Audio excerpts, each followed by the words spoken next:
Was dramatically rescued as his cab hung over a bridge. We'll tell you where the severe weather is headed next. And President Trump's team is meeting with Vladimir Putin, working towards a peace deal for Ukraine. So why is Putin saying he's ready to go to war with Europe? We're going live to Moscow. Plus, one U.S. state that's had its fill of ultra-processed foods taking it up with a notch, if you will. We'll have the details on the lawsuit just filed today against the manufacturers and the hard pushback coming from big food companies. Also, a place where a lot of us shop for our groceries today filing its own lawsuit. Costco says it wants its money back from the Trump administration. And then what could be an early holiday gift for millions more children. We'll tell you if your kids might be eligible to get one of the new government savings accounts with a pair of billionaires putting their own money, billions, into them. Good day, I'm Tom Costello. I'm in for Hallie, and we start with the chaos of a commute home as heavy snow, icy rain, and strong winds barrel right through the mid-Atlantic and the Northeast. 17 million people remain under winter alerts. The fast-moving storm has fire and rescue crews working overtime as icy, snow-covered roads pile up across highways and local streets. Pennsylvania State Police reporting 570 crashes, including this overturned tractor-trailer. Take a look at this, a semi-truck dangling off the side of a bridge in West Virginia. The driver trapped, needing rescue. It took 90 minutes of rigging and effort to get the driver to safety. Thankfully, nobody was injured. It's the first major winter storm of the season in the area, and it comes just days after another system dumped a record amount of snow on the Midwest over the holiday weekend. Meteorologist Bill Cairns is tracking the latest forecast. We want to start, though. We are going to start with Bill. Bill, give us a sense of where the storm is headed, and is anybody about to get out of the bullseye, if you will?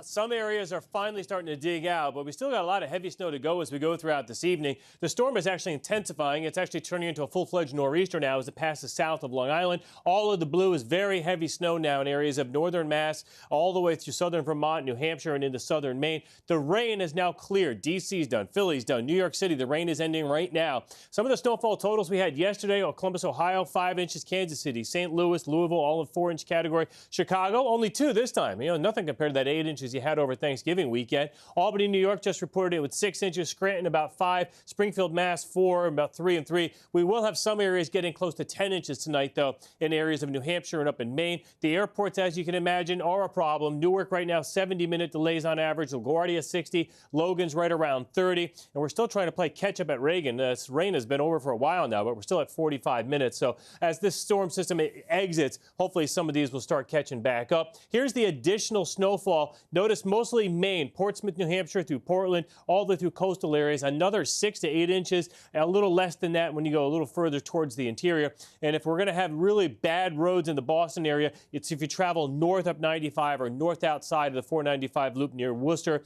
Boston itself proper, no snow for you. And that goes the same for New York City. Hartford didn't really see much at all the way back down through Philly and D.C. The next storm's already taken shape in areas of the West. About 5 million people on advisories. Believe it or not, Denver is yet to see a snowstorm. Their typical first inch of snow is October 24th. Yes, very early in the season. Finally tonight, Denver is going to get its first inch of snow. Tomorrow morning on I-90, I-25 will not be a fun drive from Denver southwards all the way down through Colorado Springs and when you head into northern portions of New Mexico. So I know everyone's been waiting for it, but it's finally going to be happening and arriving. Some of the higher peaks also, ski country's had a really rough go of it in the beginning of the season here in Colorado, so they'll love this. And Tom, the story over the next couple days will be the cold. It's already settling in. Wind chill feels like 8 in Chicago, St. Louis at 19. The cold is going to be the story right behind this pretty big snowstorm. Okay, Mom and Dad, bundle up in Denver. Thanks very much. Let's go quickly now to Erin McLaughlin. You saw her briefly in that opening shot in a very cold Scranton, PA. And Erin, the roads have been the biggest issue nationwide. What more are we learning about that rescue that we saw rather dramatically in West Virginia? Yeah, that's right, Tom. The roads have been absolutely treacherous with crashes reported throughout the Northeast and as far south as West Virginia, where we saw that harrowing rescue play out, a tractor trailer dangling precariously over the side of a bridge. According to media reports, the driver was stuck there. You see him being rescued. The driver was stuck there for more than 5 hours. The only thing keeping him from falling, according to those reports, the pile of bricks that he was hauling in the back. Thankfully, he was rescued and unharmed, but it was one of many crashes to take place today. Here in Pennsylvania alone, more than 500 crashes reported, and I can tell you, as we were driving through the streets here of Scranton, it was slippery and dangerous out there. And Aaron, it's just the video of that rescue is really just unbelievable. You spent some time as well with snow plowers in Scranton, right? So how much did you see today? How much snow did you see? And what kind of a job have they been just, I guess, knee deep in? Yeah, well, the snowplow drivers were out here in Scranton since 7 a.m. working relentlessly to get ahead of this storm. In total for Scranton, some 3 inches fell, something that could be easily handled by those plow drivers. I spoke to one guy who was salting the sidewalks, who was a former plow driver. He came out of retirement just for the occasion. It was the first big snow of the year, and people here were taking it seriously. School's out for Scranton, Pennsylvania. It's a big snow day for many. Hundreds of schools, in fact, were canceled throughout the Northeast as folks were heeding that warning to stay at home. Yeah. Strange season, as Bill said. Denver still hasn't had any snow. Aaron McLaughlin, thanks very much. In just the last few hours, President Trump and Defense Secretary Hegseth have been defending that deadly double strike on a boat that was allegedly carrying drugs from Venezuela. Here's that moment from the Oval Office. I did not personally see survivors, but I stand because the thing was on fire. It was exploded in fire or smoke. You can't see anything. You got digital. This is called the fog of war. Well, there are a lot of questions about the timing of the strikes, which happened back on September 22nd, you may recall. There's the video. One U.S. official had told NBC News the first of the 2 strikes left at least 2 survivors. The second strike killed the survivors, which even some Republicans on Capitol Hill have warned could be a war crime. Meanwhile, the president today said he's not ruling out attacks on land against Venezuela. That could be coming very soon. You know, the land is much easier. It's much easier. And we know the routes they take. We know everything about them. We know where they live. We know where the bad ones live. And we're going to start that very soon, too. All of that coming out of the president's final cabinet meeting of the year, lasting a little more than 2 hours, and it was on camera. NBC's Monica Alba standing by at the White House. Monica, we're all trying to clarify the timeline of what happened that day back in September, but the president kind of sidestepped that issue. Did we get any clarity at all?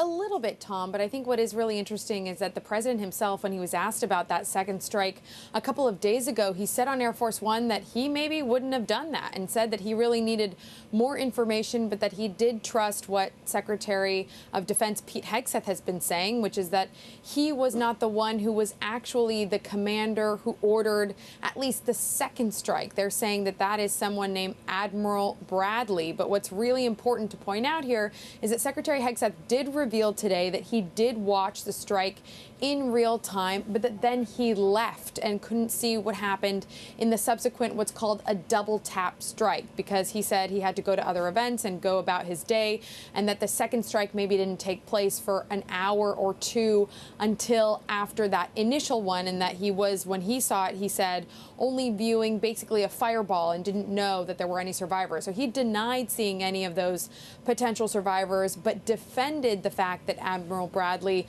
had carried out this order to sink the vessel, to basically have this other strike that ultimately killed the 2 remaining people. But remember that a couple of days ago also, the Department of Defense had described this and pushed back on some of the reporting as false, but the Trump administration is now confirming it, trying to basically defend the legality of it and justify it by saying that these are people who are allegedly moving drugs that could have come into the United States, so they are being classified as narco-terrorists. But there's still a ton of questions, Tom, that are outstanding, and that's why lawmakers want Admiral Bradley to brief them in a classified setting, which it sounds like will take place later this week.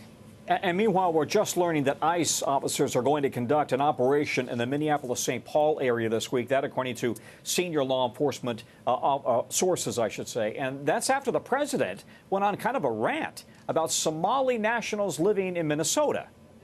Yeah, with some really heated rhetoric that even the president himself admitted was politically incorrect, and where the president, who has for many years been extremely critical of immigrants in this country and certainly has talked about and campaigned on and then implemented policies that are very rigorous when it comes to immigration and who can cross the border and now who can apply.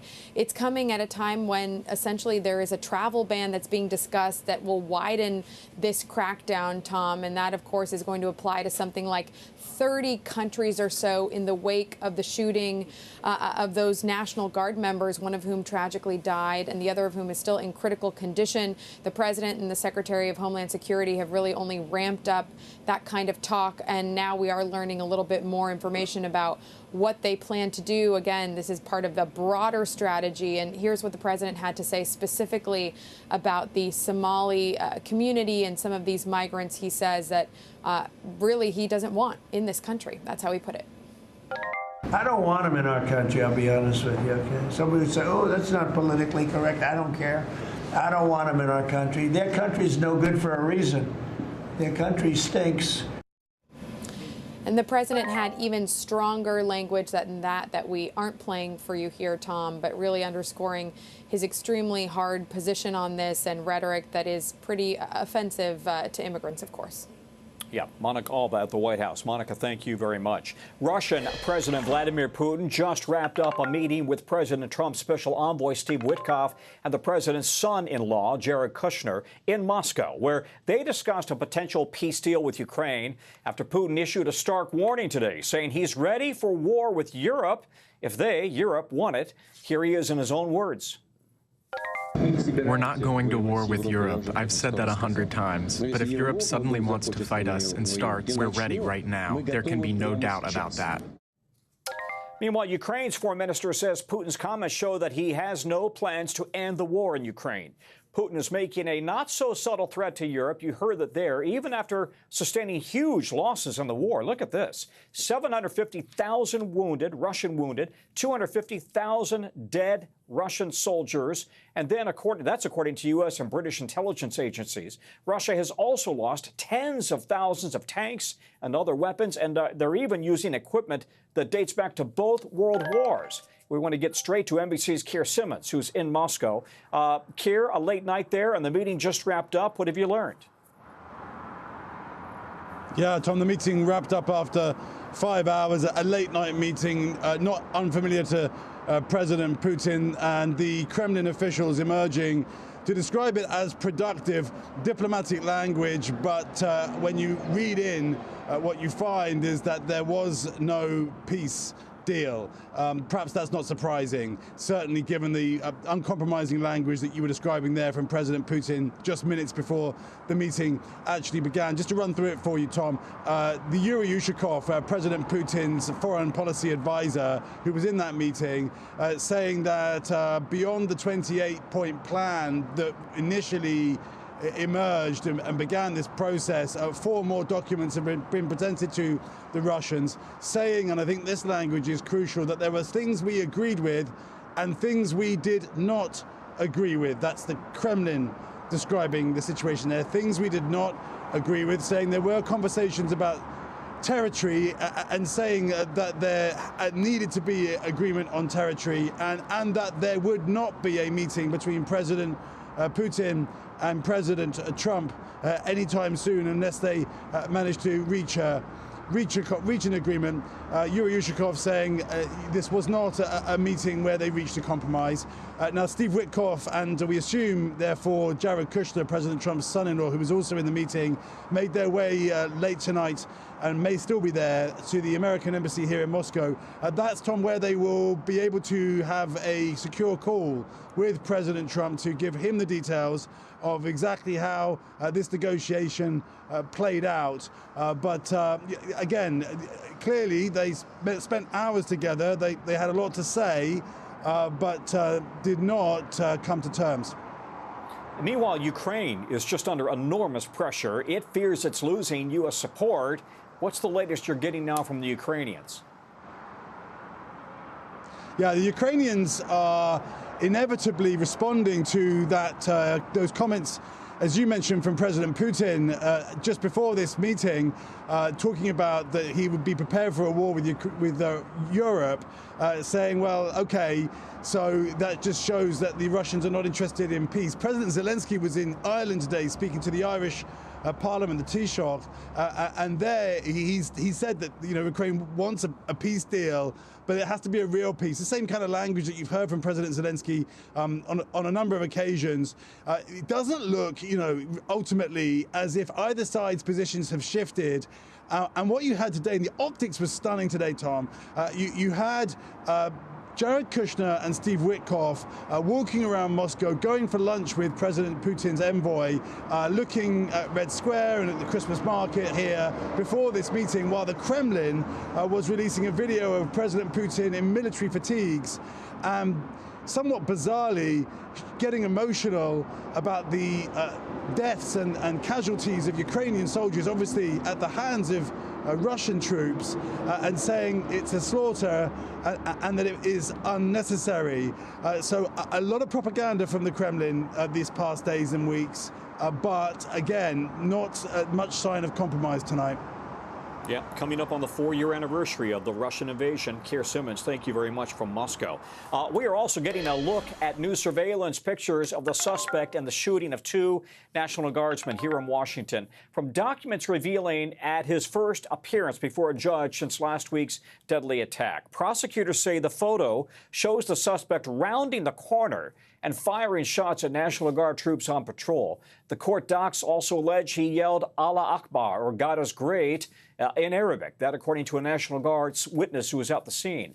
The suspect appeared virtually from his hospital bed before a federal court today and pleaded not guilty to murder and gun possession charges. On the same day, the Defense Department says that all National Guard members on patrol in D.C. are now armed. NBC's Ryan Riley is covering the case. Ryan, walk us through the next steps here and whether the death penalty is on the table in Washington, D.C. Yeah, Tom, it's a little bit of a complicated question, and part of what might factor into that is the question of whether or not the National Guard was lawfully deployed to D.C. in the first place, and that's something that a federal judge has indicated was not the case, although these individuals, according to this document, were in fact deputized by a U.S. Marshal. At least that gives them the ability to carry weapons around the district. But we did get some reaction from Jeanine Pirro, who is the U.S. Attorney for the District of Columbia, after the hearing. Here's what she had to say. I think anyone about whom we know nothing, and make no mistake, there's no vetting, and the fact that we don't have a rap sheet on this guy as if he was born in the Bronx or in the district should tell us that, he is clean. We have no idea who he is. He has no connections to the community. The crime is one that we believe we will be able to prove beyond a reasonable doubt. And the judge in this case seemed to agree with U.S. Attorney Pirro in this matter because the judge indicated that the evidence was very strong. There is all of that video evidence. So this isn't really a matter necessarily of whether this is sort of a clean murder case to be brought forward in local court. But if they want to pursue that death penalty, things could get a little bit more tricky, Tom. Right. NBC News, meanwhile, is also learning from a source familiar with it that the travel ban announced by Secretary Noem in response to this attack, and you heard Monica talk about this a short time ago, has about 30 countries on this list of nations that would be banned from entering the United States, and the list could expand. Do we have any sense of what countries are on the list? Yeah, so we're still getting some of that, some more of that info in, but this is sort of what the administration's reaction to this really obviously pretty heinous crime against a member of the National Guard here, and there's been a variety of reaction that we've seen from the administration, including some comments that the president made during his cabinet meeting today. So we're seeing a pretty strong political response to this attack, and some of the pushback that the administration is trying to have here within the broader political context that go far beyond just the facts of this immediate case, which the next hearing will be in January for. Okay, Ryan Riley, thank you very much. Good reporting there. A police officer in a New York City courtroom today detailed the moments leading up to the arrest of Luigi Mangione, the accused killer, as you know, of United Healthcare CEO Brian Thompson. The officer said that he was shocked that they caught Luigi Mangione the way they did. There's Mangione back in court, sitting next to his defense team, which wants a judge to throw out a lot of critical evidence the prosecution is relying on, including the gun that prosecutors say matches the murder weapon and a notebook in which Mangione allegedly described his intent to whack a health insurance executive. Police recovered the evidence at the Pennsylvania McDonald's where Mangione was taken into custody last year. His lawyers say police unlawfully searched his bag when they found the items. NBC's Sam Brock following this story for us. He's in New York. And Sam, the initial police encounter and Mangione's arrest are really at the center of this entire pretrial hearing, right? What new details do we get today? This is an absolutely critical day. It's a critical witness in the sense that we're getting a window into what happened, Tom, into those early moments when Altoona police arrived at the McDonald's and found Luigi Mangione. Joseph Detweiler is the Altoona Police Department officer who testified today. He was the only witness to take the stand, right? So some 7 hours of testimony. He was then cross-examined. So both the prosecutors and the defense had their chance to ask him some questions. One of the more remarkable parts about this is he describes getting that 911 call early in the morning, 9:15 or whatever it was, and finding out that there was someone that looked suspicious in the McDonald's. And so he said, yes, sure, the New York City CEO shooter, copy, I'll go get him, as if there's no way that that person that's been on this 5-day manhunt is in Altoona, Pennsylvania. So he takes another officer who's still in training at that point, and also his lieutenant texts him to say, I'll give you a hoagie if you bring back the CEO shooter, as if really indicating no one thought that could really be what they were about to stumble upon. He walks into the McDonald's, this is Detweiler, sees Mangione, asks him to take down his mask, and says, immediately, he realizes this is the person that they are searching for. He asks Mangione for an ID or identification. He is then provided a New Jersey driver's license that says Mark Rosario, which is obviously not his real name. They run it in a database, and it turns out that it's not a legitimate ID. That opens the pathway, Tom, and here is the key for them to arrest and to search him. Let me first of all sort of give you some of the psychology or legalese that was applied. We are told today from Detweiler there was a conversation that he had. Why did you decide to arrest him then? This is with the ADA and with his lieutenant. I'm going to pull up that full screen for you right now so you can sort of read what this exchange looks like. He says, was there a time to make a decision to place Luigi Mangione under arrest? And the officer responds, Detweiler, he was going to be arrested for forgery of fake ID, which is a felony and false ID. Video shows him being placed into custody. I put black gloves on to search his person. When someone is arrested, we always search them. We ask if there is anything on him or in the bag that we should know about. It is not clear what Mangione's response to that question was, but they do ultimately take out a blue and white case from his jacket pocket that held about $5,000 worth of money, it appears. They say it's foreign currency. They also find, Tom, a knife in one of his layers. He had 3 different layers. Here's the upshot, if you're watching at home, to take away. He felt, Detweiler, that he was fearful for his safety. That's what he said. He'd been seeing these images of Mangione all over the place and the descriptions of him lying in wait, or at least the suspect, he's obviously charged with the crime, he hasn't been convicted, lying in wait to murder a CEO. And he said, this is someone who's dangerous. There is a backpack here, and he made sure that he was to stand in between Mangione and the backpack. That is the argument that they're going to be using going forward, the prosecution, to try to keep this critical evidence, while the defense is saying that you didn't get a warrant. It took 7 hours to get a warrant. That is against his constitutional rights. That right now is where the rubber meets the road on this. Meanwhile, his case has drawn all of this attention, and he's even being held up as some sort of a folk hero to some for killing an insurance company CEO. How does that influence what's going on behind closed doors in this hearing? It doesn't necessarily influence what's going on behind closed doors, but it certainly affects the financing, right, of his legal defense. I mean, he has so far generated somewhere in the neighborhood of $1.3 million from almost 37,000 different donors, with an average donation of $15. It speaks to the fact that he is a folk hero, and at the same time, he's facing capital punishment, right? It just sort of harkens back to this exchange that he had with one of the corrections officers yesterday, where he's describing the reaction in the media, which is to the crime. And Mangione, according to this corrections officer, says social media is more concerned about the healthcare industry. It's a fascinating juxtaposition, and it is absolutely entirely wrapped up in all the details of this case, which, of course, continue to play out, Tom. Yeah. And meanwhile, Thompson, a father of two, is dead. Sam Brock, thanks very much. Coming up from us, some major food companies are facing a new kind of lawsuit today, why San Francisco is accusing them of fueling a public health crisis. Plus, a viral social media stunt leading to arrests today in Florida. The new warning from police: if you have kids, you need to listen.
Okay, we're back. San Francisco is suing Big Food, claiming the snacks and cereals found in millions of kitchens were deliberately engineered to hook consumers.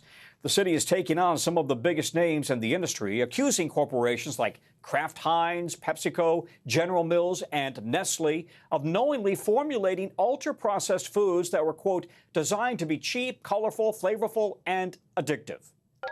These products in our diets are deeply linked to serious health conditions, imposing enormous costs on millions of Americans and cities and states across our country. The lawsuit alleges the products have fueled a worsening public health crisis, especially among children and communities of color, and directly compares the company's strategies once used by cigarette makers. The trade association for many food manufacturers is responding tonight, saying in part, there is currently no agreed-upon scientific definition of ultra-processed foods and attempting to classify foods as unhealthy simply because they are processed, or demonizing food by ignoring its full nutrient content misleads consumers and exacerbates health disparities. We want to bring in NBC News medical contributor Dr. Akshay Syal, and I'm wondering, Akshay, if you look at this data from a clinical standpoint, how do you define ultra-processed foods? Well, Tom, this is interesting, right? We actually have bipartisan agreement, right? Both sides of the aisle sort of saying, you know, we have too much reliance on ultra-processed food in this country. About 70% of our diets, Tom, come from ultra-processed foods. And, you know, that quote you had on the screen from the trade group there is actually really important. And it's the question you just asked was, you know, which is, what are ultra-processed foods? There is no universally agreed definition, Tom, but there is what we have, the NOVA classification. Now, that is not an acronym. It simply means new classification. And we have a little diagram we can show you here. On the left, you can see sort of unprocessed or minimally processed foods, fruits, vegetables, milk, and fish. Then we go to the next category, Tom, which is processed foods like jam, pickles, and canned fruit. And finally, all the way on the right, that's a category we are talking about today, things you cannot find in your kitchen. Energy drinks, you know, sliced bread, hot dogs, things you can't make in your kitchen, I should say, Tom. And that's really where the focus is with this lawsuit. So, Doctor, how strong is the evidence, then, that links these foods to chronic diseases? So it's not the strongest, Tom, and it's because a lot of these studies are observational, right? It's not something that we have a gold standard randomized controlled trial we can point to saying that eating a lot of these foods causes these problems. But these are observational studies, meaning we look back in the past and we can sort of see a very strong association here between things like type 2 diabetes, Tom, cancer, obesity, of course, we talk about. There's about 32 conditions that you can see. Some of those on your screen there: cardiovascular disease or heart disease, cancer, particularly colon cancer, obesity, and neurologic disorders, including stroke, are all linked to ultra-processed foods, Tom, but there's no direct cause and effect we can really prove, and that's where I think this lawsuit can get a little bit complicated. Yeah, and we keep hearing about an increase in colon cancer among young people, and diabetes that's been a problem for years. Listen, are there ways to make foods healthier and still keep the costs down? I guess that's the billion-dollar question. It is a billion-dollar question, and it's going to require, you know, our government subsidizes ingredients like corn and soy, which make a lot of these cheap food, or a lot of these unhealthy foods, very inexpensive. But I'll tell you what I tell my patients: stay on the outer edges of the grocery store. That tends to be where the least processed things are: fruits, vegetables. You know, if you're walking the end of the aisles of the grocery store, really stick to that. You know, don't let perfect be the enemy of the good. Just because you can't eliminate all ultra-processed foods doesn't mean you can't make a swap here and there and get on the right track, Tom. You know what? We kind of changed our eating habits at home doing exactly that. You try to do the fruits and the vegetables on the outer rim of the grocery store and walk around. Thank you very much, Dr. Akshay Syal. We appreciate your time. Thank you. Anytime. We want to get you over now to the 5 things our team thinks you may want to know about on this Tuesday. Number 1, Sabrina Carpenter is going after the White House. Why? For using her song Juno in a social media post, as the White House played a montage of ICE officers making multiple arrests. She responded saying this video is evil and disgusting, and demanding they do not ever involve her to benefit their, quoting here, their inhumane agenda. A White House spokesperson responded saying it does not apologize for deporting dangerous criminals, illegal murderers, rapists, and pedophiles from our country. Number 2, former Full House star Dave Coulier revealing today he has tongue cancer, just a little under a year since he beat lymphoma. He told the Today Show the diagnosis was a big shocker, and he's currently going through treatment. Number 3, Florida police say they've arrested 3 teenagers who participated in a door kick challenge. Now, you'll remember we told you about this trend circulating on social media last week. People basically sneak up on a front door, and then they kick it hard and they run away. In this case, homeowners told police they thought the teens were trying to break in, and they had a gun ready to use in case they came back. The St. Johns County Sheriff's Department says door kicking has serious and potentially life-changing consequences. Number 4, this rare crystal and diamond Fabergé egg is breaking records today, selling at an auction for $30 million. That exceeds the estimate that we told you about last week by $4 million. The egg was originally commissioned in 1913 by Russian Tsar Nicholas II for his mother. Number 5, Apple Music has revealed its top song of 2025. It's actually from 2024. Apa 2 by Rosé and Bruno Mars topped their global song chart. That according to Apple's 2025 Music Replay. But that's not the only song staying strong from last year. Listen to this. The top 5 songs on the list are all from 2024. When we come back, dramatic new video showing the moment a truck crashed into the water in Miami, how 2 people trapped inside, made it out alive. Plus the manhunt in New York City after a $2 million heist that was all caught on camera. We're going to show you that video coming up next.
A desperate situation. Emergency crews across Asia are racing to reach survivors today as deaths from last week's catastrophic floods climbed to 1,300 in Indonesia, Sri Lanka, and Thailand. Nearly 900 people are still missing. Here's the before and the after. Look at that. Homes absolutely swamped after days of monsoon rains triggered floods and landslides. And now rescuers are working to save people through blocked roads and collapsed bridges. The Army in Sri Lanka has been pulling dozens through the water after they became trapped in a school bus, a flooded bus. NBC's Raf Sanchez is monitoring all of this from London. Raf, what's the latest on these rescue efforts? The video really is horrific.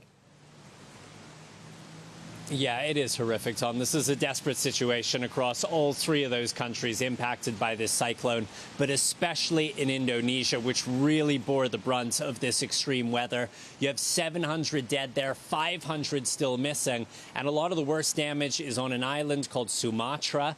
You have villages there that are pretty remote at the best of times, but roads just totally swept away by this torrent of water, torrent of mud. You have bridges that are down. You have telecommunications that are down. All of that is making this rescue effort much more complicated. On top of that, Tom, there is a big timber industry there. So there is just an enormous amount of cut down trees that have become deadly as they are swept by this water at high speed through these rural communities. Now, I want you to take a listen to one man. He is missing both his wife and his 2 young daughters. Take a listen to what this Indonesian man had to say. I forced myself to cross the water because when I shouted for my wife and children, no one responded. When I finally reached the village and began walking towards my house, just as I was nearing it, a massive surge of water came. I had to hold on until morning. My only hope is that my wife and children can be found soon and that the government can help in locating them. And Tom, that man was able to find his 5-year-old daughter. He says that they survived by spending the night in the tree. They came down, continued to search the village for the rest of their family. So just an unbelievable situation for that family. And there are many, many, many thousands across all 3 of those countries tonight. Tom. Oh, boy. And I know this is monsoon season, right, for some parts of Asia, but this level of destruction, even in monsoon season, is really staggering. Yeah, and there are 2 big factors at play here, Tom. One is climate change. Experts in the region are saying you have warmer than usual sea temperatures. That is leading to much more intense rain. That rain is turning into flooding. And then the other big issue here, especially on that island of Sumatra, but in other places across the region, is this very intense deforestation, cutting down of trees. And what experts are saying is that when those trees are standing, you have dirt that is clinging to the roots. It is stable. There is a sort of balanced ecosystem there. When you cut those trees down, you uproot them, suddenly you have just a lot of free-flowing dirt. And when that level of rain comes in that quickly, that dirt is turning into just a wall of mud. And that is what you are seeing that is just absolutely washed over these villages. Now, the cyclone itself seems to have passed, but there is still intense, heavy rain going on there, all of which is just making this all the more difficult. Tom.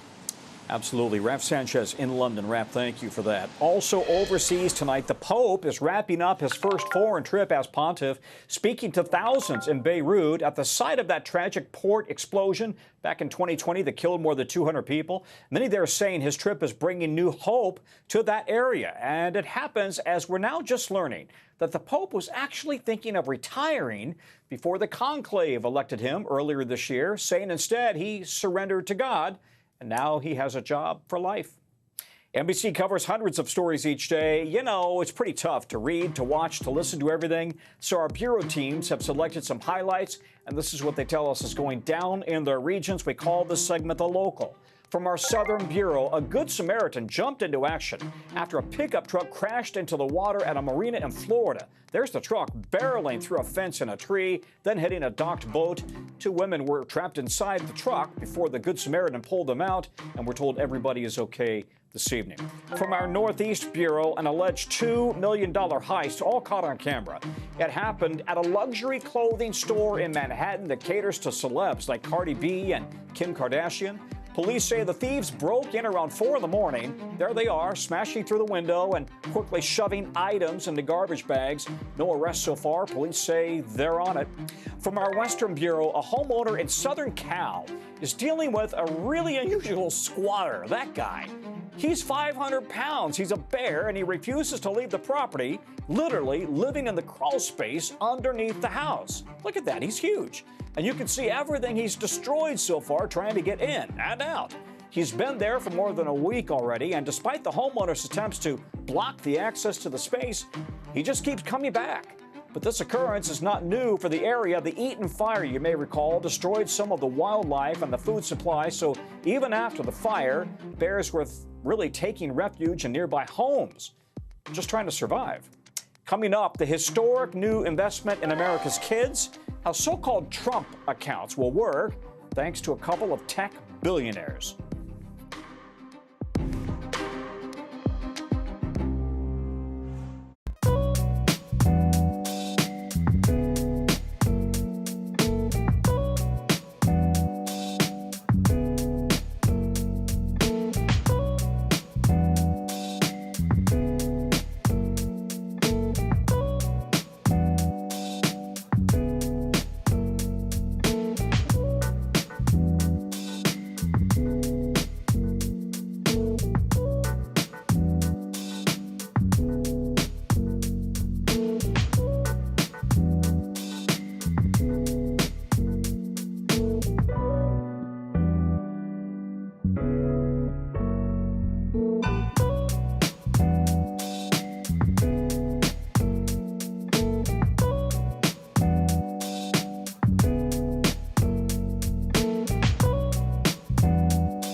So two of the most powerful people in tech are now partnering with the president to put money into kids' pockets. Billionaire Susan and Michael Dell, the family behind Dell Technologies, you may have their computer, donating more than $6 billion into so-called Trump accounts, which are supposed to give kids investment accounts from birth that their families can add money to over time, right? The Dells announced the plan just this afternoon at the White House. You know, we believe the smartest investment that we can make is an investment in children. And this act has created a platform for families and friends and communities and companies and philanthropists to contribute to these accounts to create a savings. So NBC's Christine Romans is here to, who else but NBC's Christine Romans, here to break it down for us. So, all right, how do these accounts actually work? And the president has named them after himself. And how similar is it to an IRA or a college savings account? Yeah, the president, Tom, basically calling it a trust fund, a little trust fund for all babies born from January 1st, 2025, all the way through 2028. So kids, new children under the second Trump administration. And essentially, taxpayers would fund $1,000 to every one of those kids that would be put into a hybrid. It's almost like partly a 529 savings plan for college, partly a long-term savings that can be converted into an IRA. Families and even employers and even charities can contribute up to $5,000 a year after tax per kid.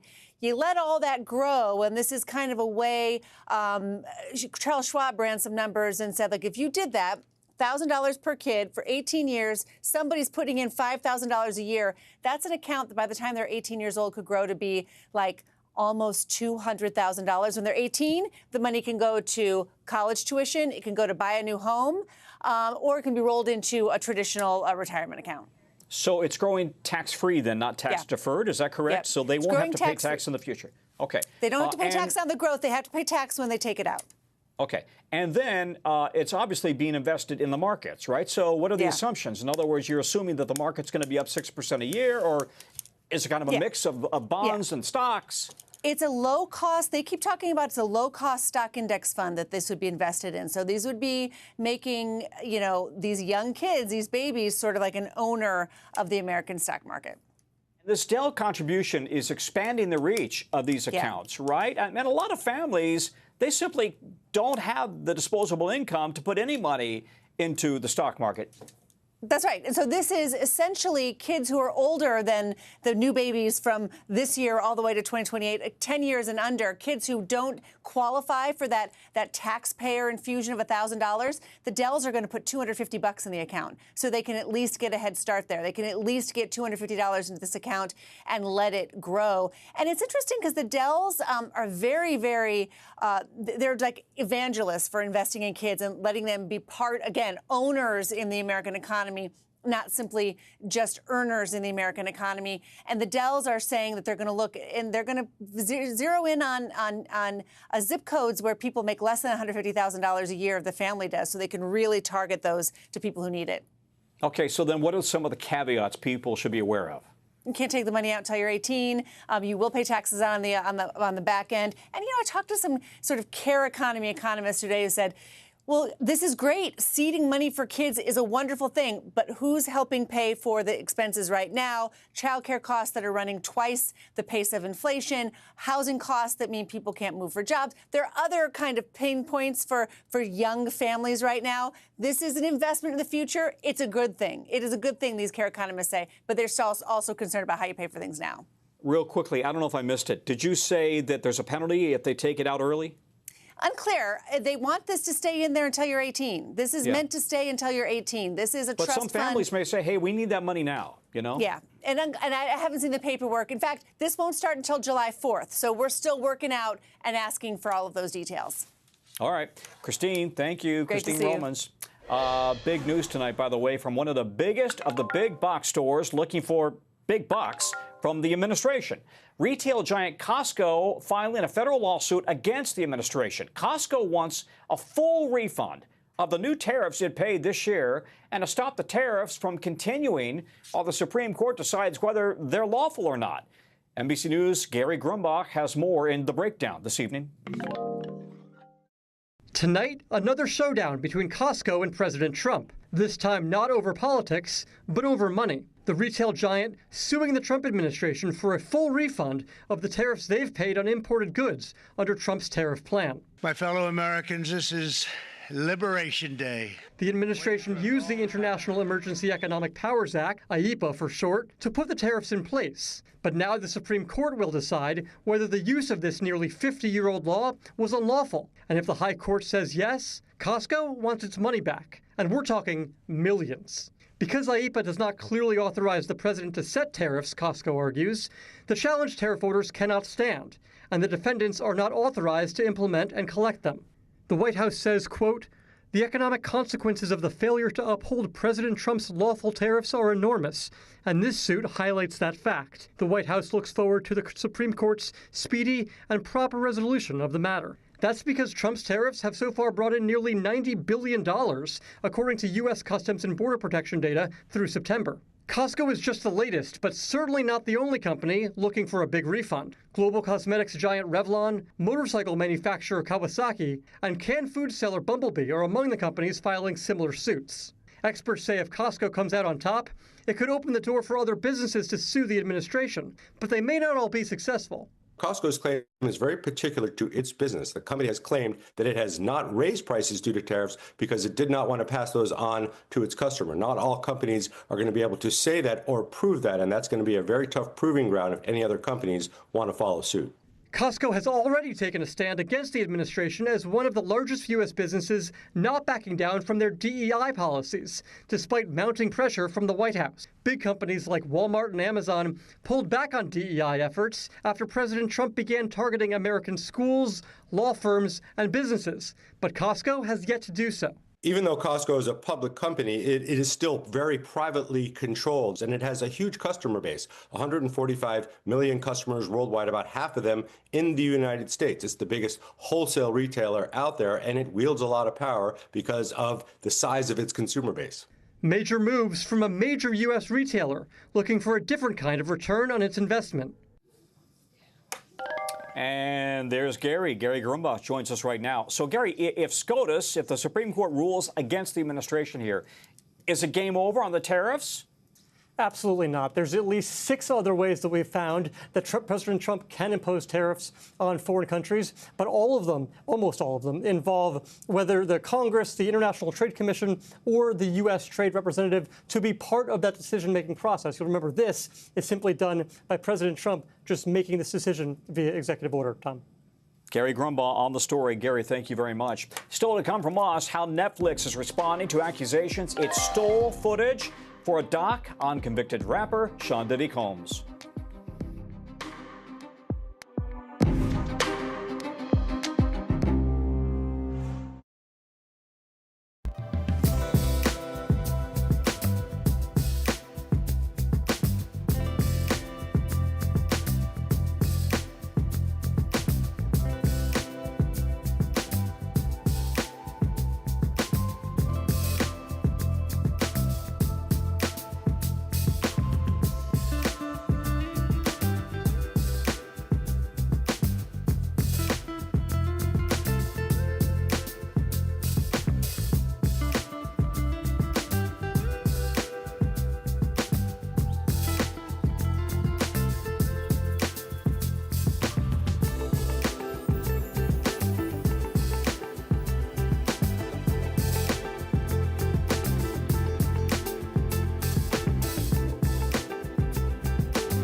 A highly anticipated Netflix doc showing exclusive footage of Sean Diddy Combs' last days of freedom out today as the convicted rapper's legal team accused the streaming giant of stealing. Take a look.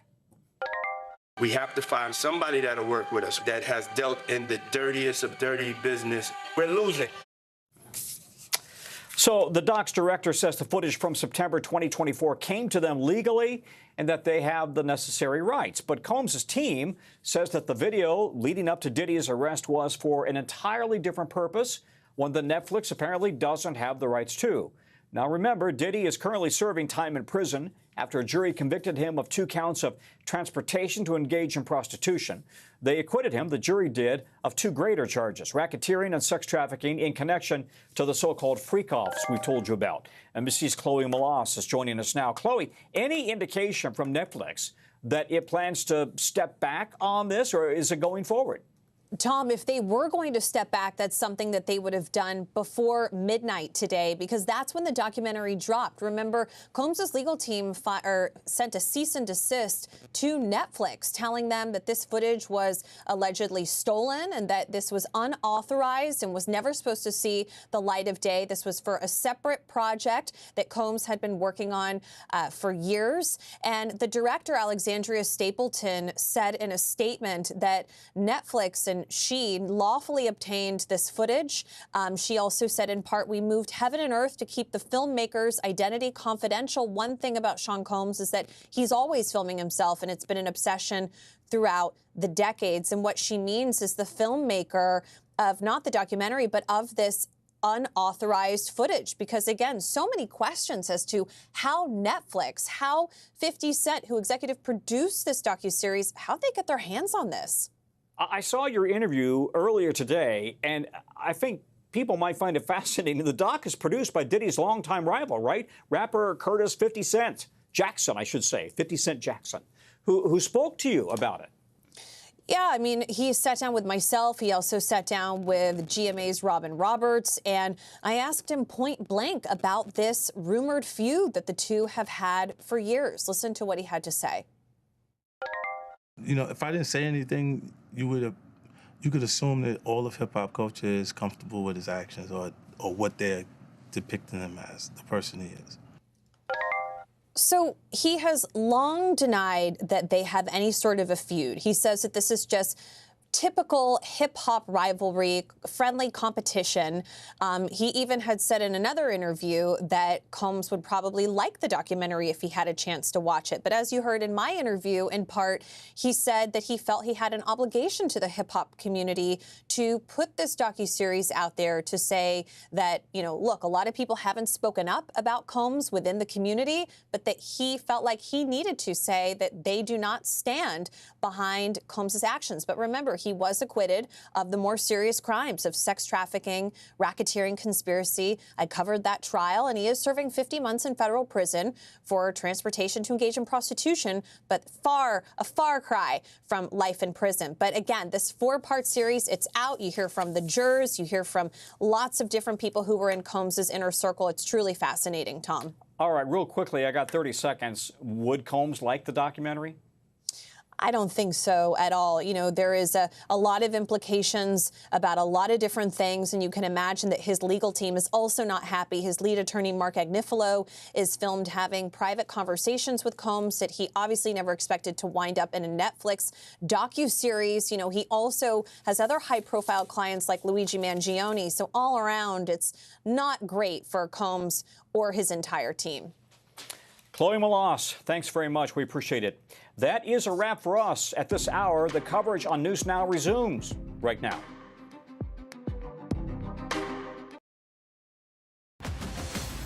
Tonight, the first major nor'easter of the season, packing dangerous snow and rain across the country.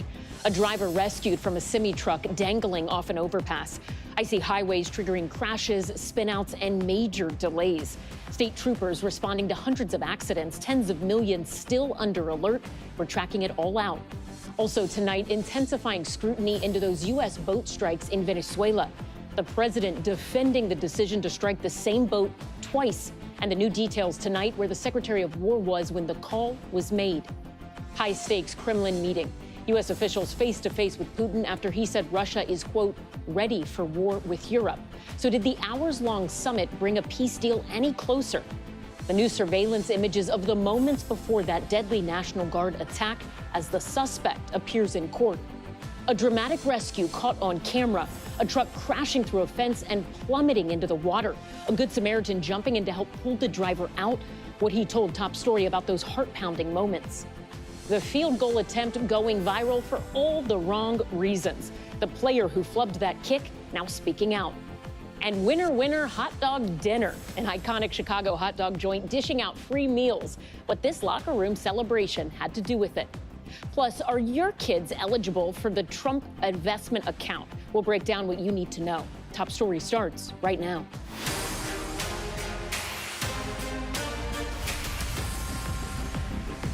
And good evening, I'm Ellison Barber in for Tom. We begin tonight with monster snowstorms still pummeling parts of the Northeast. This was the harrowing scene in West Virginia, a semi-truck hanging off of an overpass as rescue teams rappelled down to get that driver to safety.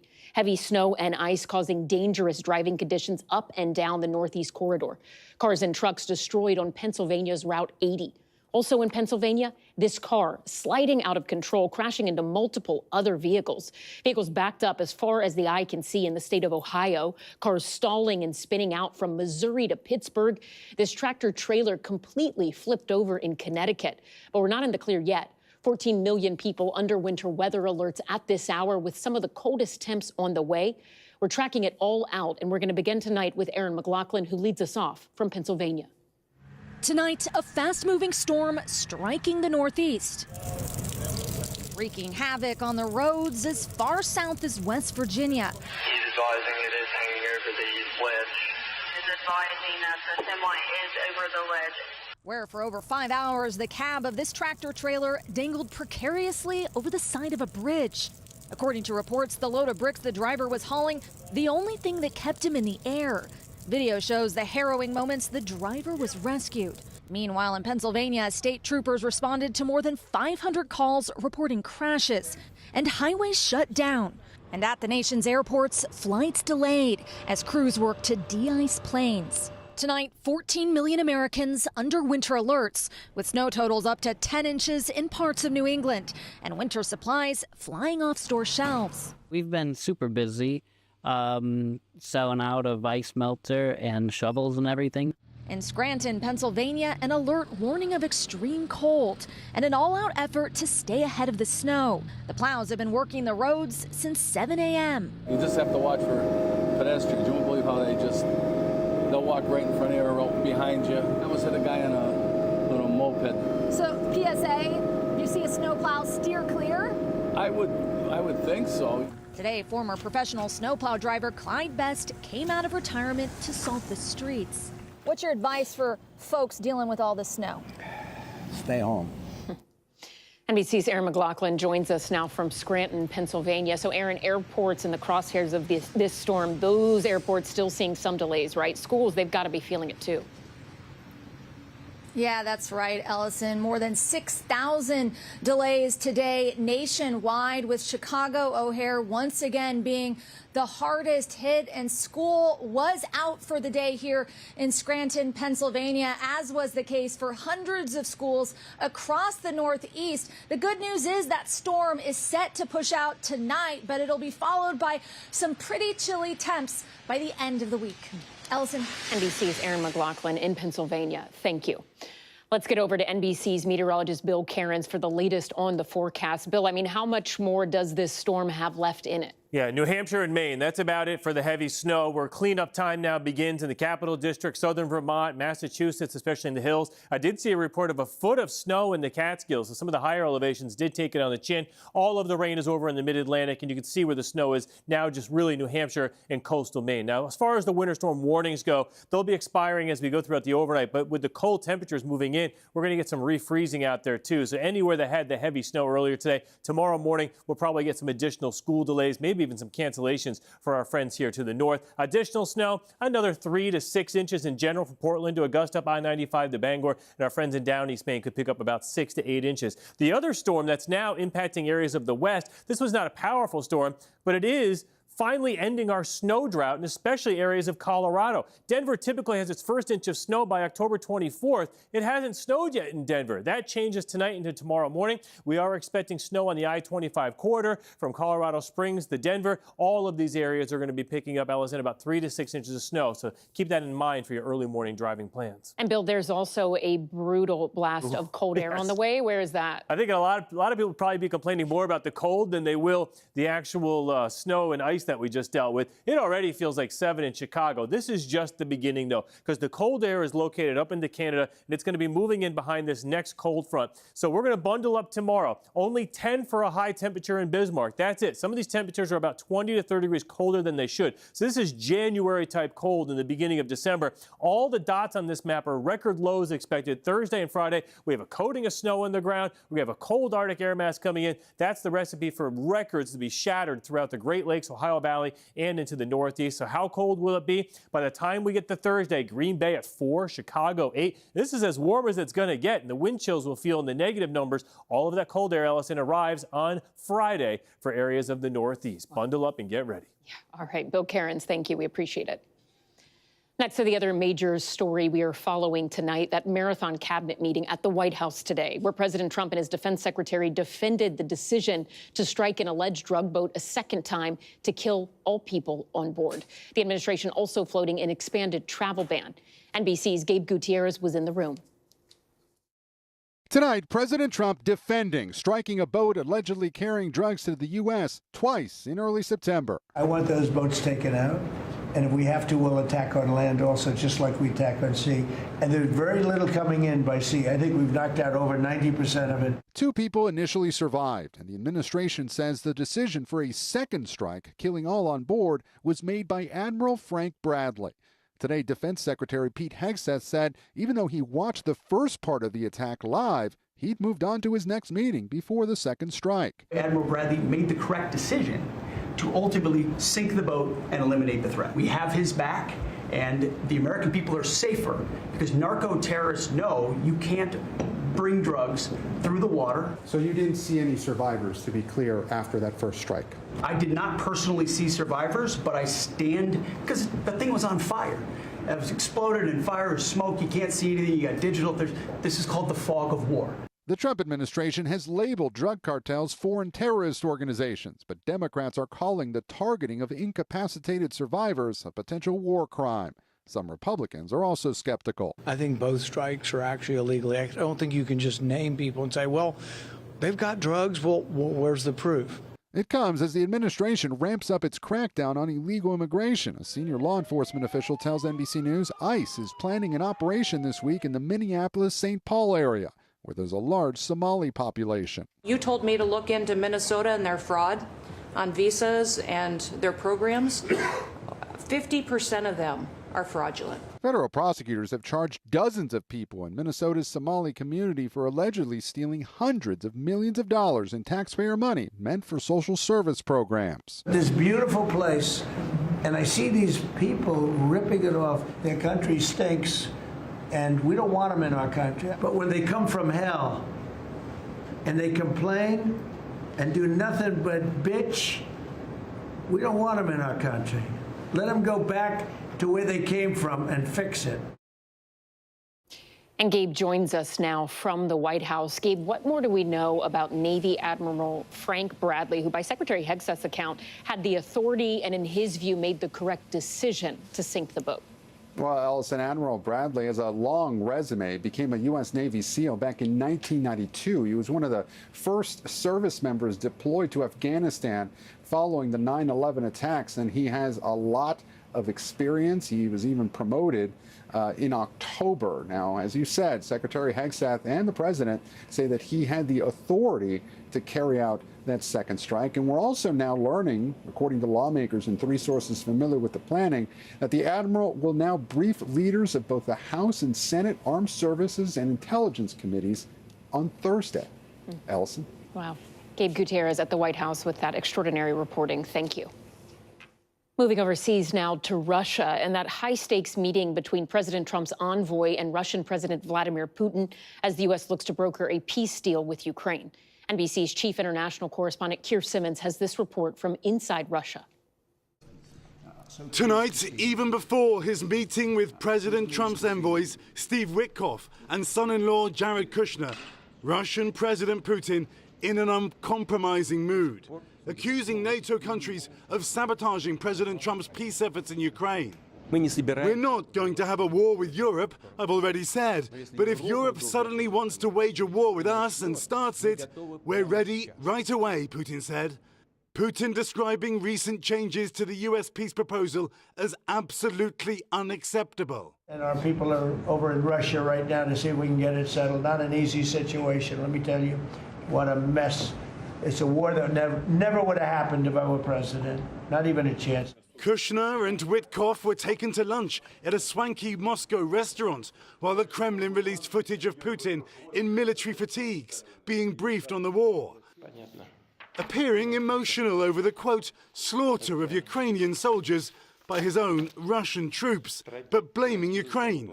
On the streets of Moscow, this man telling NBC News, I want to see the peace. Everyone is just tired of it. The casualties, the victims, he says. And Keir Simmons joins us now from Moscow. Keir, what an eye-opening report. This meeting, odd in a lot of accounts. It lasted about 5 hours today, correct? What else are we learning about what was discussed? Well, that's right. It was a late-night meeting, and as you mentioned, it went on for 5 hours. Immediately after the meeting, Steve Witkoff, and we assume President Trump's son-in-law, Jared Kushner, with him, headed to the U.S. Embassy here in Moscow to make a secure call to President Trump.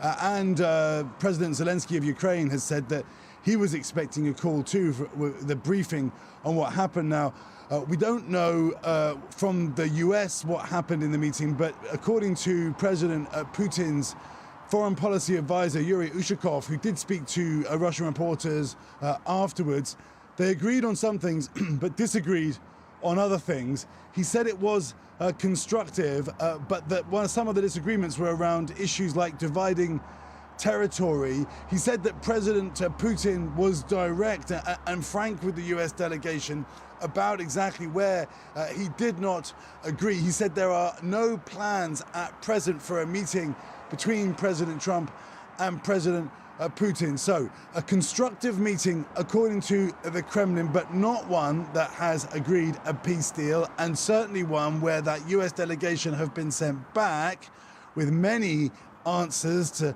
some of the points in the peace plan, a resounding no from the Russians. NBC's Keir Simmons on the ground there in Moscow. Thank you.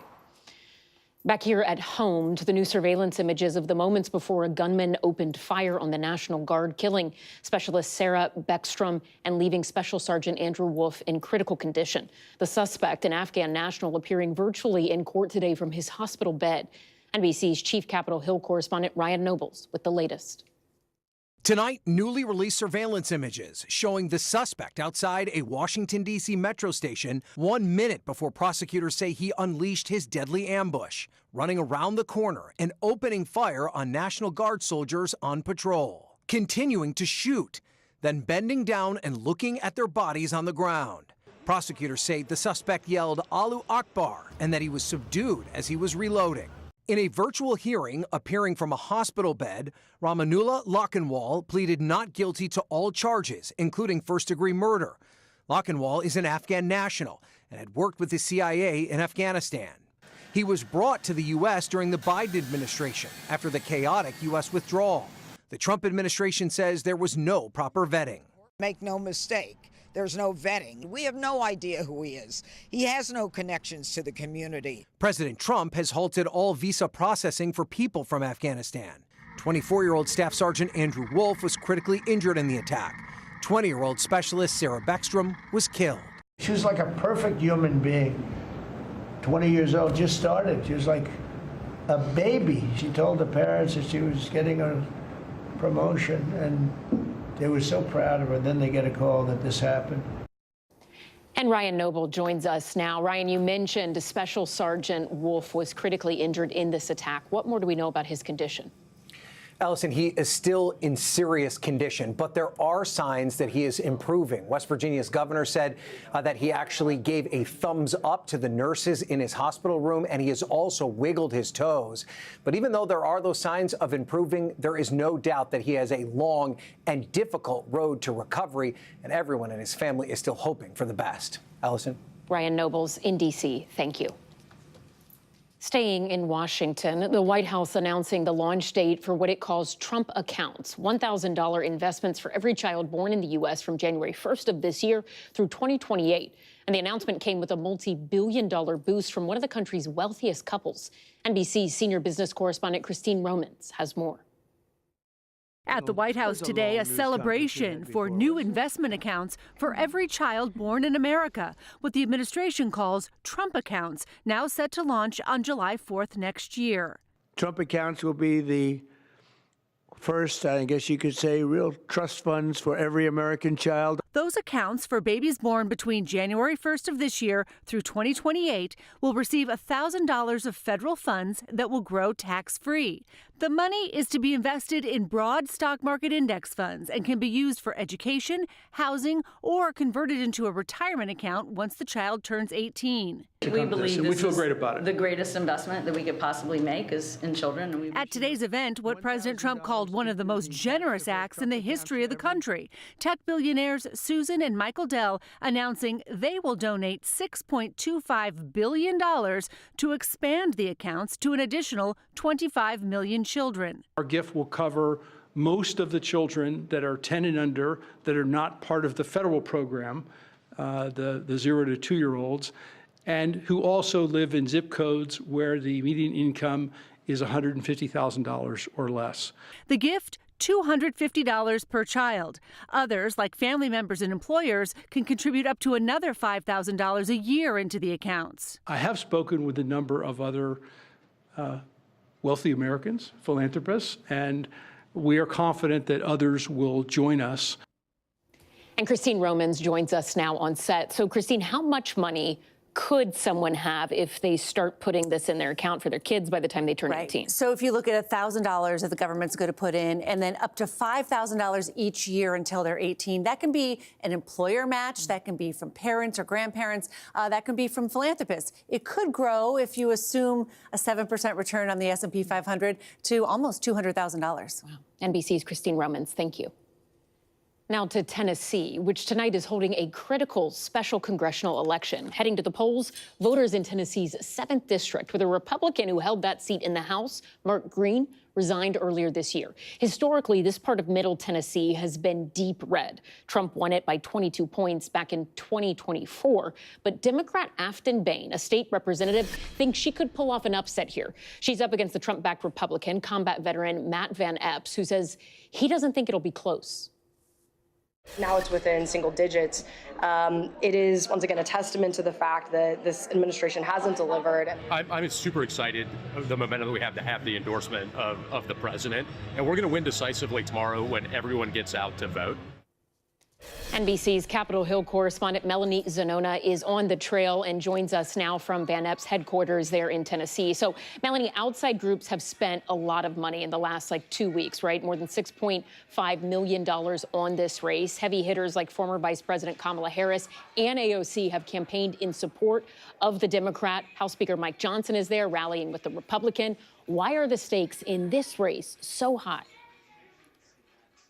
Well, the stakes are incredibly high here, not only because if there is a Democratic upset tonight and the Democratic candidate prevails, that would mean that the Democrats are one step closer to winning the House majority next year. But more immediately, it would have massive implications for the House majority, because when Marjorie Taylor Greene, a Republican, resigns on January 5th, Republicans will have just a 1-seat margin. However, if the Democratic candidate wins tonight, that means they would have a 0-seat margin, which would make governing almost impossible in the House. So the stakes are incredibly high tonight. And I talked to the Democratic candidate, Afton Bain, and she says even if she loses but comes up close, that is going to send a message to Republicans in Washington that the political environment is not favorable for them right now and that they need to change their strategy. So that helps explain why there was this last-minute flood of money, millions of dollars from both Democrats Democrats and Republicans, and why we also saw some of those heavy hitters turning out to support both candidates, including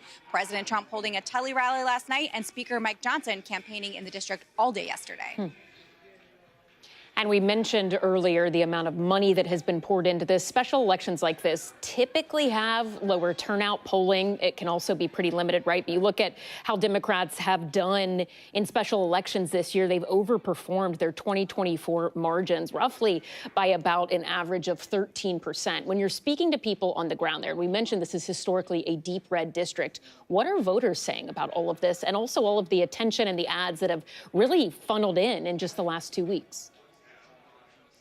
Yeah, Allison, one thing I've heard consistently from voters today is that they're concerned about the cost of living. They said simply it's been harder to pay their bills, to buy their groceries, to put food on the table. And so that is really what is driving people to the polls. Now, of course, President Trump himself campaigned on the issue of affordability and trying to lower healthcare costs and everyday costs for Americans. But so far this year, it has really been Democrats we've seen capitalize successfully on that issue. Just last month, there were elections in both Virginia and New Jersey for the governor's race.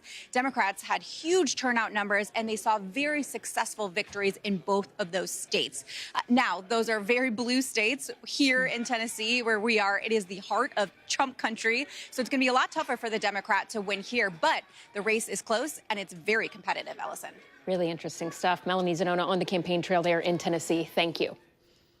We're back in just a moment with another round of arrests connected to that viral door kick challenge, the new warning from police tonight, and more shocking details from 50 Cent's documentary about Sean Diddy Combs, the never-before-seen footage from the days leading up to his arrest.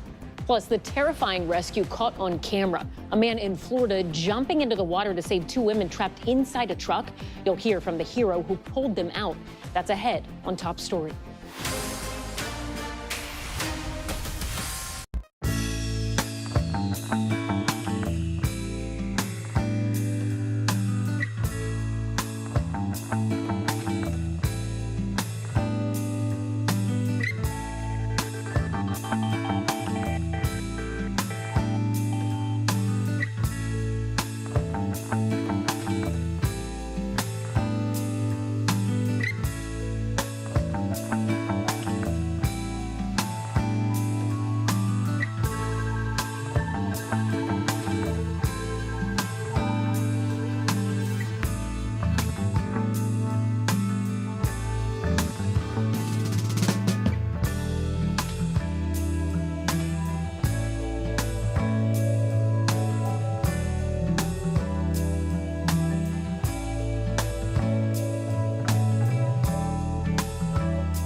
And we're back with a heroic moment in Miami that was caught on camera. A Good Samaritan jumping into the water to rescue two women who were trapped inside a sinking truck after it sped off the marina.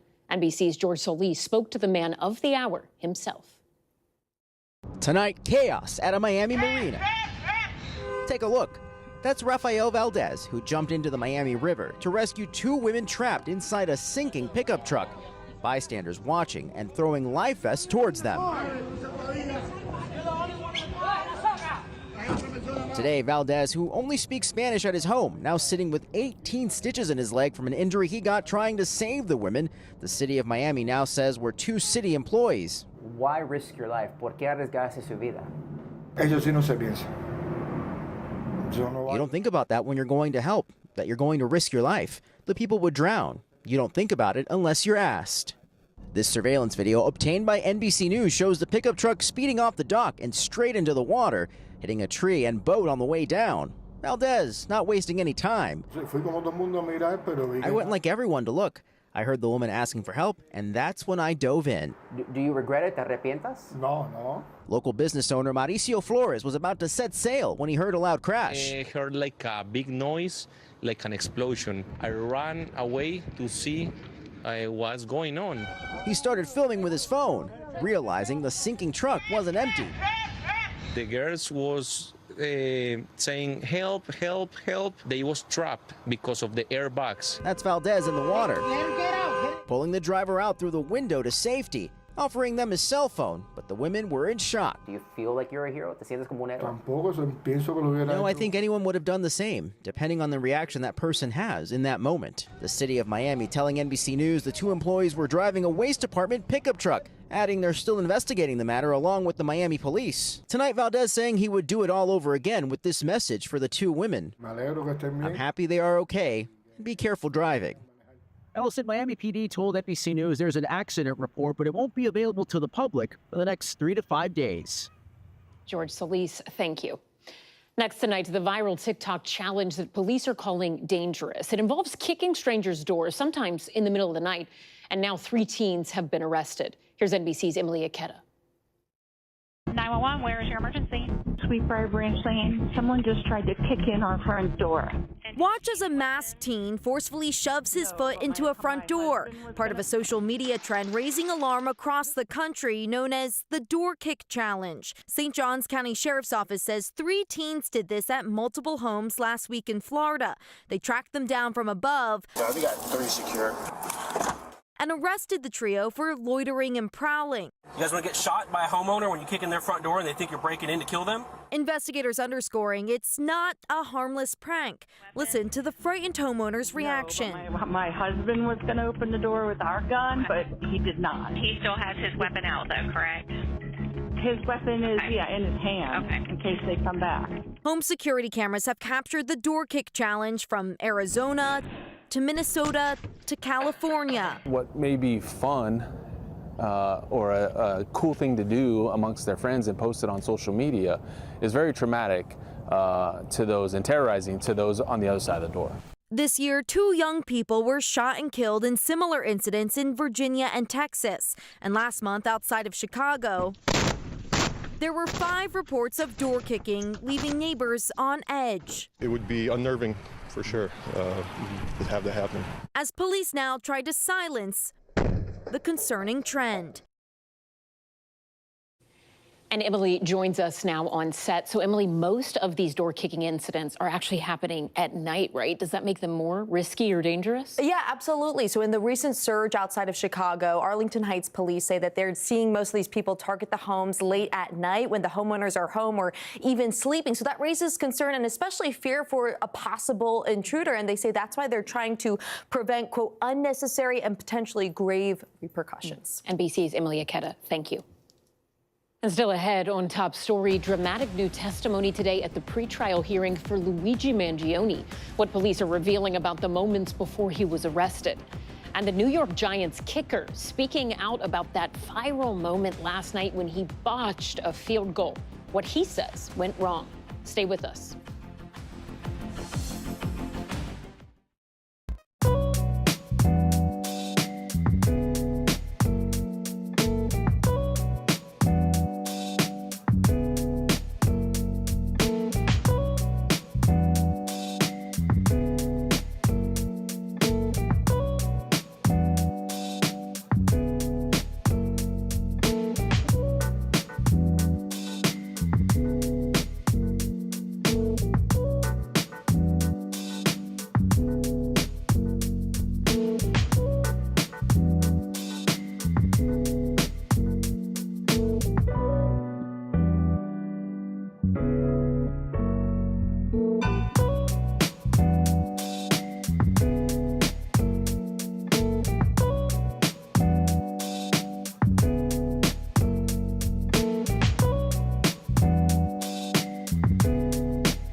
We are back now with Top Story's news feed and Luigi Mangione returning to court for his pretrial hearing. A police officer testifying that Mangione said he was homeless when confronted inside a McDonald's last December. Those moments leading to his arrest. This hearing is centered on Mangione's lawyer's attempt to keep evidence out of his state murder trial, evidence they say was improperly obtained. Mangione pleaded not guilty in the 2024 shooting of United Healthcare CEO Brian Thompson. And an update on the former president of Honduras who received a pardon from President Trump.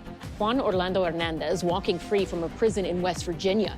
He was serving a 45-year sentence for allegedly taking bribes from drug traffickers so they could move some 400 tons of cocaine into the United States. Hernandez's wife says he was in an undisclosed location for his safety, but ultimately plans to address the Honduran people sometime tomorrow. And Costco is now one of the largest companies to demand a refund from the Trump administration's sweeping tariffs. The retail giant is suing, arguing before the U.S. Court of International Trade that the president does not have the authority to set tariffs. Right now, the Supreme Court is reviewing whether those tariffs are legal. The White House says it looks forward to that upcoming ruling. And the New York Giants kicker now speaking out about that bizarre play on Monday Night Football where he botched a field goal. Take a look at the replay. Here it is.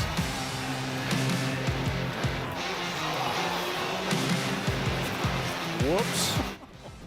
Young Hui Koo planting his foot right in the turf instead of kicking the ball. Koo telling reporters after the game, the ball was moving when I was driving to it, so I just pulled up onto it. The slip-up didn't help the Giants, who lost to the Patriots 33-15. Next tonight, a new video showing a Waymo robo-taxi appearing to drive right into an active police stop, raising fresh questions about the safety and ability of driverless cars. NBC's Liz Kreutz now with the dramatic images. Oh my God. In this video taken in downtown LA, what the is that Waymo doing? You can see a line of police cars blocking the road and a man lying on the ground. Enter this Waymo driverless taxi, which while servicing riders proceeds to take a left turn, driving right past the active police stop and officers who moments later are seen walking towards the subject with weapons drawn. Waymo telling NBC News that when its robo-taxi came across the scene, it turned into an unblocked area where other cars were also driving and that it quickly left. In a statement, the company saying safety is our highest priority and that when we encounter unusual events like this one, we learn from them. Will it ever be possible to train a driverless car on every single potential traffic scenario? No, and that's the catch with this technology. The question is, can you train it on enough that it makes few enough mistakes that you're willing to tolerate the mistakes? According to Waymo's data, their self-driving cars have 90% fewer serious crashes compared to a human driver, but their vehicles are still facing challenges. Last year, a passenger got stuck in a Waymo after the car repeatedly circled around a parking lot at the Phoenix airport. This car is just going in circles. Last year, a passenger got stuck in a Waymo after the car repeatedly circled around a parking lot at the Phoenix airport. And a federal investigation is now underway into Waymo's repeatedly passing stopped school buses with lights flashing. And Liz joins us now from Los Angeles. So, Liz, are we hearing anything else from police tonight? Yeah, LAPD tells NBC News this happened on Black Friday. It happened around 3:40 in the morning. They had pulled someone over, that man there on the ground, for a suspected felon stop.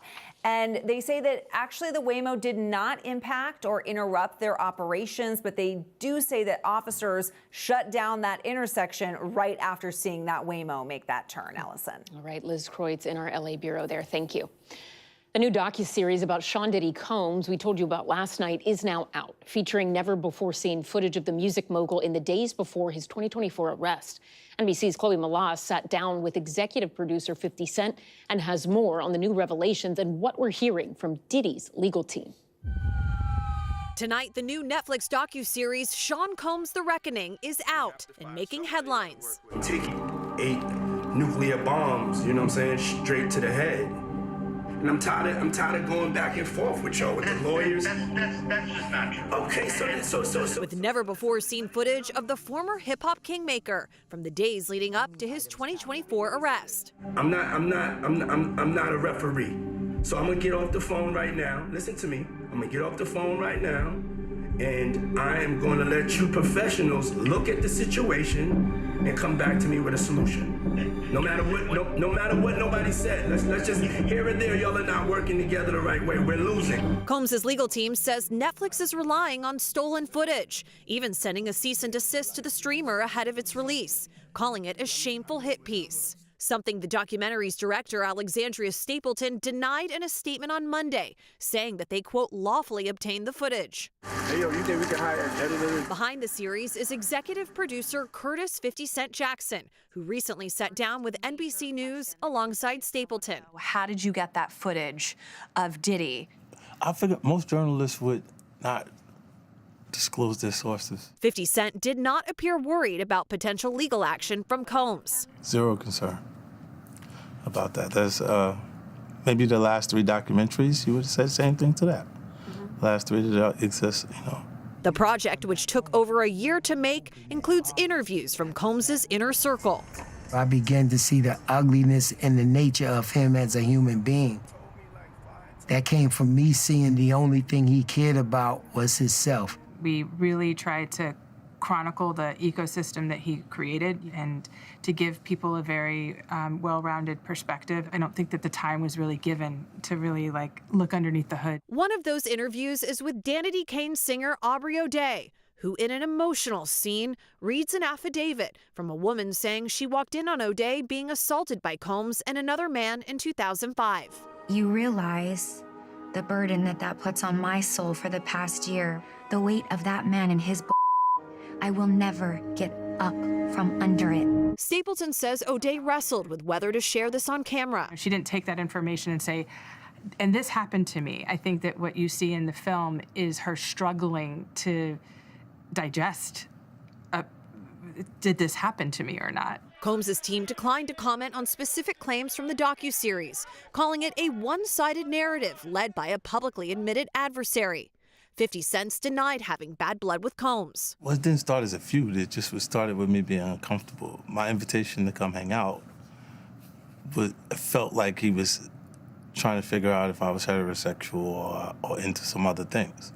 So I didn't hang out with him. But it's not a beef because we didn't do anything to each other. The docuseries also re-examines the murders of Tupac Shakur and the notorious B.I.G. in the 90s, raising questions about what Combs knew. Combs has denied all allegations and has never been charged in either death. You don't have Puff Daddy without Biggie Smalls. We had sources, more intel and information. It was the first time that you could really tell this story. Combs stood trial for 8 weeks and was acquitted of the more serious charges of sex trafficking and racketeering and sentenced to 50 months in federal prison for 2 counts of transportation to engage in prostitution. 2 jurors from the trial are featured in the doc. Do you believe that Sean Combs is a violent person? Based on that Intercontinental video, he can be. I thought that they were very different people and they could kind of represent, one grew up knowing who Sean Combs was. One had no idea, who this man was. And their perspectives, were really interesting. For the filmmakers, they say making the documentary was bigger than them. If I didn't say anything, you could assume that all of hip-hop culture is comfortable with his actions. It's bigger than just about Sean Combs or Cassie. It also should be a reflection on us as an American public. Chloe Malas joins us now in studio. Chloe, I understand you just got off the phone with Aubrey O'Day. What did she say? I did. Aubrey O'Day is someone that I've known for many years as a journalist. I've interviewed her. That's how I met her early on in my career. And she said that although she has no official comment, she did give me permission tonight to share with everyone that she was very emotional on the phone with me. She was crying. She was trying to catch her breath, trying to get her words out. And she let me know that she's just now sitting down and watching the docuseries. So. And before we let you go, I have to ask you as well, because Diddy's team has been aggressively fighting this documentary at every turn, right? Can you take us through a little bit of that? Sure. So over the summer, Combs' legal team sent a cease and desist to Netflix, but they had no idea that they had somehow obtained this footage that they are now saying is stolen and unauthorized. Now, we don't know how Netflix or 50 Cent or Alexandria Stapleton, the documentary's director, how they got this footage, but they say that they obtained it lawfully. But as of just yesterday, Combs' legal team sent another cease and desist, but Netflix did not back down. They released this 4-part series, but at some point that cease and desist will be legally filed, and we'll just have to see if Combs' team wants to really pursue a lawsuit here. Really interesting reporting on something you have covered extensively from the trial now to this. Chloe Malas, thank you so much.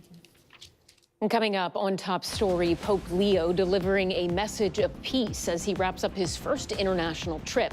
His new warning about American military action in Venezuela. That's next.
Back now with a high-end heist right here in New York City.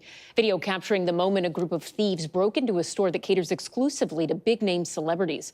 The suspects allegedly making off with nearly $2 million in stolen merchandise. Ida Siegel from NBC New York has this report. 4G Sellers is the kind of Soho clothing store most people don't know about, and that's by design. This store sells exclusively to celebrities like Cardi B, Kim Kardashian, and Drake. But now they are picking up the pieces after an early morning burglary caught on video. The owners say 4 thieves took as much as $2 million worth of one-of-a-kind clothing and belts. 2 guys brought a ladder, their own ladder. They came up the fire escape, threw a brick through this window here, and came in, and they knew exactly the pieces they were looking for. Police say it was a team of 4 that broke in around 4 Monday morning. Video shows them smashing through the second-story window of the Spring Street store, and then they just start throwing things in black garbage bags and chucking them out the window to a man waiting on the sidewalk below. About 100 items total. They took all the jeans, which were the most valuable. They were in the store for 4 minutes. The store owner, Vincent Ferraro, is a celebrity stylist who curates rare pre-worn clothing and then resells it for astronomical prices. He sold some pairs upwards of 90,000, 150,000. For one pair of jeans. Pair of jeans. This pair of jeans once belonged to Lenny Kravitz. They were also stolen. Vincent's clients include Mark Wahlberg and Travis Kelce, interested in high-end items. And though the $2 million loss is tough to swallow, apparently it's not enough to put them out of business. So this doesn't shut down the business? No, we're not feeling it. Ida Siegel, News 4, New York.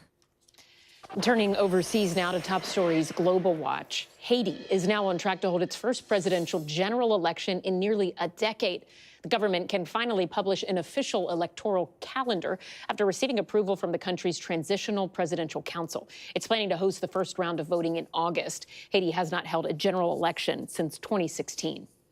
4 people have been arrested in South Korea for allegedly hacking over 120,000 home cameras and then selling that footage to foreign websites that share illegal and sexually exploitative content. South Korean police say 2 of the suspects in this case made tens of thousands of dollars from this. We're told all of the cameras used had simple IDs as well as simple passwords. Police say they're now taking additional measures to try and protect the victims. And Italian luxury fashion houses Prada and Versace are now joining forces.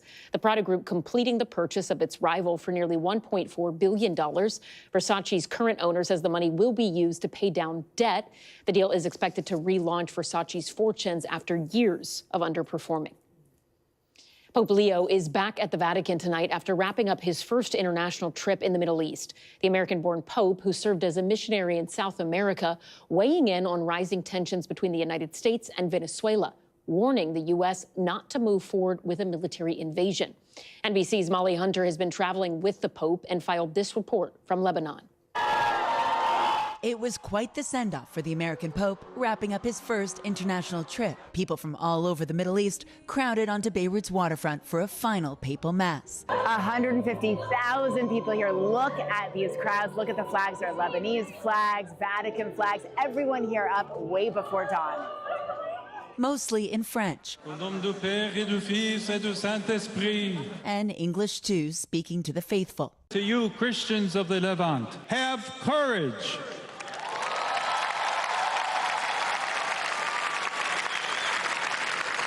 The whole church looks to you with affection and admiration. 23-year-old Rhea Malouf said today was unforgettable. This is the real definition of Lebanon. You're smiling so widely. This is the real definition of Lebanon. Maria Daher, in her scout uniform, also 23, was volunteering. You know, it just gives a sign of hope to everyone here. 5 years ago, this port was the site of a massive chemical explosion, killing more than 200 people. Before the Mass, the pontiff met with victims and families for a silent prayer, including Najwa Hayek. Her then 42-year-old daughter Lara was injured in the blast. She's been in a coma for the last 5 years. Imagine 42, she's been in the hospital. Now she's going to be 48. It's so hard.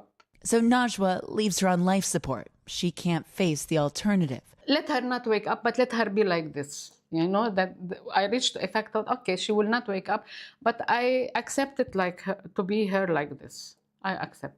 Najwa was under no illusions the Pope's visit would miraculously bring justice, but his prayers were welcome. On the flight back home to Rome, Leo gave a short in-flight press conference. Buongiorno a tutti. Asked about a hot-button political issue back in the U.S., the American Pope urged against a military incursion into Venezuela. Sobre Venezuela. It's better to look for ways of dialogue, he answered in Spanish, perhaps economic pressure if that's what the United States decides to do. Leo also called on Europe and North America to be a little less fearful of immigrants of different faiths, instead looking to Lebanon as an example of coexistence. I think one of the great lessons that Lebanon can teach to the world is precisely showing a land where Islam, Christianity are both present and are respected, and that there is a possibility to live together, to be friends. Molly Hunter, NBC News, Beirut. When we come back, a story from Pope Leo's hometown. A popular hot dog stand in Chicago handing out free Franks to fans thanks to a little help from their hometown coach. We'll hear from 2 of the store's employees next.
We're back tonight in Chicago, where not even freezing temperatures could keep locals away. Hundreds of people lining up to get a free hot dog, and it is all thanks to Bears head coach Ben Johnson. The iconic Wiener Circle restaurant promised that if he ripped off his shirt in a post-game celebration, there would be free dogs for all. And here is what he did after an upset win against the Philadelphia Eagles. I know you guys are hungry for more, right? It's it. Let me tell you something. The city of Chicago is hungry too.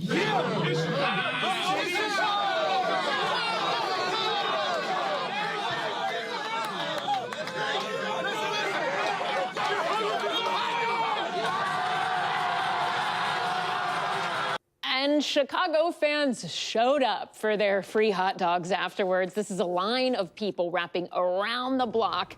So joining us now is the operation manager at Wiener Circle, and Emma Kreese and Reagan Eggert, who is one of the roast comics, grillers, and cashiers. Emma and Reagan, thank you so much for both of you being here. Emma, let me start with you. How did today go from your perspective, and how quickly did you run out of supplies? It was awesome. I mean, honestly, we're over the moon about it. We had our first guest lined up at 5 a.m., a little earlier than he needed to, but we started prepping around 7 a.m.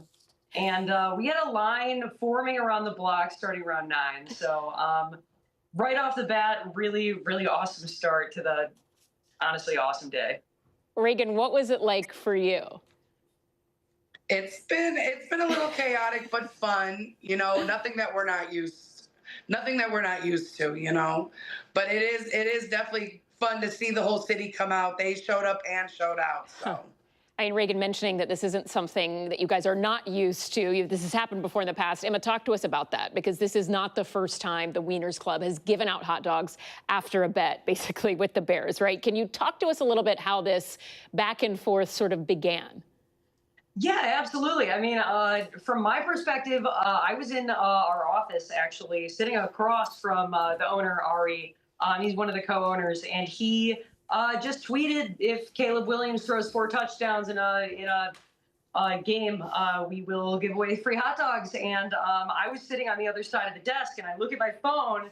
I see the notification. I was like, hey, is this happening? And then you know, he's like, yeah, if it happens. And it happened. And we had a busy, I'd say the line was longer that day, only because it's not as cold. It wasn't as cold back in September. So, but I mean, still the same amount of hot dogs given away. Last time we hit just over 2,000. Yep. Wow. I mean, even looking at this, I know people are like, I can't believe the line was this big. It was so cold. But I'm also like, it's Chicago, honey. Like, you guys are used to this, right? How do you follow this up, given this was so successful? Any plans for the next big thing? Yeah, you know, so that I'd say when the Bears make the Super Bowl, we do have some plans in the works. So definitely going to lean into that, and yeah, bear down is what we have to say. Yeah, bear down. Reagan, let me ask you, what does this mean to just see the community come together like this? I mean, how does it feel as a Chicagoan for both of you to see this happen? Well, for Wiener Circle, we're all about community. We love our customers, whether they're tourists, whether they're, you know, down the street. We love all of them, and we love to be able to feed Chicago. We love to bring out the city. You know, no one can do it better than the Wiener Circle. Emma Kreese, Reagan Eggert, thank you both so much for joining us. We appreciate it, and we hope to have a hot dog with you guys soon. Yes. Thank you. Cheers. And finally tonight, a tall tale from college basketball. Florida's new freshman, Olivier Rioux, is so tall he has his own Guinness World Record from his first time in the game last month. The Canadian teen has become an overnight sensation. To say he towers over the competition, it seems like an understatement. So Rioux, he stands at 7'9". This monitor from floor to the top is 7'1", which is as tall as Shaquille O'Neal. If we make Olivier actual size, he does not come close to fitting. NBC's Jesse Kirsch has the story of the literal biggest man on campus. Olivier Rioux has just taken the shirt off. When this Florida Gator stepped onto the court, he made history. This is as loud as it's been all night. At 7'9", Olivier Rioux is the tallest person to ever play college basketball. Pretty tall. And even before the 19-year-old's debut last month, the Quebec native made a name for himself on social media, going viral in this clip with Shaq. Olivier's taller than anyone in NBA history. He's got a foot on LeBron James, 15 inches on Michael Jordan, and 20 inches on one NBC News correspondent. Oh! Let's go. What do you love about the game? I love that it takes discipline and hard work to be where I am. Guinness World Records calls Olivier the world's tallest teenager. Is it true you were as tall as your kindergarten teacher? I was probably 6 foot by 5 years old. Now, like any other college kid, almost 5,000 calories. He's got to eat. Favorite food? Poutine. Is poutine the secret sauce that helps people grow to 7'9"? I don't know. And navigate the school day. The auditoriums have a lot of small chairs and they're not comfortable. So lectures are not great. Lectures are not great. But he takes on the challenges for moments like this. A first career point. Giving all of us someone to look up to. Jesse Kirsch, NBC News, Gainesville, Florida. And thank you so much for watching Top Story. For Tom Yamas, I'm Ellison Barber in New York. Stay right there. More news is on the way.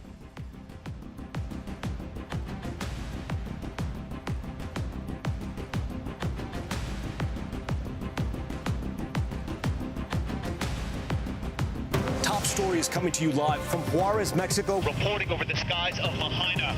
Every weeknight, it's your news playlist. Top Story with Tom Yamas, streaming weeknights at 7 on NBC News Now.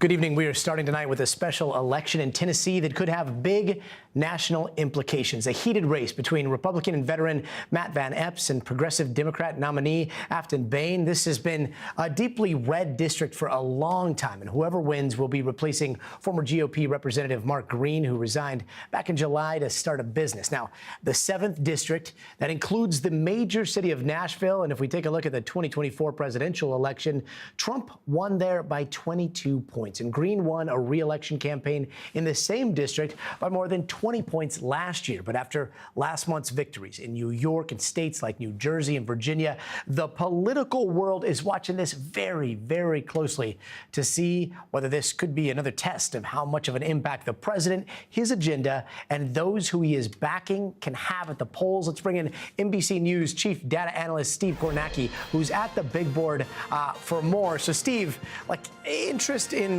anybody in politics right now really exploded in this race over Thanksgiving. What are the polls? What are we seeing so far? Most of them are closed, right? Yeah, Gotti, polls now officially closed here in the 7th Congressional District of Tennessee. And again, you said it, this is a district that on paper, should be a layup for Republicans. It normally is. Donald Trump won this district by 22 points last year. In 2020, he won this by 15 points. But there was a poll that came out that showed this to be a close race. And something else we've seen this year is in other special elections for Congress. In races like this, we've seen Democrats doing a lot better in those special elections than they did in the presidential election last year. And so there's indications there this might be a suspenseful race tonight. We are waiting. The way it's gone in this district in the past, they've started to report out results in these counties really quickly. So I'm kind of watching this like a hawk in case we see one of these counties light up right here. But basically what we're looking at tonight, Gotti, as the results start to come in, I'll zoom in a little bit. You're talking about parts of the city of Nashville. It's not all of Nashville in this district. Nashville suburbs. There's some well-to-do suburbs to the south. Then there's the city of Clarksville here. That's one of the bigger cities in Tennessee. And then there's a lot of rural areas to the west and to the south in this district. If Democrats are going to have a good night, if Democrats are going to have a winning night in this district, I think they need to have two things happen. Number one, right here where Nashville is, that's Davidson County. Democrats have to win this. They have to win this big, and they have to have massive turnout. That's what we're looking to see. Are they able to do that in Davidson County? That's one piece of it. And the other area here, I think this is, we're going to spend a lot of time tonight looking very closely at Montgomery County, where Clarksville is, because I think it's the closest thing of all the counties you're looking at here to a swing county in this race. If Democrats are going to pull off the upset, I think Montgomery County, where Clarksville is one they would need to win. You're going to have a lot of other Republican areas here. And the question for Republicans, because they've really sounded the alarm in the last week, Republicans have about this district in these rural areas. Are Republicans getting some big turnout, too? That was one of their concerns, that their voters maybe weren't as engaged. Yeah, Steve Kornacki at the big board. Thank you so much. And we'll let you get back to the Kornacki cam. If you don't know what the Kornacki cam is, Google it. You will not be disappointed. We'll be watching all night. Steve, thanks. Let's bring in NBC News Capitol Hill correspondent Melanie Zanona, who is out in Nashville tonight. Mel, what does voter turnout look like? Like, what have you seen today, and what are voters saying they turned out for? Well, one thing I've heard consistently from voters today, Gotti, is that they are concerned about the cost of living. They say it's harder to pay their bills, it's harder to put food on the table, and it's harder to afford their health care. I asked a number of voters outside of a polling precinct in Nashville about why they turned up today to vote in this special election. Here's what they had to say.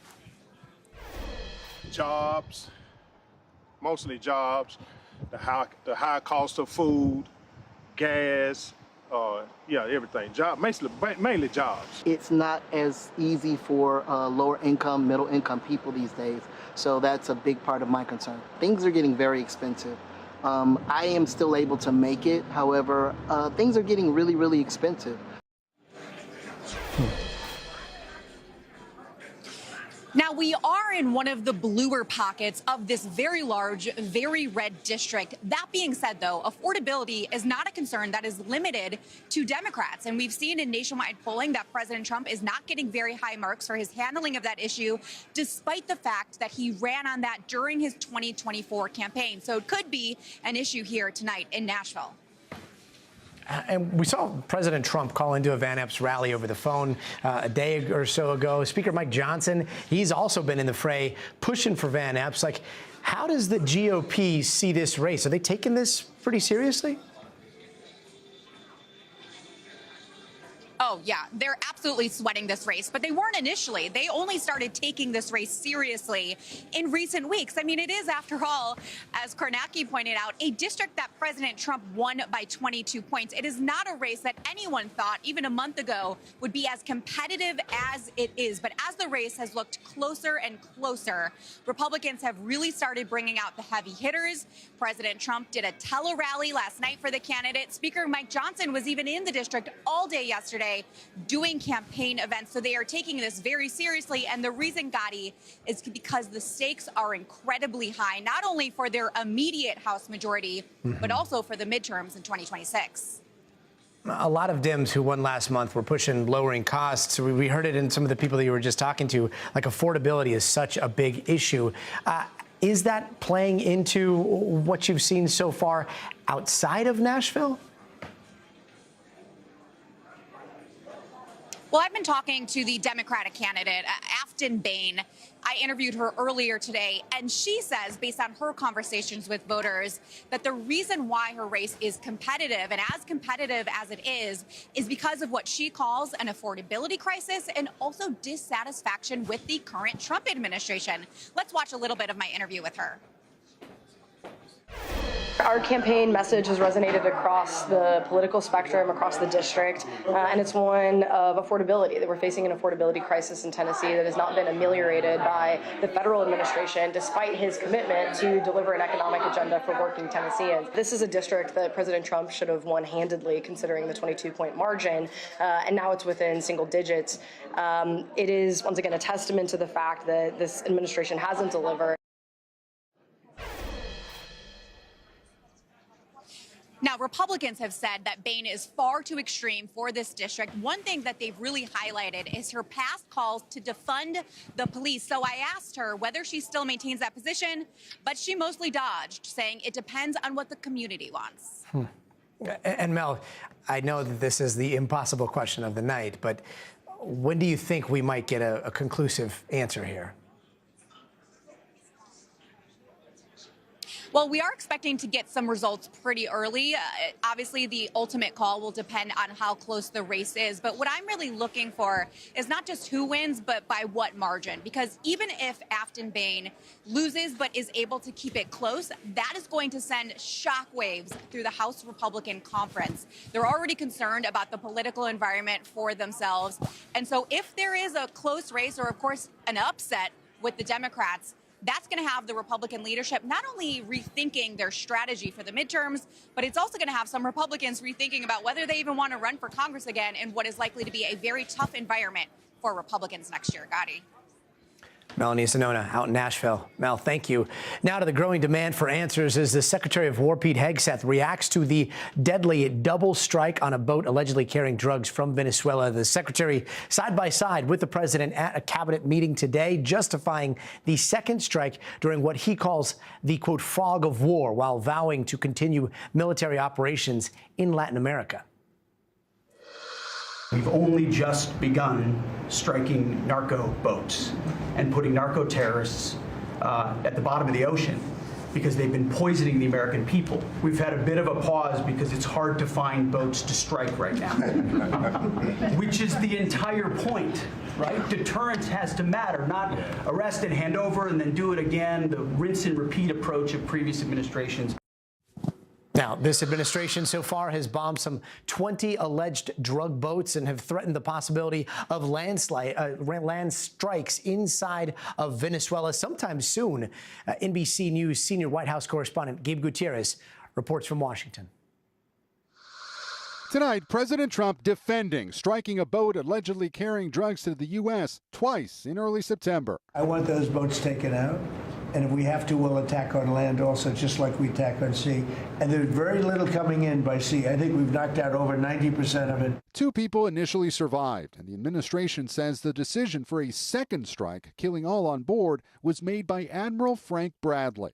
Today, Defense Secretary Pete Hegseth said even though he watched the first part of the attack live, he'd moved on to his next meeting before the second strike. Admiral Bradley made the correct decision to ultimately sink the boat and eliminate the threat. We have his back, and the American people are safer because narco terrorists know you can't bring drugs through the water. So you didn't see any survivors, to be clear, after that first strike? I did not personally see survivors, but I stand, because the thing was on fire. It was exploded and fire or smoke. You can't see anything. You got digital. This is called the fog of war. The Trump administration has labeled drug cartels foreign terrorist organizations, but Democrats are calling the targeting of incapacitated survivors a potential war crime. Some Republicans are also skeptical. I think both strikes are actually illegal. I don't think you can just name people and say, well, they've got drugs. Well, where's the proof? It comes as the administration ramps up its crackdown on illegal immigration. A senior law enforcement official tells NBC News ICE is planning an operation this week in the Minneapolis-St. Paul area, where there's a large Somali population. You told me to look into Minnesota and their fraud on visas and their programs. 50% of them are fraudulent. Federal prosecutors have charged dozens of people in Minnesota's Somali community for allegedly stealing hundreds of millions of dollars in taxpayer money meant for social service programs. This beautiful place, and I see these people ripping it off. Their country stinks. And we don't want them in our country. But when they come from hell and they complain and do nothing but bitch, we don't want them in our country. Let them go back to where they came from and fix it. Gabe Gutierrez reporting there. Joining us now is Representative Jimmy Panetta, serving California's 19th Congressional District, who is also a former intelligence officer in the U.S. Navy. Congressman, thank you so much for being here. You've been very vocal about limiting the administration's power to conduct these boat strikes. First off, do you think cartels or those working in the drug trade warrant a terror designation? Yeah, I think what we're seeing with this administration is trying to conflate the war on terror with drug trafficking and using the war on terror as a template, not only to go after these drug boats, but to eventually set the table for a potential war with Venezuela. And so that's why I've been outspoken about that when it comes to not only the lack of evidence, the lack of use of the law, but also the fact that I've introduced legislation to prevent us funding any sort of war with Venezuela. Secretary Hegseth earlier, he cited the fog of war, partly justifying that second strike conducted on the alleged cartel boat. They're saying that these are drug boats, that they're pointing at the 4 motors on the back. Let's listen to a little more of what he had to say. I did not personally see survivors, but I stand, because the thing was on fire. It was exploded and fire and smoke. You can't see anything. You got digital. This is called the fog of war. And that's the secretary there talking about the second strike, one strike, and then apparently sometime later the second strike was ordered. But what's your reaction to the secretary's comments there? Look, I think when it comes to these drug boats, I just got back from a visit not only to the Dominican Republic, but to Honduras. And I spoke with the leaders in the Dominican Republic, and I spoke to our troops in Honduras and talked about the drug interventions that are going on and these types of trafficking, this type of trafficking that's coming from Venezuela. Now, they're doing a good job stopping drug trafficking. But I asked them, is that just marijuana and cocaine? And they said, yes. I said, any fentanyl whatsoever? And they said, absolutely not. There's none. So you're having this administration that wants to conflate the war on drugs and the war on fentanyl in the United States in order to justify these types of boat strikes, in order to justify a potential war with Venezuela. In regards to this double tap, as they're calling it, as to what took place and what Pete Hegseth is saying took place, there needs to be a full investigation into this. And I'm proud that Congress finally seeing our Republican colleagues step up and hopefully push back on this administration and have a bipartisan review of what exactly happened. That needs to be absolutely transparent. And look, if the facts are there, they have a Republican Congress. They should rely on the Republicans, as they have been, to support them. But I just feel that the facts aren't there. Now, I know not only was an intelligence analyst, I was a drug prosecutor before I became a U.S. Congress member. You use the facts, you use the law, that's how you make the decisions. And right now, there's no facts, there's no law, and we're getting fuzzy decisions that have led to this gunboat diplomacy by Secretary Hegseth. I mean, just picking up where you left off there, as an intelligence officer in the U.S. Navy, your expertise in this particular field is pretty extensive. For those who are unfamiliar with the rules of engagement, just clarify for us, because if the United States bombs a boat and then someone survives, is the United States supposed to rescue any survivors and stop the attack? Not to delve too deeply into just war theory, but philosophically, why is the military allowed to make a first strike lethal and not allowed to carry out a second lethal strike on a boat like this? Look, it depends on the fact, but what you're not supposed to do, and this is made clear in the Pentagon brochure that people receive in UCMJ, you're not supposed to fire upon survivors of a shipwreck. You're not supposed to do that. And so when you look at what happened, and based on what limited evidence we do have, it's really a violation of law if they were civilians or if we were in an armed conflict. Either way, based on the limited evidence that we have, this seems to be a violation of civilian law, and they could be prosecuted in American courts or the UCMJ. That's why we need to have a full-fledged review as to exactly what happened. Now, I know Secretary Hegseth and the admiral that was in charge of this strike have started to talk about some of the things that went down, but we got to have full transparency here. This really is it's not just potentially illegal. This is a threat to our democracy, if you ask me. And what I mean by that is that, you know, when you start to go use these types of use of force under false pretenses, it's a threat to the institutions. It's a threat to Congress, who's not standing up to this administration. And if you go to war under false pretenses, as they're setting things up to do with the largest strike force in the Caribbean since the Cuban Missile Crisis. I heard Admiral Stavridis say it's the largest naval presence anywhere in the world right now. But if you're setting that up to go to war under false pretenses, there's loss of accountability. There's loss of any type of oversight by the American people. And this is what we're going to prevent in the United States Congress. Well, hopefully we'll see some of that oversight as the Admiral appears before Congress. Congressman Panetta, thank you so much for joining us. The suspect in the shooting of 2 National Guardsmen in Washington has made his first court appearance since the attack last week. Prosecutors have alleged the suspect fired shots on the troops who were on foot patrol, killing West Virginia National Guardsman Sarah Beckstrom and critically injuring West Virginia National Guardsman Andrew Wolf, who is still fighting for his life. Court documents also allege he yelled Allah Akbar, or God is most great, in Arabic, according to a National Guard witness at the scene. The suspect appearing virtually from his hospital bed before a federal court today, pleading not guilty to murder and gun possession charges. It comes as there is growing calls from the Trump administration for a new travel ban in response to the shooting. NBC's senior Homeland Security correspondent Julia Ainsley is following the latest for us. Hey there, Julie. So today in federal court in D.C., Gotti, was the first time people were able to lay eyes on the suspect in Wednesday's National Guard shooting. He pleaded not guilty, but just in the little amount of evidence we were able to see so far, we expect the prosecution will be leaning on the fact that he said a phrase that indicated he had jihadi motivations just before the shooting took place. They also have video surveillance they'll be presenting in this case. And of course, this is not happening in a vacuum. The context here is what is happening inside the Trump administration as they respond to Wednesday's shooting, where we're seeing vast changes in immigration policy as a result. Just last night, the Secretary of Homeland Security, Kristi Noem, put out on X that she had just met with the president and that she wanted to block people from every damn country that was sending killers and leeches of the American entitlement system.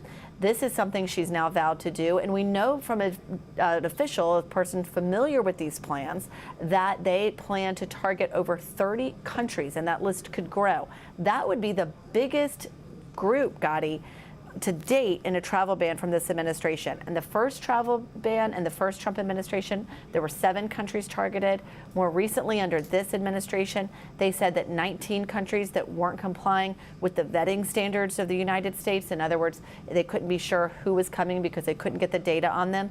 That group was 19. Now they're expanding to 30 and beyond. But it's unclear how the Trump administration is defining these countries or exactly what countries will be on this list. Previously, it's been an issue of vetting. Now the way the secretary is talking about it and the president's talking about these countries, where he said he wanted to block anyone coming from the third world. It's unclear exactly how they'll draw boundaries about what countries won't be able to send their nations, their people from those countries to the United States. Gotti?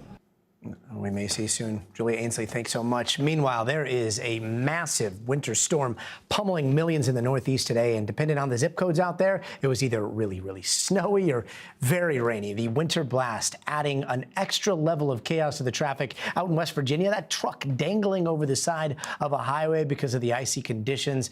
Fortunately, that save happened miraculously. There's a similar story playing out in Connecticut with the semi-rollover winter alerts. Those are still in effect tonight for some areas, and there's more snow and rain on the way. NBC's Erin McLaughlin is tracking it all for us.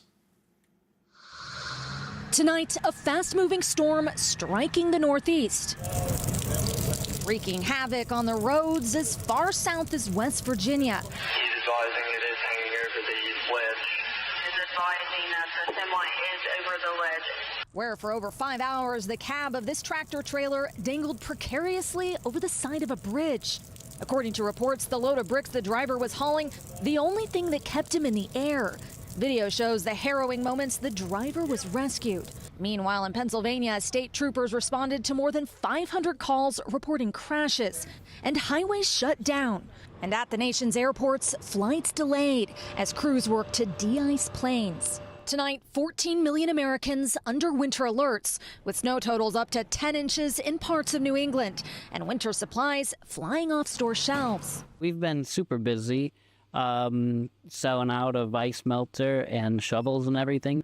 In Scranton, Pennsylvania, an alert warning of extreme cold and an all-out effort to stay ahead of the snow. The plows have been working the roads since 7 a.m. You just have to watch for pedestrians. You won't believe how they'll walk right in front of you or behind you. I almost hit a guy on a little moped. So PSA, you see a snowplow steer clear? I would think so. Today, former professional snowplow driver Clyde Best came out of retirement to salt the streets. What's your advice for folks dealing with all this snow? Stay home. Stay home where it's cozy. Aaron McLaughlin, thank you so much. Let's bring in NBC News meteorologist Bill Cairns with more on the upcoming winter weather forecast. Hey there, Bill. Gotti, our high-impact, fast-moving storm is just about done in the Northeast. We just got a little more heavy snow to go, especially in areas of Maine. Coastal Maine is going to get it on the chin as we go throughout the evening hours, but you notice most of the precipitation has exited. So looking back at the last 48 hours, when the storm was in the Midwest going into the Ohio Valley, a lot of areas picked up somewhere between, maybe 2 to about 5 inches of snow. Columbus, Ohio, Kansas City, St. Louis, Louisville included. Chicago, just 2 inches with this one, but we add that to the 8 inches you got over the Thanksgiving weekend, and you've had quite a snowy week. Other areas that have picked up snow, and these totals are still coming in.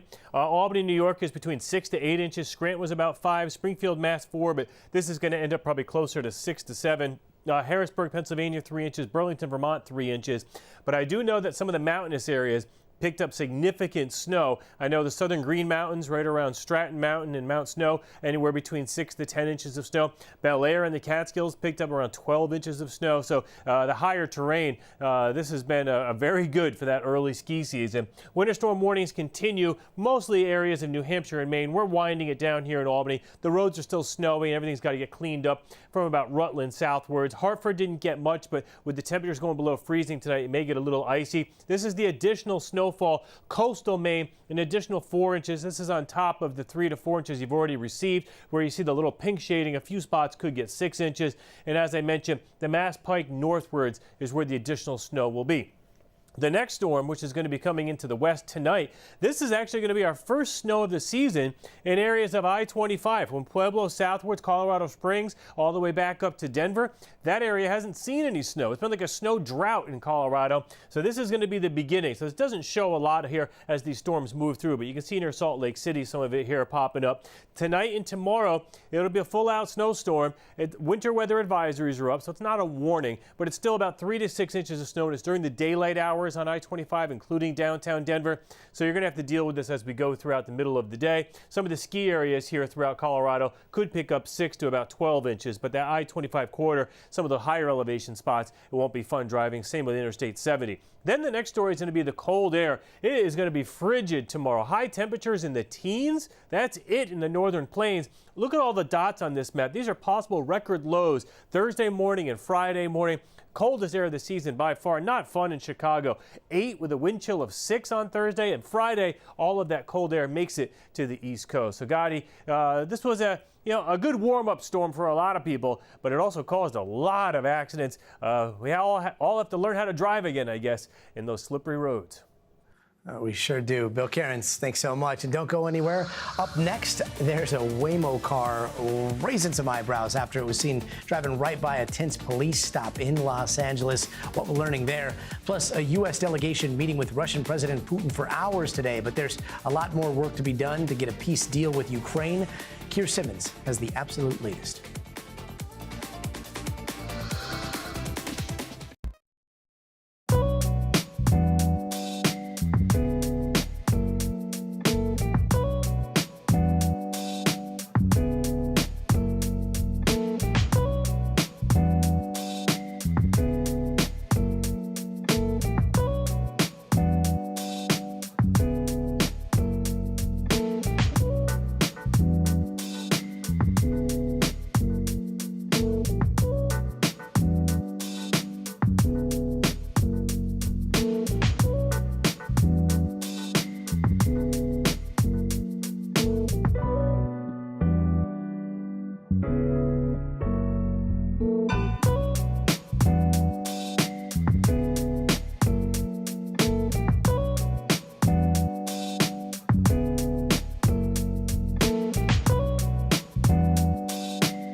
welcome back. Here are some of the other headlines we're watching tonight. Police in Los Angeles say a man was arrested for throwing a Molotov cocktail at a federal building.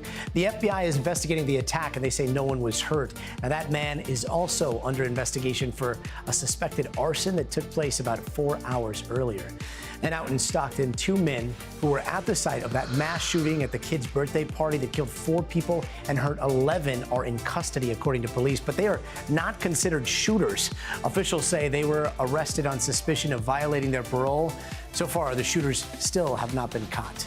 And in Sacramento, a former deputy suspected of fatally stabbing his 11-year-old son was shot and killed by police after leading them on a chase on the highway. He died at the hospital, and the same ex-deputy was also found to have lied about a 2023 fentanyl overdose following an investigation. Meanwhile, billionaires Michael and Susan Dell from Dell Computers, they have pledged over $6 billion to encourage families to claim, quote, Trump accounts. That is part of President Donald Trump's plan to expand access to seed money for kids too old to qualify for the initial $1,000 from the federal government that was given out. The money will provide $250 each to 25 million American children aged 10 and under. And San Francisco is going after the food manufacturers that make some of the country's most popular foods and drinks. This is all over ultra-processed foods like Slim Jims, Doritos. The city says they know they make people sick, but they sell them anyways, and none of the companies have responded to requests for comments. Meanwhile, accused killer Luigi Mangione was back in court in New York. You can see him here sitting next to his defense team in civilian clothes. Keep in mind, this is not the actual murder trial. Instead, this is a hearing that determines just what evidence can be used once a trial actually starts. Mangione's lawyers are trying to get key evidence tossed out, and one of the police officers who arrested him at that Pennsylvania McDonald's late last year took the stand today. Now let's go out to NBC News correspondent Sam Brock. So, Sam, can you walk us through the officer's testimony here? How did it go down?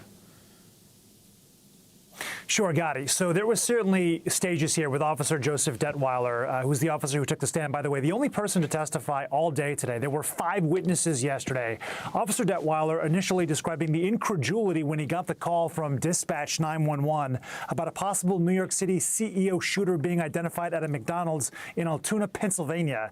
Then, Gotti, he describes how nervous Luigi Mangione is when he actually enters the restaurant, and then the fear that he felt himself and some of his colleagues for the firearm that they knew was outstanding, didn't know exactly if he had it on his person, in his backpack, or where that might be. And that's obviously material to this entire conversation, because the evidence suppression motion from the defense is based on the idea that there was a warrantless search, that physical evidence was obtained by police and by investigators without abiding by Mangione's constitutional rights. And they also charged that his Miranda rights were read 19 or 20 minutes into this confrontation, well after he had been asked to answer many questions and had been interrogated. I will say, just for general color and really a fascinating observation here, they so thought this wasn't the guy that Detweiler, when he got the call from 911, didn't even turn on the sirens to his car, rolled into the restaurant, had received a text message from his lieutenant basically saying, I'll bring you a hoagie, I'll buy you one when you come back with a New York City shooter, wink, wink, basically. And it turned out this actually was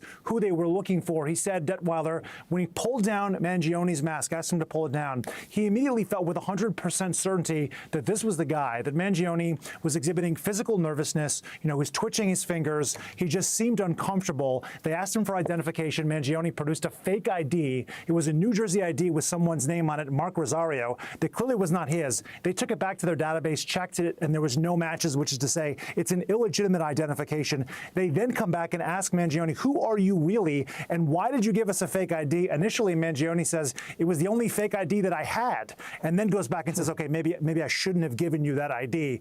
All of this is information, by the way, that may be stricken from the record, depending upon what the judge decides. But of course, the contents of what are in his bag, with this outstanding question about the firearm that was used, the ballistics match between the 3D printed gun in his bag and what was found, the shell casings where Brian Thompson was murdered, are a match. So you can understand why there's a lot at stake in these negotiations. And again, this is just day 2, Gotti. There may be 4 or 5 or more days of court left.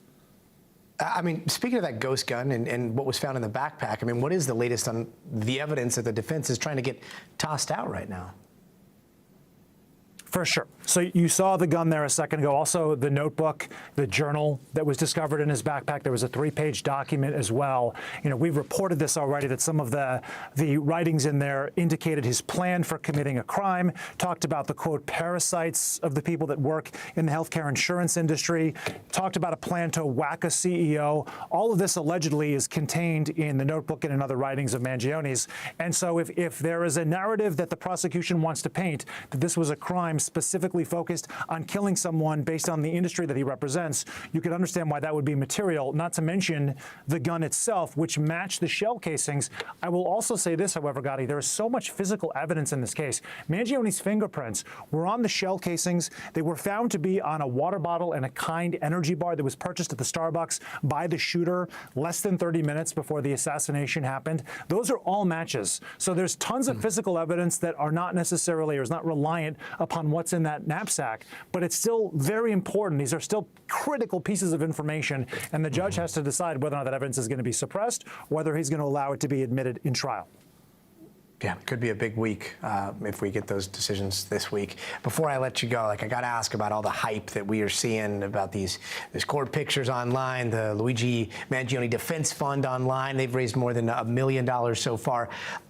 Is the whole social media obsession with this case having any real-world impacts in the courtroom? Yeah, there's no indication that there's real-world impacts in the courtroom yet, although you look at the 1.36 million that you see on your screen, there are 37,000 individual donors, and our understanding, certainly NBC News is reporting, is that that's going to help cover costs associated with 3 different cases, right? He has the federal case, the New York case, and the Pennsylvania case, and all the trials, or I should say, individual charges they're in. So there's a lot of money that needs to be spent for his defense. It is, by our knowledge, going to be partly funded by this fund, which has $1.3 million, 6,000 letters, Gotti, that he has received so far in jail. It's this weird nexus between people that really feel like, while murder is wrong, he has struck upon something, an inequity in the healthcare system that he has spotlighted, with those who are demanding justice for someone who was a father of 2 kids who was murdered in Midtown Manhattan. And where these two things intersect right now is exactly why this story has generated so much interest. Perfectly said. NBC's Sam Brock. Thanks so much, Sam.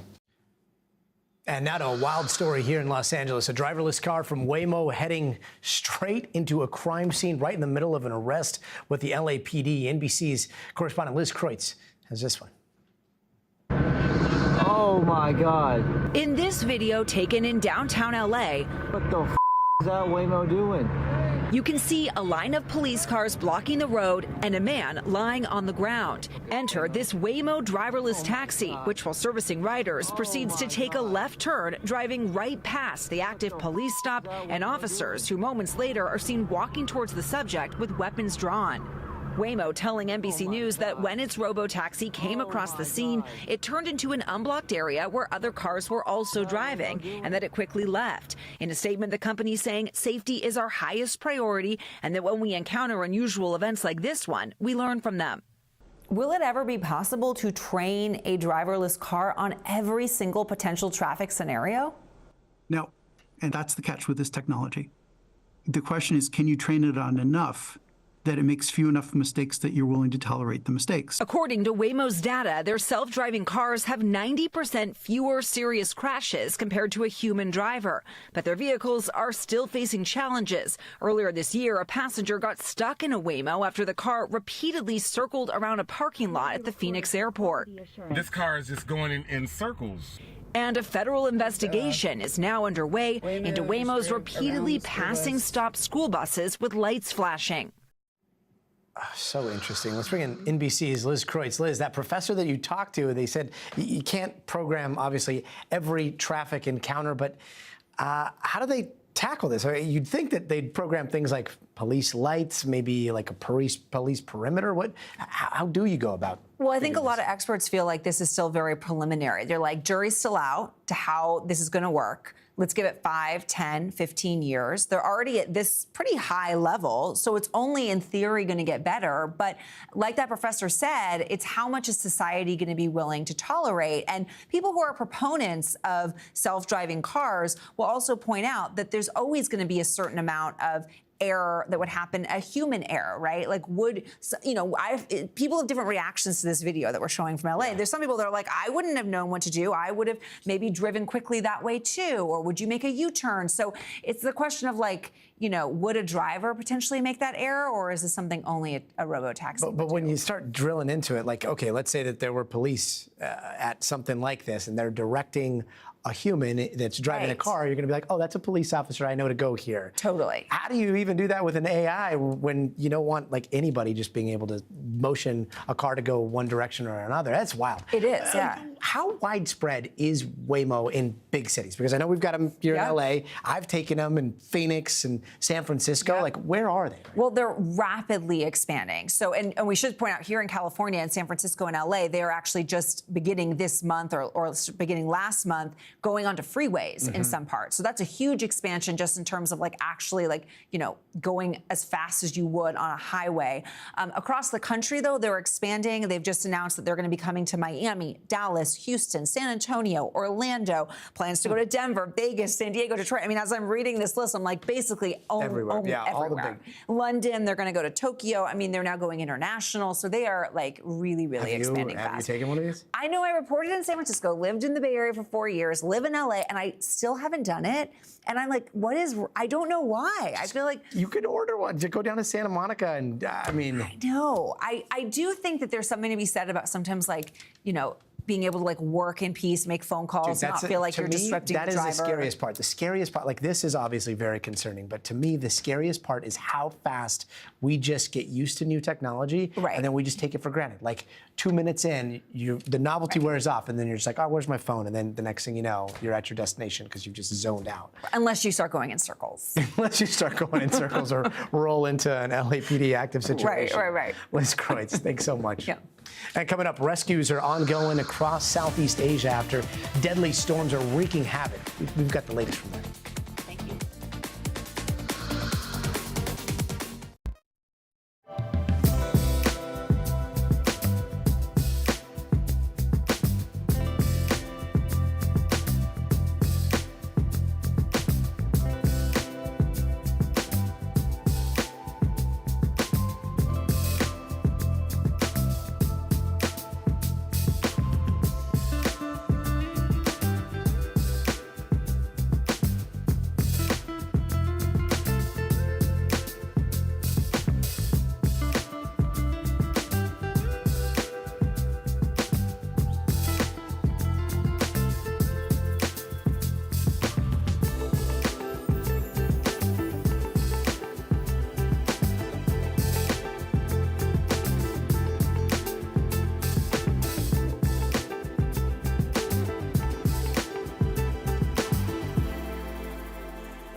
Hey, welcome back. Are Ukraine and Russia getting anywhere closer to a peace deal? Well, today, a U.S. delegation met with Vladimir Putin inside the Kremlin, a meeting Russian officials described as productive. But so far, no signs of compromise on the biggest sticky point, and that is territory. Russia wants to hold on to Ukraine's industrial Donbass region and all of the territory it has taken so far.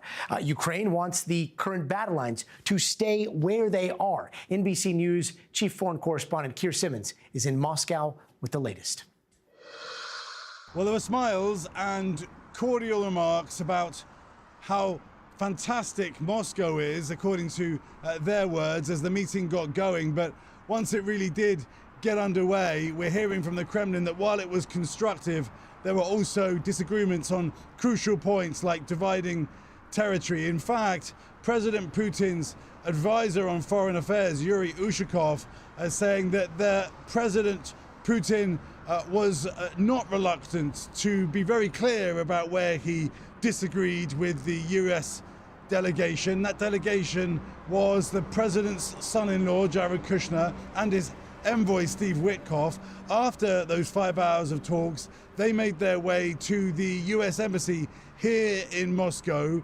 The Kremlin said that was in order that they could phone President Trump on a secure line. President Zelensky has said that he expects a phone call immediately after the talks from the US to brief him on developments, on what was talked about and what was and was not agreed. The Russians saying that beyond the initial peace plan that was said to be 28 points, that the US has now given them 4 more documents. But President Putin, even before the meeting, was signaling an uncompromising stance, even talking to reporters while Jared Kushner and Steve Witkoff were waiting in the Kremlin to meet with him. And when he was asked about a potential conflict with Europe, President Putin said, well, not in so many words, said, well, we're not looking for a war with Europe, but we are ready. That kind of talk signals that the Kremlin believes that it is making progress on the battlefield in Ukraine and that it can continue to double down on what are described as President Putin's maximalist aims, his goals, including that through negotiation Russia should gain more territory, and that, for example, the Ukrainians should have a limit on the size of their military. Some of that the Ukrainians were never going to agree to, and it does appear as if this push for peace is stalling once again. Keir Simmons, thanks so much. And let's take a quick look at some of the headlines that are trending around the world. There's some video out of Sri Lanka. This is a Sri Lankan army trying to rescue dozens of people who got trapped on a flooded bus. Last week's devastating floods and landslides have now killed over 1,300 people in Indonesia, Sri Lanka, and Thailand. Rescue crews are searching through the mud and destroyed homes for nearly 900 people still missing. And the former president of Honduras, Juan Orlando Hernandez, was released from a West Virginia prison after a pardon from President Trump. Hernandez was serving 45 years for taking bribes from drug traffickers so they could move 400 tons of cocaine into the United States. Trump promised the pardon last week after Hernandez sent him a letter saying he was politically persecuted by the Biden administration. And a council in Haiti just backed a law that brings the country closer to having a president again. The approval means the government can now publish a long-awaited electoral calendar, which could mean holding its first general election since 2016. Haiti hasn't had a president there since their last president was assassinated in 2021. And to kick off a coastal town's Christmas season, fishers in Peru dressed up as Santa Claus to give free rides in these boats. Those are iconic reed boats that fishermen along Peru's northern coast have used for generations. Looks much warmer than those old flying sleighs, I guess. Coming up in the future of everything, OpenAI apparently declaring a code red, why CEO Sam Altman is calling for an all-hands-on-deck approach to beat out its growing competition.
And tonight on The Future of Everything, OpenAI is reportedly on code red in the race for AI dominance. For now, ChatGPT still maybe leads the market, but Google's Gemini is gaining fast. Just recently, they launched this pretty jaw-dropping new image generator. And here's what the competition kind of looks like. We ran the same prompt through ChatGPT and Gemini. Produce an image of the weather in LA tomorrow in the style of cubism. I know art is in like the eye of the beholder, but this is ChatGPT. This is Gemini. And it's features like this that have Sam Altman and OpenAI on edge. So much so that they sent out a company-wide memo just yesterday. It was first reported by The Information. Watch this. Sam declared what he calls a code red. So he told employees that he wants them to prioritize improving ChatGPT as, OpenAI faces more competition from rivals like Google. And NBC News tech contributor Joanna Stern joins us. Joanna, what are you hearing about this memo, and what's the mood like right now inside of OpenAI? Well, Code Red says it, right? It sounds like there's a bit of panic. Not surprising, given what we have seen really kind of go viral over the last couple of weeks with Gemini 3, which was a new model Google released a few weeks ago, and the Nano Banana image model, which I believe is what you generated that AI or that LA weather cubism prompt. So Cubism, it is clear that OpenAI... The culture, we very deep culture you're showing there. Yeah, but look, I mean, I've been a ChatGPT user through and through. It was, sort of my first true love. But as you test these, you do start to realize there are places where some of the models are getting better. Some of the models are at least taking advantage of things that consumers may want to do. And I really do think Google has nailed that with some of the photo editing and where they've put that. And I think that's what we also have to really consider. What's probably getting under Sam Altman's skin here is not only is Google's models getting better, right? But they also have the product infrastructure where they already have the user base. So Gmail, Google Photos, Google itself. And so that is where I believe Sam Altman is thinking, crap, our models have to not only get better, but our product has to get better so we can get those numbers and that average usage numbers up. Yeah, YouTube. I mean, it is quite the vertical stack.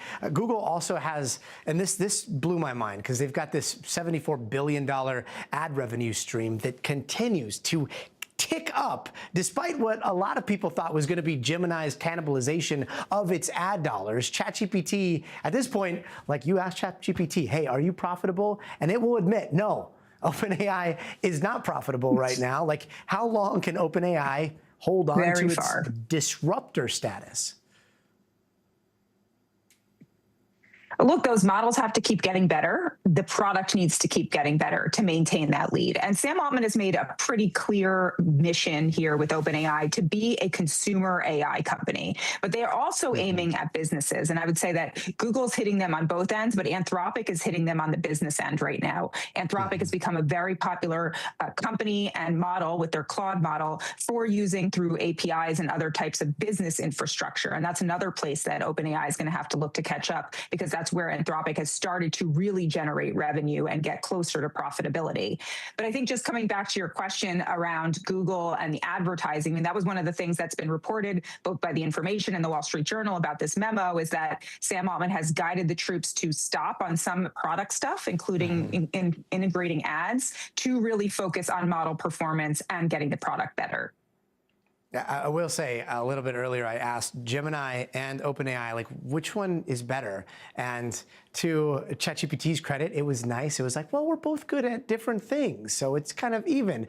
Gemini was kind of a killer, and it's like, no, we are better. We are gaining steam or something AI-ish. But it was pretty interesting. So we'll see. Sounds like my kids. Exactly. Joanna Stern, thank you so very much. And coming up, new FDA-approved glasses that can slow nearsightedness in kids. What you should know if you're looking to snag a pair ahead. But first, you got to see this. One Long Island family is bringing Christmas vacation to life again this year The Orsini family transformed their home into the Griswold family experience for a second time. They used 25,000 Christmas lights, inflatables, like 20 character mannequins, and even a rusted RV. They're taking advantage of all this attention this is generating by asking visitors to donate toys to their local children's hospital. Family admits the decor definitely over the top, but clearly their dad taught them everything they know about exterior illumination. We'll be right back.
And for a little more of the future of everything, there's this new innovation that's showing promising signs of improving kids' vision, with the FDA recently approving a pair of glasses that are designed for kids. And those lenses can actually help improve a kid's vision and reduce the chances for more serious eye problems when they grow up. Now, the main culprit here is nearsightedness that has actually been increasing among kids. These new glasses can slow the progression of the disease. Right now, an estimated 27% of the world's population are nearsighted, like me. That's over 1 billion people. The NIH predicts that number could rise to 52 by 2050. And let's bring in NBC News medical contributor Dr. Akshay Syal. Dr. Syal, good to see you. How do these glasses even work here? So, Gadi, in order to understand this, we have to sort of understand what myopia is. And it's, for people out there watching, it's nearsighted. I see you're wearing glasses right now, Gadi. Do you have a problem seeing, things close up, or do you have a problem seeing things far away? I can see things close up. I can't see things far away. So you have myopia, and so do I. I'm wearing contacts right now, but I also wear glasses for the same thing. This is something that as much as 40% of the population here in the U.S. has. So, we're talking about something that could affect a lot of people. I mean, the way this works, Scotty, is, because of things like smartphones and textbooks, things that are sort of propped up, which require us to hold them really close to our eyes, they're causing this sort of epidemic of myopia or nearsightedness. And really what we see then, Gadi, is that the eyeball actually changes shape. And we have a graphic here from the Cleveland Clinic that can sort of show you how the eyeball changes shape. And it's important to understand, you can see the bottom eye on your screen is sort of elongated, right, Gadi? It's bigger than the other one. And that change in shape happens because of holding things close to your eye. And you can see that little light there is actually reflecting a little bit off of the retina, which causes things far away to be blurry. Gadi, to answer your question, these glasses could potentially slow down that elongation and slow down myopia in children, which is a big, big problem right now. So it slows it down in children? I mean, is there any hope for, like, us four eyes here? There are other things out there, right, like LASIK, laser eye surgery, that can help people get off of their glasses. There's, of course, contacts like I am wearing right now. I don't look nearly as good in glasses as you do, Gadi, but, right now this FDA approval is for children. It is for people for that age group where really we are more vulnerable to those changes in eyeball shape because that tends to happen in that age and then level off in adulthood. So that's why there's all the focus there. And really, Gadi, a lot of people don't know this, but some smartphones actually actually have features out there. iPhone, for example, uses the Face ID sensor.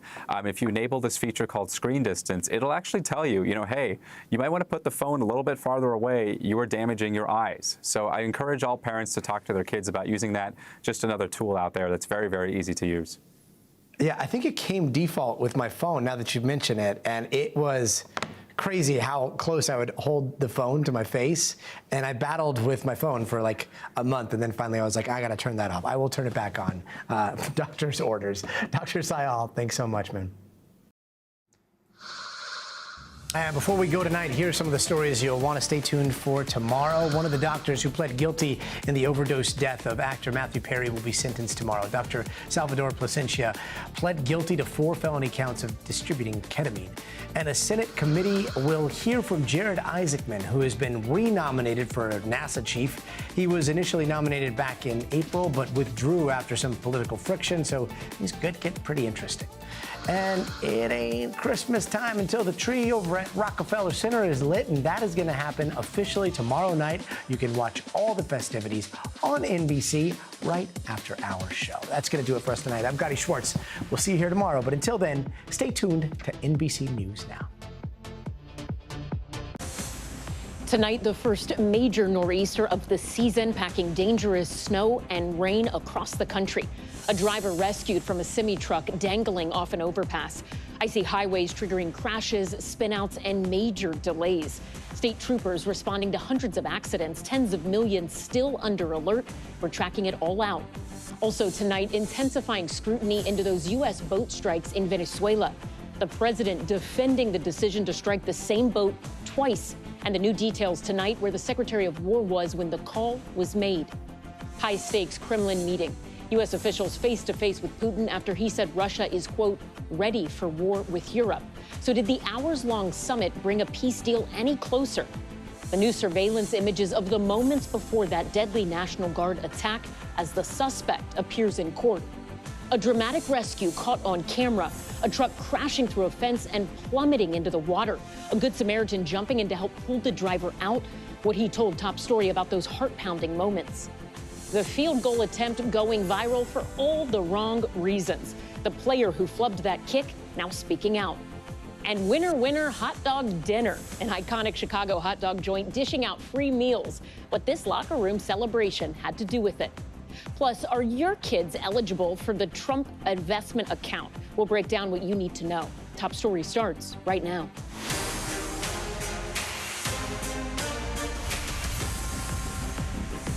And good evening, I'm Ellison Barber in for Tom. We begin tonight with monster snowstorms still pummeling parts of the Northeast. This was the harrowing scene in West Virginia, a semi-truck hanging off of an overpass as rescue teams rappelled down to get that driver to safety.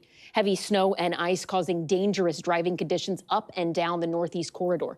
Cars and trucks destroyed on Pennsylvania's Route 80.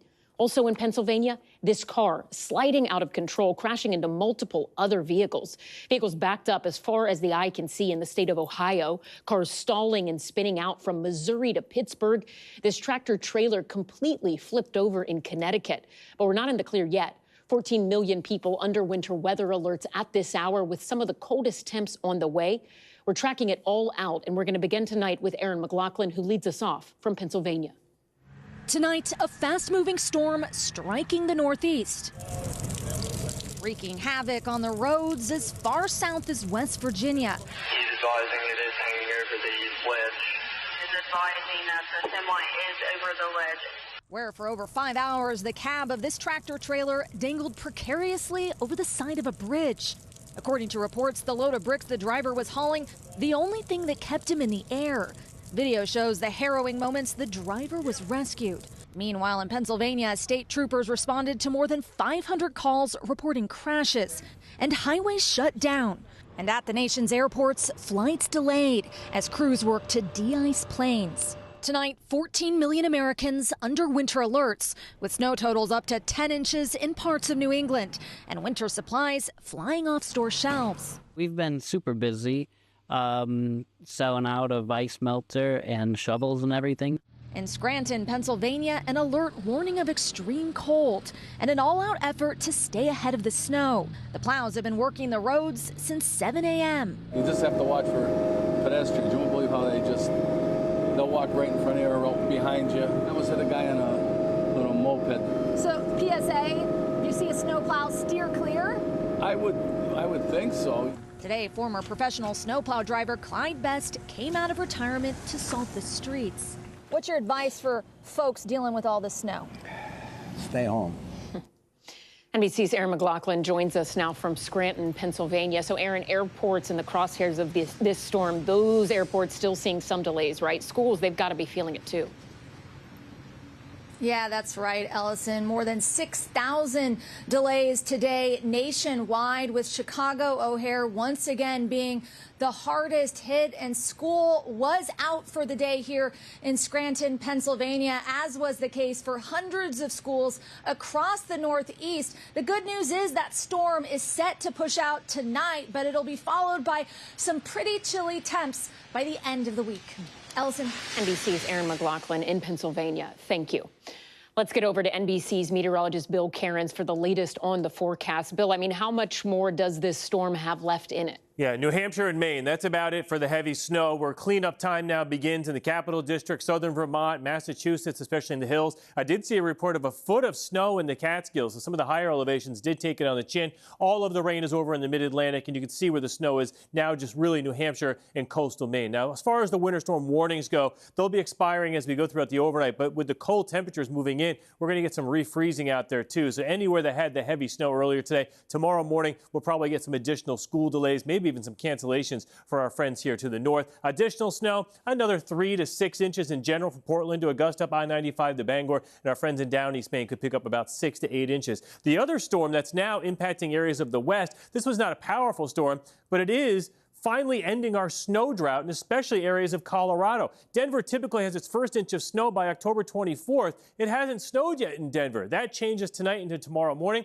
We are expecting snow on the I-25 corridor from Colorado Springs to Denver. All of these areas are going to be picking up, Ellison, about 3 to 6 inches of snow. So keep that in mind for your early morning driving plans. And Bill, there's also a brutal blast of cold air on the way. Where is that? I think a lot of people will probably be complaining more about the cold than they will the actual snow and ice that we just dealt with. It already feels like 7 in Chicago. This is just the beginning, though, because the cold air is located up into Canada, and it's going to be moving in behind this next cold front. So we're going to bundle up tomorrow. Only 10 for a high temperature in Bismarck. That's it. Some of these temperatures are about 20 to 30 degrees colder than they should. So this is January-type cold in the beginning of December. All the dots on this map are record lows expected Thursday and Friday. We have a coating of snow on the ground. We have a cold Arctic air mass coming in. That's the recipe for records to be shattered throughout the Great Lakes, Ohio Valley, and into the Northeast. So how cold will it be? By the time we get to Thursday, Green Bay at 4, Chicago 8. This is as warm as it's going to get, and the wind chills will feel in the negative numbers. All of that cold air, Ellison, arrives on Friday for areas of the Northeast. Bundle up and get ready. Yeah. All right, Bill Cairns, thank you. We appreciate it.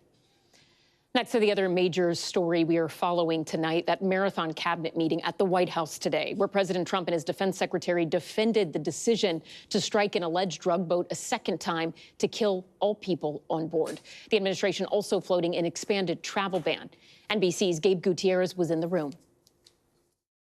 Tonight, President Trump defending striking a boat allegedly carrying drugs to the U.S. twice in early September. I want those boats taken out. And if we have to, we'll attack on land also, just like we attack on sea.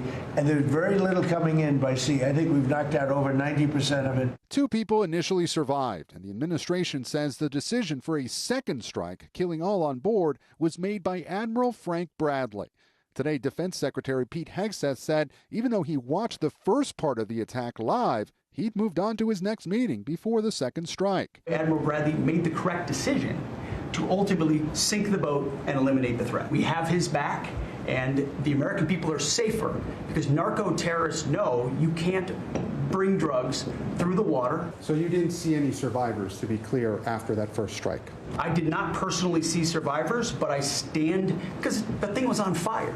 It was exploded in fire or smoke. You can't see anything. You got digital. This is called the fog of war. The Trump administration has labeled drug cartels foreign terrorist organizations, but Democrats are calling the targeting of incapacitated survivors a potential war crime. Some Republicans are also skeptical. I think both strikes are actually illegal. I don't think you can just name people and say, well, they've got drugs. Well, where's the proof? It comes as the administration ramps up its crackdown on illegal immigration. A senior law enforcement official tells NBC News ICE is planning an operation this week in the Minneapolis-St. Paul area, where there's a large Somali population. You told me to look into Minnesota and their fraud on visas and their programs. 50% of them are fraudulent. Federal prosecutors have charged dozens of people in Minnesota's Somali community for allegedly stealing hundreds of millions of dollars in taxpayer money meant for social service programs. This beautiful place, and I see these people ripping it off. Their country stinks, and we don't want them in our country. But when they come from hell and they complain and do nothing but bitch, we don't want them in our country. Let them go back to where they came from and fix it. And Gabe joins us now from the White House. Gabe, what more do we know about Navy Admiral Frank Bradley, who by Secretary Hegseth's account had the authority and in his view made the correct decision to sink the boat? Well, Ellison, Admiral Bradley has a long resume, became a U.S. Navy SEAL back in 1992. He was one of the first service members deployed to Afghanistan following the 9/11 attacks, and he has a lot of experience. He was even promoted in October. Now, as you said, Secretary Hegseth and the president say that he had the authority to carry out that second strike. And we're also now learning, according to lawmakers and three sources familiar with the planning, that the admiral will now brief leaders of both the House and Senate Armed Services and Intelligence Committees on Thursday. Ellison? Wow. Gabe Gutierrez at the White House with that extraordinary reporting. Thank you. Moving overseas now to Russia and that high-stakes meeting between President Trump's envoy and Russian President Vladimir Putin as the U.S. looks to broker a peace deal with Ukraine. NBC's chief international correspondent Keir Simmons has this report from inside Russia. Tonight, even before his meeting with President Trump's envoys Steve Witkoff and son-in-law Jared Kushner, Russian President Putin in an uncompromising mood, accusing NATO countries of sabotaging President Trump's peace efforts in Ukraine. We're not going to have a war with Europe, I've already said, but if Europe suddenly wants to wage a war with us and starts it, we're ready right away, Putin said. Putin describing recent changes to the U.S. peace proposal as absolutely unacceptable. And our people are over in Russia right now to see if we can get it settled. Not an easy situation, let me tell you. What a mess. It's a war that never would have happened if I were president. Not even a chance. Kushner and Witkoff were taken to lunch at a swanky Moscow restaurant, while the Kremlin released footage of Putin in military fatigues, being briefed on the war. Appearing emotional over the, quote, slaughter of Ukrainian soldiers by his own Russian troops, but blaming Ukraine. On the streets of Moscow, this man telling NBC News, I want to see the peace. Everyone is just tired of it. The casualties, the victims, he says. And Keir Simmons joins us now from Moscow. Keir, what an eye-opening report. This meeting, odd in a lot of accounts. It lasted about 5 hours today, correct? What else are we learning about what was discussed? Well, that's right. It was a late-night meeting, and as you mentioned, it went on for 5 hours. Immediately after the meeting, Steve Witkoff, and we assume President Trump's son-in-law, Jared Kushner, with him, headed to the U.S. Embassy here in Moscow to make a secure call to President Trump. And President Zelensky of Ukraine has said that he was expecting a call too for the briefing on what happened. Now, we don't know from the U.S. what happened in the meeting, but according to President Putin's foreign policy advisor, Yuri Ushakov, who did speak to Russian reporters afterwards, they agreed on some things, but disagreed on other things. He said it was constructive, but that some of the disagreements were around issues like dividing territory. He said that President Putin was direct and frank with the U.S. delegation about exactly where he did not agree. He said there are no plans at present for a meeting between President Trump and President Putin. So a constructive meeting according to the Kremlin, but not one that has agreed a peace deal, and certainly one where that US delegation have been sent back with many answers to some of the points in the peace plan, a resounding no from the Russians. NBC's Keir Simmons on the ground there in Moscow. Thank you. Back here at home to the new surveillance images of the moments before a gunman opened fire on the National Guard, killing Specialist Sarah Beckstrom and leaving Special Sergeant Andrew Wolf in critical condition. The suspect, an Afghan national, appearing virtually in court today from his hospital bed.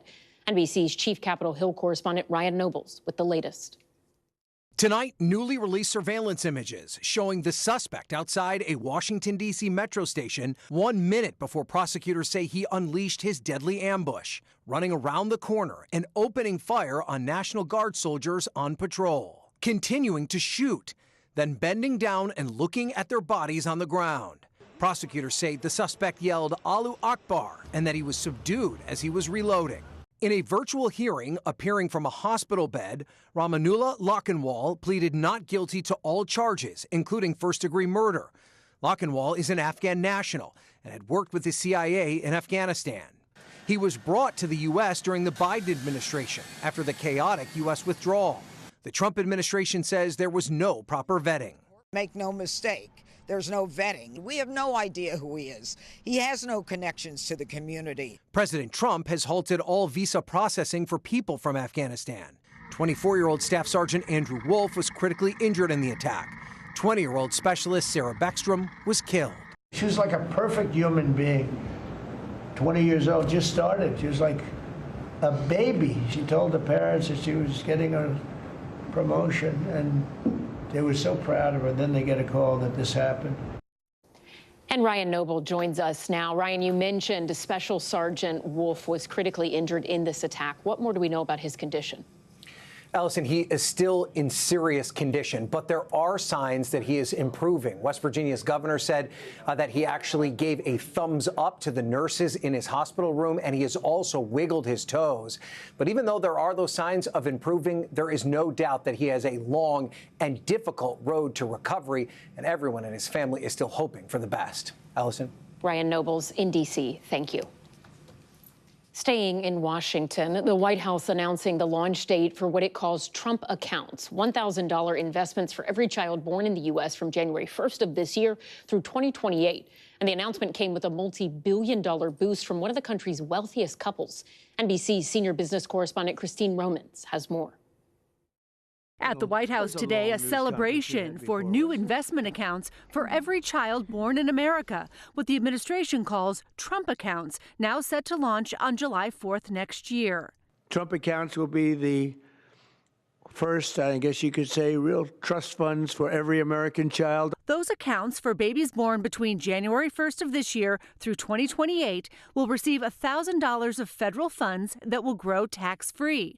The money is to be invested in broad stock market index funds and can be used for education, housing, or converted into a retirement account once the child turns 18. We believe this is the greatest investment that we could possibly make is in children. At today's event, what President Trump called one of the most generous acts in the history of the country, tech billionaires Susan and Michael Dell announcing they will donate $6.25 billion to expand the accounts to an additional 25 million children. Our gift will cover most of the children that are 10 and under that are not part of the federal program, the 0 to 2-year-olds, and who also live in zip codes where the median income is $150,000 or less. The gift, $250 per child. Others, like family members and employers, can contribute up to another $5,000 a year into the accounts. I have spoken with a number of other wealthy Americans, philanthropists, and we are confident that others will join us. And Christine Romans joins us now on set. So, Christine, how much money could someone have if they start putting this in their account for their kids by the time they turn 18? So if you look at $1,000 that the government's going to put in, and then up to $5,000 each year until they're 18, that can be an employer match, that can be from parents or grandparents, that can be from philanthropists. It could grow if you assume a 7% return on the S&P 500 to almost $200,000. Wow. NBC's Christine Romans, thank you. Now to Tennessee, which tonight is holding a critical special congressional election. Heading to the polls, voters in Tennessee's 7th district, with a Republican who held that seat in the House, Mark Green, resigned earlier this year. Historically, this part of Middle Tennessee has been deep red. Trump won it by 22 points back in 2024. But Democrat Afton Bain, a state representative, thinks she could pull off an upset here. She's up against the Trump-backed Republican, combat veteran Matt Van Epps, who says he doesn't think it'll be close. Now it's within single digits. It is, once again, a testament to the fact that this administration hasn't delivered. I'm super excited of the momentum that we have to have the endorsement of the president. And we're going to win decisively tomorrow when everyone gets out to vote. NBC's Capitol Hill correspondent Melanie Zanona is on the trail and joins us now from Van Epps' headquarters there in Tennessee. So, Melanie, outside groups have spent a lot of money in the last 2 weeks, right? More than $6.5 million on this race. Heavy hitters like former Vice President Kamala Harris and AOC have campaigned in support of the Democrat. House Speaker Mike Johnson is there rallying with the Republican. Why are the stakes in this race so high? Well, the stakes are incredibly high here, not only because if there is a Democratic upset tonight and the Democratic candidate prevails, that would mean that the Democrats are one step closer to winning the House majority next year. But more immediately, it would have massive implications for the House majority, because when Marjorie Taylor Greene, a Republican, resigns on January 5th, Republicans will have just a 1-seat margin. However, if the Democratic candidate wins tonight, that means they would have a 0-seat margin, which would make governing almost impossible in the House. So the stakes are incredibly high tonight. And I talked to the Democratic candidate, Afton Bain, and she says even if she loses but comes up close, that is going to send a message to Republicans in Washington that the political environment is not favorable for them right now and that they need to change their strategy. So that helps explain why there was this last-minute flood of money, millions of dollars from both Democrats and Republicans, and why we also saw some of those heavy hitters turning out to support both candidates, including President Trump holding a tele-rally last night and Speaker Mike Johnson campaigning in the district all day yesterday. And we mentioned earlier the amount of money that has been poured into this. Special elections like this typically have lower turnout polling. It can also be pretty limited, right? But you look at how Democrats have done in special elections this year. They've overperformed their 2024 margins roughly by about an average of 13%. When you're speaking to people on the ground there, we mentioned this is historically a deep red district. What are voters saying about all of this and also all of the attention and the ads that have really funneled in just the last 2 weeks? Yeah, Ellison, one thing I've heard consistently from voters today is that they're concerned about the cost of living. They said simply it's been harder to pay their bills, to buy their groceries, to put food on the table. And so that is really what is driving people to the polls. Now, of course, President Trump himself campaigned on the issue of affordability and trying to lower healthcare costs and everyday costs for Americans. But so far this year, it has really been Democrats we've seen capitalize successfully on that issue. Just last month, there were elections in both Virginia and New Jersey for the governor's race. Democrats had huge turnout numbers, and they saw very successful victories in both of those states. Now, those are very blue states. Here in Tennessee, where we are, it is the heart of Trump country. So it's going to be a lot tougher for the Democrat to win here. But the race is close, and it's very competitive, Ellison. Really interesting stuff. Melanie Zanona on the campaign trail there in Tennessee. Thank you. We're back in just a moment with another round of arrests connected to that viral door kick challenge, the new warning from police tonight, and more shocking details from 50 Cent's documentary about Sean Diddy Combs, the never-before-seen footage from.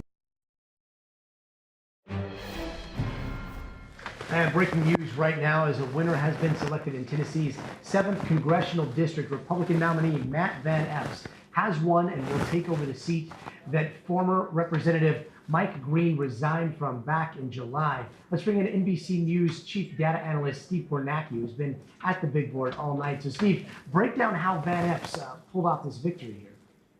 Yeah, Gotti, really interesting. I think one of the things we've seen, as you can see, about 3/4 of the vote is in right now. Matt Van Epps, the Republican, leading by 8 points, about a 10,000 vote margin over Afton Bain. You know, what's interesting about this district is there's a big Democratic area right here. It's the city of Nashville, or it's part of the city of Nashville. And you know what? Afton Bain, the Democrat, did really well here. We're still waiting. There's more votes to come in from there. But this is a massive margin for Bain here. She won. She's leading by 65 points in Davidson County. She got a very high turnout in Davidson County. So that was a very encouraging sign for her. But what has happened as this map has filled in tonight is we have seen in rural Republican areas, in more swingy areas, and critically, I think, in the suburbs, the well-to-do suburbs of Williamson County, immediately south of Nashville. I think Van Epps exceeded expectations, and I think he did it with a flood of late interest in this race. One of the things, Gotti, that we've been tracking as these results came in tonight was the difference between the vote that was cast early. This was cast weeks ago, days ago, the early vote, versus the election day vote. The folks who woke up today, decided to go out and vote, and did so in person at the polls. There is a massive difference between how these candidates did, depending on which vote we're talking about. Bain won the early vote. Van Epps has an absolute landslide in the same day vote. Republicans, Gotti, talked about this race drawing national attention in the last week. They talked about Bain having taken some far left positions, having some inflammatory rhetoric in the past. They said they had shined a light on that. They had woken up Republican voters in this district. Maybe they had woken up swing voters in this district who may not be nuts about Trump and the Republicans right now. And they had turned those voters against Bain and motivated them to vote. Looking at the turnout that we're seeing same day, I think there's some evidence in these results that that is what happened. So again, overall, Republican district, typically Trump won it by 22 points. Republicans were, I think, kind of panicking a bit last week when polling showed this to be close to a dead even race. But Van Epps ahead by 8 points. I think there'll be some more Democratic vote to come here out of Davidson County, Nashville, but there's going to be an awful lot more Republican vote. So you may be looking at a margin that finishes somewhere right around what you're looking at. Republicans, I think, Gotti, would love to see that number go high and be able to say double digits. We'll see where it ends up landing. Yeah, so that late interest in this kind of coincides with, at least some of what we saw from Speaker Mike Johnson, from the president calling into one of Van Epps's campaign rallies. How do these numbers so far, and I know it's only 75% reporting here, but how do they stack up with the numbers that we saw during the presidential election? Yeah, well, I mean, that's, again, the backdrop here. I'll just show you. This was the result in this district in 2024. Donald Trump won the district by 22 points. I could wind the clock back farther. It was 16 points. I've been saying 15, but he won it by 16 points in 2020. So you're talking about traditionally, staunchly Republican areas. Again, I think one of the questions coming into tonight was, Democrats want this thing to be, they obviously want to win it, but they want this thing to be a squeaker. They want this thing certainly to be in single digits to say they've got momentum. And I think they can certainly, if this thing were to still land in single digits, they'll make that argument. And there's a lot to be said for that. We're certainly seeing a very motivated Democratic base there. But one thing Republicans have been saying, too, is they think next year, even if there's a difficult political environment for them in the midterms, they think the Democratic Party has a bit of an image problem. Some of the folks who sort of have become national faces of the Democratic Party, folks like AOC, Bernie Sanders, Zoran Mamdani in New York City, Republicans think they can turn some swing voters against Democrats, tying them to those kinds of candidates, those kinds of positions, and motivating Republican voters to vote against Democrats. There's some evidence, I think, just based, again, on this same day vote, that Republicans got a lot more interest in the final days of this campaign. I think that's what they're going to talk up coming out of this. But yeah, overall, if this lands at 8 points, Democrats are going to be able to say they made a pretty big stride in a very Republican area. Steve Kornacki at the big board. Steve, always a pleasure to watch you break down those numbers. Thanks so much. And NBC News Capitol Hill correspondent Melanie Zanona is out in Nashville to talk a little bit more about this result. I mean, the numbers that we're seeing, the lion's share for Bain, seem to be coming from Nashville, but obviously not going her way. How unexpected is this result in Nashville, at least? And what do you think this means for next year's midterms? Well, I certainly think at least Republicans are breathing a sigh of relief tonight, not only because he is going to hold on to this critical Republican seat, but also because what we're seeing in terms of the numbers, not as bad as some were expecting, although all the results aren't quite in yet. We'll have to wait and see what the final result is in terms of what the margin is. But for Democrats, I've been talking to them, they say anything that's less than 22 points, which is the margin by President Trump, that he carried the district back in 2024, is a victory for them because they're pushing deep in the heart of Trump country. They knew this was going to be an uphill climb for them. They knew this was going to be a long shot. but they're really seizing on the fact that there is a lot of voter dissatisfaction right now with the cost of living, with how much things like groceries and healthcare are costing everyday Americans. And so they're planning on using this as a playbook for the midterms in 2026. Democrats also used a similar playbook last month in the Virginia and New Jersey governor's races. They used that much more effectively there. Of course, that is a lot bluer than here in Nashville, here in this district, which is just deep red, ruby red district. So it's remarkable that we're even here covering this race. Normally, Gotti, we probably wouldn't even think twice about a race like this. And it wasn't until the closing weeks and really the final days that Democrats got really locked into this race. They poured in millions of dollars in the last minute. They started turning out some of their heavy hitters, like Speaker Mike Johnson, for example, was in the district all day yesterday campaigning. President Donald Trump performed a tele-rally for the candidates. So ultimately, it seemed to be enough to juice out some of their critical turnout in all of these counties. But even though they might be breathing a sigh of relief, the fact that they even had to pour money and resources into this race could be a sign that they're going to have to fight even tougher than they may have thought in next year's midterm elections. And what comes next here? I mean, we know they're going to be replacing Mark Green, but when do they take over? And are there any specific differences between Green and between Van Epps? Well, he ran completely tied to President Trump's agenda, so I'm not expecting him to be much of a different representative than Mark Green, who was also very closely aligned to President Donald Trump.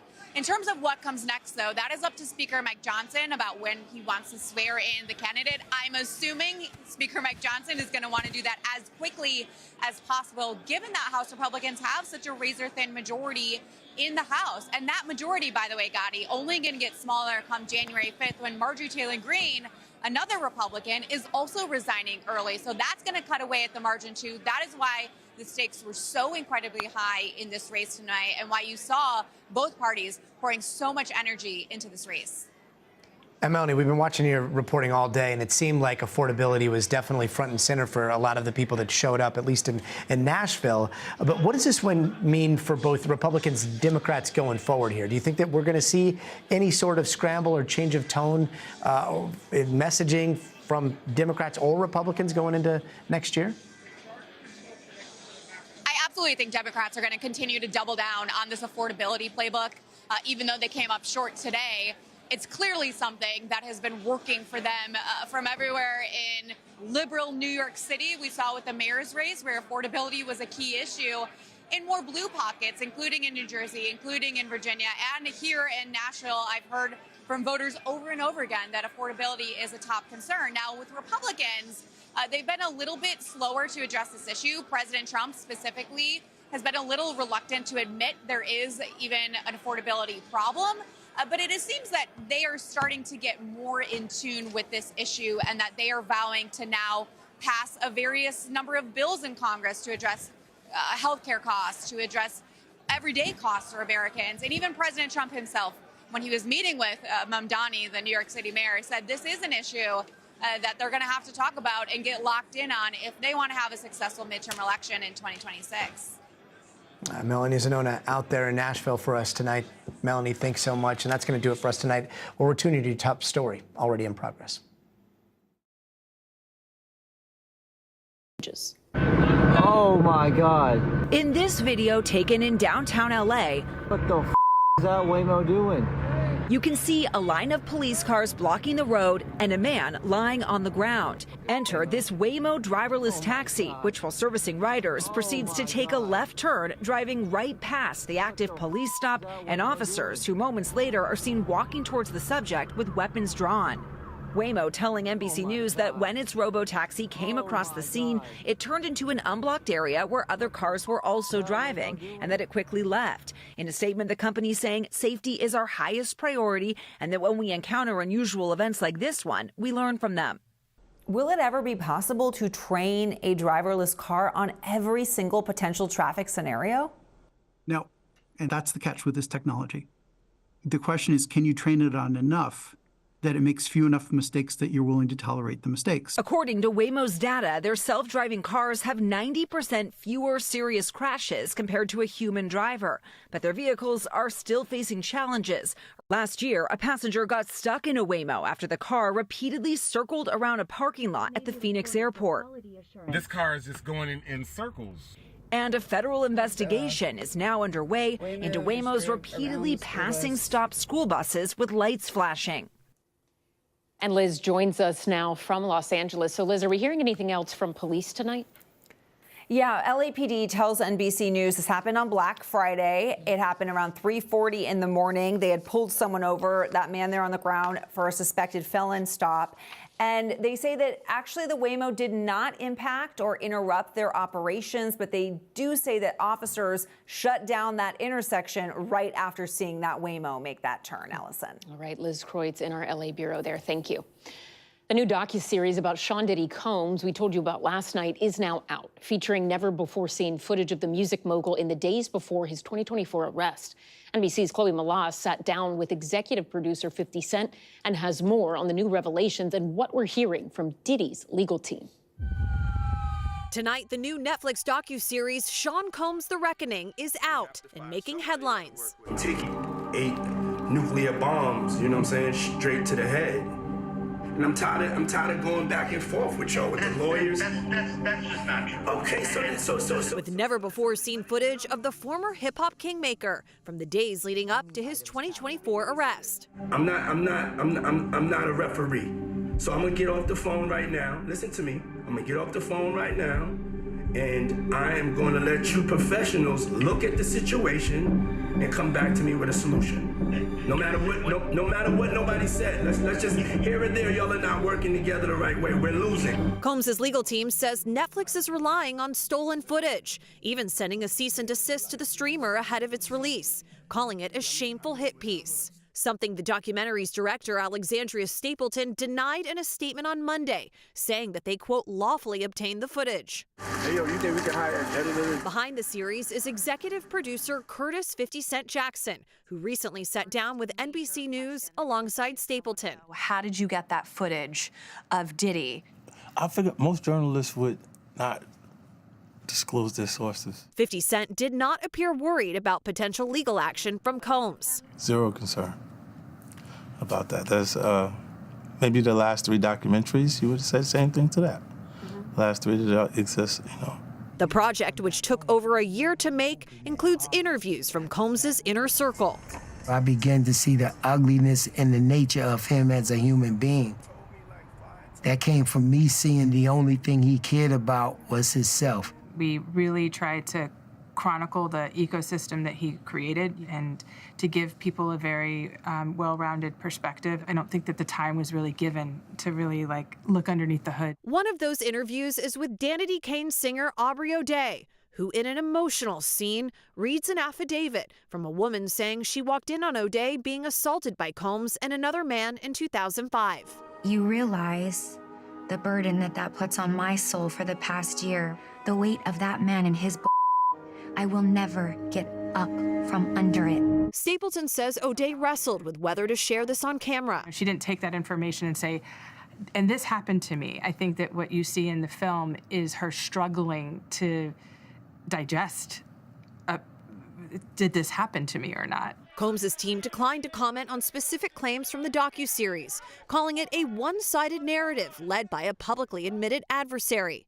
50 Cent denied having bad blood with Combs. Well, it didn't start as a feud. It just started with me being uncomfortable. My invitation to come hang out, it felt like he was trying to figure out if I was heterosexual or into some other things. So I didn't hang out with him. But it's not a beef because we didn't do anything to each other. The docuseries also re-examines the murders of Tupac Shakur and the notorious B.I.G. in the 90s, raising questions about what Combs knew. Combs has denied all allegations and has never been charged in either death. You don't have Puff Daddy without Biggie Smalls. We had sources, more intel and information. It was the first time that you could really tell this story. Combs stood trial for 8 weeks and was acquitted of the more serious charges of sex trafficking and racketeering and sentenced to 50 months in federal prison for 2 counts of transportation to engage in prostitution. 2 jurors from the trial are featured in the doc. Do you believe that Sean Combs is a violent person? Based on that Intercontinental video, he can be. I thought that they were very different people and they could kind of represent, one grew up knowing who Sean Combs was. One had no idea, who this man was. And their perspectives, were really interesting. For the filmmakers, they say making the documentary was bigger than them. If I didn't say anything, you could assume that all of hip-hop culture is comfortable with his actions. It's bigger than just about Sean Combs or Cassie. It also should be a reflection on us as an American public. Chloe Malas joins us now in studio. Chloe, I understand you just got off the phone with Aubrey O'Day. What did she say? I did. Aubrey O'Day is someone that I've known for many years as a journalist. I've interviewed her. That's how I met her early on in my career. And she said that although she has no official comment, she did give me permission tonight to share with everyone that she was very emotional on the phone with me. She was crying. She was trying to catch her breath, trying to get her words out. And she let me know that she's just now sitting down and watching the docuseries. So. And before we let you go, I have to ask you as well, because Diddy's team has been aggressively fighting this documentary at every turn, right? Can you take us through a little bit of that? Sure. So over the summer, Combs' legal team sent a cease and desist to Netflix, but they had no idea that they had somehow obtained this footage that they are now saying is stolen and unauthorized. Now, we don't know how Netflix or 50 Cent or Alexandria Stapleton, the documentary's director, how they got this footage, but they say that they obtained it lawfully. But as of just yesterday, Combs' legal team sent another cease and desist, but Netflix did not back down. They released this 4-part series. But at some point, that cease and desist will be legally filed, and we'll just have to see if Combs' team wants to really pursue a lawsuit here. Really interesting reporting on something you have covered extensively, from the trial now to this. Chloe Malas, thank you so much. And coming up on Top Story, Pope Leo delivering a message of peace as he wraps up his first international trip. His new warning about American military action in Venezuela. That's next.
Back now with a high-end heist right here in New York City. Video capturing the moment a group of thieves broke into a store that caters exclusively to big-name celebrities. The suspects allegedly making off with nearly $2 million in stolen merchandise. Ida Siegel from NBC New York has this report. 4G Sellers is the kind of Soho clothing store most people don't know about, and that's by design. This store sells exclusively to celebrities like Cardi B, Kim Kardashian, and Drake. But now they are picking up the pieces after an early morning burglary caught on video. The owners say 4 thieves took as much as $2 million worth of one-of-a-kind clothing and belts. 2 guys brought a ladder, their own ladder. They came up the fire escape, threw a brick through this window here, and came in, and they knew exactly the pieces they were looking for. Police say it was a team of 4 that broke in around 4 Monday morning. Video shows them smashing through the second-story window of the Spring Street store, and then they just start throwing things in black garbage bags and chucking them out the window to a man waiting on the sidewalk below. About 100 items total. They took all the jeans, which are the most valuable. They were in the store for 4 minutes. The store owner, Vincent Ferraro, is a celebrity stylist who curates rare pre-worn clothing and then resells it for astronomical prices. He sold some pairs upwards of $90,000, $150,000. For one pair of jeans? Pair of jeans. This pair of jeans once belonged to Lenny Kravitz. They were also stolen. Vincent's clients include Mark Wahlberg and Travis Kelce, interested in high-end items. And though the $2 million loss is tough to swallow, apparently it's not enough to put them out of business. So this doesn't shut down the business? No, we're not feeling it. Ida Siegel, News 4, New York. Turning overseas now to top stories, Global Watch. Haiti is now on track to hold its first presidential general election in nearly a decade. The government can finally publish an official electoral calendar after receiving approval from the country's Transitional Presidential Council. It's planning to host the first round of voting in August. Haiti has not held a general election since 2016. 4 people have been arrested in South Korea for allegedly hacking over 120,000 home cameras and then selling that footage to foreign websites that share illegal and sexually exploitative content. South Korean police say 2 of the suspects in this case made tens of thousands of dollars from this. We're told all of the cameras used had simple IDs as well as simple passwords. Police say they're now taking additional measures to try and protect the victims. And Italian luxury fashion houses Prada and Versace are now joining forces. The Prada Group completing the purchase of its rival for nearly $1.4 billion. Versace's current owner says the money will be used to pay down debt. The deal is expected to relaunch Versace's fortunes after years of underperforming. Pope Leo is back at the Vatican tonight after wrapping up his first international trip in the Middle East. The American-born Pope, who served as a missionary in South America, weighing in on rising tensions between the United States and Venezuela, warning the U.S. not to move forward with a military invasion. NBC's Molly Hunter has been traveling with the Pope and filed this report from Lebanon. It was quite the send-off for the American Pope, wrapping up his first international trip. People from all over the Middle East crowded onto Beirut's waterfront for a final papal mass. 150,000 people here. Look at these crowds. Look at the flags. There are Lebanese flags, Vatican flags. Everyone here up way before dawn. Mostly in French. Au nom du Père et du Fils et du Saint-Esprit. And English too, speaking to the faithful. To you, Christians of the Levant, have courage.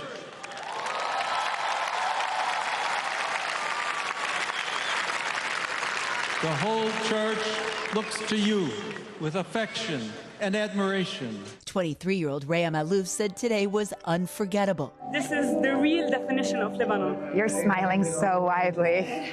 This is the real definition of Lebanon. Maria Daher, in her scout uniform, also 23, was volunteering. You know, it just gives a sign of hope to everyone here. 5 years ago, this port was the site of a massive chemical explosion, killing more than 200 people. Before the Mass, the pontiff met with victims and families for a silent prayer, including Najwa Hayek. Her then 42-year-old daughter Lara was injured in the blast. She's been in a coma for the last 5 years. Imagine 42, she's been in the hospital. Now she's going to be 48. It's so hard. So Najwa leaves her on life support. She can't face the alternative. Let her not wake up, but let her be like this. You know, that I reached a fact that, okay, she will not wake up, but I accept it like her, to be her like this. I accept. Najwa was under no illusions the Pope's visit would miraculously bring justice, but his prayers were welcome. On the flight back home to Rome, Leo gave a short in-flight press conference. Buongiorno a tutti. Asked about a hot-button political issue back in the U.S., the American Pope urged against a military incursion into Venezuela. Sobre Venezuela. It's better to look for ways of dialogue, he answered in Spanish, perhaps economic pressure if that's what the United States decides to do. Leo also called on Europe and North America to be a little less fearful of immigrants of different faiths, instead looking to Lebanon as an example of coexistence. I think one of the great lessons that Lebanon can teach to the world is precisely showing a land where Islam, Christianity are both present and are respected, and that there is a possibility to live together, to be friends. Molly Hunter, NBC News, Beirut. When we come back, a story from Pope Leo's hometown. A popular hot dog stand in Chicago handing out free Franks to fans thanks to a little help from their hometown coach. We'll hear from 2 of the store's employees next.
We're back tonight in Chicago, where not even freezing temperatures could keep locals away. Hundreds of people lining up to get a free hot dog, and it is all thanks to Bears head coach Ben Johnson. The iconic Wiener Circle restaurant promised that if he ripped off his shirt in a post-game celebration, there would be free dogs for all. And here is what he did after an upset win against the Philadelphia Eagles. I know you guys are hungry for more, right? Let me tell you something. The city of Chicago's hungry too.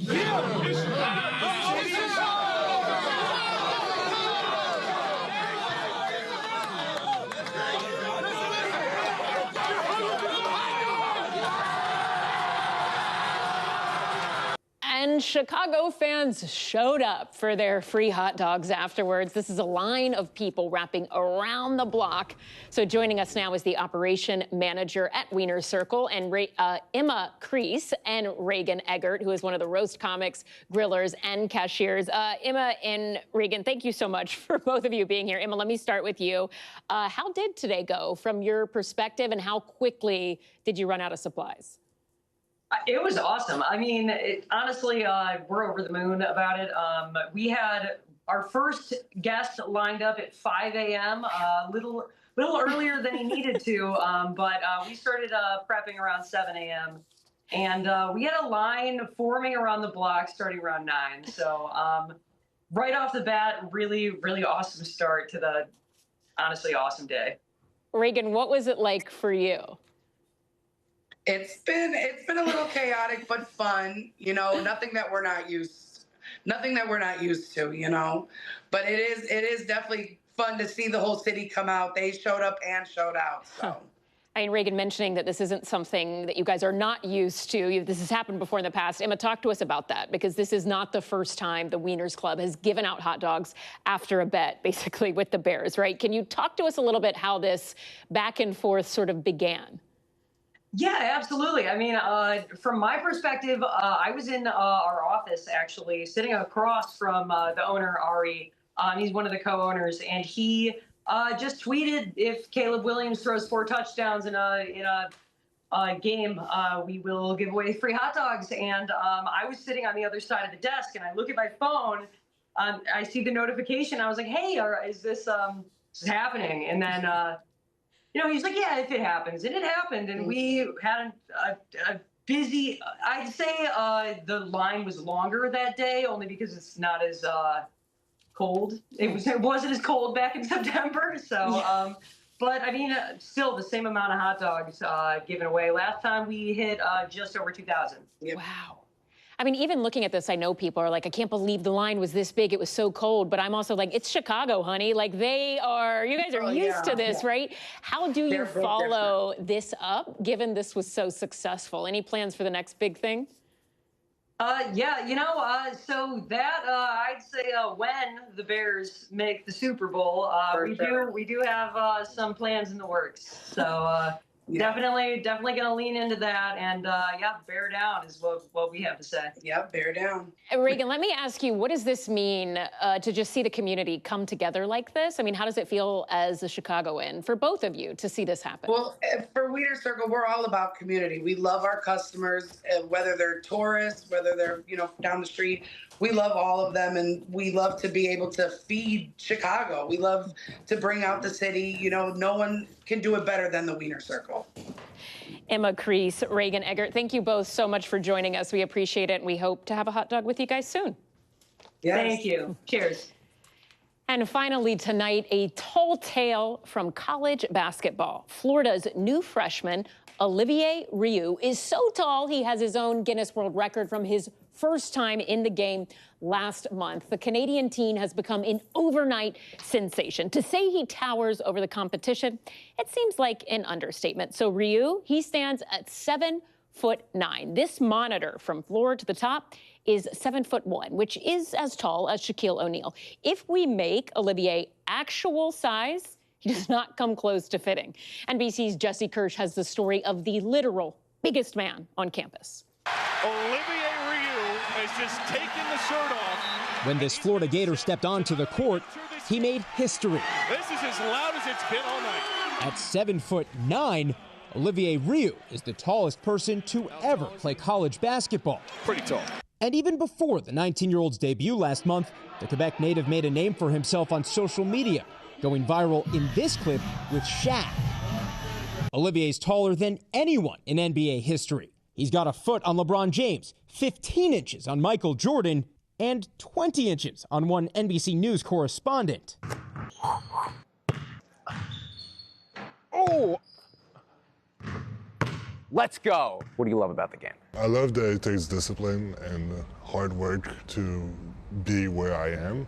Guinness World Records calls Olivier the world's tallest teenager. Is it true you were as tall as your kindergarten teacher? I was probably 6 foot by 5 years old. Now, like any other college kid, almost 5,000 calories. He's got to eat. Favorite food? Poutine. Is poutine the secret sauce that helps people grow to 7'9"? I don't know. And navigate the school day. The auditoriums have a lot of small chairs and they're not comfortable. So lectures are not great. Lectures are not great. But he takes on the challenges for moments like this.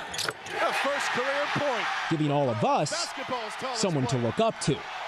Jesse Kirsch, NBC News, Gainesville, Florida. And thank you so much for watching Top Story. For Tom Yamas, I'm Ellison Barber in New York. Stay right there. More news is on the way.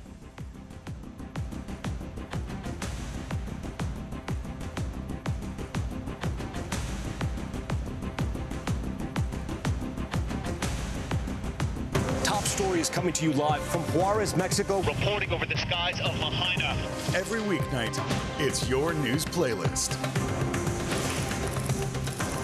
Top Story with Tom Yamas, streaming weeknights at 7 on NBC News Now.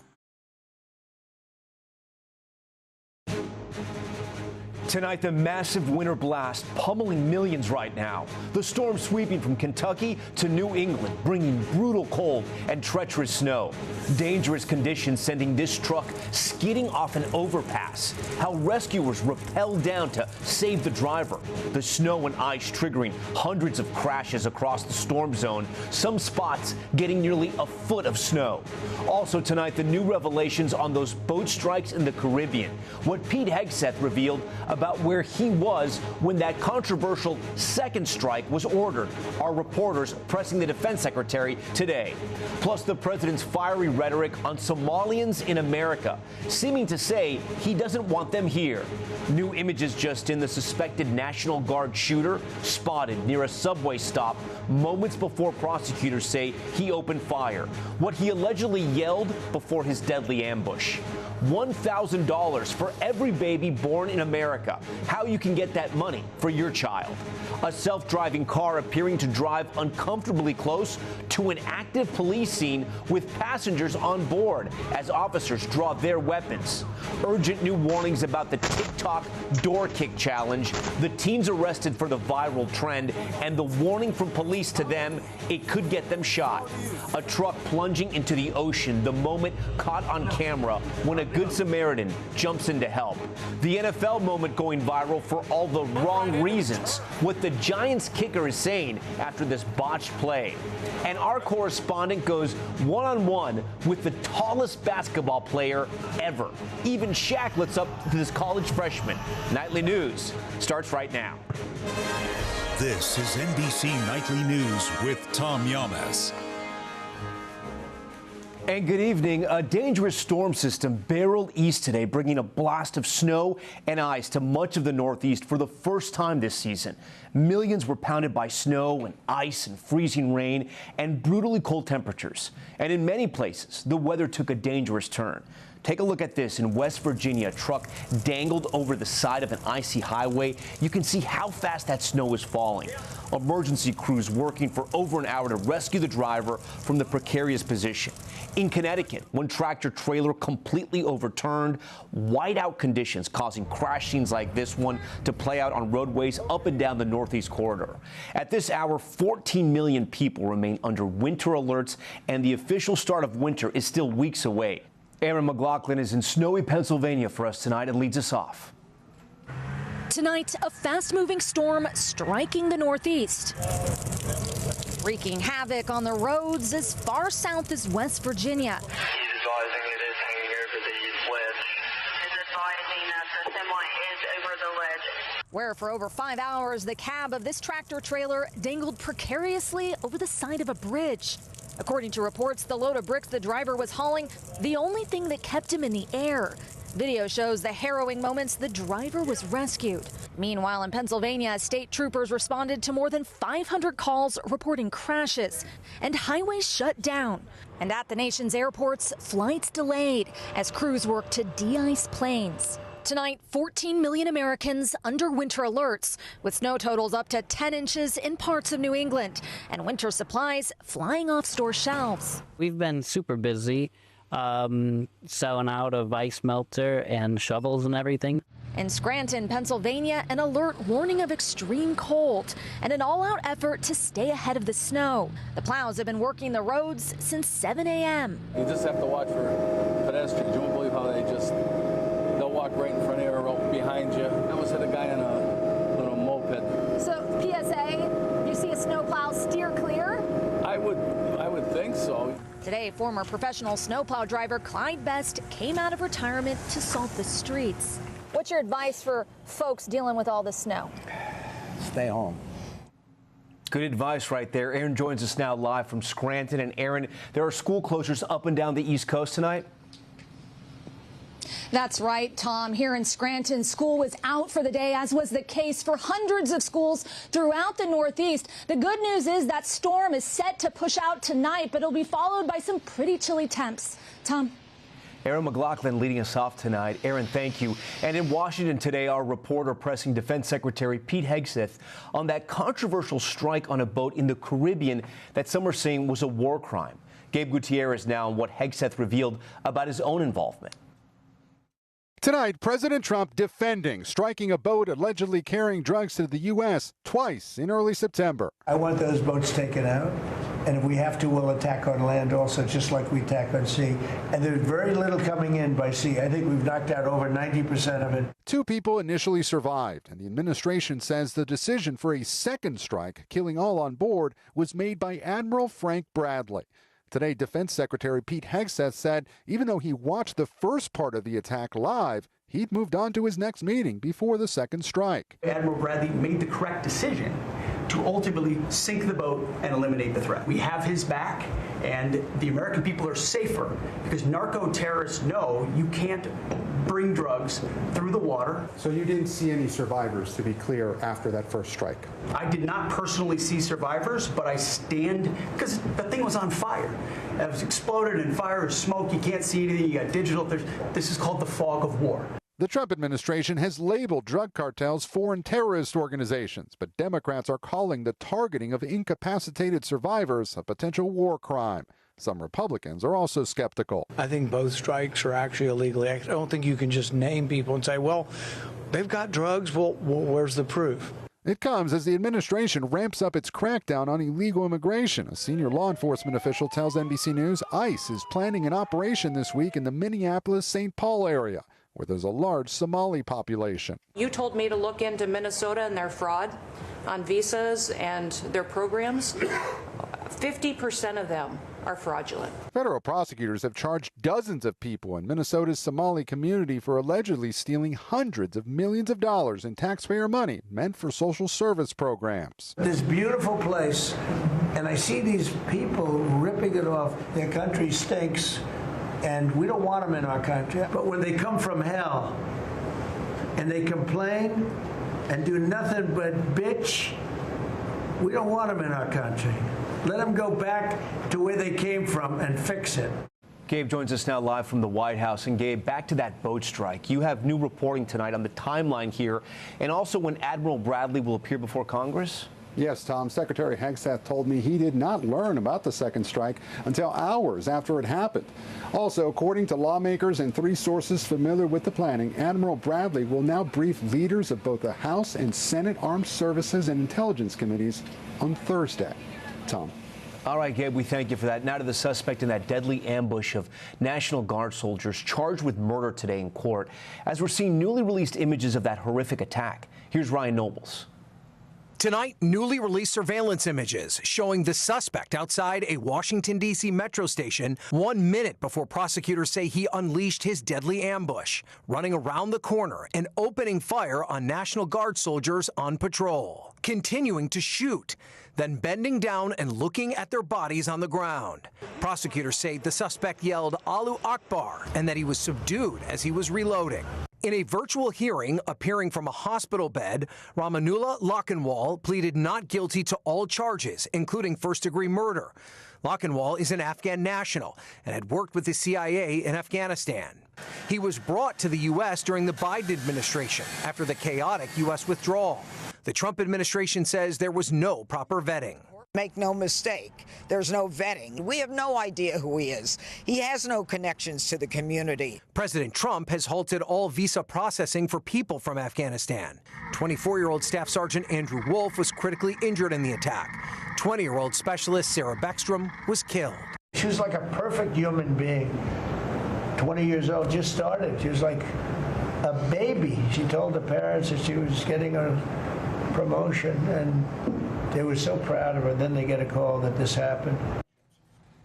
All right, Ryan Nobles joins us now in studio. So, Ryan, I know you have some new reporting about that other National Guard soldier, the one who survived, and how he's doing tonight. Yeah, that's right, Tom. Andrew Wolf remains in serious condition, but there are signs that he's improving. West Virginia's governor said that he was able to wiggle his toes and give the nurses in his hospital room a thumbs up, but Tom, he still has a very long and difficult recovery ahead of him. All right, Ryan Nobles. Ryan, we thank you. Overseas now to Moscow, where President Trump's envoys are meeting with President Putin, trying to get him to sign off on a U.S. proposal for peace in Ukraine after a 5-hour meeting tonight. Here's Keir Simmons. Tonight, even before his meeting with President Trump's envoys, Steve Witkoff and son-in-law Jared Kushner, Russian President Putin in an uncompromising mood, accusing NATO countries of sabotaging President Trump's peace efforts in Ukraine. We're not going to have a war with Europe, I've already said. But if Europe suddenly wants to wage a war with us and starts it, we're ready right away, Putin said. Putin describing recent changes to the U.S. peace proposal as absolutely unacceptable. And our people are over in Russia right now to see if we can get it settled. Not an easy situation, let me tell you. What a mess. It's a war that never would have happened if I were president. Not even a chance. Kushner and Witkoff were taken to lunch at a swanky Moscow restaurant, while the Kremlin released footage of Putin in military fatigues, being briefed on the war. Appearing emotional over the, quote, slaughter of Ukrainian soldiers by his own Russian troops, but blaming Ukraine. On the streets of Moscow, this man telling NBC News, I want to see the peace. Everyone is just tired of it. The casualties, the victims, he says. Tonight, the Kremlin says the 5-hour meeting was constructive, but that they still disagreed on crucial points like dividing territory. Ukraine's President Zelensky says the U.S. will brief him tonight. Tom? All right, Keir, thank you. Back here at home, the White House announcing the launch date for what it calls Trump accounts, $1,000 investments for every child born in the U.S. Christine Romans has this one. At the White House today, a celebration for new investment accounts for every child born in America, what the administration calls Trump accounts, now set to launch on July 4th next year.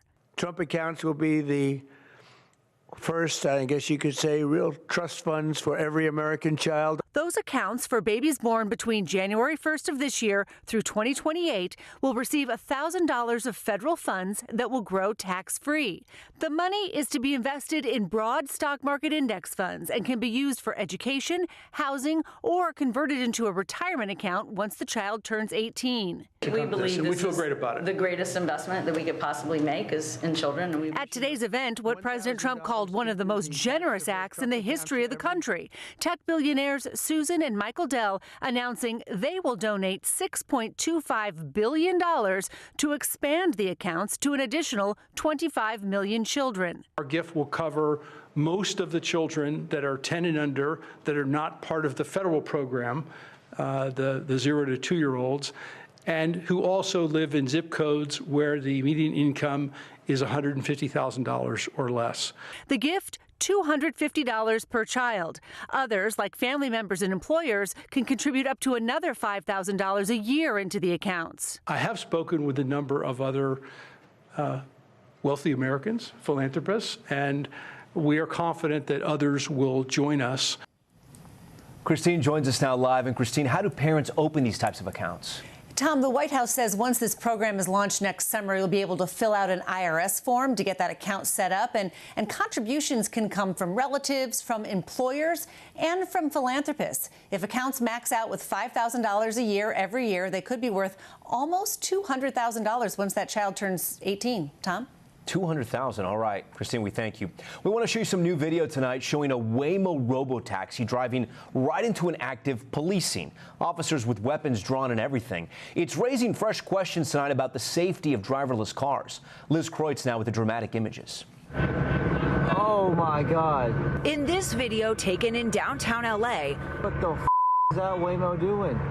You can see a line of police cars blocking the road and a man lying on the ground. Enter this Waymo driverless taxi, which while servicing riders proceeds to take a left turn, driving right past the active police stop and officers who moments later are seen walking towards the subject with weapons drawn. Waymo telling NBC News that when its robotaxi came across the scene, it turned into an unblocked area where other cars were also driving and that it quickly left. In a statement, the company saying safety is our highest priority and that when we encounter unusual events like this one, we learn from them. Will it ever be possible to train a driverless car on every single potential traffic scenario? No, and that's the catch with this technology. The question is, can you train it on enough that it makes few enough mistakes that you're willing to tolerate the mistakes? According to Waymo's data, their self-driving cars have 90% fewer serious crashes compared to a human driver, but their vehicles are still facing challenges. Last year, a passenger got stuck in a Waymo after the car repeatedly circled around a parking lot at the Phoenix airport. This car is just going in circles. And a federal investigation is now underway into Waymo's repeatedly passing stopped school buses with lights flashing. And as for this latest incident, Tom, LAPD tells NBC News that the Waymo did not impact officers' tactics, but that police did block the intersection after the robotaxi made that turn. Tom? Okay, Liz, thank you. We are back in 60 seconds with the TikTok trend alarming police across the country. Teens filming themselves doing the door kick challenge in the middle of the night. Cops now warning them they could get shot. That's next. Shot by a homeowner when you kick in their front door.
We're back now with the viral TikTok challenge that police are warning could get teens shot.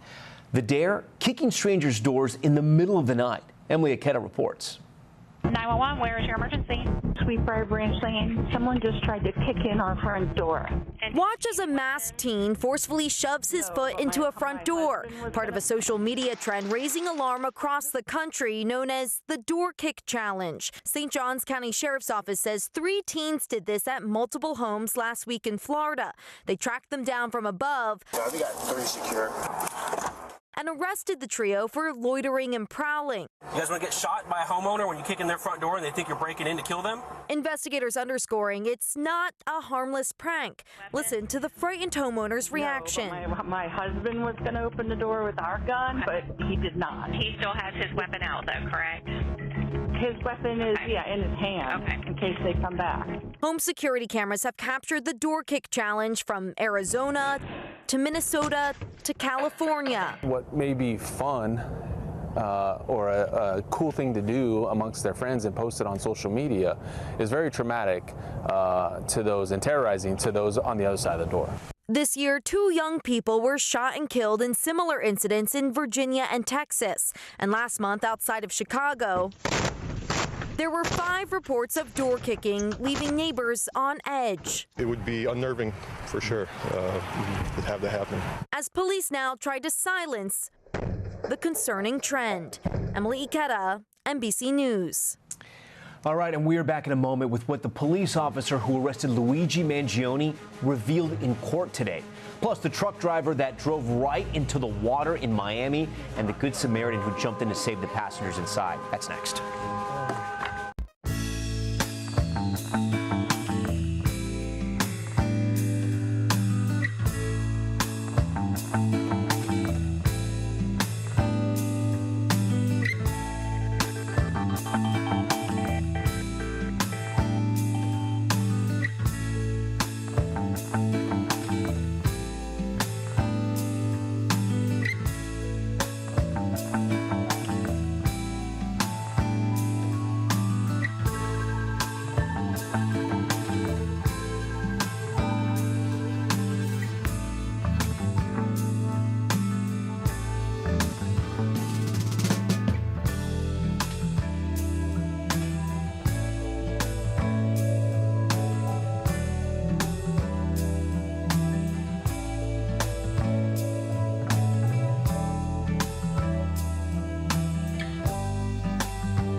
We're back now with an update on Luigi Mangione. At a hearing today, prosecutors played never-before-seen police body cam video of the moments leading up to the arrest. An officer testified when he approached Mangione at that McDonald's, he immediately knew he was the man police were looking for.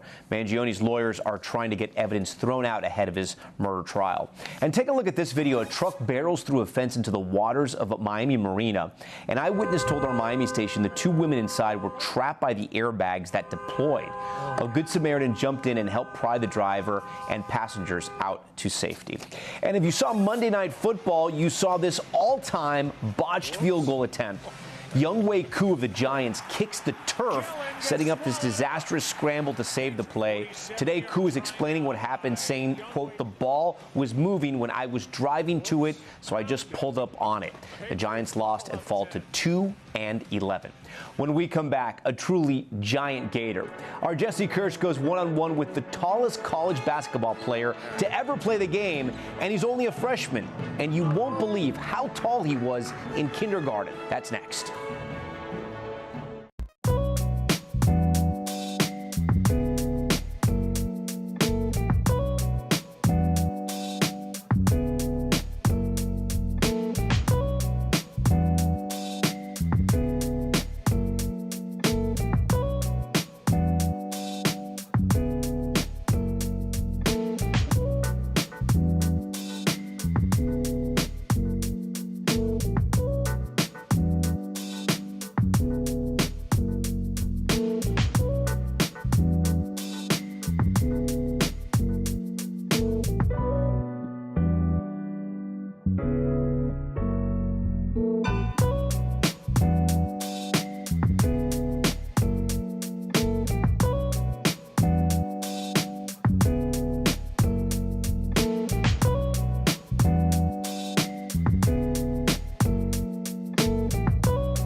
Finally, there's good news tonight from the world of college basketball and the freshman player who is bringing the game to new heights.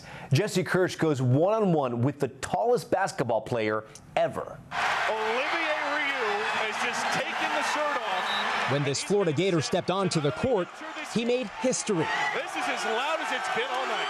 At 7'9", Olivier Ryu is the tallest person to ever play college basketball. Pretty tall.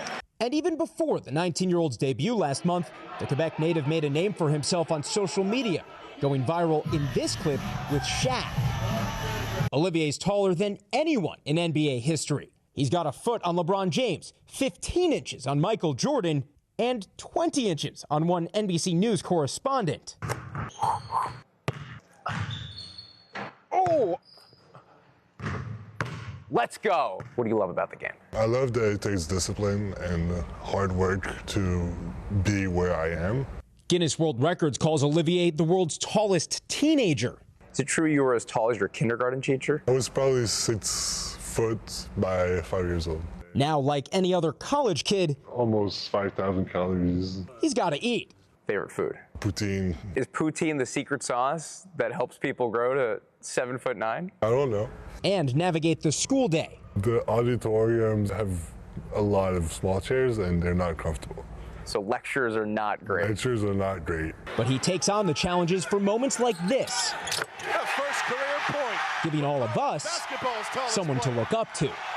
Jesse Kirsch, NBC News, Gainesville, Florida. And that's Nightly News for this Tuesday. I'm Tom Llamas. We thank you so much for watching. Tonight and always, we're here for you. Good night. Let's go. But it's a lot harder when you got 20,000.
Good evening. We are starting tonight with a special election in Tennessee that could have big national implications. A heated race between Republican and veteran Matt Van Epps and progressive Democrat nominee Afton Bain. This has been a deeply red district for a long time, and whoever wins will be replacing former GOP Representative Mark Green, who resigned back in July to start a business. Now, the 7th district, that includes the major city of Nashville, and if we take a look at the 2024 presidential election, Trump won there by 22 points. And Green won a re-election campaign in the same district by more than 20 points last year. But after last month's victories in New York and states like New Jersey and Virginia, the political world is watching this very, very closely to see whether this could be another test of how much of an impact the president, his agenda, and those who he is backing can have at the polls. Let's bring in NBC News chief data analyst Steve Kornacki, who's at the big board for more. So, Steve, interest in anybody in politics right now really exploded in this race over Thanksgiving. What are the polls? What are we seeing so far? Most of them are closed, right? Yeah, Gotti, polls now officially closed here in the 7th Congressional District of Tennessee. And again, you said it, this is a district that on paper, should be a layup for Republicans. It normally is. Donald Trump won this district by 22 points last year. In 2020, he won this by 15 points. But there was a poll that came out that showed this to be a close race. And something else we've seen this year is in other special elections for Congress. In races like this, we've seen Democrats doing a lot better in those special elections than they did in the presidential election last year. And so there's indications this might be a suspenseful race tonight. We are waiting. The way it's gone in this district in the past, they've started to report out results in these counties really quickly. So I'm kind of watching this like a hawk in case we see one of these counties light up right here. But basically what we're looking at tonight, Gotti, as the results start to come in, I'll zoom in a little bit. You're talking about parts of the city of Nashville. It's not all of Nashville in this district. Nashville's suburbs. There's some well-to-do suburbs to the south. Then there's the city of Clarksville here. That's one of the bigger cities in Tennessee.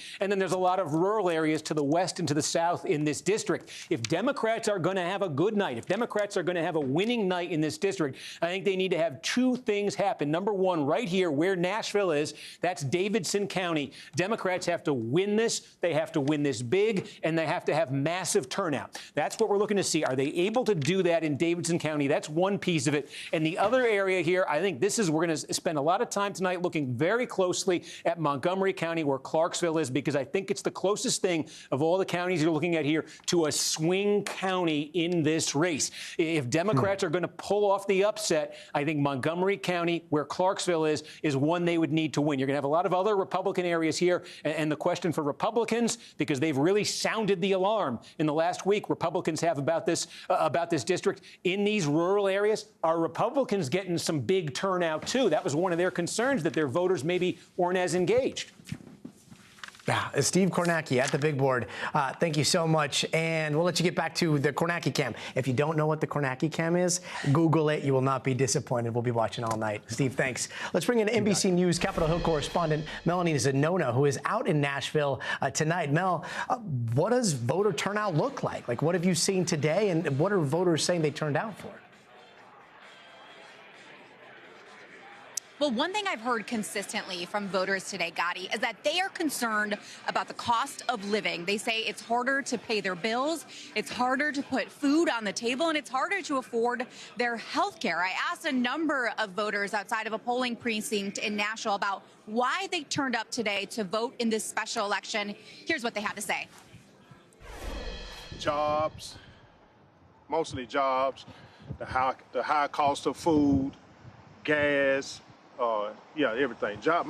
Mainly jobs. It's not as easy for lower income, middle income people these days.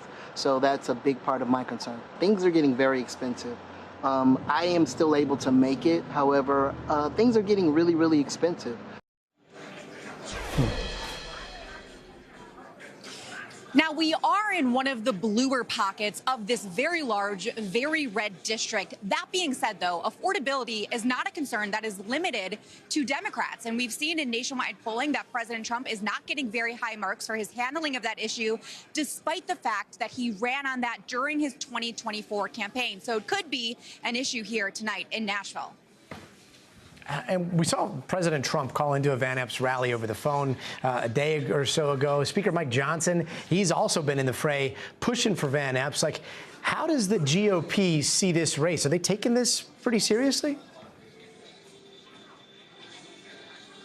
Oh, yeah, they're absolutely sweating this race, but they weren't initially. They only started taking this race seriously in recent weeks. I mean, it is, after all, as Kornacki pointed out, a district that President Trump won by 22 points. It is not a race that anyone thought, even a month ago, would be as competitive as it is. But as the race has looked closer and closer, Republicans have really started bringing out the heavy hitters.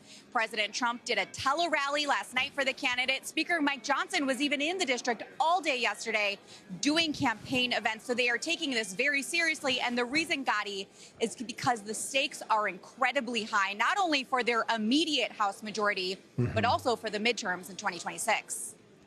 A lot of Dems who won last month were pushing lowering costs. We heard it in some of the people that you were just talking to. Like, affordability is such a big issue. Is that playing into what you've seen so far outside of Nashville? Well, I've been talking to the Democratic candidate, Afton Bain.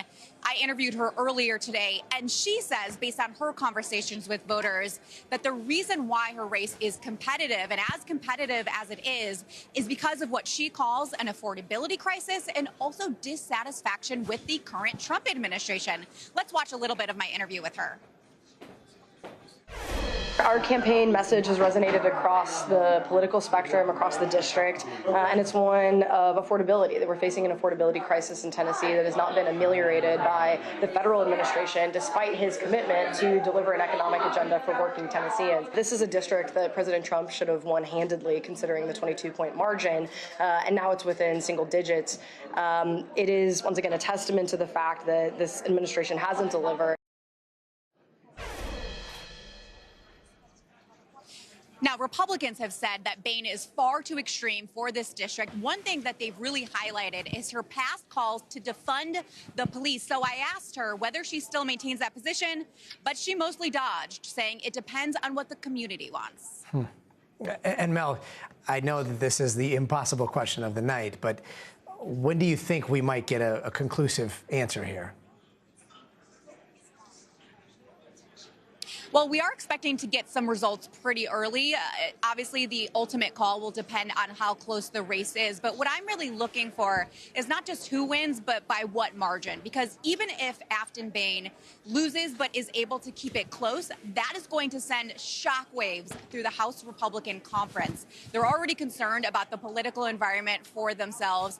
And so if there is a close race or, of course, an upset with the Democrats, that's going to have the Republican leadership not only rethinking their strategy for the midterms, but it's also going to have some Republicans rethinking about whether they even want to run for Congress again in what is likely to be a very tough environment for Republicans next year. Gotti. Melanie Sonona out in Nashville. Mel, thank you.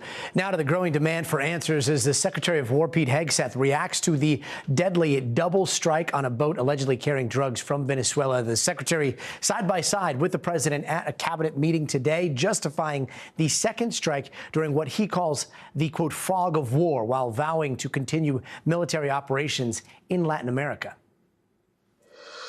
We've only just begun striking narco boats and putting narco terrorists at the bottom of the ocean because they've been poisoning the American people. We've had a bit of a pause because it's hard to find boats to strike right now, which is the entire point, right? Deterrence has to matter, not arrest and hand over and then do it again, the rinse and repeat approach of previous administrations. Now, this administration so far has bombed some 20 alleged drug boats and have threatened the possibility of land strikes inside of Venezuela sometime soon. NBC News senior White House correspondent Gabe Gutierrez reports from Washington. Tonight, President Trump defending striking a boat allegedly carrying drugs to the U.S. twice in early September. I want those boats taken out. And if we have to, we'll attack on land also, just like we attack on sea. And there's very little coming in by sea. I think we've knocked out over 90% of it. 2 people initially survived, and the administration says the decision for a second strike, killing all on board, was made by Admiral Frank Bradley. Today, Defense Secretary Pete Hegseth said even though he watched the first part of the attack live, he'd moved on to his next meeting before the second strike. Admiral Bradley made the correct decision to ultimately sink the boat and eliminate the threat. We have his back, and the American people are safer because narco terrorists know you can't bring drugs through the water. So you didn't see any survivors, to be clear, after that first strike? I did not personally see survivors, but I stand, because the thing was on fire. It was exploded in fire or smoke. You can't see anything. You got digital. This is called the fog of war. The Trump administration has labeled drug cartels foreign terrorist organizations, but Democrats are calling the targeting of incapacitated survivors a potential war crime. Some Republicans are also skeptical. I think both strikes are actually illegal. I don't think you can just name people and say, well, they've got drugs. Well, where's the proof? It comes as the administration ramps up its crackdown on illegal immigration. A senior law enforcement official tells NBC News ICE is planning an operation this week in the Minneapolis-St. Paul area, where there's a large Somali population. You told me to look into Minnesota and their fraud on visas and their programs. 50% of them are fraudulent. Federal prosecutors have charged dozens of people in Minnesota's Somali community for allegedly stealing hundreds of millions of dollars in taxpayer money meant for social service programs. This beautiful place, and I see these people ripping it off. Their country stinks, and we don't want them in our country. But when they come from hell and they complain and do nothing but bitch, we don't want them in our country. Let them go back to where they came from and fix it.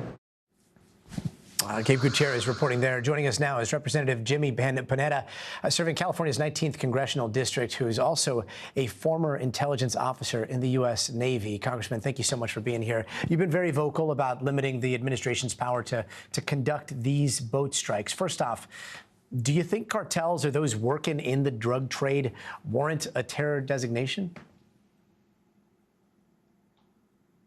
Yeah, I think what we're seeing with this administration is trying to conflate the war on terror with drug trafficking and using the war on terror as a template, not only to go after these drug boats, but to eventually set the table for a potential war with Venezuela. And so that's why I've been outspoken about that when it comes to not only the lack of evidence, the lack of use of the law, but also the fact that I've introduced legislation to prevent us funding any sort of war with Venezuela. Secretary Hegseth earlier, he cited the fog of war, partly justifying that second strike conducted on the alleged cartel boat. They're saying that these are drug boats, that they're pointing at the 4 motors on the back. Let's listen to a little more of what he had to say. I did not personally see survivors, but I stand, because the thing was on fire. It was exploded and fire and smoke. You can't see anything. You got digital. This is called the fog of war. And that's the secretary there talking about the second strike, one strike, and then apparently sometime later the second strike was ordered. But what's your reaction to the secretary's comments there? Look, I think when it comes to these drug boats, I just got back from a visit not only to the Dominican Republic, but to Honduras. And I spoke with the leaders in the Dominican Republic, and I spoke to our troops in Honduras and talked about the drug interventions that are going on and these types of trafficking, this type of trafficking that's coming from Venezuela. Now, they're doing a good job stopping drug trafficking. But I asked them, is that just marijuana and cocaine? And they said, yes. I said, any fentanyl whatsoever? And they said, absolutely not. There's none. So you're having this administration that wants to conflate the war on drugs and the war on fentanyl in the United States in order to justify these types of boat strikes, in order to justify a potential war with Venezuela. In regards to this double tap, as they're calling it, as to what took place and what Pete Hegseth is saying it took place, there needs to be a full investigation into this. And I'm proud that Congress finally seeing our Republican colleagues step up and hopefully push back on this administration and have a bipartisan review of what exactly happened. That needs to be absolutely transparent. And look, if the facts are there, they have a Republican Congress. They should rely on the Republicans, as they have been, to support them. But I just feel that the facts aren't there. Now, I know not only was an intelligence analyst, I was a drug prosecutor before I became a U.S. Congress member.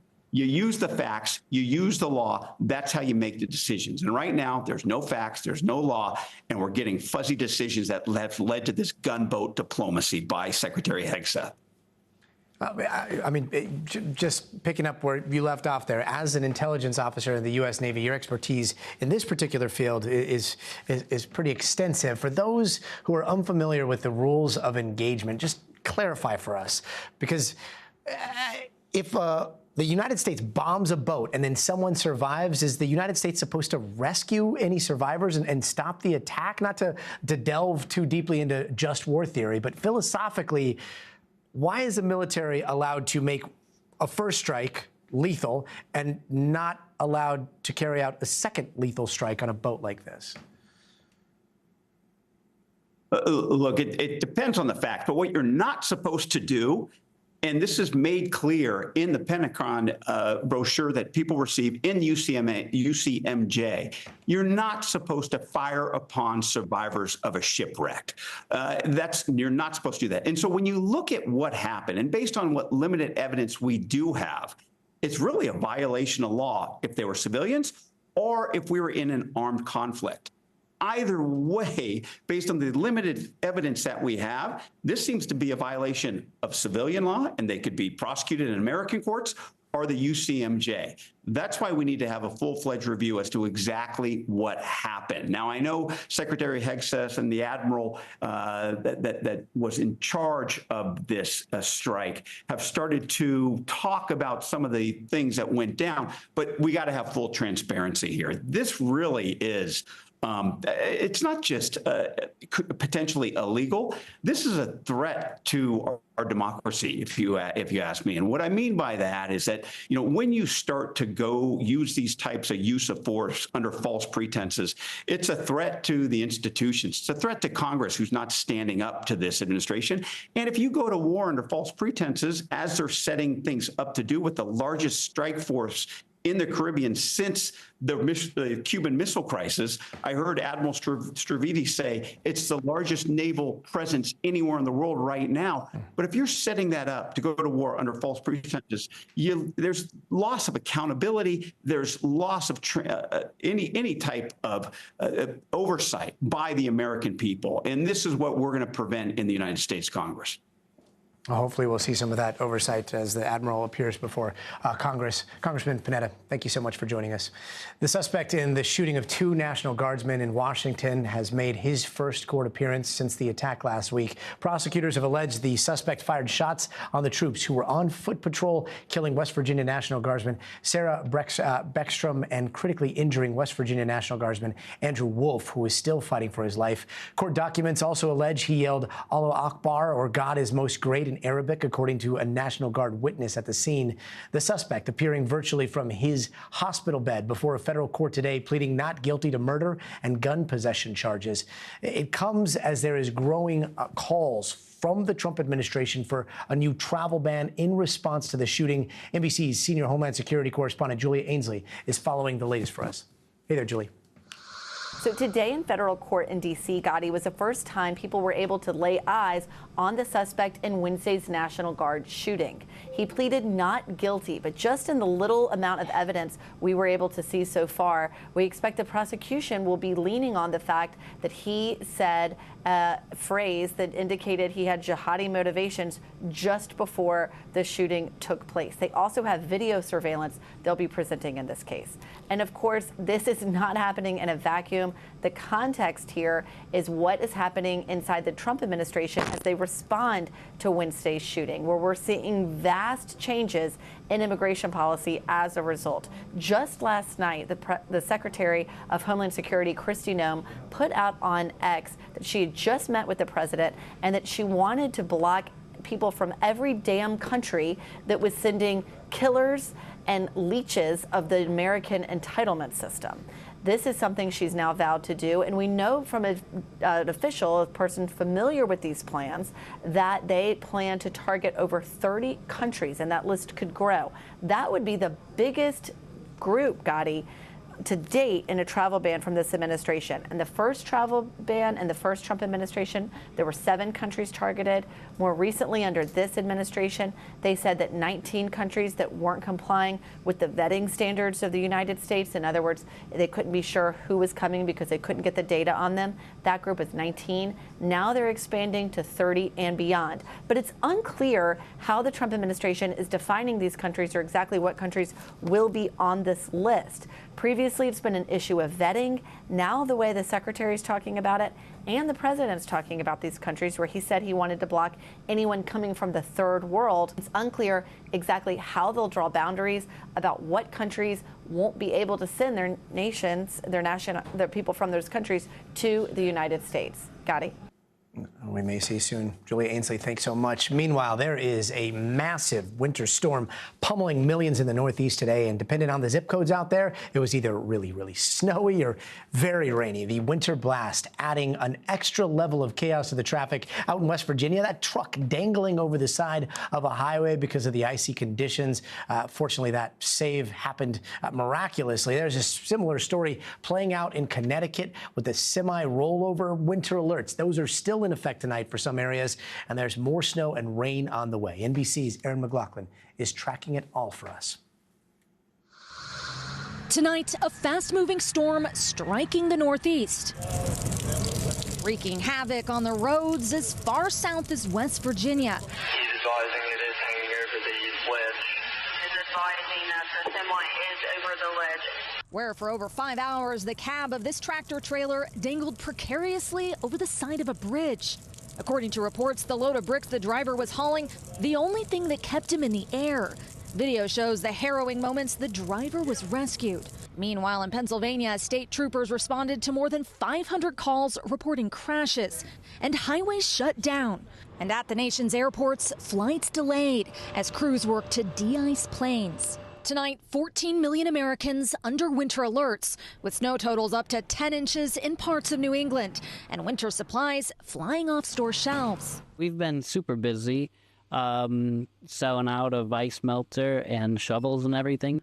In Scranton, Pennsylvania, an alert warning of extreme cold and an all-out effort to stay ahead of the snow. The plows have been working the roads since 7 a.m. You just have to watch for pedestrians. You won't believe how they'll walk right in front of you or behind you. I almost hit a guy on a little moped. So, PSA, you see a snowplow steer clear?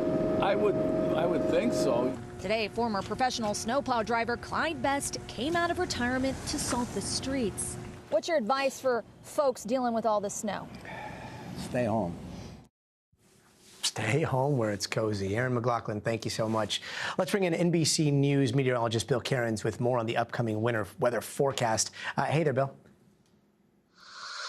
Gotti, our high-impact, fast-moving storm is just about done in the Northeast. We just got a little more heavy snow to go, especially in areas of Maine. Coastal Maine is going to get it on the chin as we go throughout the evening hours, but you notice most of the precipitation has exited. So looking back at the last 48 hours, when the storm was in the Midwest going into the Ohio Valley, a lot of areas picked up somewhere between, maybe 2 to about 5 inches of snow. Columbus, Ohio, Kansas City, St. Louis, Louisville included. Chicago, just 2 inches with this one. But we add that to the 8 inches you got over the Thanksgiving weekend, and you've had quite a snowy week. Other areas that have picked up snow, and these totals are still coming in. Albany, New York is between 6 to 8 inches. Scranton was about 5. Springfield, Mass 4, but this is going to end up probably closer to 6 to 7. Harrisburg, Pennsylvania 3 inches. Burlington, Vermont 3 inches. But I do know that some of the mountainous areas picked up significant snow. I know the southern Green Mountains, right around Stratton Mountain and Mount Snow, anywhere between 6 to 10 inches of snow. Bel Air and the Catskills picked up around 12 inches of snow. So the higher terrain, this has been a very good for that early ski season. Winter storm warnings continue, mostly areas in New Hampshire and Maine. We're winding it down here in Albany. The roads are still snowy. Everything's got to get cleaned up from about Rutland southwards. Hartford didn't get much, but with the temperatures going below freezing tonight, it may get a little icy. This is the additional snowfall.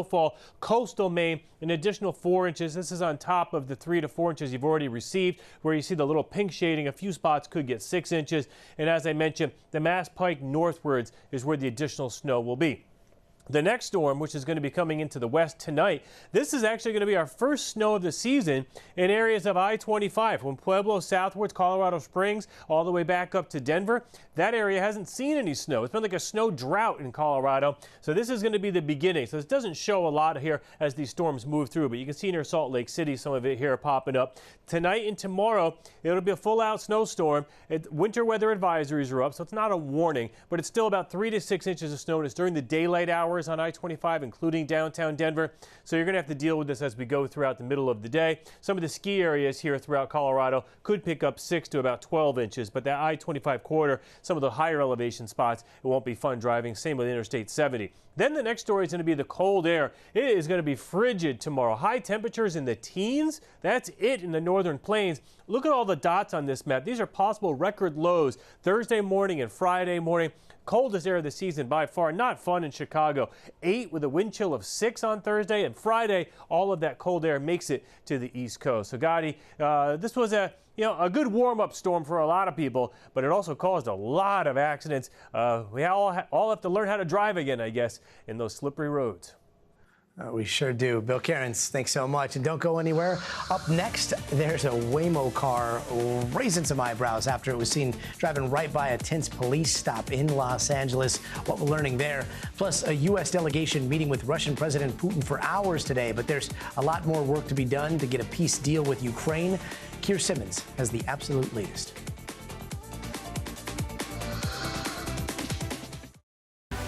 News lives in the now. It's coming at us every second. News is more now than ever.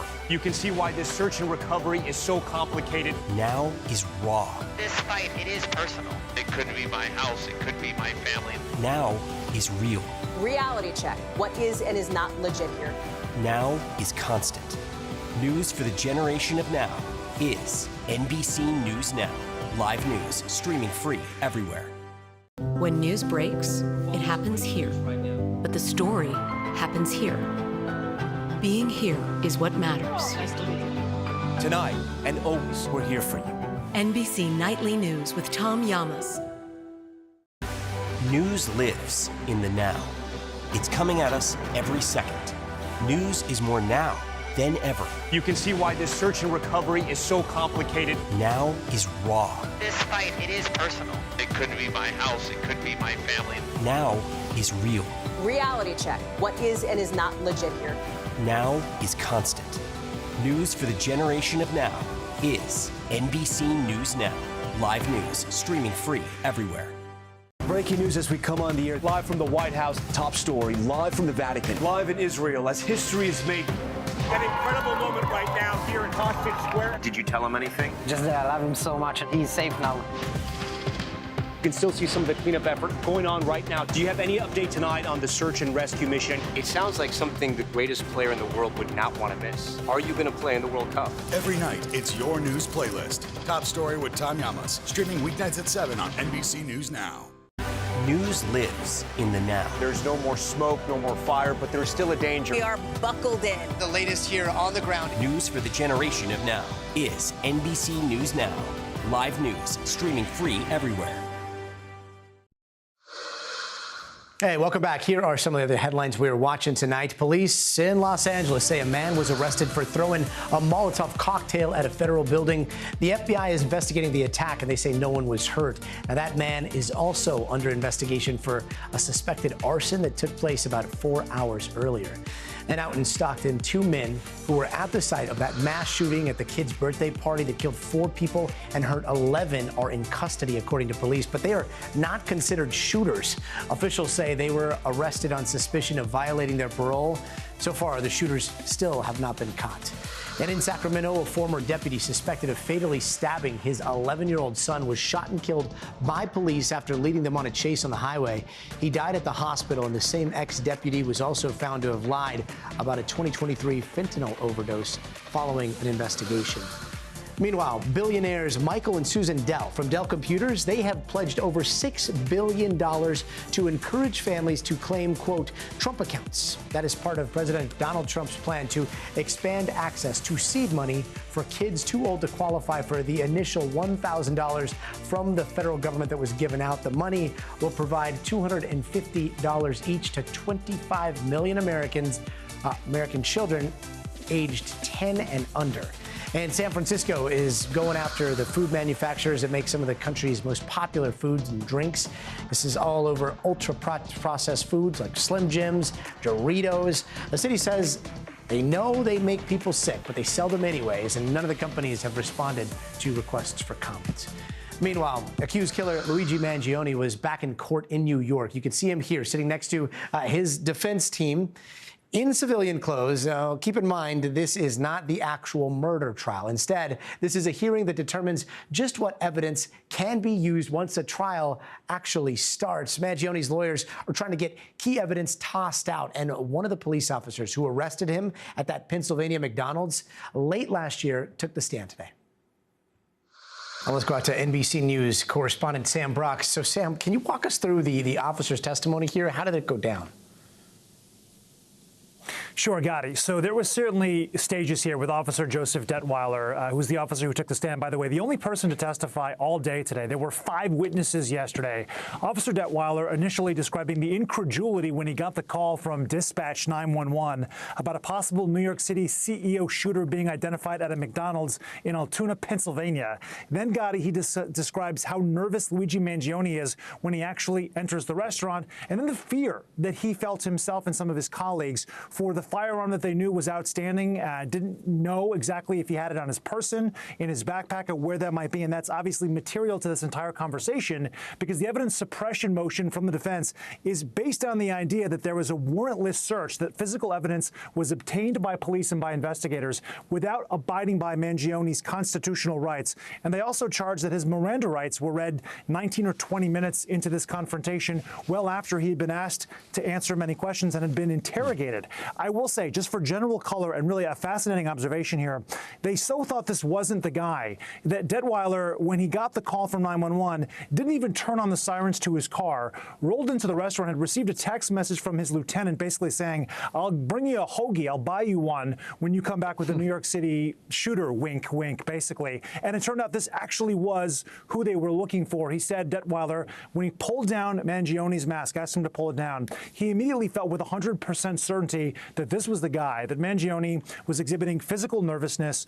was twitching his fingers. He just seemed uncomfortable. They asked him for identification. Mangione produced a fake ID. It was a New Jersey ID with someone's name on it, Mark Rosario, that clearly was not his. They took it back to their database, checked it, and there was no matches, which is to say it's an illegitimate identification. They then come back and ask Mangione, who are you really, and why did you give us a fake ID? Initially, Mangione says it was the only fake ID that I had, and then goes back and says, okay, maybe I shouldn't have given you that ID. All of this is information, by the way, that may be stricken from the record, depending upon what the judge decides. But of course, the contents of what are in his bag, with this outstanding question about the firearm that was used, the ballistics match between the 3D printed gun in his bag and what was found, the shell casings where Brian Thompson was murdered, are a match. So you can understand why there's a lot at stake in these negotiations. And again, this is just day 2, Gotti. There may be 4 or 5 or more days of court left. I mean, speaking of that ghost gun and what was found in the backpack, I mean, what is the latest on the evidence that the defense is trying to get tossed out right now? For sure. So you saw the gun there a second ago. Also, the notebook, the journal that was discovered in his backpack. There was a 3-page document as well. We've reported this already, that some of the writings in there indicated his plan for committing a crime, talked about the, quote, parasites of the people that work in the healthcare insurance industry, talked about a plan to whack a CEO. All of this allegedly is contained in the notebook and in other writings of Mangione's. And so if there is a narrative that the prosecution wants to paint, that this was a crime specifically focused on killing someone based on the industry that he represents, you can understand why that would be material, not to mention the gun itself, which matched the shell casings. I will also say this, however, Gotti, there is so much physical evidence in this case. Mangione's fingerprints were on the shell casings. They were found to be on a water bottle and a Kind energy bar that was purchased at the Starbucks by the shooter less than 30 minutes before the assassination happened. Those are all matches. So there's tons of physical evidence that are not necessarily or is not reliant upon what's in that knapsack, but it's still very important. These are still critical pieces of information, and the judge has to decide whether or not that evidence is going to be suppressed, whether he's going to allow it to be admitted in trial.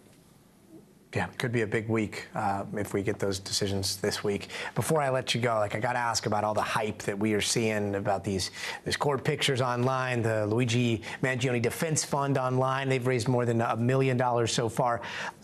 Is the whole social media obsession with this case having any real-world impacts in the courtroom?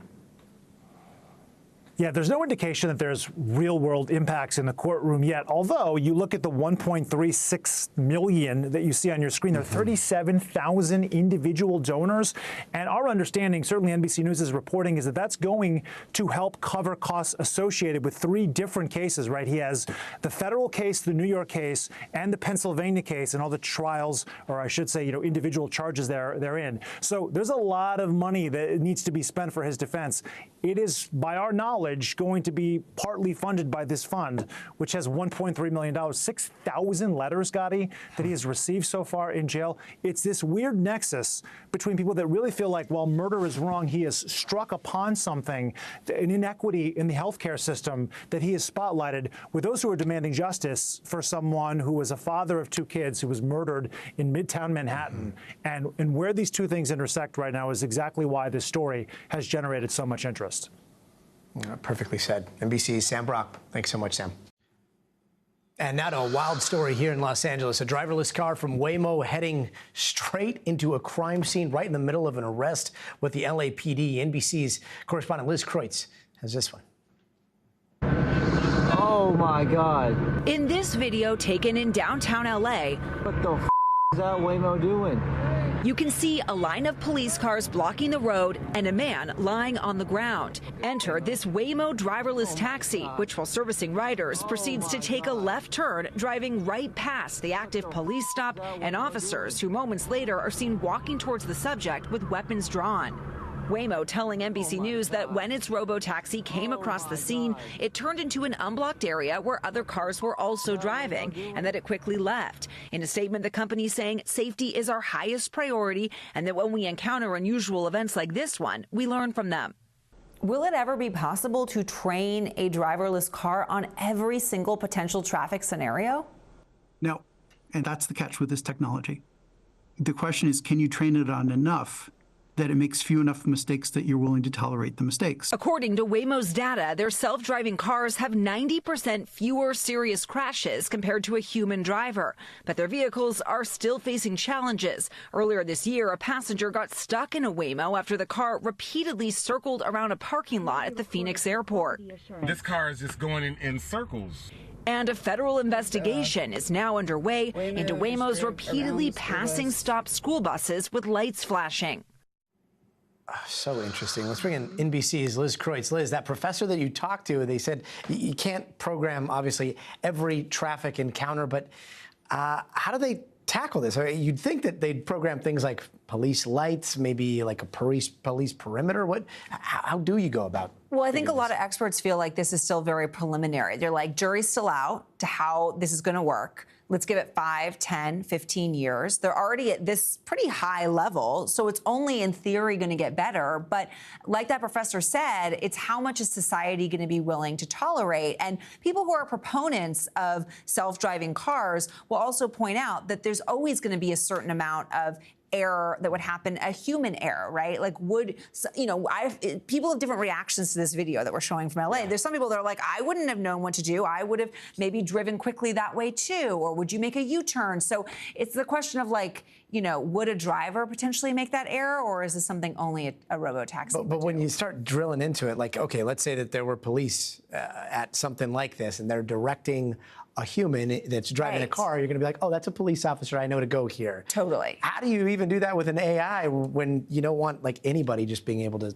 motion a car to go one direction or another? That's wild. It is, yeah. How widespread is Waymo in big cities? Because I know we've got them here in LA. I've taken them in Phoenix and San Francisco. Like, where are they? Well, they're rapidly expanding. So, and we should point out here in California and San Francisco and LA, they are actually just beginning this month or beginning last month going onto freeways in some parts. So that's a huge expansion just in terms of like actually like, going as fast as you would on a highway. Across the country, though, they're expanding. They've just announced that they're going to be coming to Miami, Dallas, Houston, San Antonio, Orlando, plans to go to Denver, Vegas, San Diego, Detroit. I mean, as I'm reading this list, I'm like basically everywhere. All the big. London, they're going to go to Tokyo. I mean, they're now going international. So they are like really, really expanding fast. Have you taken one of these? I know I reported in San Francisco, lived in the Bay Area for 4 years, live in LA, and I still haven't done it. And I'm like, I don't know why. I feel like you could order one. Just go down to Santa Monica and I know. I do think that there's something to be said about sometimes like, being able to like work in peace, make phone calls, not feel like you're disrupting the driver. That is the scariest part. The scariest part, like this is obviously very concerning, but to me, the scariest part is how fast we just get used to new technology and then we just take it for granted. Like 2 minutes in, the novelty wears off and then you're just like, oh, where's my phone? And then the next thing you know, you're at your destination because you've just zoned out. Unless you start going in circles. Unless you start going in circles or roll into an LAPD active situation. Right. Liz Kreutz, thanks so much. Yeah. And coming up, rescues are ongoing across Southeast Asia after deadly storms are wreaking havoc. We've got the latest from there. Thank you.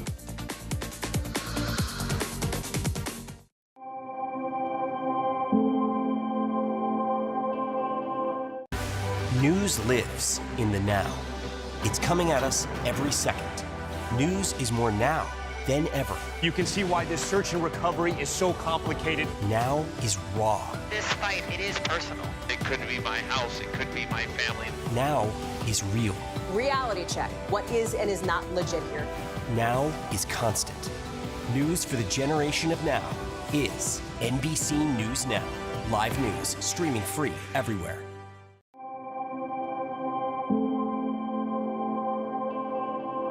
News for the generation of now is NBC News Now, streaming free everywhere. When news breaks, it happens here. We're following some breaking news right now. But the story happens here. And here. Being here is what matters. Nice to meet you. Here for our struggles. Here for our triumphs. It's been a long time coming. Yeah. Here for all of us. Tonight and always, we're here for you. NBC Nightly News with Tom Llamas. News lives in the now. There's still a danger. We are buckled in. Here on the ground. News for the generation of now is NBC News Now. Live news streaming free everywhere. News for the generation of now is NBC News Now. Streaming free everywhere. Hey, welcome back. Are Ukraine and Russia getting anywhere closer to a peace deal? Well, today, a U.S. delegation met with Vladimir Putin inside the Kremlin, a meeting Russian officials described as productive. But so far, no signs of compromise on the biggest sticky point, and that is territory. Russia wants to hold on to Ukraine's industrial Donbass region and all of the territory it has taken so far. Ukraine wants the current battle lines to stay where they are. NBC News Chief Foreign Correspondent Keir Simmons is in Moscow with the latest.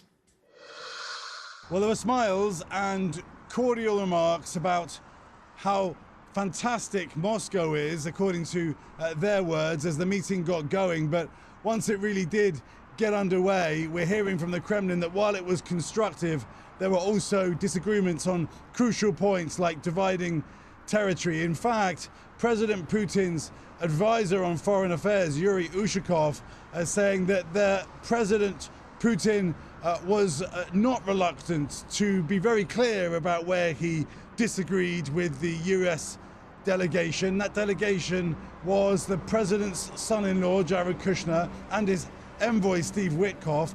After those 5 hours of talks, they made their way to the US embassy here in Moscow. The Kremlin said that was in order that they could phone President Trump on a secure line. President Zelensky has said that he expects a phone call immediately after the talks from the US to brief him on developments, on what was talked about and what was and was not agreed. The Russians saying that beyond the initial peace plan that was said to be 28 points, that the US has now given them 4 more documents. But President Putin, even before the meeting, was signaling an uncompromising stance, even talking to reporters while Jared Kushner and Steve Witkoff were waiting in the Kremlin to meet with him. And when he was asked about a potential conflict with Europe, President Putin said, well, not in so many words, said, well, we're not looking for a war with Europe, but we are ready. That kind of talk signals that the Kremlin believes that it is making progress on the battlefield in Ukraine and that it can continue to double down on what are described as President Putin's maximalist aims, his goals, including that through negotiation Russia should gain more territory, and that, for example, the Ukrainians should have a limit on the size of their military. Some of that the Ukrainians were never going to agree to, and it does appear as if this push for peace is stalling once again. Keir Simmons, thanks so much. And let's take a quick look at some of the headlines that are trending around the world. There's some video out of Sri Lanka. This is a Sri Lankan army trying to rescue dozens of people who got trapped on a flooded bus. Last week's devastating floods and landslides have now killed over 1,300 people in Indonesia, Sri Lanka, and Thailand. Rescue crews are searching through the mud and destroyed homes for nearly 900 people still missing. And the former president of Honduras, Juan Orlando Hernandez, was released from a West Virginia prison after a pardon from President Trump. Hernandez was serving 45 years for taking bribes from drug traffickers so they could move 400 tons of cocaine into the United States. Trump promised the pardon last week after Hernandez sent him a letter saying he was politically persecuted by the Biden administration. And a council in Haiti just backed a law that brings the country closer to having a president again. The approval means the government can now publish a long-awaited electoral calendar, which could mean holding its first general election since 2016. Haiti hasn't had a president there since their last president was assassinated in 2021. And to kick off a coastal town's Christmas season, fishers in Peru dressed up as Santa Claus to give free rides in these boats. Those are iconic reed boats that fishermen along Peru's northern coast have used for generations. Looks much warmer than those old flying sleighs, I guess. Coming up in the future of everything, OpenAI apparently declaring a code red, why CEO Sam Altman is calling for an all-hands-on-deck approach to beat out its growing competition. News lives in the now. There's still a danger. We are buckled in Here on the ground. News for the generation of now is NBC News Now. Live news streaming free everywhere.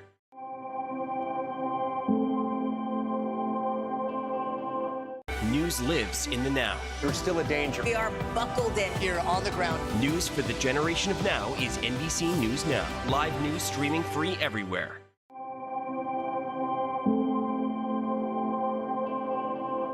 When news breaks, it happens here. We're following some breaking news right now. But the story happens here. And here. Being here is what matters. Nice to meet you. Here for our struggles. Here for our triumphs. It's been a long time coming. Yeah. Here for all of us. Tonight and always, we're here for you. NBC Nightly News with Tom Llamas.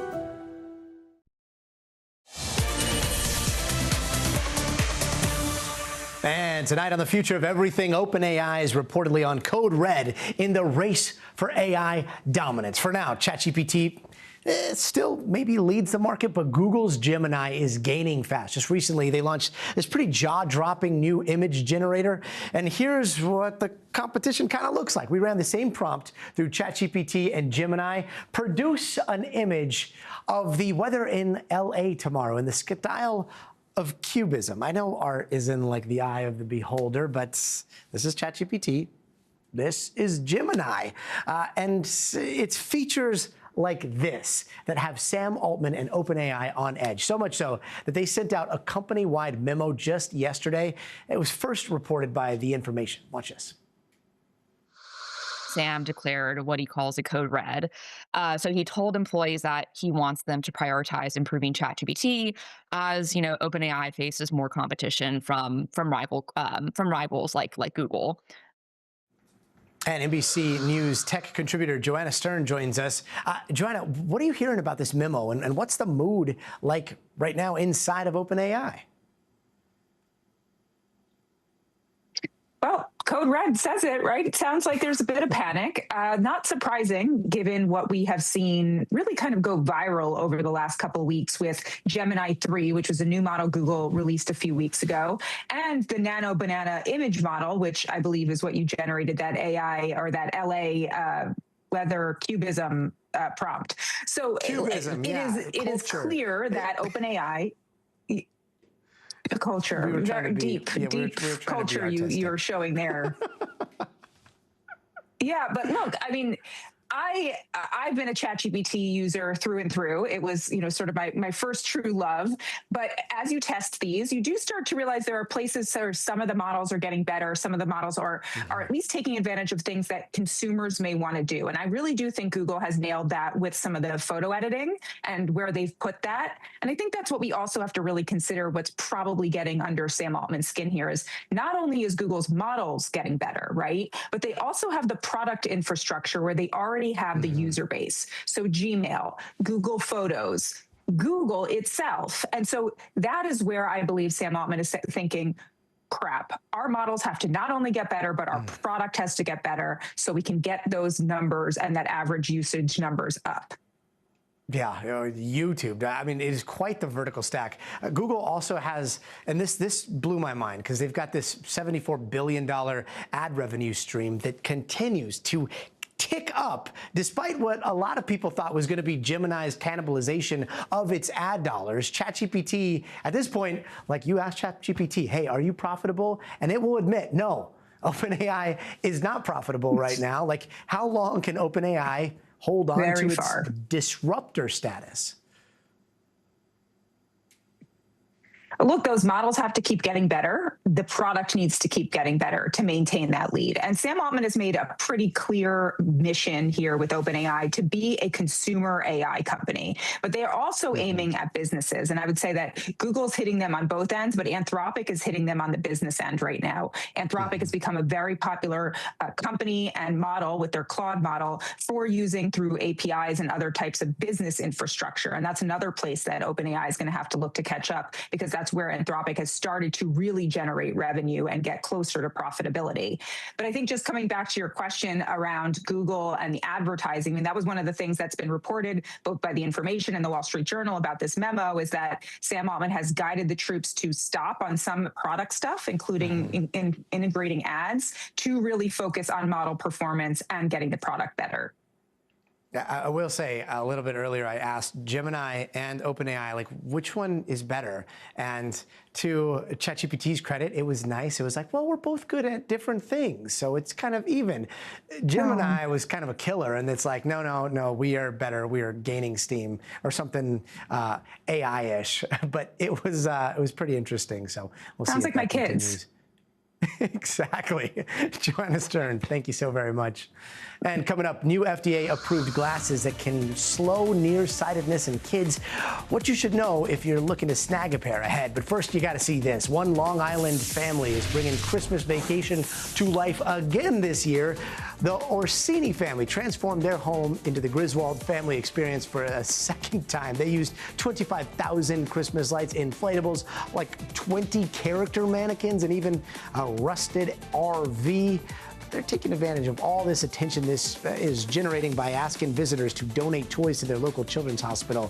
Family admits the decor definitely over the top, but clearly their dad taught them everything they know about exterior illumination. We'll be right back. News lives in the now. There's no more smoke, no more fire, but there's still a danger. We are buckled in. The latest here on the ground. News for the generation of now is NBC News Now. Live news streaming free everywhere. When news breaks, it happens here. We're following some breaking news right now. But the story happens here. And here. Being here is what matters. Nice to meet you. Here for our struggles. Here for our triumphs. It's been a long time coming. Yeah. Here for all of us. Tonight and always, we're here for you. NBC Nightly News with Tom Llamas.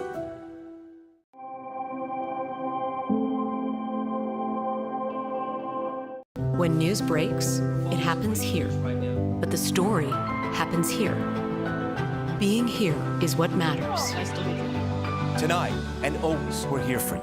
NBC Nightly News with Tom Llamas.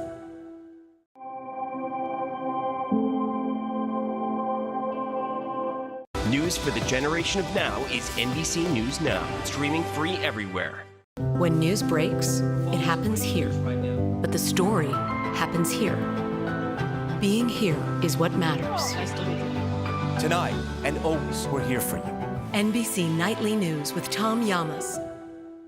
Breaking news as we come on the air. Live from the White House, top story. Live from the Vatican. Live in Israel as history is made. An incredible moment right now here in Hostage Square. Did you tell him anything? Just that I love him so much and he's safe now. You can still see some of the cleanup effort going on right now. Do you have any update tonight on the search and rescue mission? It sounds like something the greatest player in the world would not want to miss. Are you going to play in the World Cup? Every night, it's your news playlist. Top Story with Tom Llamas. Streaming weeknights at 7 on NBC News Now.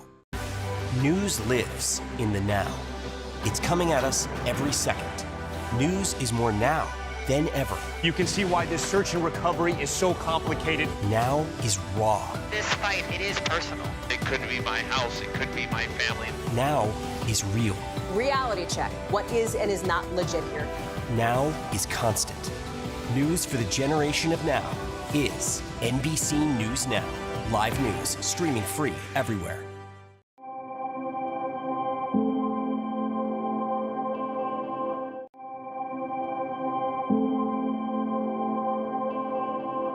News for the generation of now is NBC News Now, streaming free everywhere.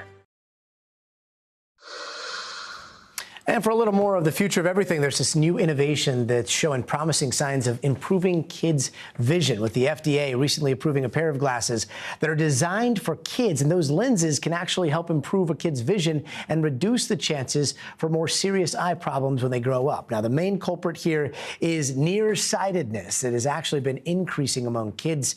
These new glasses can slow the progression of the disease. Right now, an estimated 27% of the world's population are nearsighted, like me. That's over 1 billion people. The NIH predicts that number could rise to 52 by 2050.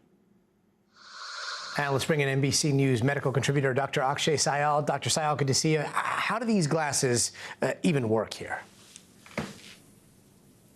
So, Gadi, in order to understand this, we have to sort of understand what myopia is. And it's, for people out there watching, it's nearsighted. I see you're wearing glasses right now, Gadi. Do you have a problem seeing, things close up, or do you have a problem seeing things far away? I can see things close up. I can't see things far away. So you have myopia, and so do I. I'm wearing contacts right now, but I also wear glasses for the same thing. This is something that as much as 40% of the population here in the U.S. has. So, we're talking about something that could affect a lot of people. I mean, the way this works, Scotty, is, because of things like smartphones and textbooks, things that are sort of propped up, which require us to hold them really close to our eyes, they're causing this sort of epidemic of myopia or nearsightedness. And really what we see then, Gadi, is that the eyeball actually changes shape. And we have a graphic here from the Cleveland Clinic that can sort of show you how the eyeball changes shape. And it's important to understand, you can see the bottom eye on your screen is sort of elongated, right, Gadi? It's bigger than the other one. And that change in shape happens because of holding things close to your eye. And you can see that little light there is actually reflecting a little bit off of the retina, which causes things far away to be blurry. Gadi, to answer your question, these glasses could potentially slow down that elongation and slow down myopia in children, which is a big, big problem right now. So it slows it down in children. I mean, is there any hope for like us four eyes here? There are other things out there, right, like LASIK, laser eye surgery, that can help people get off of their glasses. There's, of course, contacts like I am wearing right now. I don't look nearly as good in glasses as you do, Gadi. But, right now, this FDA approval is for children. It is for people for that age group where really we are more vulnerable to those changes in eyeball shape because that tends to happen in that age and then level off in adulthood. So that's why there's all the focus there. And really, Gadi, a lot of people don't know this, but some smartphones actually have features out there. iPhone, for example, uses the Face ID sensor. If you enable this feature called screen distance, it'll actually tell you, hey, you might want to put the phone a little bit farther away. You are damaging your eyes. So I encourage all parents to talk to their kids about using that. Just another tool out there that's very, very easy to use. Yeah, I think it came default with my phone now that you mention it, and it was crazy how close I would hold the phone to my face, and I battled with my phone for like a month, and then finally I was like, I gotta turn that off. I will turn it back on. Doctor's orders. Dr. Sayal, thanks so much, man. And before we go tonight, here's some of the stories you'll want to stay tuned for tomorrow. One of the doctors who pled guilty in the overdose death of actor Matthew Perry will be sentenced tomorrow. Dr. Salvador Plasencia pled guilty to 4 felony counts of distributing ketamine. And a Senate committee will hear from Jared Isaacman, who has been renominated for NASA chief. He was initially nominated back in April, but withdrew after some political friction, so things could get pretty interesting. And it ain't Christmas time until the tree over at Rockefeller Center is lit, and that is going to happen officially tomorrow night. You can watch all the festivities on NBC right after our show. That's going to do it for us tonight. I'm Gadi Schwartz. We'll see you here tomorrow, but until then, stay tuned to NBC News Now. Tonight, the massive winter blast pummeling millions right now. The storm sweeping from Kentucky to New England, bringing brutal cold and treacherous snow. Dangerous conditions sending this truck skidding off an overpass. How rescuers rappelled down to save the driver. The snow and ice triggering hundreds of crashes across the storm zone. Some spots getting nearly a foot of snow. Also tonight, the new revelations on those boat strikes in the Caribbean. What Pete Hegseth revealed about where he was when that controversial second strike was ordered. Our reporters pressing the defense secretary today. Plus the president's fiery rhetoric on Somalians in America, seeming to say he doesn't want them here. New images just in: the suspected National Guard shooter spotted near a subway stop moments before prosecutors say he opened fire. What he allegedly yelled before his deadly ambush. $1,000 for every baby born in America. How you can get that money for your child. A self-driving car appearing to drive uncomfortably close to an active police scene with passengers on board as officers draw their weapons. Urgent new warnings about the TikTok door kick challenge, the teens arrested for the viral trend, and the warning from police to them: it could get them shot. A truck plunging into the ocean, the moment caught on camera when a Good Samaritan jumps in to help. The NFL moment going viral for all the wrong reasons. What the Giants kicker is saying after this botched play. And our correspondent goes one-on-one with the tallest basketball player ever. Even Shaq looks up to this college freshman. Nightly News starts right now. This is NBC Nightly News with Tom Yamas. And good evening. A dangerous storm system barreled east today, bringing a blast of snow and ice to much of the Northeast for the first time this season. Millions were pounded by snow and ice and freezing rain and brutally cold temperatures. And in many places, the weather took a dangerous turn. Take a look at this. In West Virginia, a truck dangled over the side of an icy highway. You can see how fast that snow is falling. Emergency crews working for over an hour to rescue the driver from the precarious position. In Connecticut, one tractor trailer completely overturned. Whiteout conditions causing crash scenes like this one to play out on roadways up and down the Northeast corridor. At this hour, 14 million people remain under winter alerts, and the official start of winter is still weeks away. Aaron McLaughlin is in snowy Pennsylvania for us tonight and leads us off. Tonight, a fast-moving storm striking the Northeast, wreaking havoc on the roads as far south as West Virginia. He's advising it is hanging over the ledge. He's advising that the semi is over the ledge. Where for over 5 hours, the cab of this tractor trailer dangled precariously over the side of a bridge. According to reports, the load of bricks the driver was hauling, the only thing that kept him in the air. Video shows the harrowing moments the driver was rescued. Meanwhile, in Pennsylvania, state troopers responded to more than 500 calls reporting crashes and highways shut down. And at the nation's airports, flights delayed as crews work to de-ice planes. Tonight, 14 million Americans under winter alerts, with snow totals up to 10 inches in parts of New England, and winter supplies flying off store shelves. We've been super busy selling out of ice melter and shovels and everything. In Scranton, Pennsylvania, an alert warning of extreme cold and an all-out effort to stay ahead of the snow. The plows have been working the roads since 7 a.m. You just have to watch for pedestrians. You won't believe how they'll walk right in front of you or behind you. I almost hit a guy on a little moped. So, PSA, you see a snowplow steer clear? I would think so. Today, former professional snowplow driver Clyde Best came out of retirement to salt the streets. What's your advice for folks dealing with all the snow? Stay home. Good advice right there. Aaron joins us now live from Scranton. And Aaron, there are school closures up and down the East Coast tonight. That's right, Tom. Here in Scranton, school was out for the day, as was the case for hundreds of schools throughout the Northeast. The good news is that storm is set to push out tonight, but it'll be followed by some pretty chilly temps. Tom. Aaron McLaughlin leading us off tonight. Aaron, thank you. And in Washington today, our reporter pressing Defense Secretary Pete Hegseth on that controversial strike on a boat in the Caribbean that some are saying was a war crime. Gabe Gutierrez now on what Hegseth revealed about his own involvement. Tonight, President Trump defending striking a boat allegedly carrying drugs to the U.S. twice in early September. I want those boats taken out, and if we have to, we'll attack on land also, just like we attack on sea. And there's very little coming in by sea. I think we've knocked out over 90% of it. 2 people initially survived, and the administration says the decision for a second strike, killing all on board, was made by Admiral Frank Bradley. Today, Defense Secretary Pete Hegseth said even though he watched the first part of the attack live, he'd moved on to his next meeting before the second strike. Admiral Bradley made the correct decision to ultimately sink the boat and eliminate the threat. We have his back, and the American people are safer because narco-terrorists know you can't bring drugs through the water. So you didn't see any survivors, to be clear, after that first strike? I did not personally see survivors, but I stand, because the thing was on fire. It was exploded in fire, smoke, you can't see anything, you got digital. This is called the fog of war. The Trump administration has labeled drug cartels foreign terrorist organizations, but Democrats are calling the targeting of incapacitated survivors a potential war crime. Some Republicans are also skeptical. I think both strikes are actually illegal. I don't think you can just name people and say, well, they've got drugs. Well, where's the proof?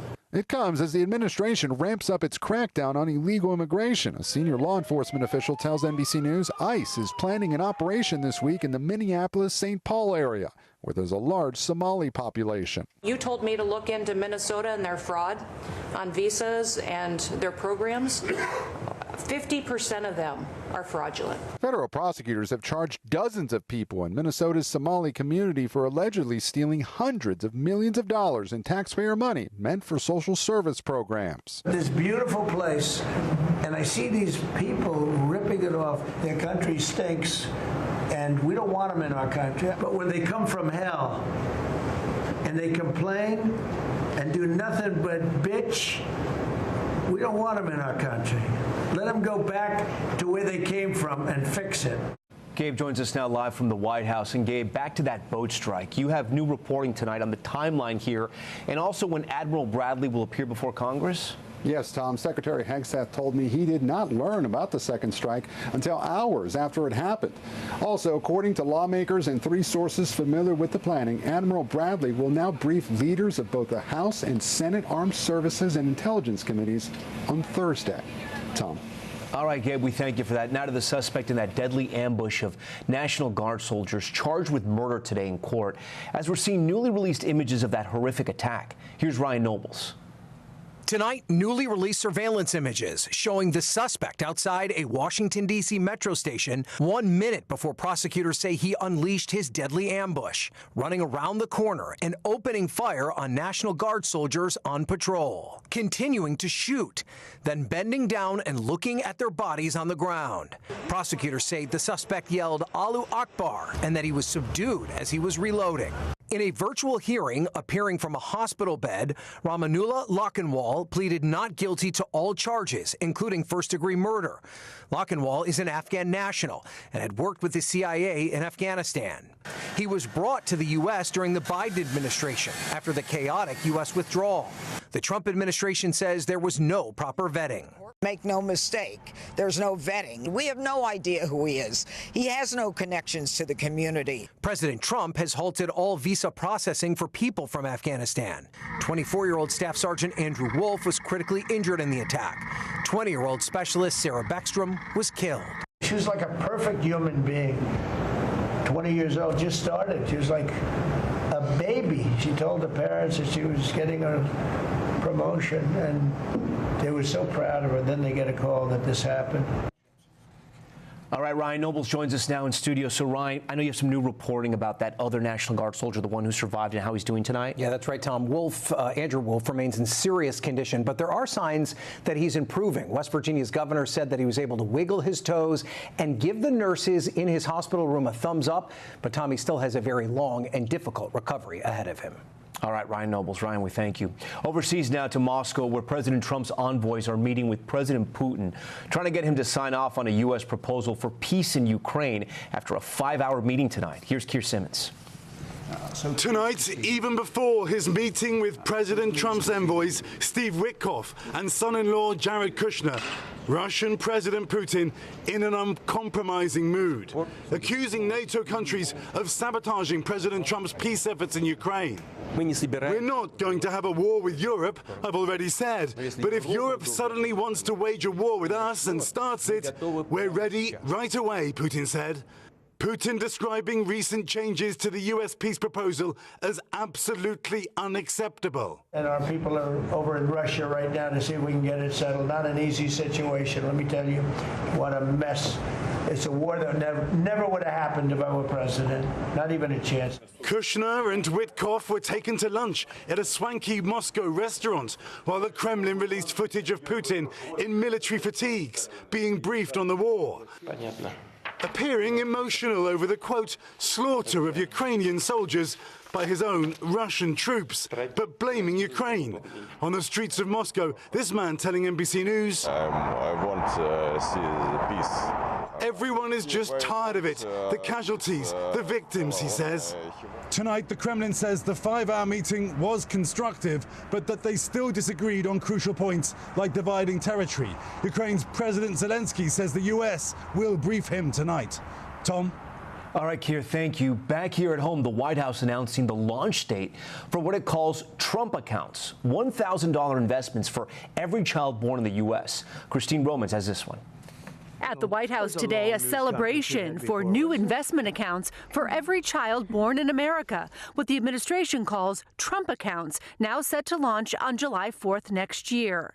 Trump accounts will be the first, I guess you could say, real trust funds for every American child. Those accounts for babies born between January 1st of this year through 2028 will receive $1,000 of federal funds that will grow tax-free.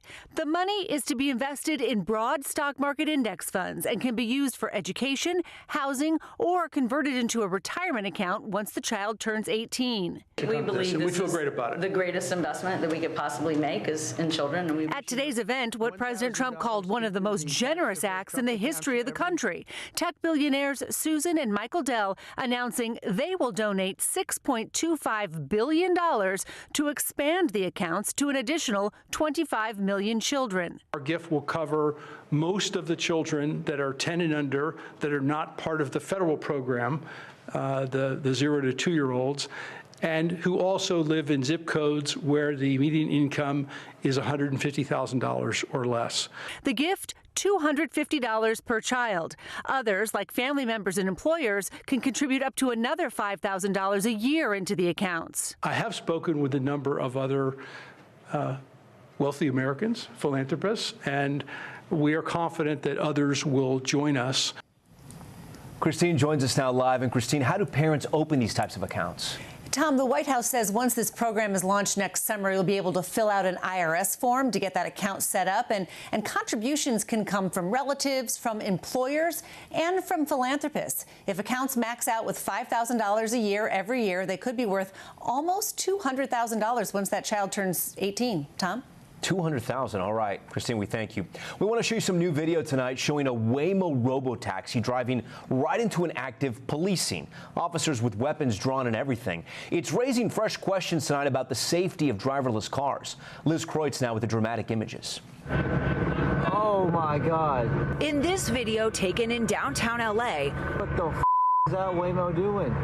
You can see a line of police cars blocking the road and a man lying on the ground. Enter this Waymo driverless taxi, which while servicing riders proceeds to take a left turn, driving right past the active police stop and officers who moments later are seen walking towards the subject with weapons drawn.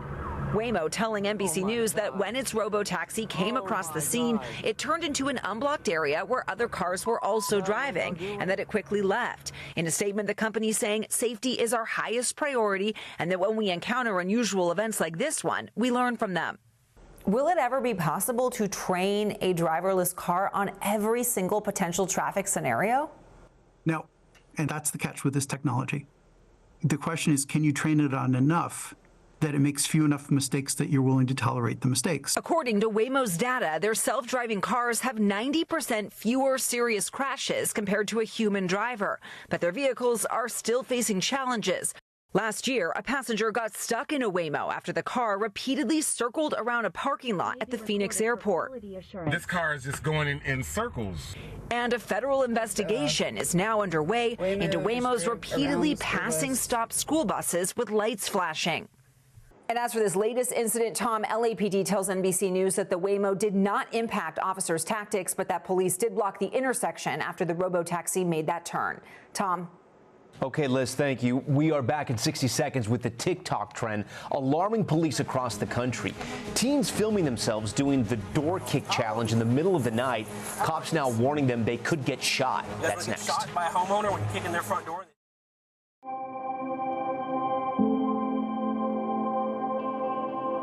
News for the generation of now is NBC News Now, streaming free everywhere.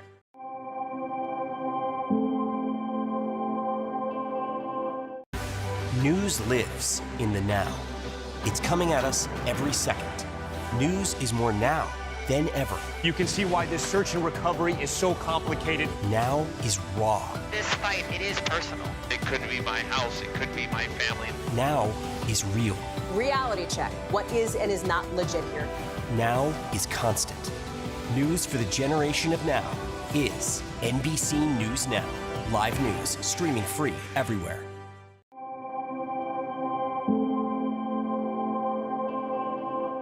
News News lives in the now. There's still a danger. We are buckled in here on the ground. News for the generation of now is NBC News Now. Live news streaming free everywhere. Back now with the viral TikTok challenge that police are warning could get teens shot.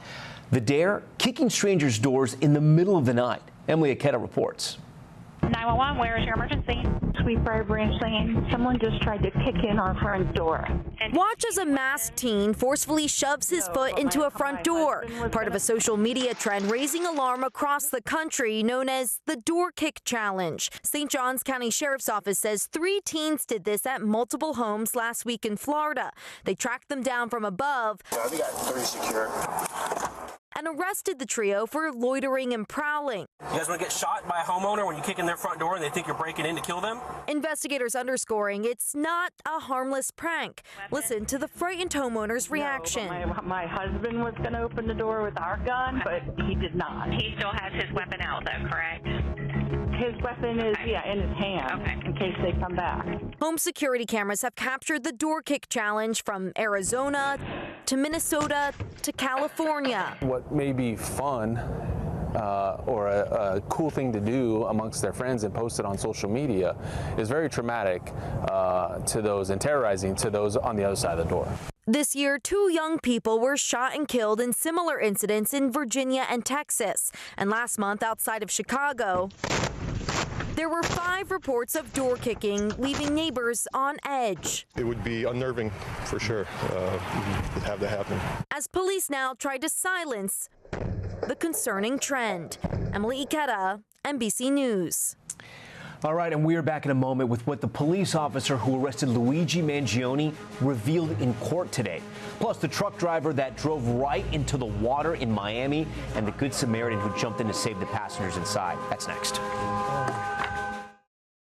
News for the generation of now is NBC News Now, streaming free everywhere.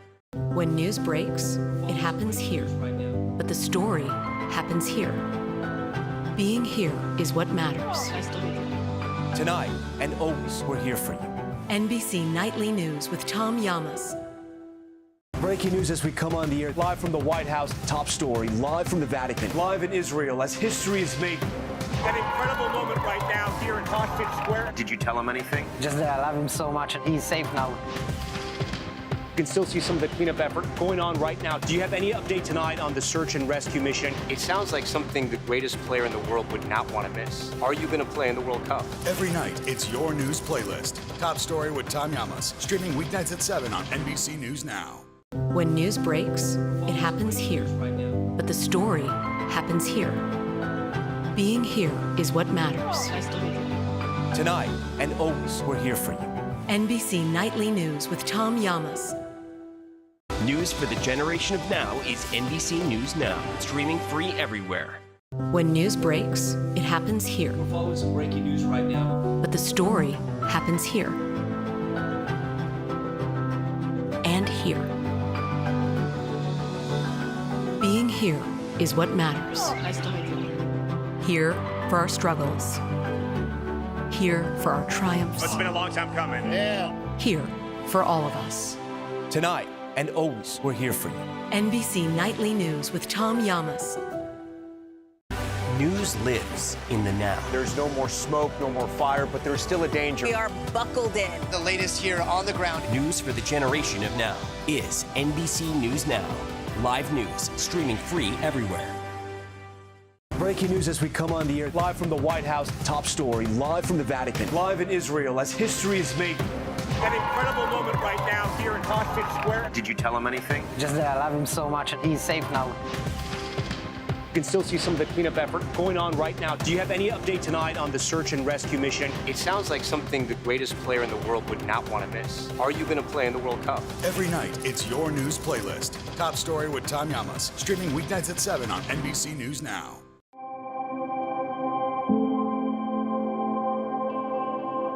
News lives in the now. There's still a danger. We are buckled in here on the ground. News for the generation of now is NBC News Now. Live news streaming free everywhere. When news breaks, it happens here. But the story happens here. Being here is what matters. Tonight and always, we're here for you. NBC Nightly News with Tom Llamas. News lives in the now. It's coming at us every second. News is more now than ever. You can see why this search and recovery is so complicated. Now is raw. This fight, it is personal. It could be my house, it could be my family. Now is real. Reality check. What is and is not legit here? Now is constant. News for the generation of now is NBC News Now. Live news, streaming free everywhere.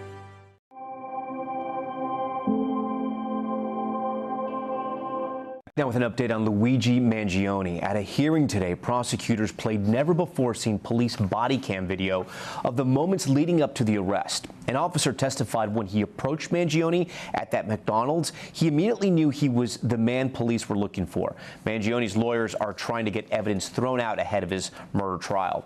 And take a look at this video. A truck barrels through a fence into the waters of Miami Marina. An eyewitness told our Miami station the two women inside were trapped by the airbags that deployed. A Good Samaritan jumped in and helped pry the driver and passengers out to safety. And if you saw Monday Night Football, you saw this all-time botched field goal attempt. Younghoe Koo of the Giants kicks the turf, setting up this disastrous scramble to save the play. Today, Koo is explaining what happened, saying, quote, "The ball was moving when I was driving to it, so I just pulled up on it." The Giants lost and fall to 2-11. When we come back, a truly giant gator. Our Jesse Kirsch goes one-on-one with the tallest college basketball player to ever play the game, and he's only a freshman. And you won't believe how tall he was in kindergarten. That's next. News lives in the now. There's still a danger. We are buckled in here on the ground. News for the generation of now is NBC News Now. Live news streaming free everywhere. Breaking news as we come on the air. Live from the White House, top story. Live from the Vatican. Live in Israel as history is made. An incredible moment right now here in Hostage Square. Did you tell him anything? Just that I love him so much and he's safe now. You can still see some of the cleanup effort going on right now. Do you have any update tonight on the search and rescue mission? It sounds like something the greatest player in the world would not want to miss. Are you going to play in the World Cup? Every night, it's your news playlist. Top Story with Tom Llamas, streaming weeknights at 7 on NBC News Now. When news breaks, it happens here. But the story happens here. Being here is what matters. Tonight and always, we're here for you. NBC Nightly News with Tom Llamas. News lives in the now. There's no more smoke, no more fire, but there's still a danger. We are buckled in. The latest here on the ground. News for the generation of now is NBC News Now. Live news, streaming free everywhere. When news breaks, it happens here. We're following some breaking news right now. But the story happens here. And here. Being here is what matters. Here for our struggles. Here for our triumphs. It's been a long time coming. Yeah. Here for all of us. Tonight and always, we're here for you. NBC Nightly News with Tom Llamas.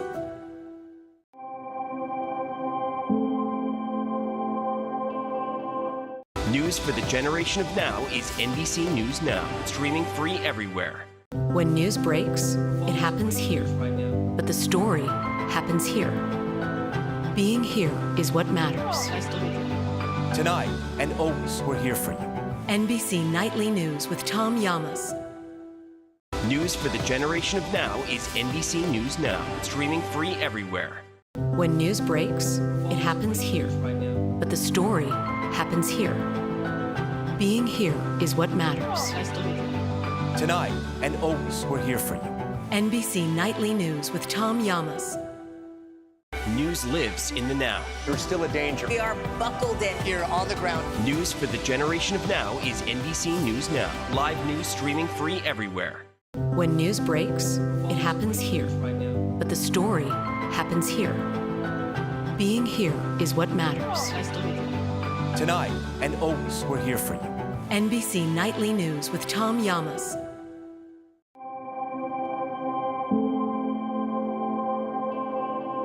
Breaking news as we come on the air. Live from the White House, top story. Live from the Vatican. Live in Israel as history is made. An incredible moment right now here in Hostage Square. Did you tell him anything? Just that I love him so much and he's safe now. You can still see some of the cleanup effort going on right now. Do you have any update tonight on the search and rescue mission? It sounds like something the greatest player in the world would not want to miss. Are you going to play in the World Cup? Every night, it's your news playlist. Top Story with Tom Llamas, streaming weeknights at 7 on NBC News Now. When news breaks, it happens here.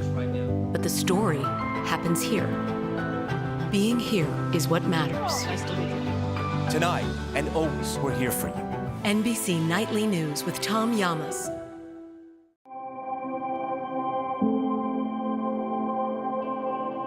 There's good news tonight from the world of college basketball and the freshman player who is bringing the game to new heights.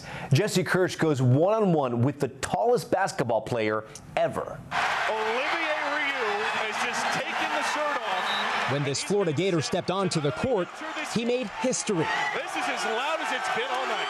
At 7'9", Olivier Ryu is the tallest person to ever play college basketball. Pretty tall.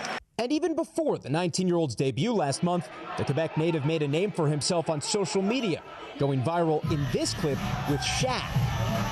Olivier's taller than anyone in NBA history. He's got a foot on LeBron James, 15 inches on Michael Jordan, and 20 inches on one NBC News correspondent. Oh! Let's go. What do you love about the game? I love that it takes discipline and hard work to be where I am. Guinness World Records calls Olivier the world's tallest teenager. Is it true you were as tall as your kindergarten teacher? I was probably 6 foot by 5 years old. Now, like any other college kid, almost 5,000 calories. He's got to eat. Favorite food? Poutine. Is poutine the secret sauce that helps people grow to 7'9"? I don't know. And navigate the school day. The auditoriums have a lot of small chairs and they're not comfortable. So lectures are not great. Lectures are not great. But he takes on the challenges for moments like this. First career point. Giving all of us someone to look up to. Jesse Kirsch, NBC News, Gainesville, Florida. And that's Nightly News for this Tuesday. I'm Tom Llamas. We thank you so much for watching. Tonight and always, we're here for you. Good night. Let's go. But it's a lot harder when you got 20,000 people.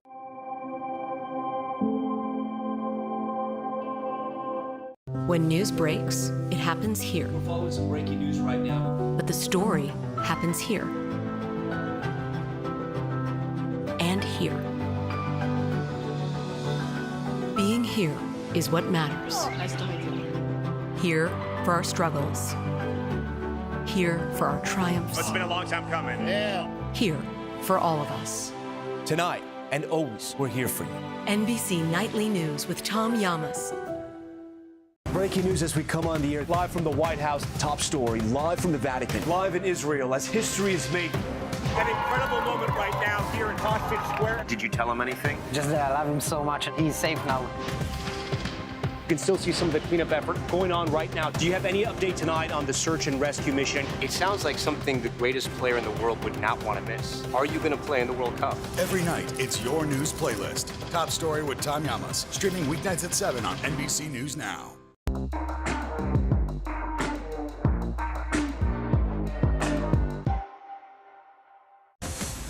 Tonight, the first major nor'easter of the season, packing dangerous snow and rain across the country. A driver rescued from a semi-truck dangling off an overpass. Icy highways triggering crashes, spinouts, and major delays. State troopers responding to hundreds of accidents, tens of millions still under alert. We're tracking it all out. Also tonight, intensifying scrutiny into those U.S. boat strikes in Venezuela.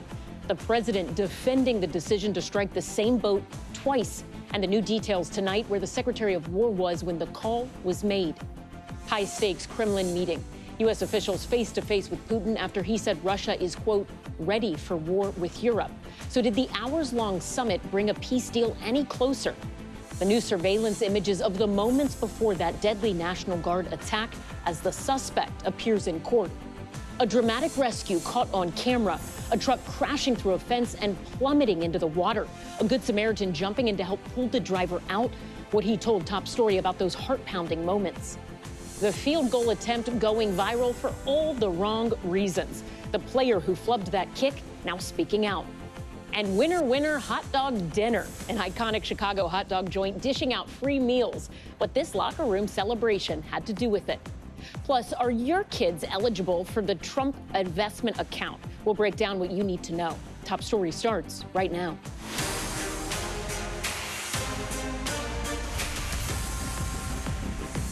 And good evening, I'm Ellison Barber in for Tom. We begin tonight with monster snowstorms still pummeling parts of the Northeast. This was the harrowing scene in West Virginia, a semi-truck hanging off of an overpass as rescue teams rappelled down to get that driver to safety.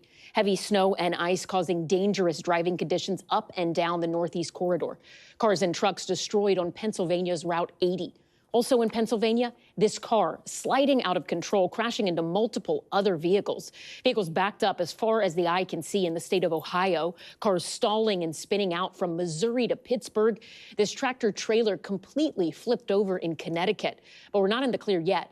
14 million people under winter weather alerts at this hour with some of the coldest temps on the way. We're tracking it all out, and we're going to begin tonight with Aaron McLaughlin, who leads us off from Pennsylvania. Tonight, a fast-moving storm striking the Northeast, wreaking havoc on the roads as far south as West Virginia. He's advising it is hanging over the ledge. He's advising that the semi is over the ledge, where for over 5 hours, the cab of this tractor trailer dangled precariously over the side of a bridge. According to reports, the load of bricks the driver was hauling, the only thing that kept him in the air. Video shows the harrowing moments the driver was rescued. Meanwhile, in Pennsylvania, state troopers responded to more than 500 calls reporting crashes and highways shut down. And at the nation's airports, flights delayed as crews work to de-ice planes. Tonight, 14 million Americans under winter alerts, with snow totals up to 10 inches in parts of New England and winter supplies flying off store shelves. We've been super busy. Selling out of ice melter and shovels and everything.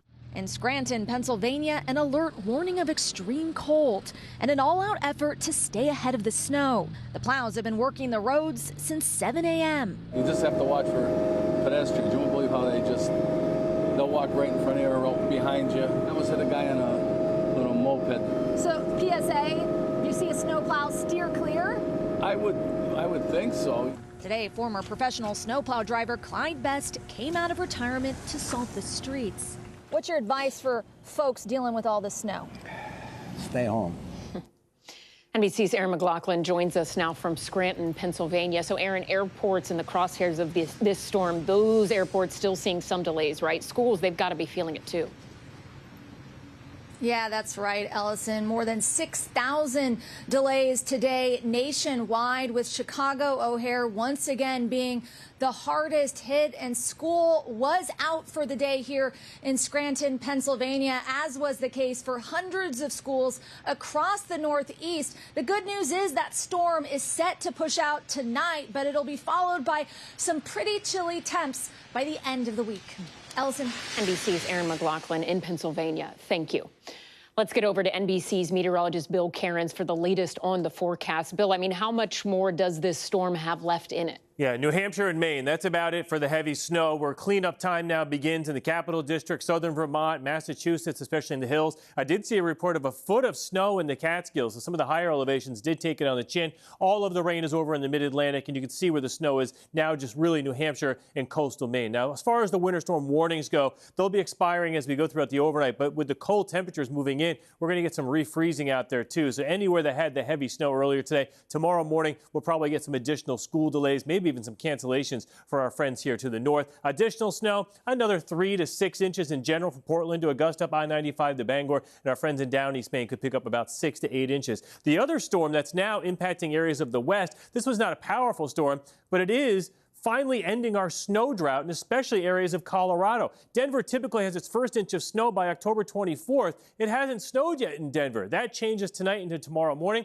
We are expecting snow on the I-25 corridor from Colorado Springs to Denver. All of these areas are going to be picking up, Ellison, about 3 to 6 inches of snow. So keep that in mind for your early morning driving plans. And Bill, there's also a brutal blast of cold air on the way. Where is that? I think a lot of people will probably be complaining more about the cold than they will the actual snow and ice that we just dealt with. It already feels like 7 in Chicago. This is just the beginning, though, because the cold air is located up into Canada, and it's going to be moving in behind this next cold front. So we're going to bundle up tomorrow. Only 10 for a high temperature in Bismarck. That's it. Some of these temperatures are about 20 to 30 degrees colder than they should. So this is January-type cold in the beginning of December. All the dots on this map are record lows expected Thursday and Friday. We have a coating of snow on the ground. We have a cold Arctic air mass coming in. That's the recipe for records to be shattered throughout the Great Lakes, Ohio Valley, and into the Northeast. So how cold will it be? By the time we get to Thursday, Green Bay at 4, Chicago 8. This is as warm as it's going to get, and the wind chills will feel in the negative numbers. All of that cold air, Ellison, arrives on Friday for areas of the Northeast. Bundle up and get ready.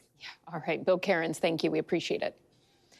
Next to the other major story we are following tonight, that marathon cabinet meeting at the White House today, where President Trump and his defense secretary defended the decision to strike an alleged drug boat a second time to kill all people on board. The administration also floating an expanded travel ban. NBC's Gabe Gutierrez was in the room. Tonight, President Trump defending striking a boat allegedly carrying drugs to the U.S. twice in early September. I want those boats taken out. And if we have to, we'll attack on land also, just like we attack on sea. And there's very little coming in by sea. I think we've knocked out over 90% of it. 2 people initially survived, and the administration says the decision for a second strike, killing all on board, was made by Admiral Frank Bradley. Today, Defense Secretary Pete Hegseth said even though he watched the first part of the attack live, he'd moved on to his next meeting before the second strike. Admiral Bradley made the correct decision to ultimately sink the boat and eliminate the threat. We have his back, and the American people are safer because narco-terrorists know you can't bring drugs through the water. So you didn't see any survivors, to be clear, after that first strike? I did not personally see survivors, but I stand, because the thing was on fire. It was exploded and fire or smoke. You can't see anything. You got digital. This is called the fog of war. The Trump administration has labeled drug cartels foreign terrorist organizations, but Democrats are calling the targeting of incapacitated survivors a potential war crime. Some Republicans are also skeptical. I think both strikes are actually illegal. I don't think you can just name people and say, well, they've got drugs. Well, where's the proof? It comes as the administration ramps up its crackdown on illegal immigration. A senior law enforcement official tells NBC News ICE is planning an operation this week in the Minneapolis-St. Paul area, where there's a large Somali population. You told me to look into Minnesota and their fraud on visas and their programs. 50% of them are fraudulent. Federal prosecutors have charged dozens of people in Minnesota's Somali community for allegedly stealing hundreds of millions of dollars in taxpayer money meant for social service programs. This beautiful place, and I see these people ripping it off. Their country stinks, and we don't want them in our country. But when they come from hell and they complain and do nothing but bitch, we don't want them in our country. Let them go back to where they came from and fix it. And Gabe joins us now from the White House. Gabe, what more do we know about Navy Admiral Frank Bradley, who by Secretary Hegseth's account had the authority and in his view made the correct decision to sink the boat?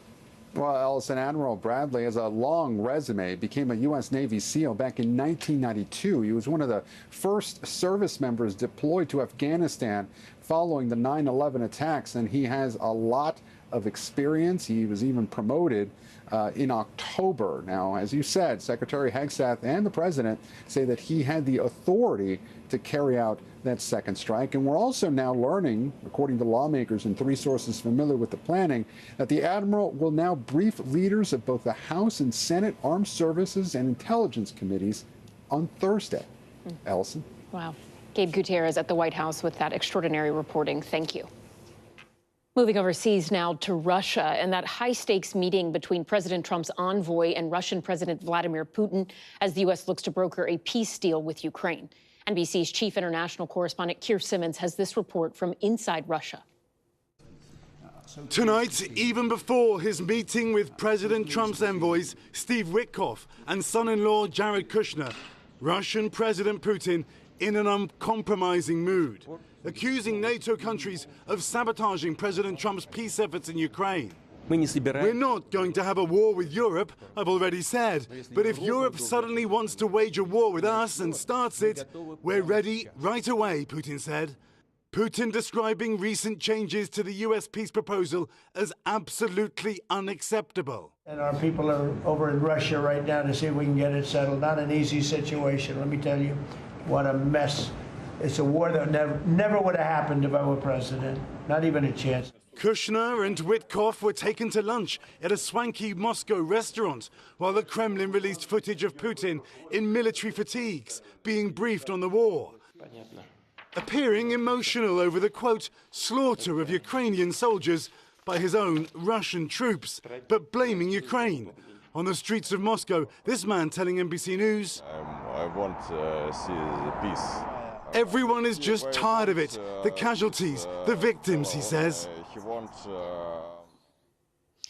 And Keir Simmons joins us now from Moscow. Keir, what an eye-opening report. This meeting, odd in a lot of accounts. It lasted about 5 hours today, correct? What else are we learning about what was discussed? Well, that's right. It was a late-night meeting, and as you mentioned, it went on for 5 hours. Immediately after the meeting, Steve Witkoff, and we assume President Trump's son-in-law, Jared Kushner, with him, headed to the U.S. Embassy here in Moscow to make a secure call to President Trump.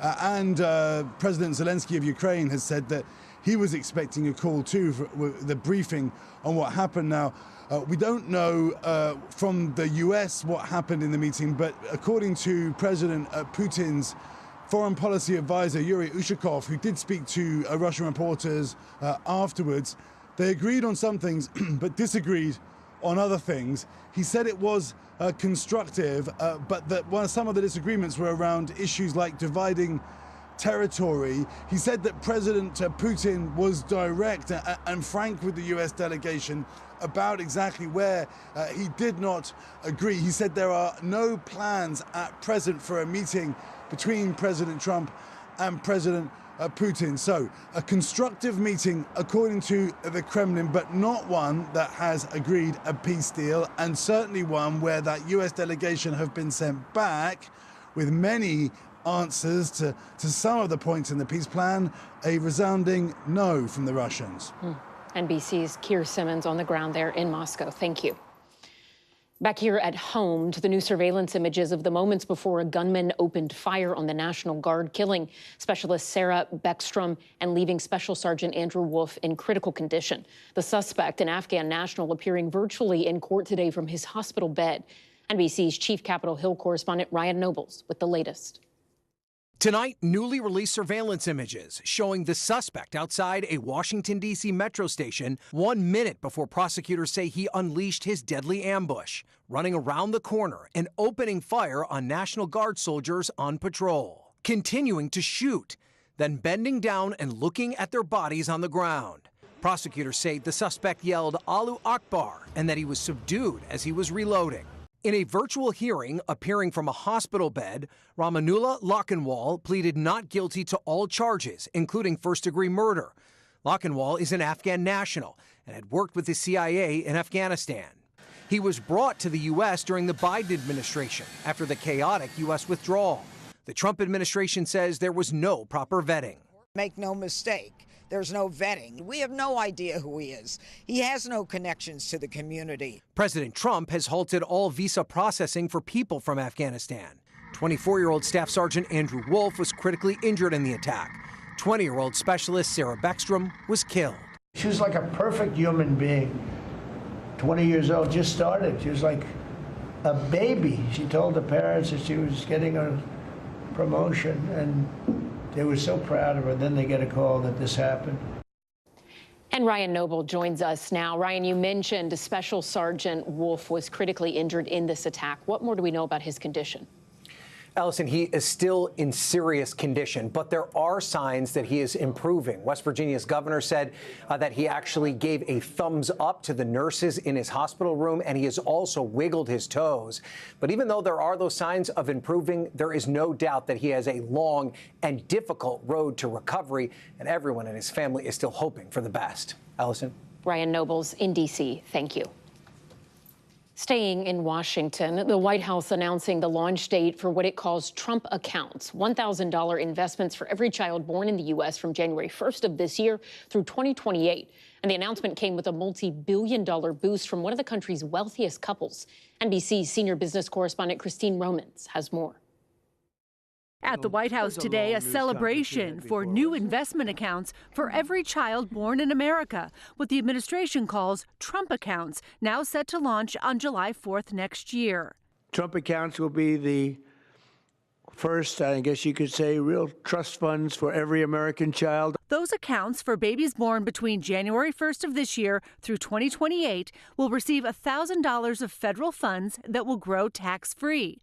The money is to be invested in broad stock market index funds and can be used for education, housing, or converted into a retirement account once the child turns 18. We believe this feel is great about it. The greatest investment that we could possibly make is in children. And At today's event, what President Trump called one of the most generous acts in the history of the country, tech billionaires Susan and Michael Dell announcing they will donate $6.25 billion to expand the accounts to an additional 25 million children. Our gift will cover most of the children that are 10 and under that are not part of the federal program, the 0 to 2-year-olds, and who also live in zip codes where the median income is $150,000 or less.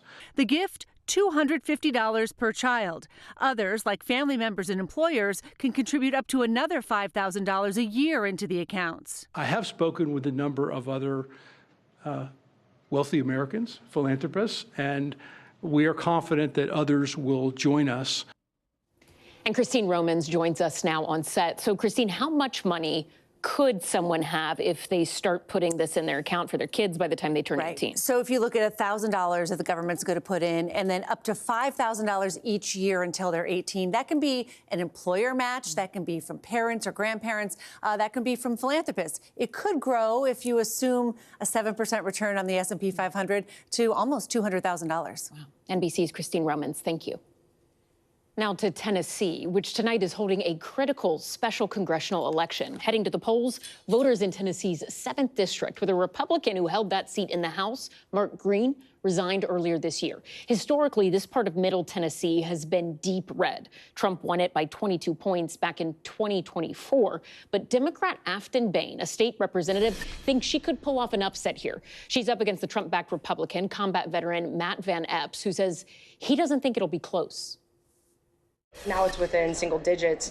It is, once again, a testament to the fact that this administration hasn't delivered. I'm super excited of the momentum that we have to have the endorsement of the president. And we're going to win decisively tomorrow when everyone gets out to vote. NBC's Capitol Hill correspondent Melanie Zanona is on the trail and joins us now from Van Epps headquarters there in Tennessee. So, Melanie, outside groups have spent a lot of money in the last 2 weeks, right? More than $6.5 million on this race. Heavy hitters like former Vice President Kamala Harris and AOC have campaigned in support of the Democrat. House Speaker Mike Johnson is there rallying with the Republican. Why are the stakes in this race so high? Well, the stakes are incredibly high here, not only because if there is a Democratic upset tonight and the Democratic candidate prevails, that would mean that the Democrats are one step closer to winning the House majority next year. But more immediately, it would have massive implications for the House majority, because when Marjorie Taylor Greene, a Republican, resigns on January 5th, Republicans will have just a 1-seat margin. However, if the Democratic candidate wins tonight, that means they would have a 0-seat margin, which would make governing almost impossible in the House. So the stakes are incredibly high tonight. And I talked to the Democratic candidate, Afton Bain, and she says even if she loses but comes up close, that is going to send a message to Republicans in Washington that the political environment is not favorable for them right now and that they need to change their strategy. So that helps explain why there was this last-minute flood of money, millions of dollars from both Democrats and Republicans, and why we also saw some of those heavy hitters turning out to support both candidates, including President Trump holding a tele rally last night and Speaker Mike Johnson campaigning in the district all day yesterday. And we mentioned earlier the amount of money that has been poured into this. Special elections like this typically have lower turnout polling. It can also be pretty limited, right? But you look at how Democrats have done in special elections this year. They've overperformed their 2024 margins roughly by about an average of 13%. When you're speaking to people on the ground there, we mentioned this is historically a deep red district. What are voters saying about all of this and also all of the attention and the ads that have really funneled in just the last 2 weeks? Yeah, Allison, one thing I've heard consistently from voters today is that they're concerned about the cost of living. They said simply it's been harder to pay their bills, to buy their groceries, to put food on the table. And so that is really what is driving people to the polls. Now, of course, President Trump himself campaigned on the issue of affordability and trying to lower healthcare costs and everyday costs for Americans. But so far this year, it has really been Democrats we've seen capitalize successfully on that issue. Just last month, there were elections in both Virginia and New Jersey for the governor's race. Democrats had huge turnout numbers, and they saw very successful victories in both of those states.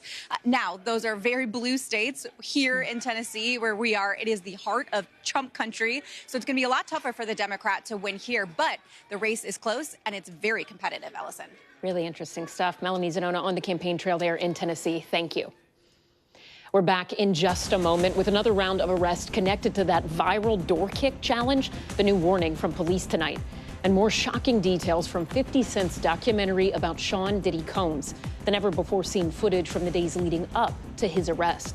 Plus, the terrifying rescue caught on camera, a man in Florida jumping into the water to save two women trapped inside a truck. You'll hear from the hero who pulled them out. That's ahead on Top Story.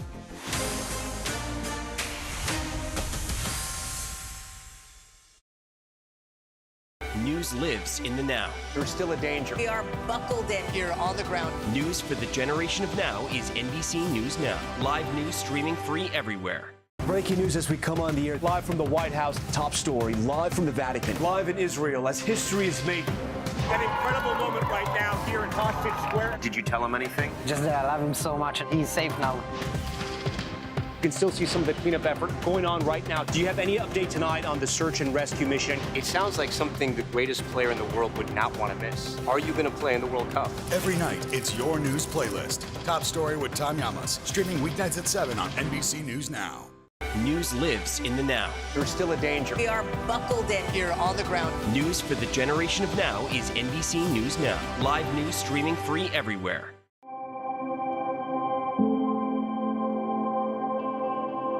News for the generation of now is NBC News Now, streaming free everywhere.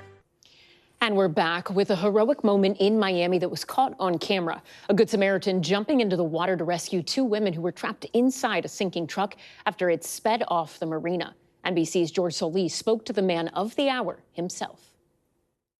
Tonight, chaos at a Miami marina. Take a look. That's Rafael Valdez, who jumped into the Miami River to rescue two women trapped inside a sinking pickup truck. Bystanders watching and throwing life vests towards them. Today, Valdez, who only speaks Spanish at his home, now sitting with 18 stitches in his leg from an injury he got trying to save the women. The city of Miami now says were two city employees. Why risk your life? ¿Por qué arriesgarse su vida? Ellos sí no se piensan. You don't think about that when you're going to help, that you're going to risk your life. The people would drown. You don't think about it unless you're asked. This surveillance video obtained by NBC News shows the pickup truck speeding off the dock and straight into the water, hitting a tree and boat on the way down. Valdez, not wasting any time. I went like everyone to look. I heard the woman asking for help, and that's when I dove in. Do you regret it? ¿Te arrepientas? No. Local business owner Mauricio Flores was about to set sail when he heard a loud crash. I heard like a big noise, like an explosion. I ran away to see what's going on. He started filming with his phone, realizing the sinking truck wasn't empty. The girls was saying, help, help, help. They was trapped because of the airbags. That's Valdez in the water, pulling the driver out through the window to safety. offering them his cell phone, but the women were in shock. Do you feel like you're a hero? ¿Te sientes como un héroe? No, I think anyone would have done the same, depending on the reaction that person has in that moment. The city of Miami telling NBC News the two employees were driving a waste department pickup truck, adding they're still investigating the matter along with the Miami police. Tonight, Valdez saying he would do it all over again with this message for the two women. I'm happy they are okay, and be careful driving. Ellison, Miami PD told NBC News there's an accident report, but it won't be available to the public for the next 3 to 5 days. George Solis, thank you. Next tonight, the viral TikTok challenge that police are calling dangerous. It involves kicking strangers' doors, sometimes in the middle of the night, and now 3 teens have been arrested. Here's NBC's Emily Aketa. 911, where is your emergency? Sweetbriar Branch Lane. Someone just tried to kick in our front door. Watch as a masked teen forcefully shoves his foot into a front door, part of a social media trend raising alarm across the country known as the Door Kick Challenge. St. Johns County Sheriff's Office says 3 teens did this at multiple homes last week in Florida. They tracked them down from above. We got 3 secure. And arrested the trio for loitering and prowling. You guys want to get shot by a homeowner when you kick in their front door and they think you're breaking in to kill them? Investigators underscoring it's not a harmless prank. Listen to the frightened homeowner's reaction. My husband was going to open the door with our gun, but he did not. He still has his weapon out, though, correct? His weapon is, in his hand, in case they come back. Home security cameras have captured the Door Kick Challenge from Arizona to Minnesota to California. What may be fun or a cool thing to do amongst their friends and post it on social media is very traumatic to those and terrorizing to those on the other side of the door. This year, 2 young people were shot and killed in similar incidents in Virginia and Texas. And last month, outside of Chicago, there were 5 reports of door kicking, leaving neighbors on edge. It would be unnerving, for sure, to have that happen. As police now try to silence the concerning trend. And Emily joins us now on set. So, Emily, most of these door-kicking incidents are actually happening at night, right? Does that make them more risky or dangerous? Yeah, absolutely. So in the recent surge outside of Chicago, Arlington Heights police say that they're seeing most of these people target the homes late at night when the homeowners are home or even sleeping. So that raises concern and especially fear for a possible intruder. And they say that's why they're trying to prevent, quote, unnecessary and potentially grave repercussions. NBC's Emily Aketa, thank you. And still ahead on Top Story, dramatic new testimony today at the pretrial hearing for Luigi Mangione. What police are revealing about the moments before he was arrested. And the New York Giants kicker speaking out about that viral moment last night when he botched a field goal. What he says went wrong. Stay with us.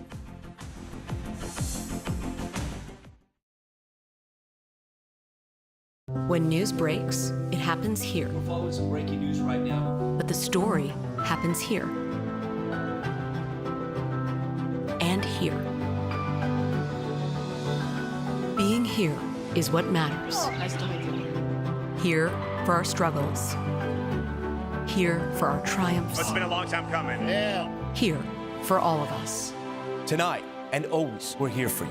NBC Nightly News with Tom Llamas. News for the generation of now is NBC News Now, streaming free everywhere. Breaking news as we come on the air. Live from the White House, Top Story, live from the Vatican. Live in Israel as history is made. An incredible moment right now here in Hostage Square. Did you tell him anything? Just that I love him so much and he's safe now. You can still see some of the cleanup effort going on right now. Do you have any update tonight on the search and rescue mission? It sounds like something the greatest player in the world would not want to miss. Are you going to play in the World Cup? Every night, it's your news playlist. Top Story with Tom Llamas, streaming weeknights at 7 on NBC News Now. News lives in the now. There's no more smoke, no more fire, but there's still a danger. We are buckled in. The latest here on the ground. News for the generation of now is NBC News Now. Live news, streaming free everywhere.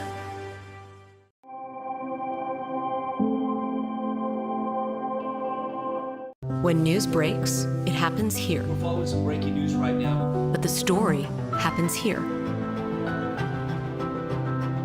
And here. Being here is what matters. Here for our struggles. Here for our triumphs. It's been a long time coming. Here for all of us. Tonight and always, we're here for you. NBC Nightly News with Tom Llamas.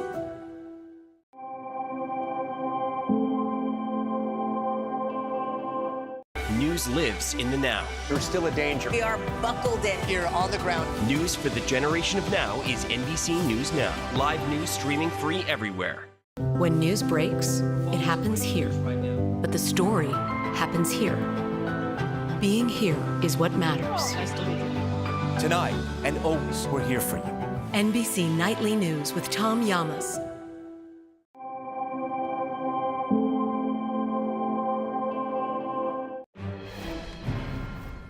And breaking news right now is a winner has been selected in Tennessee's 7th Congressional District. Republican nominee Matt Van Epps has won and will take over the seat that former Representative Mike Green resigned from back in July. Let's bring in NBC News Chief Data Analyst Steve Kornacki, who's been at the big board all night. So Steve, break down how Van Epps pulled out this victory here.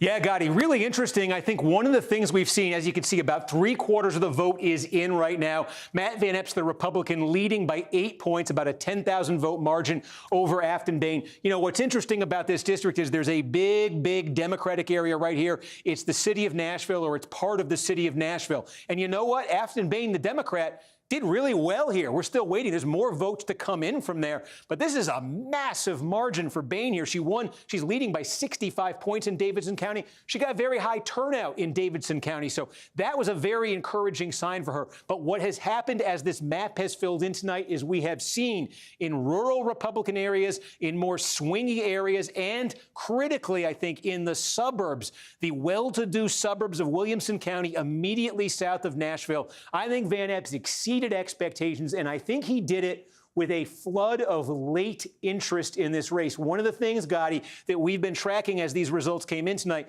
was the difference between the vote that was cast early. This was cast weeks ago, days ago, the early vote, versus the election day vote. The folks who woke up today, decided to go out and vote, and did so in person at the polls. There is a massive difference between how these candidates did, depending on which vote we're talking about. Bain won the early vote. Van Epps has an absolute landslide in the same day vote. Republicans, Gotti, talked about this race drawing national attention in the last week. They talked about Bain having taken some far left positions, having some inflammatory rhetoric in the past. They said they had shined a light on that. They had woken up Republican voters in this district. Maybe they had woken up swing voters in this district who may not be nuts about Trump and the Republicans right now. And they had turned those voters against Bain and motivated them to vote. Looking at the turnout that we're seeing same day, I think there's some evidence in these results that that is what happened. So again, overall, Republican district, typically Trump won it by 22 points. Republicans were, I think, kind of panicking a bit last week when polling showed this to be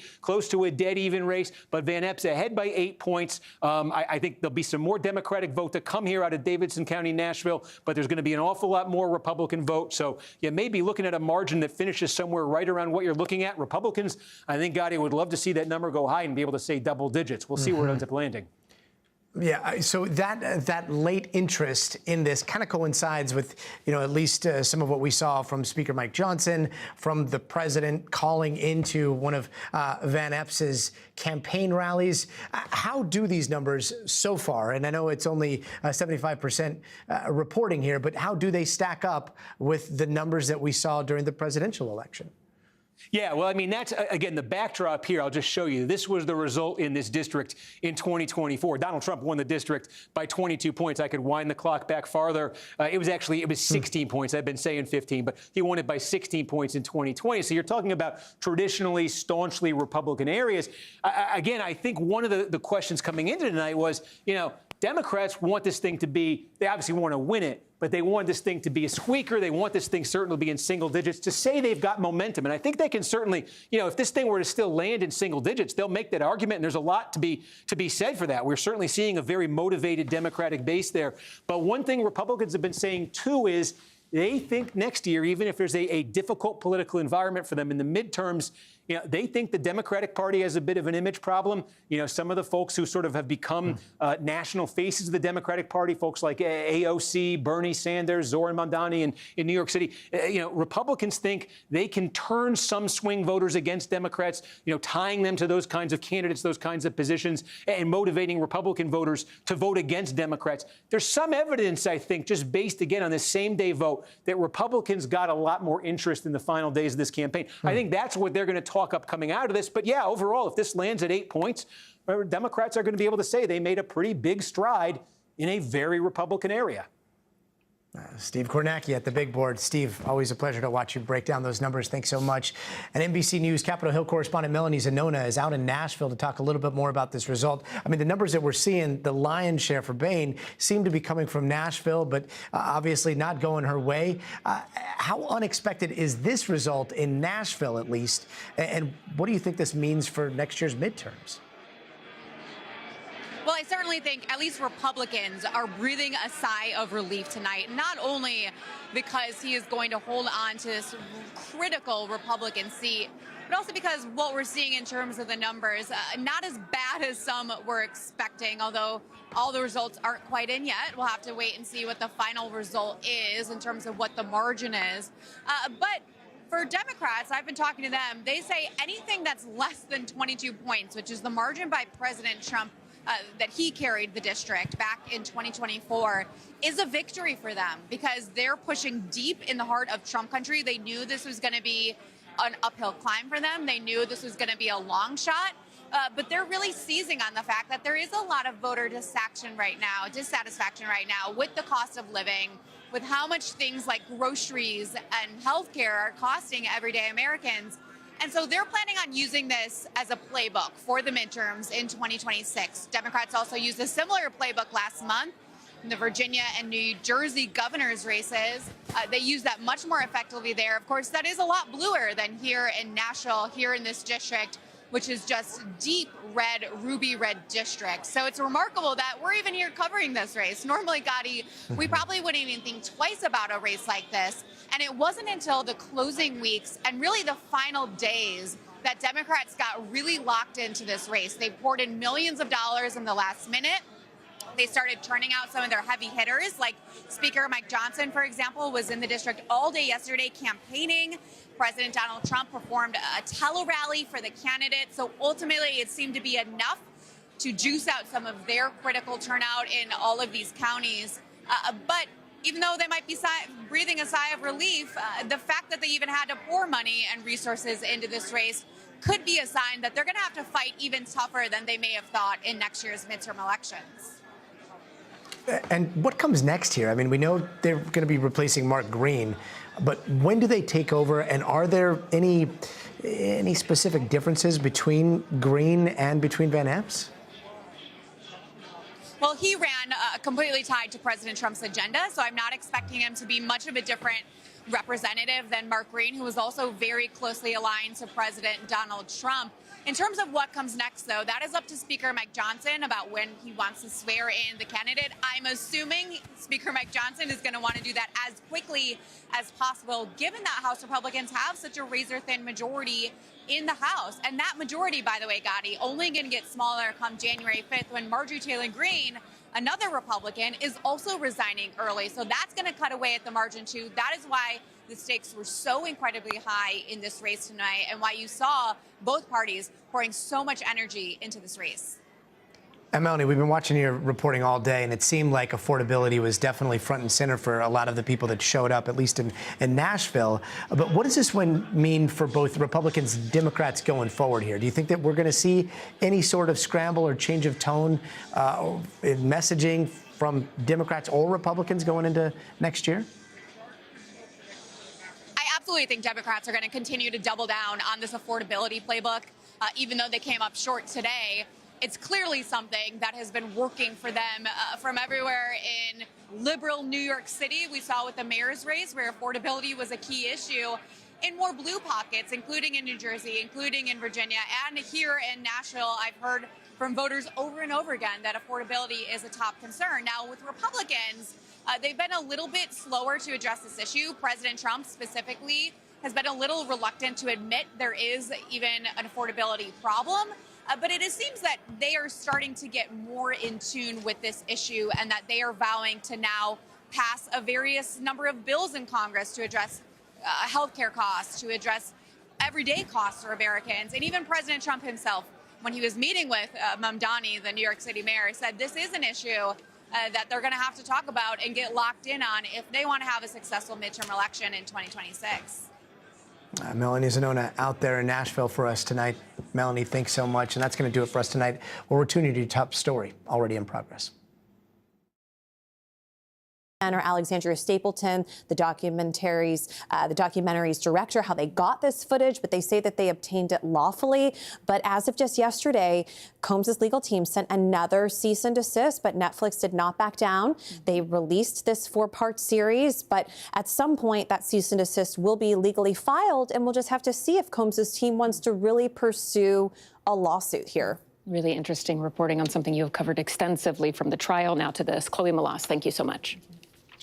And coming up on Top Story, Pope Leo delivering a message of peace as he wraps up his first international trip. His new warning about American military action in Venezuela. That's next.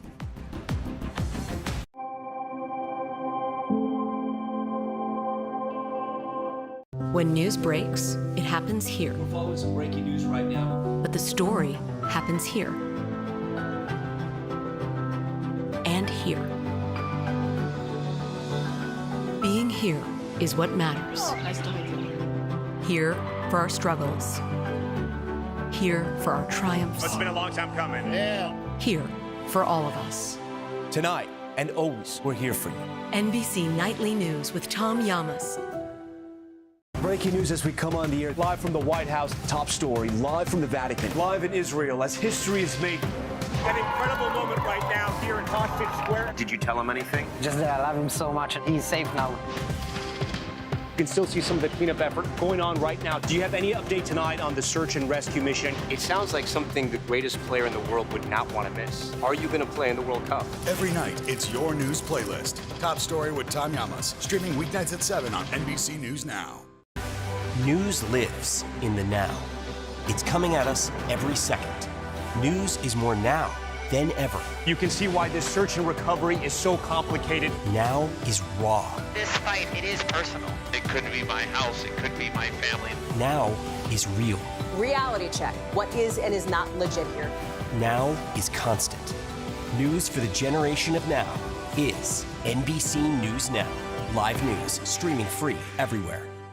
Breaking news as we come on the air. Live from the White House, Top Story. Live from the Vatican. Live in Israel as history is made. An incredible moment right now here in Hostage Square. Did you tell him anything? Just that I love him so much and he's safe now. You can still see some of the cleanup effort going on right now. Do you have any update tonight on the search and rescue mission? It sounds like something the greatest player in the world would not want to miss. Are you going to play in the World Cup? Every night, it's your news playlist. Top Story with Tom Llamas. Streaming weeknights at 7 on NBC News Now.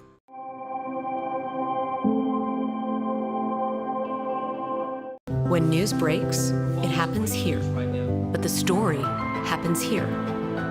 Being here is what matters. Tonight and always, we're here for you. NBC Nightly News with Tom Llamas. News lives in the now. There's still a danger. We are buckled in here on the ground. News for the generation of now is NBC News Now. Live news streaming free everywhere.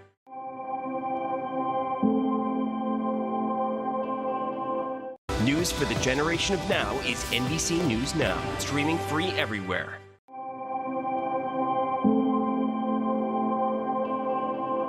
When news breaks, it happens here. But the story happens here. Being here is what matters. Tonight and always, we're here for you. NBC Nightly News with Tom Llamas.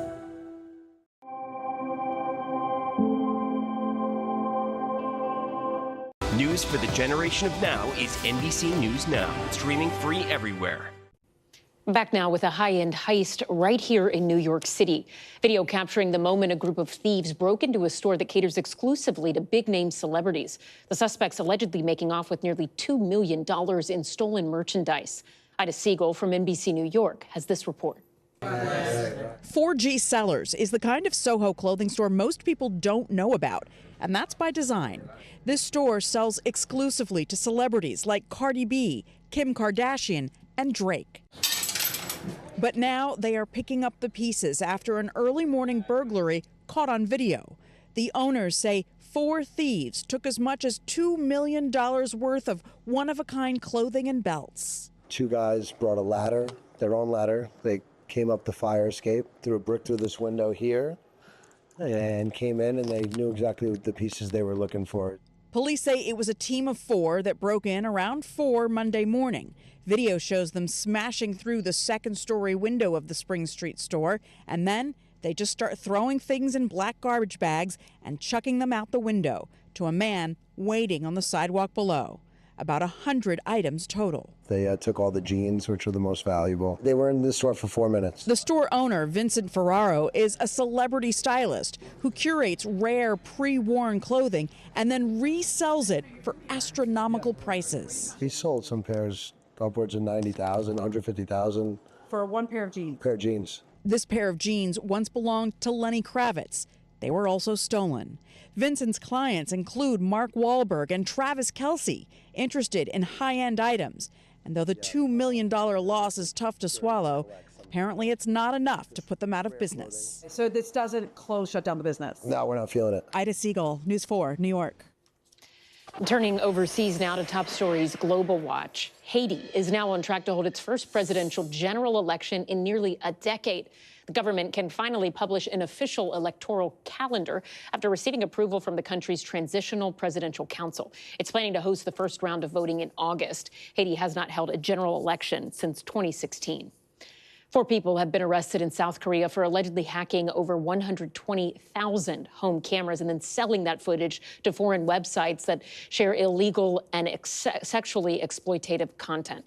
South Korean police say 2 of the suspects in this case made tens of thousands of dollars from this. We're told all of the cameras used had simple IDs as well as simple passwords. Police say they're now taking additional measures to try and protect the victims. And Italian luxury fashion houses Prada and Versace are now joining forces. The Prada Group completing the purchase of its rival for nearly $1.4 billion. Versace's current owner says the money will be used to pay down debt. The deal is expected to relaunch Versace's fortunes after years of underperforming. Pope Leo is back at the Vatican tonight after wrapping up his first international trip in the Middle East. The American-born Pope, who served as a missionary in South America, weighing in on rising tensions between the United States and Venezuela, warning the U.S. not to move forward with a military invasion. NBC's Molly Hunter has been traveling with the Pope and filed this report from Lebanon. It was quite the send-off for the American Pope, wrapping up his first international trip. People from all over the Middle East crowded onto Beirut's waterfront for a final papal mass. 150,000 people here. Look at these crowds. Look at the flags. There are Lebanese flags, Vatican flags, everyone here up way before dawn. Mostly in French. Au nom du Père et du Fils et du Saint-Esprit. And English too, speaking to the faithful. To you, Christians of the Levant, have courage.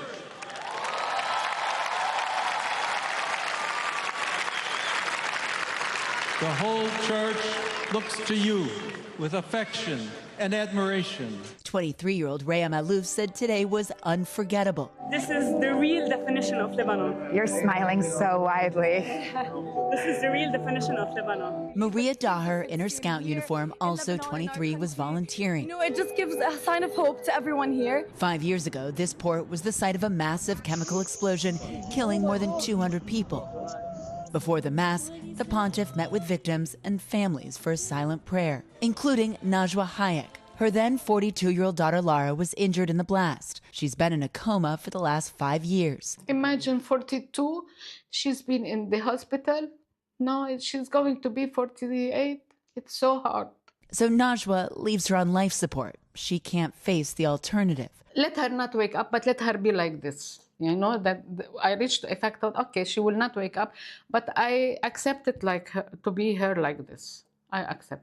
Najwa was under no illusions the Pope's visit would miraculously bring justice, but his prayers were welcome. On the flight back home to Rome, Leo gave a short in-flight press conference. Buongiorno a tutti. Asked about a hot-button political issue back in the U.S., the American Pope urged against a military incursion into Venezuela. Sobre Venezuela. It's better to look for ways of dialogue, he answered in Spanish, perhaps economic pressure if that's what the United States decides to do. Leo also called on Europe and North America to be a little less fearful of immigrants of different faiths, instead looking to Lebanon as an example of coexistence. I think one of the great lessons that Lebanon can teach to the world is precisely showing a land where Islam, Christianity are both present and are respected, and that there is a possibility to live together, to be friends. Molly Hunter, NBC News, Beirut.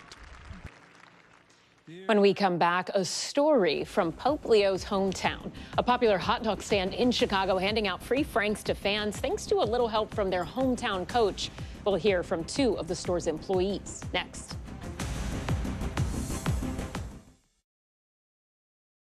When news breaks, it happens here.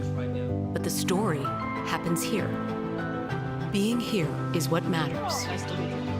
Tonight and always, we're here for you. NBC Nightly News with Tom Llamas. News lives in the now. There's still a danger. We are buckled in here on the ground. News for the generation of now is NBC News Now. Live news streaming free everywhere. When news breaks, it happens here. We're following some breaking news right now. But the story happens here. And here. Being here is what matters. Here for our struggles. Here for our triumphs. It's been a long time coming. Here for all of us. Tonight and always, we're here for you. NBC Nightly News with Tom Llamas. News lives in the now. There's no more smoke, no more fire, but there's still a danger. We are buckled in. The latest here on the ground. News for the generation of now is NBC News Now. Live news streaming free everywhere. Breaking news as we come on the air. Live from the White House, top story. Live from the Vatican. Live in Israel as history is made. An incredible moment right now here in Hostage Square. Did you tell him anything? Just that I love him so much and he's safe now. You can still see some of the cleanup effort going on right now. Do you have any update tonight on the search and rescue mission? It sounds like something the greatest player in the world would not want to miss. Are you going to play in the World Cup? Every night, it's your news playlist. Top Story with Tom Llamas. Streaming weeknights at 7 on NBC News Now. When news breaks, it happens here. We're following some breaking news right now. But the story happens here. And here. Being here is what matters. Here for our struggles. Here for our triumphs. It's been a long time coming. Here for all of us. Tonight and always, we're here for you. NBC Nightly News with Tom Llamas. News for the generation of now is NBC News Now. Streaming free everywhere.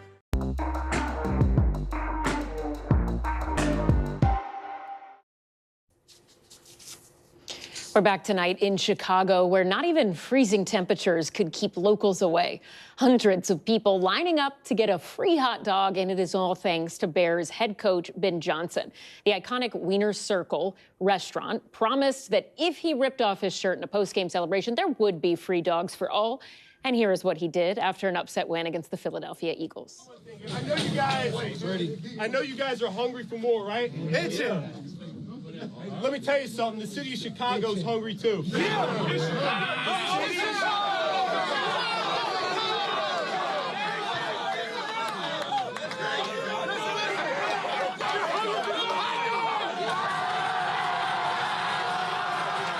And Chicago fans showed up for their free hot dogs afterwards. This is a line of people wrapping around the block.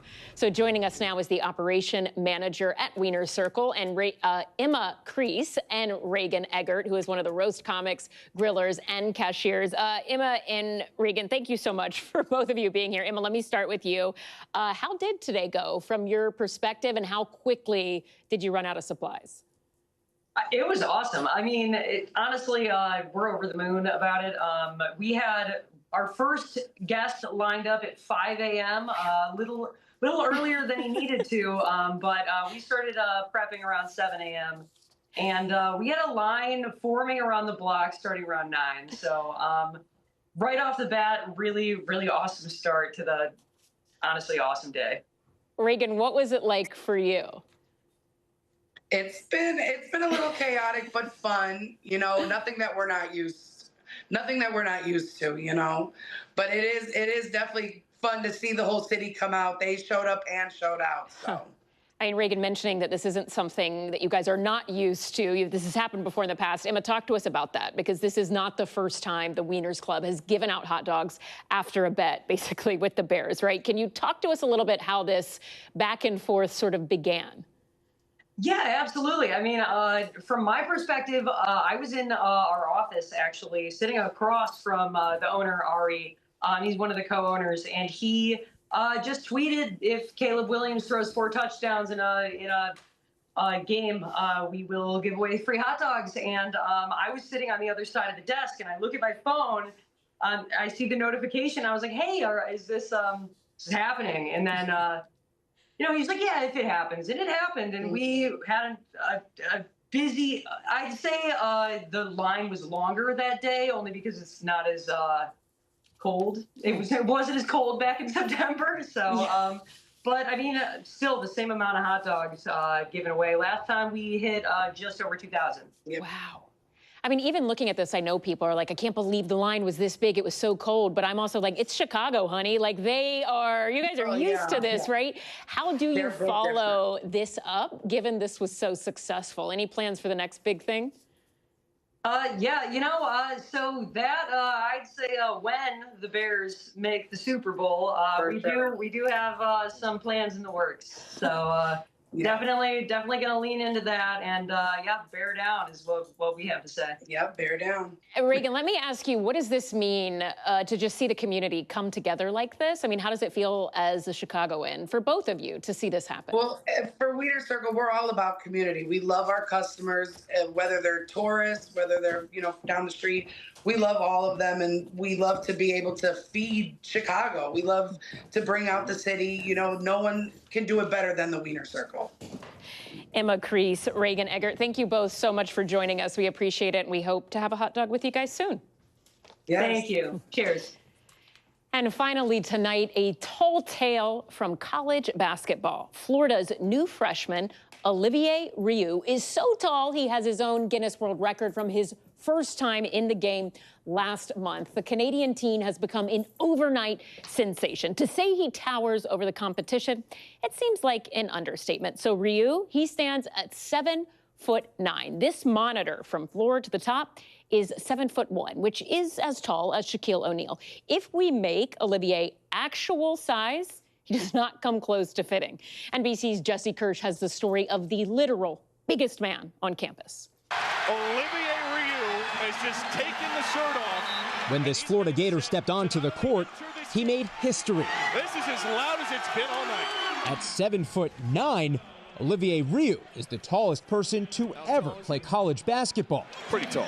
And even before the 19-year-old's debut last month, the Quebec native made a name for himself on social media, going viral in this clip with Shaq. Olivier's taller than anyone in NBA history. He's got a foot on LeBron James, 15 inches on Michael Jordan, and 20 inches on one NBC News correspondent. Oh! Let's go. What do you love about the game? I love that it takes discipline and hard work to be where I am.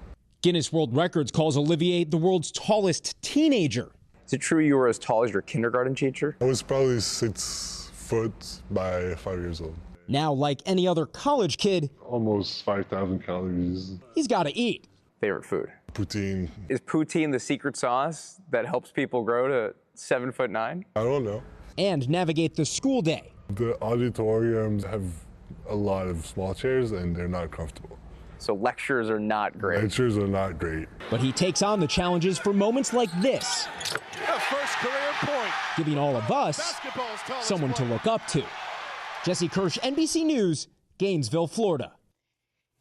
And thank you so much for watching Top Story. For Tom Yamas, I'm Ellison Barber in New York. Stay right there. More news is on the way.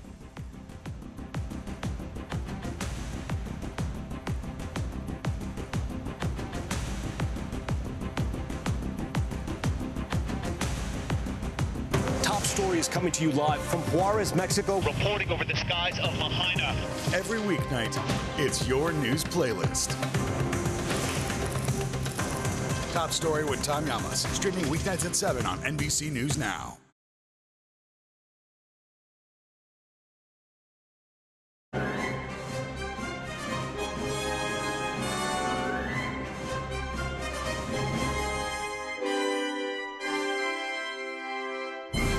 Hi there and welcome to Meet the Press Now. I'm Ryan Nobles in Washington, where, with the cameras rolling, President Trump held a lengthy meeting with his cabinet as the administration finds itself on defense with voters on affordability issues and with the president's job approval on the decline, all amid escalating scrutiny over lethal military strikes in the Caribbean.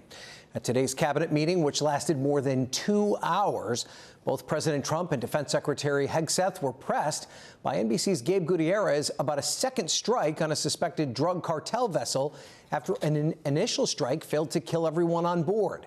That double-tap strike has raised serious legal questions, with some lawmakers and military experts even raising the possibility it was a war crime.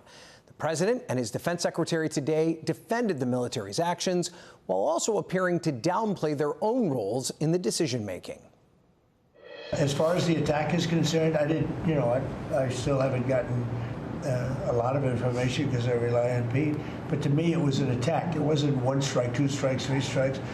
Somebody asked me a question about the second strike. I didn't know about the second strike. I didn't know anything about people. I wasn't involved in it. So you didn't see any survivors, to be clear, after that first strike? You personally? I did not personally see survivors, but I stand, because the thing was on fire. It was exploded in fire or smoke. You can't see anything. You got digital. This is called the fog of war. Now, amid that escalation, President Trump also raising the possibility of land strikes, not just on Venezuela. Take a listen. We're going to start doing those strikes on land, too. You know, the land is much easier. It's much easier. And we know the routes they take. We know everything about them. I hear Colombia, the country of Colombia, is making cocaine. They have cocaine manufacturing plants, okay? And then they sell us their cocaine. We appreciate that very much. But yeah, anybody that's doing that and selling it into our country is subject to attack. So not necessarily just Venezuela? No, not just Venezuela. Now, at the same time, the White House is ramping up its crackdown on immigrants, with DHS Secretary Noem announcing a sweeping expansion of the administration's travel ban after an Afghan national shot 2 members of the National Guard here in Washington. Secretary Noem writing on social media, quote, "I am recommending a full travel ban on every damn country that's been flooding our nation with killers, leeches, and entitlement junkies." A source familiar with the announcement tells NBC News that approximately 30 countries will be on the list of nations that will be banned from entering the U.S. In today's cabinet meeting, President Trump doubling down on his immigration crackdown and escalating his rhetoric targeting migrants. Our country's at a tipping point. We could go bad. We're at a tipping point. I don't know if people mind me saying that, but I'm saying it. We could go one way or the other. And we're going to go the wrong way if we keep taking in garbage into our country. These are people that do nothing but complain. They complain. And from where they came from, they got nothing. You know, they came from paradise, and they said, this isn't paradise. But when they come from hell, and they complain and do nothing but bitch, we don't want them in our country. Joining me now is our team of reporters, NBC News White House correspondent Monica Alba, NBC News senior national security correspondent Courtney Cubie, and NBC News senior homeland security correspondent Julia Ainsley. Monica, let's start with you. I mean, what were some of your other takeaways from that cabinet meeting today? Yeah, I think you really hit on some of those, Ryan, and some of the key questions. And the fact that even if, as we learn incremental new details about the timeline of that initial September 2nd strike, there are still so many more questions about some of the decision making and also just about whether there were any changes in how these strikes were ordered in the subsequent weeks and months, because we know there have been many different ones and there have been many different scenarios in which we have seen certain survivors of these strikes actually picked up by the U.S., arrested and then released. So did something change, or have there been different orders throughout this process? I thought it was really notable that President Trump kind of continues to say that he doesn't have that kind of information, whether that's true or whether he is simply publicly trying to distance himself from some of this more potentially controversial decision making. That stood out to me as well. And Secretary Hegseth, in his comments, the way that he was talking more generally about supporting and having the backs of any commanders or admirals who make these decisions, but also perhaps trying to put some distance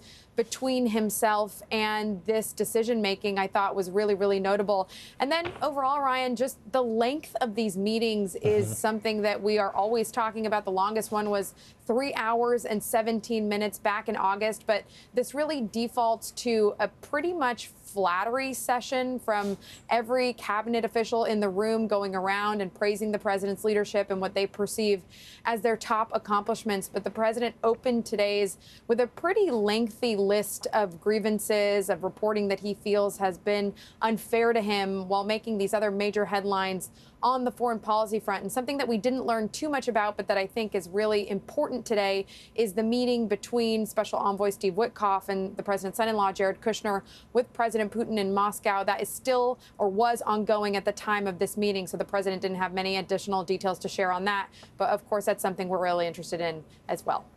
And Monica, we've mentioned some of the political challenges facing the president, and the issue of affordability appears to be the top of that list. The president talked about that a little bit today. What did he and the other officials in the room say? He is so defensive on this topic, Ryan, which I think really tells you a lot about where the White House is and their thinking. And they have conceded in recent weeks, especially after those victories for Democrats in those elections in November, that essentially the White House could be doing a better job on messaging and on trying to communicate what they view as their main accomplishments when it comes to the economy. But the president continues to say something that I think Democrats will seize on, and especially in the run-up to the midterm elections, which is the president believes that affordability is, quote, a hoax, quote, a con job, and something that basically he said people should stop talking about. So I think that really tells you a lot about where the president's own mindset is on this. He feels that he isn't getting the credit that he deserves while repeating information that simply is not true when it comes to inflation and when it comes to some prices that have gone up.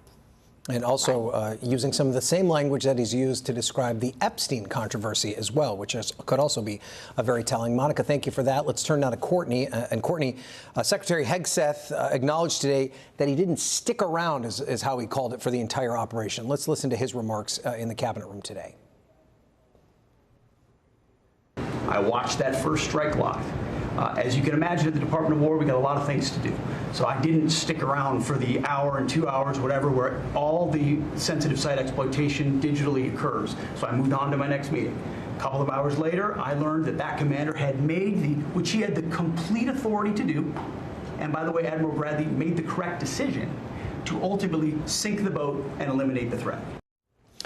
Courtney, it does seem like there's a little cleanup here, right? Because we know that the secretary was on television bragging about having watched this entire operation. So there was some question about exactly what he saw and when he saw, which he seemed to be kind of pre-budding here.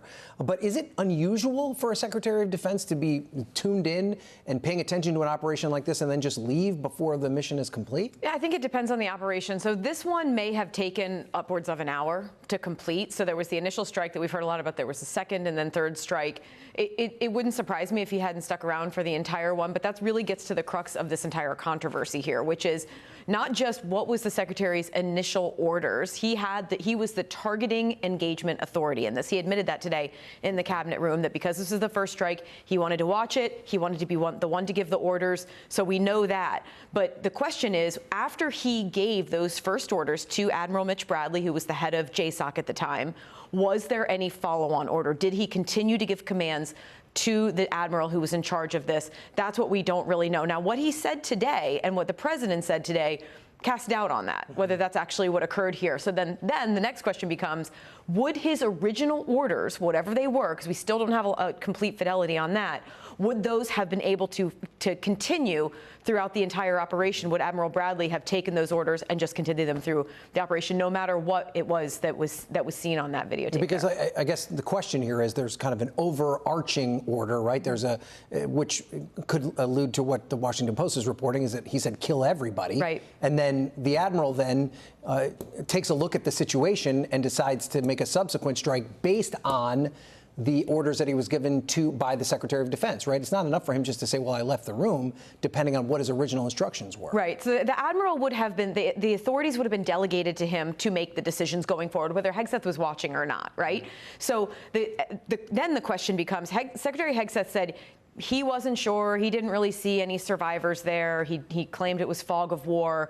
Whatever it was, Admiral Bradley, more and more people are pointing fingers at Admiral Bradley as being the one who ordered that second strike, where it does seem that there were survivors in the water who were seen at the time. Now, if he was given an order initially by Secretary Hegseth to kill everyone, the question is, if he saw there were survivors, knowing his decades of experience in the military as a senior officer, knowing that that would most likely be a war crime, potentially murder, would he have still had to carry, would he still feel compelled to carry that out? Or should he have refused that order if, in fact, again, we're getting little dribs and drabs of information that's giving us a clearer narrative of what actually occurred that day, but we still don't have several of the most important things, and that is exactly what did Secretary Hegseth order Admiral Bradley to do, and did Admiral Bradley see survivors in the water and still say, continue striking there because he was carrying out those orders? Yes, and obviously there's congressional investigations that perhaps will reveal some of this. President Trump also said that the U.S. military could begin land strikes not just on Venezuela, but other countries. Does he have the authority to launch those strikes? So, I mean, Article 1 of the Constitution says that only Congress can declare a war, right? And there are some people up in your neck of the woods on the Hill who are saying that they may force a war powers resolution vote if, in fact, the president does carry out these strikes on land. We've been here before over the last several weeks where the president has said, we're going to conduct strikes in Venezuela. The thing that I found really fascinating was the way that he characterized these potential strikes, saying that they would be a lot easier. I'm not really sure what that means right now. Even with all of this concern and this conversation about the legality of these strikes in international waters, what's easier about doing it in a territory, in a sovereign nation like Venezuela? Logistically, perhaps you're not moving boats if it's a static target. But that was one thing that I found fascinating, the president saying that it would be easier to conduct land strikes. Okay, thank you for that, Courtney. Julia, let's turn to you now on the domestic front. And this is a travel ban that was announced in kind of an unconventional way by Secretary Noem last night. Do we know how soon it could take effect? And we also don't know what countries it could apply to yet, right? No, we're getting some more detail because we really didn't have anything last night when Secretary Noem, after this meeting that she had at the White House where Stephen Miller was also there and the president, she came out and said, you know, we have to get rid of these damn countries that are sending us people who are killers. She talked about them having, you know, leeching the entitlement system, a really aggressive post on X. What I've been learning today, according to people who are familiar with what's now coming together, sometimes the policy comes together after the announcement, is that there's a list of about 30 countries, they could add more, that they want to block from entry into the United States. That is the biggest travel ban this administration has ever had. The first travel ban under the first Trump administration had 7 countries. It took them 3 tries to get that through the Supreme Court. The most recent one they announced was for 19 countries, that they wanted to see those countries increase their vetting.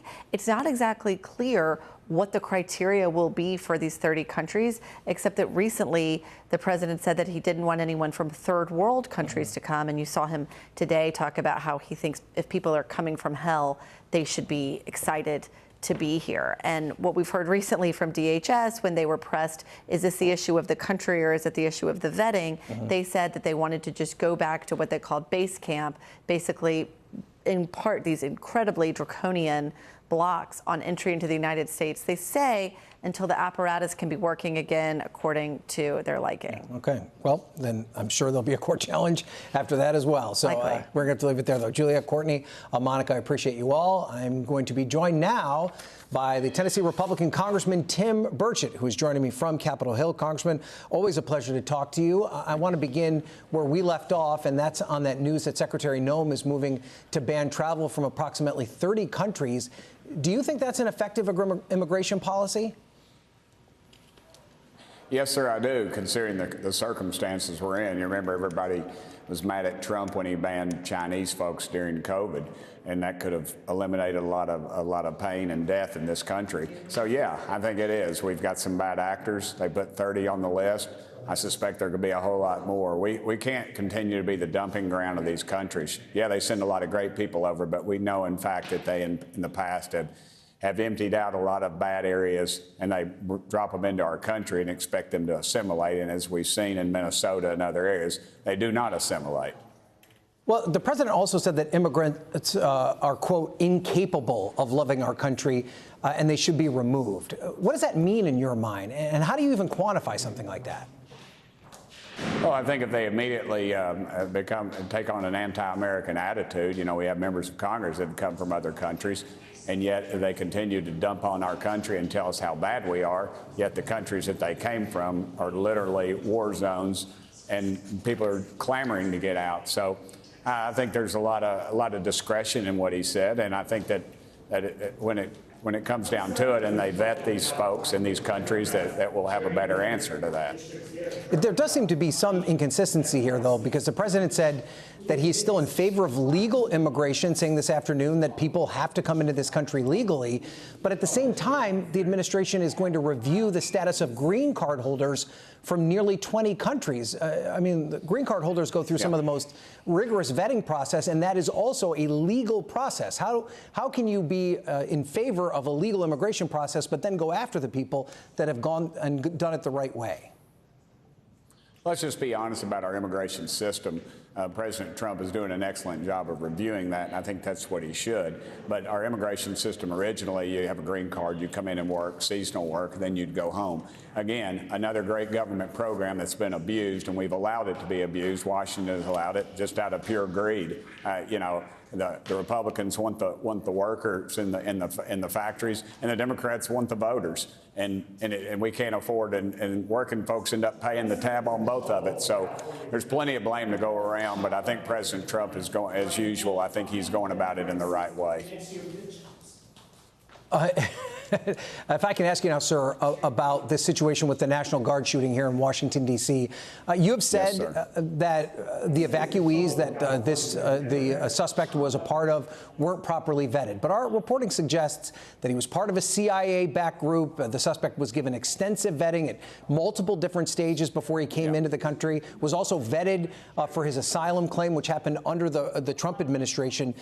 Have you seen specific information that these type of evacuees were given no vetting whatsoever? As a matter of fact, I was briefed this morning by an Afghan who actually fought on our side, who's been a dear friend to me for quite some time.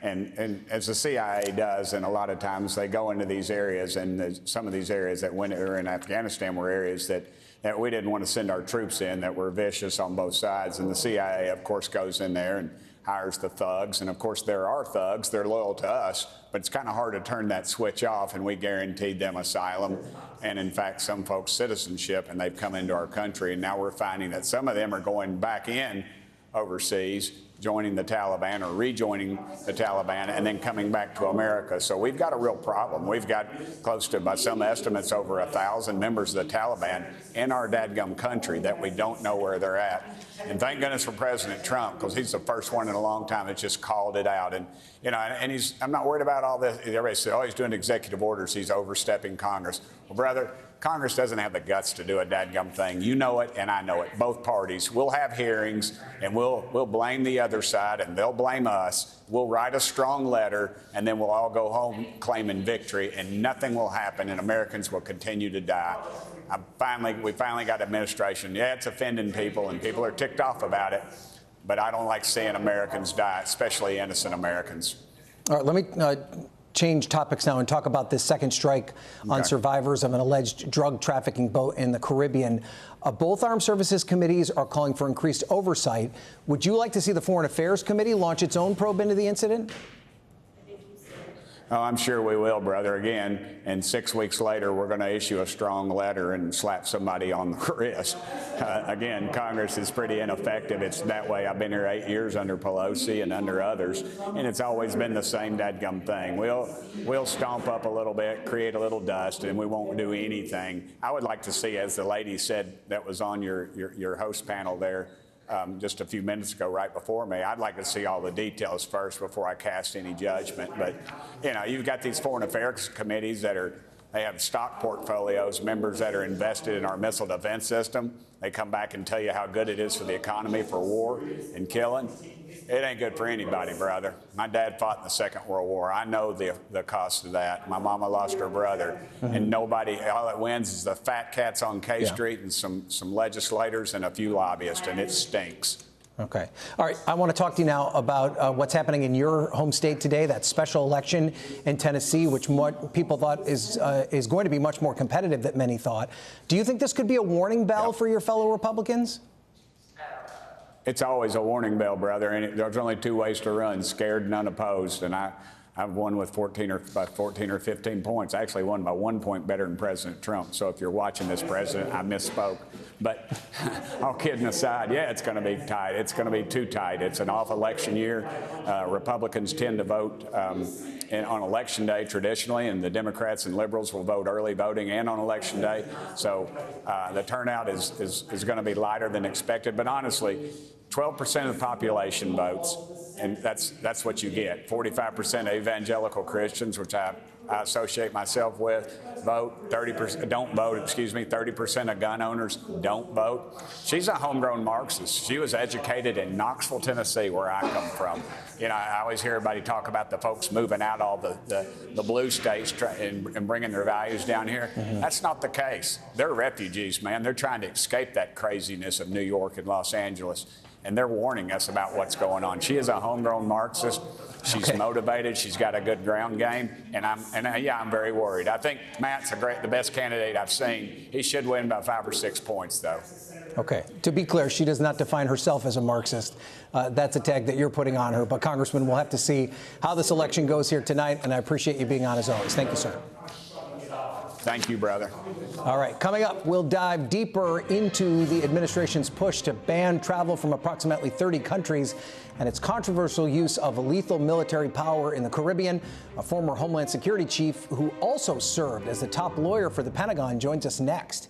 Plus, if it's Tuesday, we're covering every angle of the surprisingly competitive and expensive Tennessee special election as Republicans look to stave off a potentially embarrassing defeat in a district they won last year by more than 20 points. Stay with us on Meet the Press Now.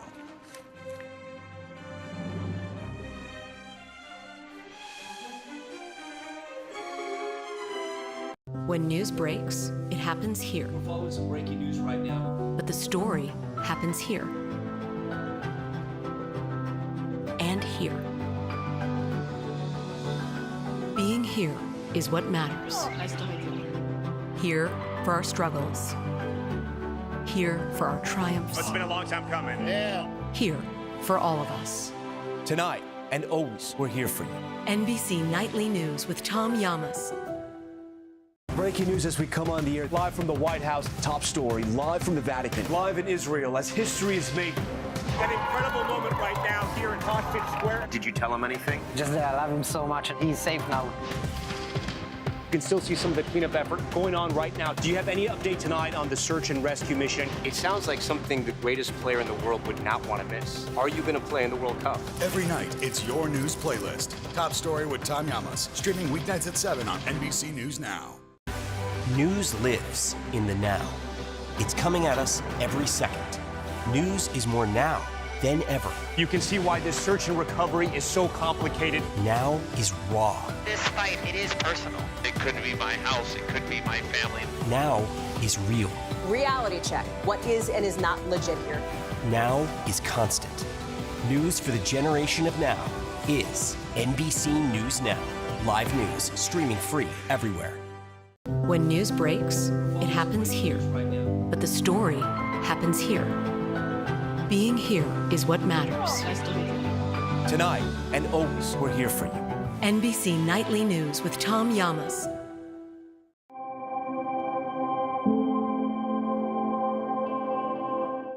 News lives in the now. There's no more smoke, no more fire, but there's still a danger. We are buckled in. The latest here on the ground. News for the generation of now is NBC News Now. Live news streaming free everywhere. Breaking news as we come on the air. Live from the White House, top story. Live from the Vatican. Live in Israel as history is made. An incredible moment right now here in Hostage Square. Did you tell him anything? Just that I love him so much and he's safe now. You can still see some of the cleanup effort going on right now. Do you have any update tonight on the search and rescue mission? It sounds like something the greatest player in the world would not want to miss. Are you going to play in the World Cup? Every night, it's your news playlist. Top Story with Tom Llamas. Streaming weeknights at 7 on NBC News Now. News lives in the now. There's still a danger. We are buckled in. Here on the ground. News for the generation of now is NBC News Now. Live news streaming free everywhere.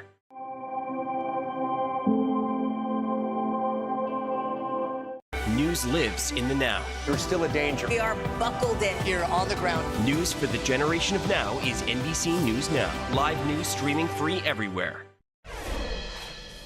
Welcome back. We did get some new details about the alleged National Guard shooter as federal prosecutors formally announced first-degree murder charges against the 29-year-old Afghan national. In the indictment, prosecutors say he effectively ambushed the officers, shooting 2 members of the West Virginia Guard, killing 1. A fellow guardsman who was at the scene reportedly seeing the alleged gunman open fire, yelling "Allahu Akbar." Prosecutors also released images of the alleged shooter captured from video that was taken near the scene, showing him waiting near a local metro stop and then coming around the corner with his hands raised in a firing stance. The defendant, Ramunallah Lockenwall, pled not guilty to the charges today. He appeared in court virtually as he recovers from injuries sustained while being taken into custody. Joining me now is Jay Johnson, the former Homeland Security Secretary and the former General Counsel at the Defense Department during the Obama administration. We've got a lot to talk to you about, Mr. Secretary, because you have a lot of expertise in many different areas. But let me first ask you about this shooting of the National Guard's members. There's been so much talk about the vetting process of this Afghan national. You're a former Homeland Security official. How many stages of vetting would there have been before someone in his position would have been granted asylum here in the United States?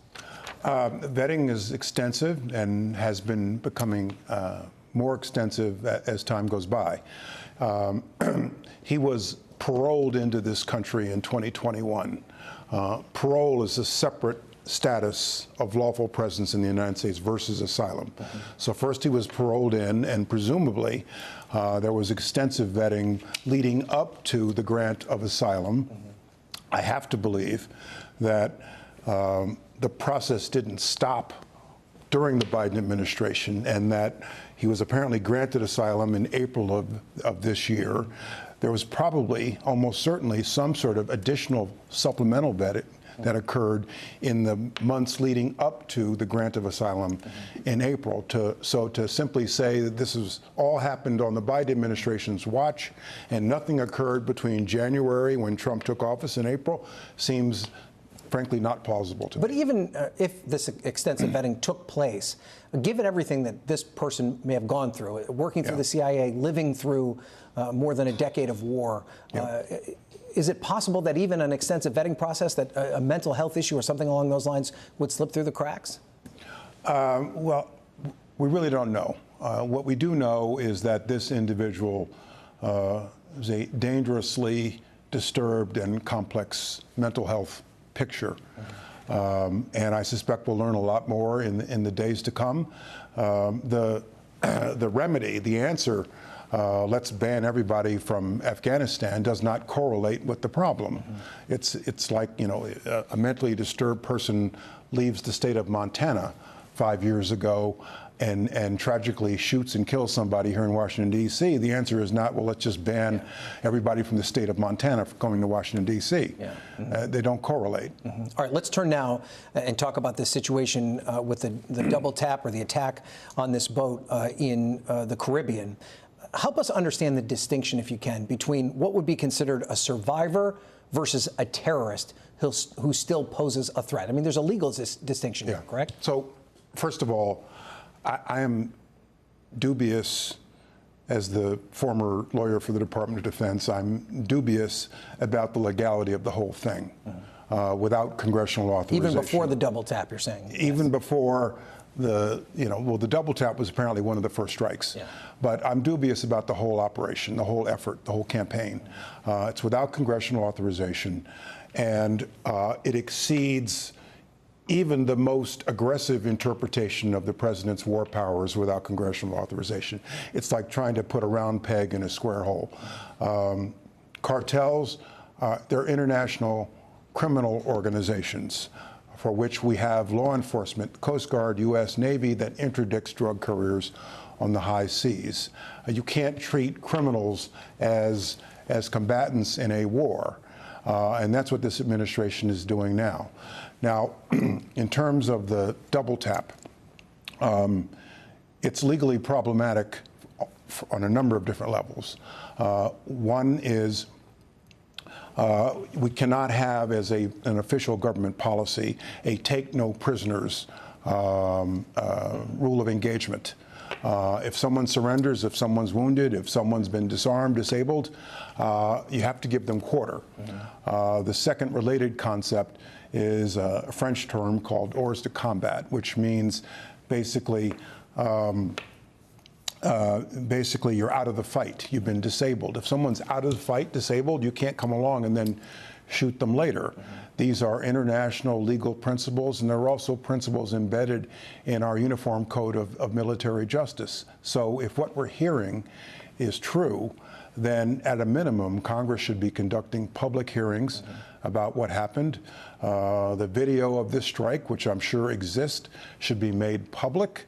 There shouldn't be a claim that it's somehow classified, because this Defense Department has been releasing the videos of all the first strikes literally within minutes of when they occur. I think the public should know whether or not our U.S. military, our government, is committing war crimes in the name of the United States of America. Yeah, and let's talk about the distinction of when these orders may have come down. The White House said that Defense Secretary Hegseth ordered or authorized the strike, but it was Admiral Bradley who actually ordered the second strike. Is that a distinction without a difference? Does the admiral perhaps bear more responsibility for the second strike, or is everyone culpable? I think it's one of the reasons why there should be public congressional hearings on this.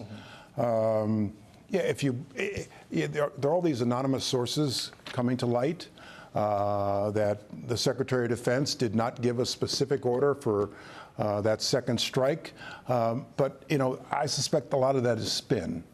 And I think that having people testify under oath in a congressional hearing, Senate or House or both, is something that is imperative to get to the bottom of this. So Admiral Bradley's going to be on the Hill this week.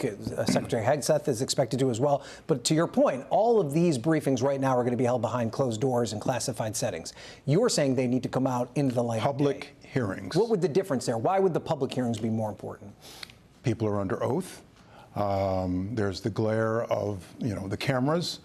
And I think that there's a compelling public interest in knowing what happened, not just Congress behind closed doors, where people are not under oath. You can, I've been in a number of closed door briefings for members of Congress. It's not the same as testifying in front of Congress in the public spotlight. All right, Secretary Johnson, thank you as always for being here. We appreciate it. Thank you. All right. Coming up, voters hit the polls in a ruby red Tennessee district for a special election that has unexpectedly turned into a major test of the national political climate. We're on the ground speaking with voters and the Democratic candidate. Plus, Steve Kordacki is here in our D.C. studio at the big board, sleeves already rolled up, with what you need to know as the results start to come in tonight. You're watching Meet the Press Now.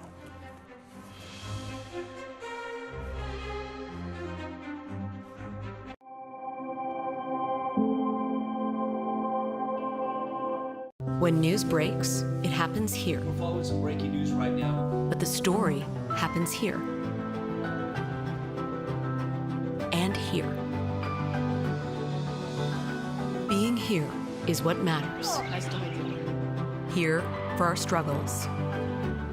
here for our triumphs. It's been a long time coming. Yeah. Here for all of us. Tonight and always, we're here for you. NBC Nightly News with Tom Llamas.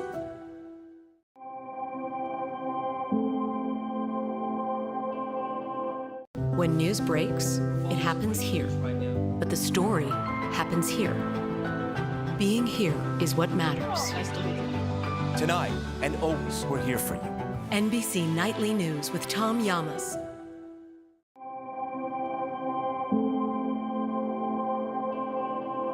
Breaking news as we come on the air, live from the White House, top story, live from the Vatican, live in Israel as history is made.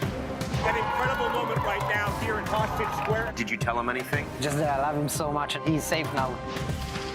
You can still see some of the cleanup effort going on right now. Do you have any update tonight on the search and rescue mission? It sounds like something the greatest player in the world would not want to miss. Are you going to play in the World Cup? Every night, it's your news playlist. Top Story with Tom Llamas. Streaming weeknights at 7 on NBC News Now. News lives in the now. There's still a danger. We are buckled in. Here on the ground. News for the generation of now is NBC News Now. Live news streaming free everywhere. When news breaks, it happens here. But the story happens here. Being here is what matters. Tonight and always, we're here for you. NBC Nightly News with Tom Llamas.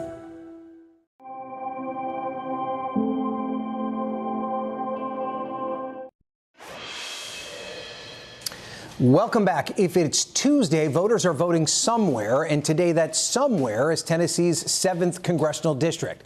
Republican Matt Van Epps and Democrat Afton Bean are competing in a special election for a seat held by former Representative Mark Green, who retired earlier this year. Hoping to build on the momentum from last month's election's victories, Democrats see an opportunity to put up a strong challenge in this deep red district.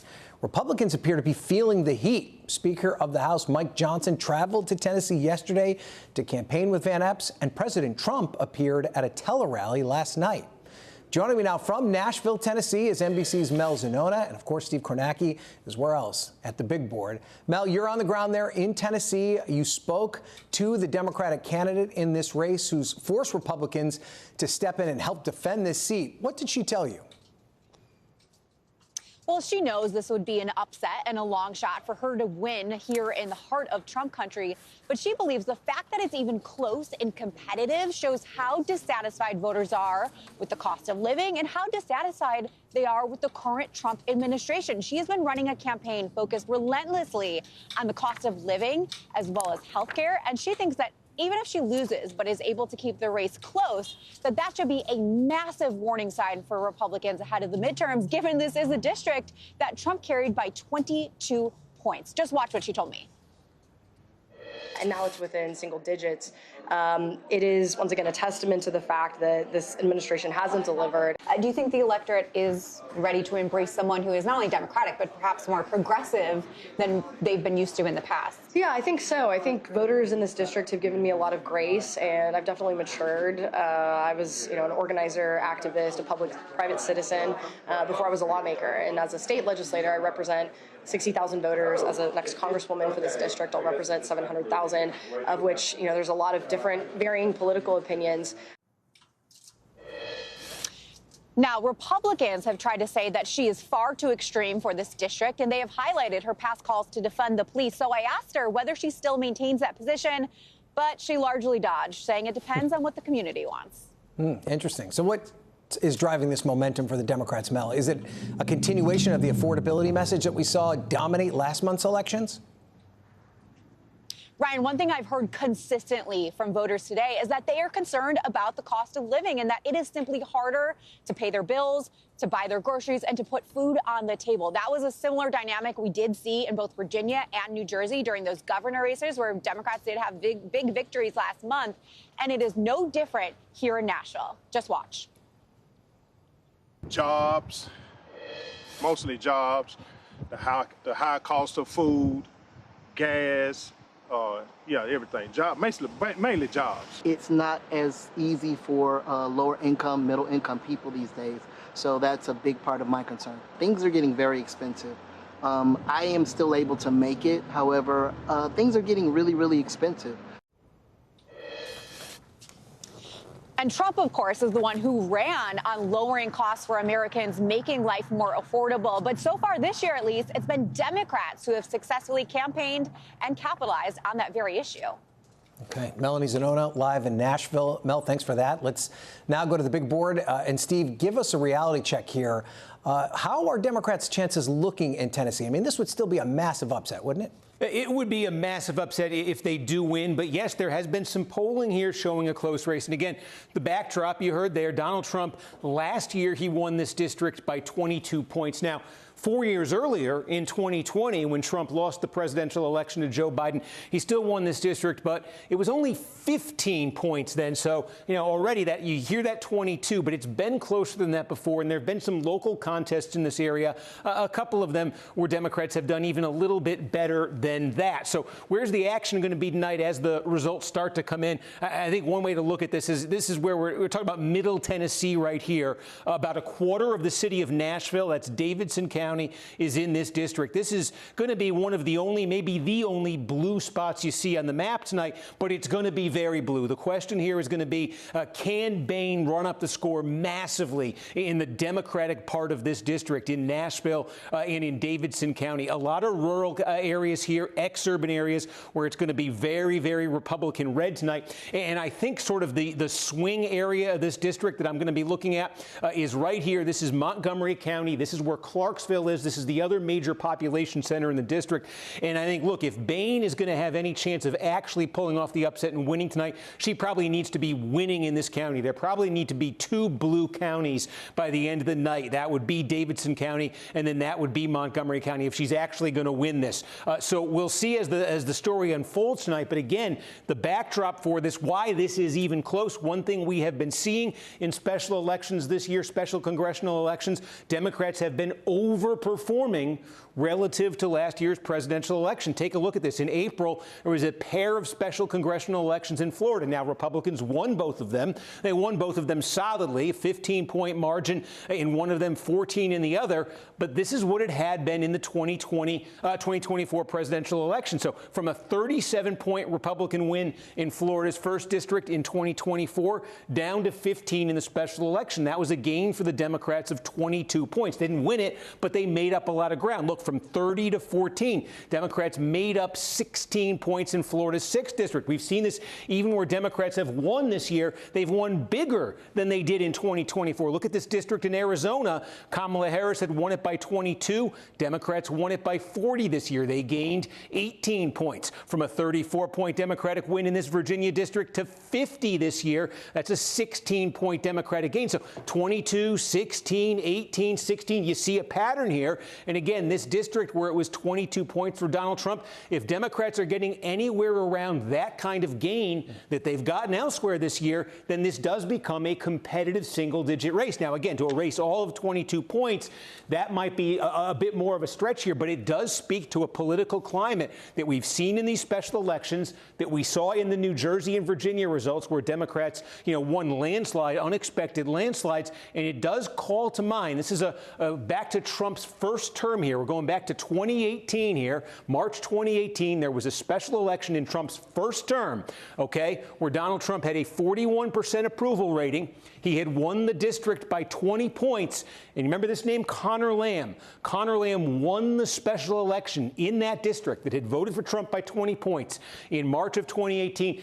That was a harbinger. That proved to be a harbinger for the blue wave that fall when Democrats gained 40 seats, flipped control of the House. Here we are now, December 2025. Remember, Trump's approval rating was 41 then. It's not too far off that now. It's 42.5, and it has been edging down this fall. We're in a district that's only a little bit more Republican than that Pennsylvania one is. So, again, that is the backdrop. Democrats would love, obviously, to actually win this tonight and to be able to do what Connor Lamb did in 2018. If not, they want to keep it close. They want to say it's another sign of Republican weakness. Republicans, they don't just want to win. They want to win by double digits tonight. They want to put up a solid win and say, hey, for all that talk about the close race, for that poll you saw showing a close race, they want to be able to say, hey, that attack on Boehne as too far left, it actually worked, and it could work next year. Okay, Steve Kornacki, thank you. And if you enjoyed that, there's much more where that came from. Tonight, there will be a special Kornacki cam coverage of the Tennessee election results as they're coming in. It kicks off at 7:45 Eastern. You can watch on NBCNews.com, on NBC's YouTube and Instagram channels, and on the NBC News app. All the Kornacki you can get. Up next, a live report from Moscow, where President Trump's special envoy and his son-in-law met face-to-face with Russian President Putin about a potential plan for peace with Ukraine. Stay with us on Meet the Press Now.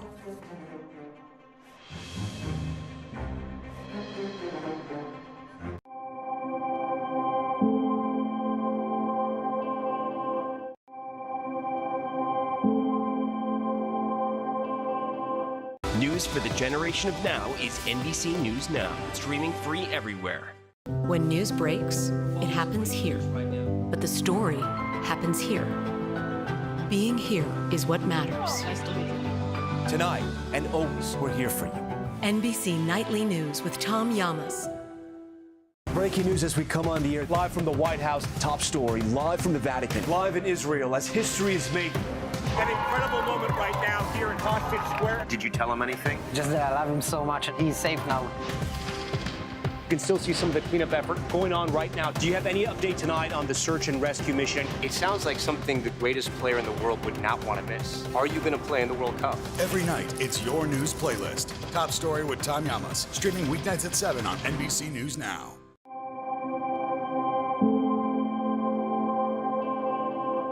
When news breaks, it happens here. But the story happens here. Being here is what matters. Tonight and always, we're here for you. NBC Nightly News with Tom Llamas. Breaking news as we come on the air, live from the White House, top story, live from the Vatican, live in Israel as history is made. An incredible moment right now here in Hostage Square. Did you tell him anything? Just that I love him so much and he's safe now. You can still see some of the cleanup effort going on right now. Do you have any update tonight on the search and rescue mission? It sounds like something the greatest player in the world would not want to miss. Are you going to play in the World Cup? Every night, it's your news playlist. Top Story with Tom Llamas. Streaming weeknights at 7 on NBC News Now.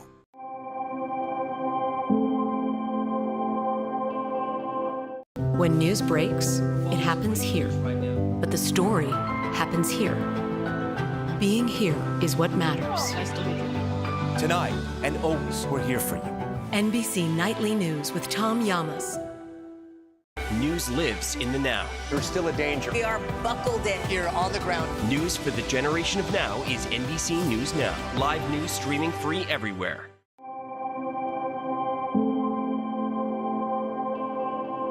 News for the generation of now is NBC News Now. Streaming free everywhere. Welcome back. U.S. Special Envoy Steve Witkoff and the president's son-in-law Jared Kushner met with Russian President Putin in Moscow today as the Trump administration tries to finalize a deal to end the war between Russia and Ukraine. Witkoff was expected to present Putin with a version of a deal to end the war that's been approved by Ukrainian officials. It comes after U.S. officials, led by Secretary of State Rubio, met with Ukrainian officials this weekend in Florida to discuss the details of a potential peace framework. Following that meeting, Secretary Rubio touted the progress made, but said that much work remains. Joining me now is NBC News Chief International Correspondent Keir Simmons. He is in Moscow. So, Keir, what are we learning about this meeting between Steve Witkoff, Jared Kushner, and President Putin? Are there any signs that there's progress toward a deal? Well, we certainly are hearing signs that the meeting is over. That's being widely reported. There is a Russian Kremlin press pool there, and they have been there all evening. So we're confident that is the case. The meeting appears to have lasted just under 5 hours. Another Russian news agency reporting now that Steve Witkoff and therefore we assume Jared Kushner, the president's son-in-law too, who was in the room, have made their way to the American embassy here in Moscow. They would be doing that in order to get to a secure line to communicate with President Trump from here in Russia. There are, of course, many risks to trying to talk to the American president from an open phone line from Russia, so they'll be there in order to communicate, and they may have much to communicate. President Putin's envoy, Kirill Dmitriev, posting immediately after the meeting that the talks were constructive. There is a lineup of Russian reporters waiting for comment. That could be that they are going to hear from Yuri Ushakov, who is President Putin's foreign policy advisor. He was in the room too. So we may, in the coming hours, and I will tell you, we're heading towards 1 a.m. here in Moscow. So a late night meeting for President Putin and the American delegation. We may hear from the Kremlin about what they thought of this meeting. That wouldn't surprise me, because they are quite adept at message management, if you like, in the Kremlin, and they will want to get their message out quickly. And answer your question, honestly, about whether these talks have been constructive. And I will just say this, just before the meeting, despite the images you see there of smiles and pleasantries being exchanged, they talked initially, the cameras caught them talking about how lovely Moscow is, for example.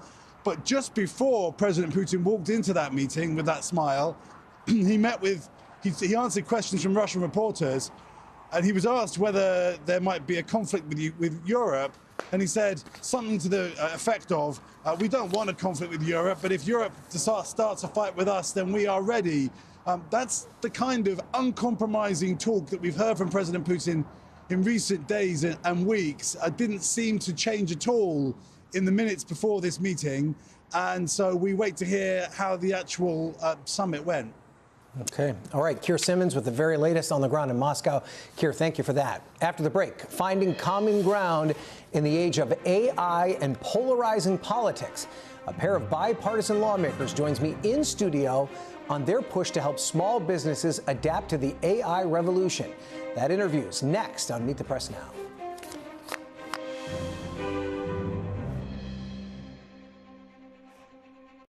News lives in the now. There's no more smoke, no more fire, but there's still a danger. We are buckled in. The latest here on the ground. News for the generation of now is NBC News Now. Live news streaming free everywhere. When news breaks, it happens here. But the story happens here. Being here is what matters. Tonight and always, we're here for you. NBC Nightly News with Tom Llamas. Welcome back. Now to the latest in our Finding Common Ground series, spotlighting lawmakers working across the aisle on a specific issue or piece of legislation. Today, we have a bipartisan pair of lawmakers working to help small businesses embrace and utilize the power of AI. The legislation would require the Small Business Administration to develop resources on its online platform to help small business owners become more literate about AI. Joining me now are the two lawmakers who introduced that legislation, Democratic Congresswoman Hillary Scholten of Michigan and Republican Congressman Troy Downing of Montana. Thank you guys both for being here. I appreciate it. It's always good to get people from both sides of the aisle talking about an issue that they're working on together. Congresswoman, talk to me about this legislation, the AI WISE Act. Why is it so important, and how do you think it's going to help small businesses? The AI revolution is not just coming, it is here. Almost 50% of small businesses report that they use AI in some form or another. Compare that to the fact that a recent Deloitte study analyzed that close to 80% of CEOs in this country believe that AI will shape the future of business. But 2/3 say we're not ready. So think about that. The vast majority agree this is going to shape the future of how we do business, but also the vast majority saying we're not ready for it. And that's because, if you delay in adopting these AI tools, you get left behind, right? Your business gets left behind. But also, if you take advantage in the wrong way, you open yourself up to all kinds of risk and liability. So we need the SBA to be doing its job, providing the critical tools that small businesses need to educate themselves on how to use AI wisely. Right, and there's another component to this, right, Congressman? Because a small business, if I'm not mistaken, employs more people than any other industry. Absolutely, in the country. Especially in my state. Absolutely. But there's also a worry, right, that AI is going to take some of these small business jobs as well, right? So the congressman talks about how you've got to be able to adapt in an AI world, but then how also do you kind of combat this idea that it's going to take jobs away as well? Well, you know, we've seen this many times in humanity. I mean, you see some new technology you think is going to, you know, destroy one industry, but there's always something else that comes out of it. And, you know, AI, for me, it's so exciting, the opportunity that you have there. And it's also so scary at the same time in how you navigate this, because you see a lot of, you know, fraudsters and bad actors who are adopting and using this a lot more quickly than you see businesses and small businesses. And they need to be able to keep up and understand this. And so having educational tools out there for them through the SBA, I think, is incredibly important, so that they have the resources to figure out how to use it and what it's going to do. But to your question on whether this displaces workers, I think it shifts workers. I mean, and at the end of the day, as you start to see these tools develop and get stronger and faster, there's always going to be the question on where's the humanity? Where are the poets and the philosophers? Where's the human part of this as you're solving problems for businesses and still need that human part to, you know, maintain our humanity as we create these opportunities for small businesses. It's interesting you talk about adapting, right? Because I think small business, you think mom and pop, right? I remember my father-in-law ran a law firm and never had email, right? Because that's how they were accustomed to it. He only retired about 4 or 5 years ago. So it's part of that as well, right? Like teaching these small business owners who have done things a certain way for a long time how to adapt as business turns. And that's exactly right, because as we say, you know, it's coming whether we like it or not. In fact, it's already here. And so, you know, we don't view it as taking jobs away, but rather teaching people how to keep these jobs just in a new and more tech-friendly format. So many people are already using the tools of AI. They might just not realize it or know how to use them properly. So what this bill is going to do is help the platform of the Small Business Administration be able to help small business owners to use this wisely, appropriately, and safeguard themselves and their clients. And one of the things, obviously, this is one tool of, you know, requirements of a huge toolbox for dealing with this. But, you know, I'm a former regulator, securities and insurance regulator, and trying to understand how AI affected insurance rating, how it affected, you know, these large industries was always an interesting issue, because as soon as you get prescriptive, as soon as you put something down on paper, it becomes irrelevant because it's just evolving so quickly. So how to be concepts based, and I think a big part of this education and these tools is to think about concepts on how this can be used, how this can make your business more efficient, how you can answer questions more quickly. I mean, there's so many things that you can do with this, but again, one of the problems with the evolutionary cycle of this is we're getting to the point now where AI can write AI. It's going to evolve faster than we can keep up. So how do you keep that concept-based education so that you're thinking correctly about this without putting something prescriptive that is irrelevant as soon as you put it on paper? But to that end, does Congress need to do more to regulate AI? Absolutely. And, you know, I think that this is not the end point of what we're hoping to do. And several other committees are hoping to weigh in here. You know, first and foremost, we need a foundational data privacy bill. It's been in the works for quite some time, but absent, you know, that, we're not going to wait and, you know, prevent small business owners from having the tools that they need to protect themselves. So absolutely, Congress needs to do more. We're planning to do more on the Small Business Committee. You know, there was a tandem bill that was already introduced alongside that, passed out of committee bipartisan, the AI for Main Street Act, on a committee that I'm the ranking member on as well. We're going to have a hearing in the new year on digital currency, which is another emerging technology, emerging platform that so many entrepreneurs and small businesses are using. But Yeah, but one of the problems that we need to be cognizant of is if, you know, you need to have sideboards. There need to be sideboards, and we need to decide where those sideboards are, but they can't be so restrictive that you start forcing innovation elsewhere, because we'll lose that race if we're too restrictive on that, because we need to make sure we're encouraging innovation here, but really asking the hard questions of, you know, how do we need to get the tools out there and the protections out there in industries, for consumers, for businesses. I mean, it's just so widespread, but the reality of it is if we put too many restrictions, we're going to be left in the dust by adversaries. I have to say, we're not going to be able to keep it's up. refreshing sitting here at Cover Capital every day, see a Republican and a Democrat nod while the other's making a point. You know, this is an issue where you guys obviously have common ground. But are there more issues that we don't realize that Republicans and Democrats have common ground on? You know, there's so much. Like affordability. Let's talk about that. Well, people get stuck on, you know, when you put on the jersey or on social media, and everybody gets upset about what divides us. And nobody gets excited about about what connects us. And we find these things. And so, you know, there's bills that I've brought where I have Democrat co-sponsors that really we have very little in common, but we found some consensus where we both are passionate about it, and we get that through. And I've got examples of that in the Financial Services Committee, where we got it through unanimously and got it through unanimous consent off the House floor. So that happens. It's just not exciting to people who are looking for things that anger them in headlines and on social media. But I mean, that is an issue for you, though, right? Because sometimes the base of your party, they can get upset if they see you working with a Republican, right? How do you message that to show them that ultimately it's good for the country? You know, I think it's good for our districts, it's good for our country. You know, back home in West Michigan, people want to see me working in their best interest, Republican or Democrat. You know, it doesn't matter. I'm the first Democrat in a century to hold this important seat. I serve in the legacy of Gerald Ford, and bringing that civility back to the work that we do is essential. But you're right. You know, it doesn't always sell headlines. I remember when I passed my first bipartisan bill out of the House, and I walked down with my Republican colleague, walked down the steps, and the cameras were flanked around a very controversial member of Congress who's no longer with us in the House, and we thought, this is what the American people see and what they think Congress is. But what we just did was to transform the way, it was a small business bill, the way small businesses can access capital. You know, and that type of work happens every single day.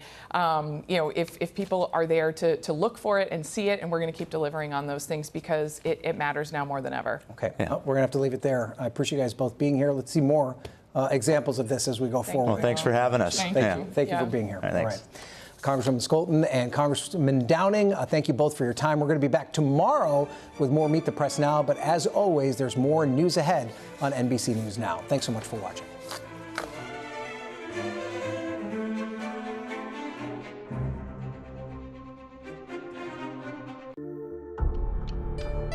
It was a small New Year's Eve party.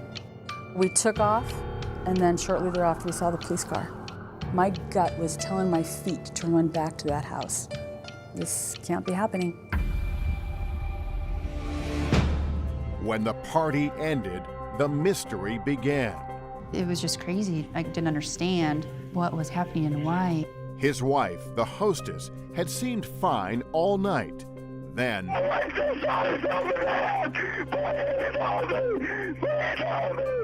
her death was ruled a suicide, but not everyone agreed. I always was afraid he was going to hurt her. Always.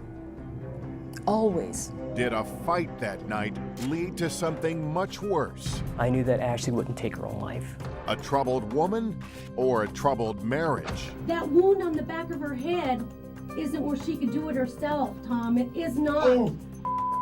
It is not. Suicide or murder? I didn't do this. I just knew that my whole world is never going to be the same again, ever.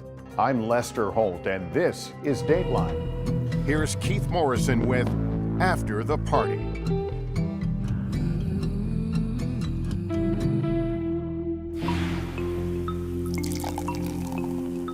What is so optimistic as a party on New Year's Eve? What night is hopeful, as full of anticipation as the clean slate midnight brings? It was a small New Year's Eve party. Just family and friends. Disappointment is inevitable, of course. Clean slates, no matter how ardently desired, are messy all too soon. We noticed that there was a lot of alcohol out. Still, we celebrate possibilities and drown past sorrows and watch the clock that ticks toward our new beginnings and our ends.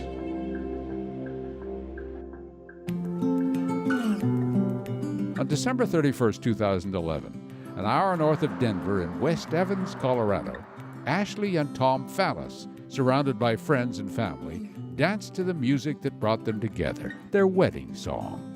They decided to get up and dance in the middle of their living room, and everybody watching. With everyone watching. Romantic. I mean, I think I said, like, oh, this is sweet. It was their party, Ashley's and Tom's. She'd invited her co-workers like Andrea. It was casual, but she verbally told everyone at work, like, you should come. They worked together at a rehabilitation hospital where Ashley was a respiratory therapist. She was crazy, nice. Crazy? Just spunky, yeah, just full of energy. She was a happy person. She laughed a lot and joked. Their friendship was new. Andrea didn't know a lot about Ashley, but had listened to her chatter about jobs and marriages and her 3 kids, the youngest of whom was born with a dangerous condition called hydrocephalus, which causes life-threatening fluid buildup in the brain. She talked about it a lot. Yeah, did she? Yeah, but I didn't get the impression that she felt burdened by it by any means. Like, I felt like that was the cards that she was dealt. Well, in fact, she embraced the challenge, said Ashley's mom, Jenna, became a public advocate. She went to Washington, D.C. in Wow. the fall of 2011 to speak before Congress for funding for hydrocephalus. So she had a full plate. So did Tom, for that matter. I like Tom. He was a pretty good guy. Very intelligent. Jeff Rodriguez was Tom's boss at the Weld County Jail. They were corrections officers. He was a good employee. He had a son that was sick, so he did miss more work than what most fellow officers liked. Stressful, draining thing, caring for a sick child. So maybe their New Year's Eve party was a way to hope for better times and take a break, too. Ashley's adoptive dad, Joel, was at the party. There was dancing going on. People were having a good time. And Ashley seemed to be having a fine time, said Andrea. She and Tom seem to be getting on fine. They seem to be getting along fine. That's when Ashley and Andrea went off into the kitchen, had a little party of their own. What were you drinking? Jungle juice and Jell-O shots. Oh my. Yeah, I was having a good time. I intended to have a good time. There was one unusual thing, though, said Andrea. Ashley had just gone through something kind of awful. She found out that she had a miscarriage that day, and I said, "Oh, I'm sorry, like, are you okay?" And, "Oh, yeah, it's fine." Like, Did that strike you as odd? no, I didn't think that it was odd. Was she unhappy about the miscarriage? My impression of it is she already has her beautiful family. It seemed like her life was already complete. So I don't think that she was devastated that she had found out that she had a miscarriage. No tears, Andrea said. Just a quick, casual mention, and then the conversation moved on. Went on to talk about other things. Went on to talk about other things, probably went and got another Jell-O shot. Jell-O shot. Midnight arrived. There were, as there always are, kisses and smiles and toasts. By 12:30, the party was over. I gave her a hug, told her bye. We talked about future plans. How did she seem? Happy. But oh, how quickly the New Year's clean slate darkened. As an uncle prepared to leave, Ashley asked him for a bit of his marijuana to smoke later, she said. Tom, the sheriff's department employee, was furious and reminded Ashley's family that her employer required regular drug tests. Was it the alcohol that amped up the family's screaming match? Whatever. Ashley's parents had their own recollections. He walks by me and he says that he hated us all and wished we would all bleeping die. And he went into the bedroom and slammed the door. Ashley came out of the bathroom and was just kind of like, "What's going on?" And we're like, "Well, we're going to leave." And then she's like, "Hey, I'm having a Super Bowl party in a couple weeks, don't forget about that." But Ashley's parents were rattled. They drove away, then pulled off to the side of the road to talk. Ashley's mom sent a text to Tom. And I'm like, hey, there's kids in the house, calm down. Which arrived as their young granddaughter was involved in quite another discussion with 911. Can you go open the door and let the officers in?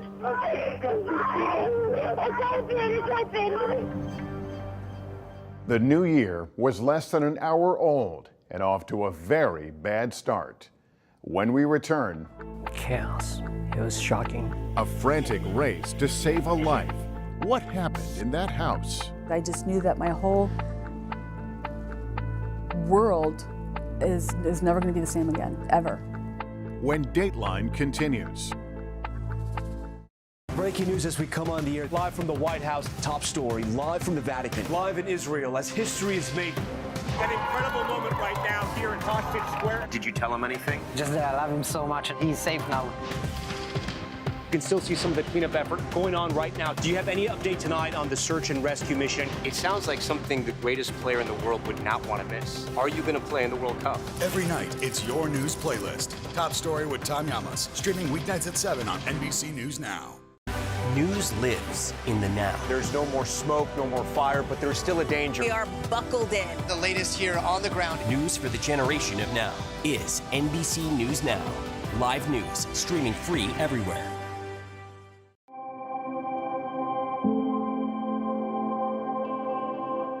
News lives in the now. There's still a danger. We are buckled in. Here on the ground. News for the generation of now is NBC News Now. Live news streaming free everywhere.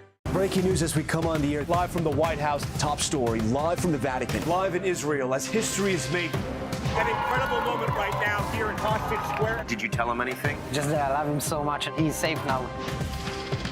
You can still see some of the cleanup effort going on right now. Do you have any update tonight on the search and rescue mission? It sounds like something the greatest player in the world would not want to miss. Are you going to play in the World Cup? Every night, it's your news playlist. Top Story with Tom Llamas, streaming weeknights at 7 on NBC News Now.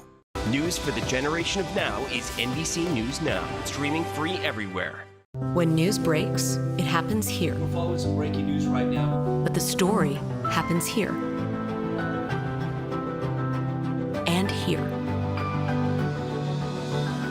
Being here is what matters. Here for our struggles. Here for our triumphs. It's been a long time coming. Here for all of us. Tonight and always, we're here for you. NBC Nightly News with Tom Llamas. News lives in the now. It's coming at us every second.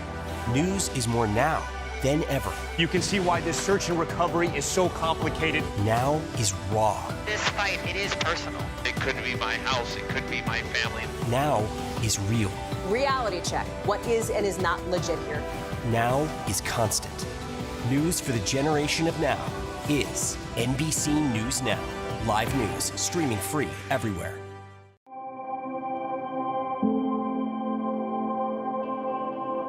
News for the generation of now is NBC News Now. Streaming free everywhere. Breaking news as we come on the air. Live from the White House, top story. Live from the Vatican. Live in Israel as history is made. An incredible moment right now here in Hostage Square. Did you tell him anything? Just that I love him so much and he's safe now. You can still see some of the cleanup effort going on right now. Do you have any update tonight on the search and rescue mission? It sounds like something the greatest player in the world would not want to miss. Are you going to play in the World Cup? Every night, it's your news playlist. Top Story with Tom Llamas, streaming weeknights at 7 on NBC News Now. When news breaks, it happens here. But the story happens here. Being here is what matters. Tonight and always, we're here for you. NBC Nightly News with Tom Llamas.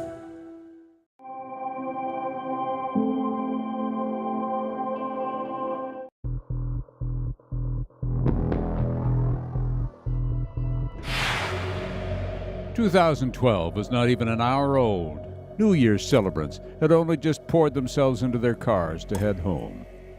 And in a little house in West Evans, Colorado, it was already the worst year ever. What's the address of your emergency? My wife just shot herself in the head! Please help me! Please help me! The man on the phone was Tom Fallis, begging for help and willing his wife to live. No! Sure. Stay in here! Sir. Stay in here! Tom told the dispatcher she shot herself. Then he put the phone down. He was holding his hand to her head, trying in vain to stop the bleeding. So he had his 9-year-old daughter pick up the phone. Honey, are you there? Okay, can you go open the door and let the officers in? Okay. Okay, we're gonna help her. I need you to go open the door. Brian Spencer was a Weld County Sheriff's deputy back then. He arrived within minutes to discover that the local police, the Evans police, had beaten him there. I believe there was 3 there ahead of me, and then there was more sirens, lights. You could hear them coming. It's a pretty fast response. Very fast. And this bit of news was going around fast, too. This was a sheriff's employee, a jail employee. Not that that should matter. The effort then was save Ashley Fallis's life.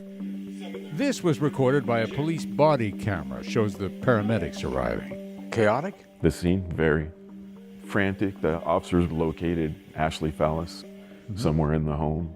The local police took charge. They asked Brian Spencer to watch the front of the property, and that's when, from his post on the front porch, he saw Tom.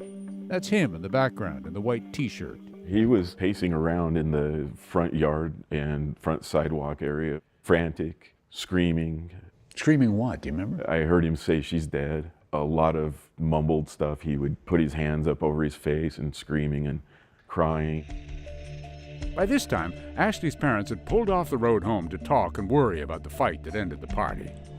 When they heard the sirens, saw the lights flash by, headed that way, something automatically felt bad. And I whipped a U-turn. He didn't have the car stopped, and I was out running to the house. Were you able to go and see Ashley? Were you? No, I could hear what was going on. I had all 3 kids, and they were just crying and screaming, and I'm crying. See, it was just crazy. It was like a nightmare. I can see blood splatter on the wall, the master bedroom wall. What was that like? Chaos. It was shocking. Did you understand it was your daughter? Yes. I do recall just being hysterically upset and crying and thinking that this can't be happening to my daughter. This can't be happening to us. But yet it was. Inside the master bedroom, Ashley was alive, but the wounds to her head were catastrophic. The police body camera shows officers kneeling on the floor, trying to stabilize her condition. Paramedics went in and they made a decision to do what we call a load and go, which means they're not going to spend any time doing life support stuff. You put her all the way up, bro? All the way up, set her right on the cot and get her on there and go. Ashley's mom, Jenna, huddled with her grandchildren in a neighboring bedroom, listened to it all through a closed door. Is there any way to describe what it's like for a mother to be in that situation? No. Your brain does funny things. I just knew that my whole world is never going to be the same again, ever. Outside, Brian Spencer watched Tom pacing back and forth, crying, talking to himself. I noticed he's wearing a white T-shirt and he's covered, I believe it was on his left side, in a large amount of blood. It was odd, Brian thought, that the Evans police officers didn't take Tom's clothes or bag his hands for gunshot residue. He still had evidence on him, and he needed to be preserved. He needed to be controlled. He needed to be processed. And clothing removed, everything. But that's not what happened. Not at all. And soon after Ashley was rushed off to the ER, Tom got in the back of a squad car and was driven away. But surprisingly, not to the hospital. Coming up, Tom tells his story. I heard her gun cock, and I looked up. I was like, what are you doing? But police don't seem to believe it. The wound on the back of her head isn't where she could do it herself, Tom. It is not. Oh. When Dateline continues.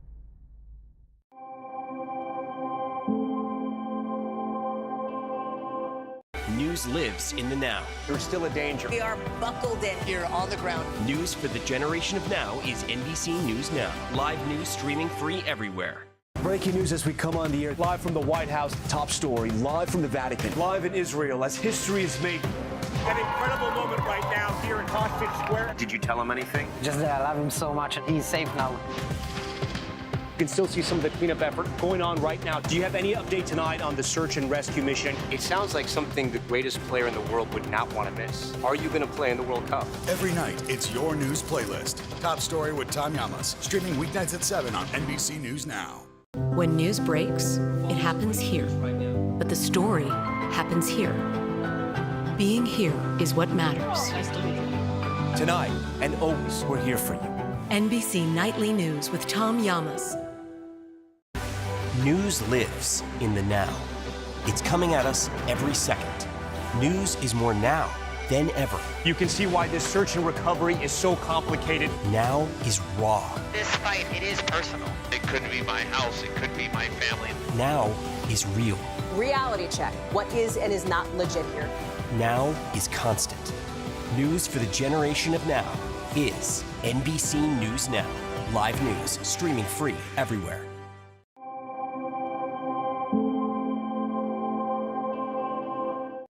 News lives in the now. There's no more smoke, no more fire, but there's still a danger. We are buckled in. The latest here on the ground. News for the generation of now is NBC News Now. Live news streaming free everywhere.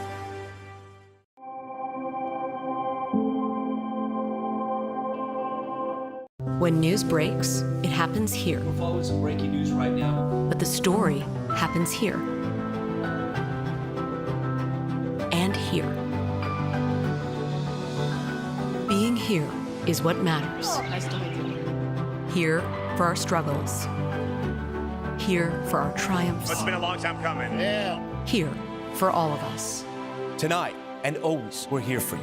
NBC Nightly News with Tom Llamas. Breaking news as we come on the air, live from the White House, top story, live from the Vatican, live in Israel as history is made. An incredible moment right now here in Hostage Square. Did you tell him anything? Just that I love him so much and he's safe now. You can still see some of the cleanup effort going on right now. Do you have any update tonight on the search and rescue mission? It sounds like something the greatest player in the world would not want to miss. Are you going to play in the World Cup? Every night, it's your news playlist. Top Story with Tom Llamas, streaming weeknights at 7 on NBC News Now. News lives in the now. It's coming at us every second. News is more now than ever. You can see why this search and recovery is so complicated. Now is raw. This fight, it is personal. It could be my house, it could be my family. Now is real. Reality check. What is and is not legit here? Now is constant. News for the generation of now is NBC News Now. Live news streaming free everywhere.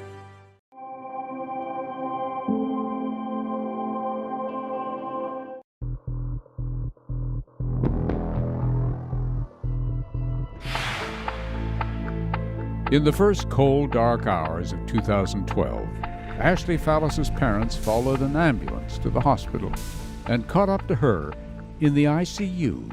We walked into her bleeding out of everywhere. There wasn't really any hope. They could see that. She was going to die. I just sat down and held her hand. But Tom wasn't there to hold her hand. Tom Fallis was at the Evans police station, answering questions. I don't know what's going on. I have no idea, and that's why I'm asking to speak with you. It was 2 a.m., and Tom was still wearing blood-stained clothes, the ones a sheriff's deputy thought should have already been bagged as evidence. How is your relationship with your wife? Really good. But, said Tom, Ashley was devastated when she miscarried the very day of her New Year's Eve party. It was hard for Ashley. It was hard for me. But I didn't think that it was just getting to this point. Still, at the party itself, said Tom, she seemed all right. They got on fine until the argument about the marijuana. Tom admitted he was furious at Ashley's family, said he was trying to protect her, and they weren't. I told Ashley, I was like, you don't need to get high. I was like, if whatever happened today with the miscarriage, I was like, it happened. I was like, you know what? Your mom, everybody. So, there was no love lost between Tom and Ashley's parents, that was clear. And Tom admitted that he and Ashley kept arguing as they got ready for bed. And then he turned around and went to the closet, he said, and it was all over. So while I was in the closet, I heard her gun cock, and I looked out. I was like, what are you doing? And before I even had a chance to finish my sentence or close the door,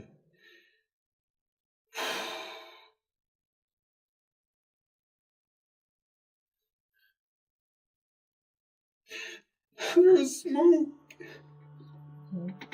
I heard it, and there's just smoke. I just ran over to her and I just grabbed her head. Tom told detectives that, sadly, he had been worried about just this sort of thing for more than a year because Ashley had threatened suicide before. What was she saying that she wanted to do to herself? Oh, just that she wants to end it. She's like, you and the kids would be better off without me. And so she had just said those words, but she never acted on anything. No.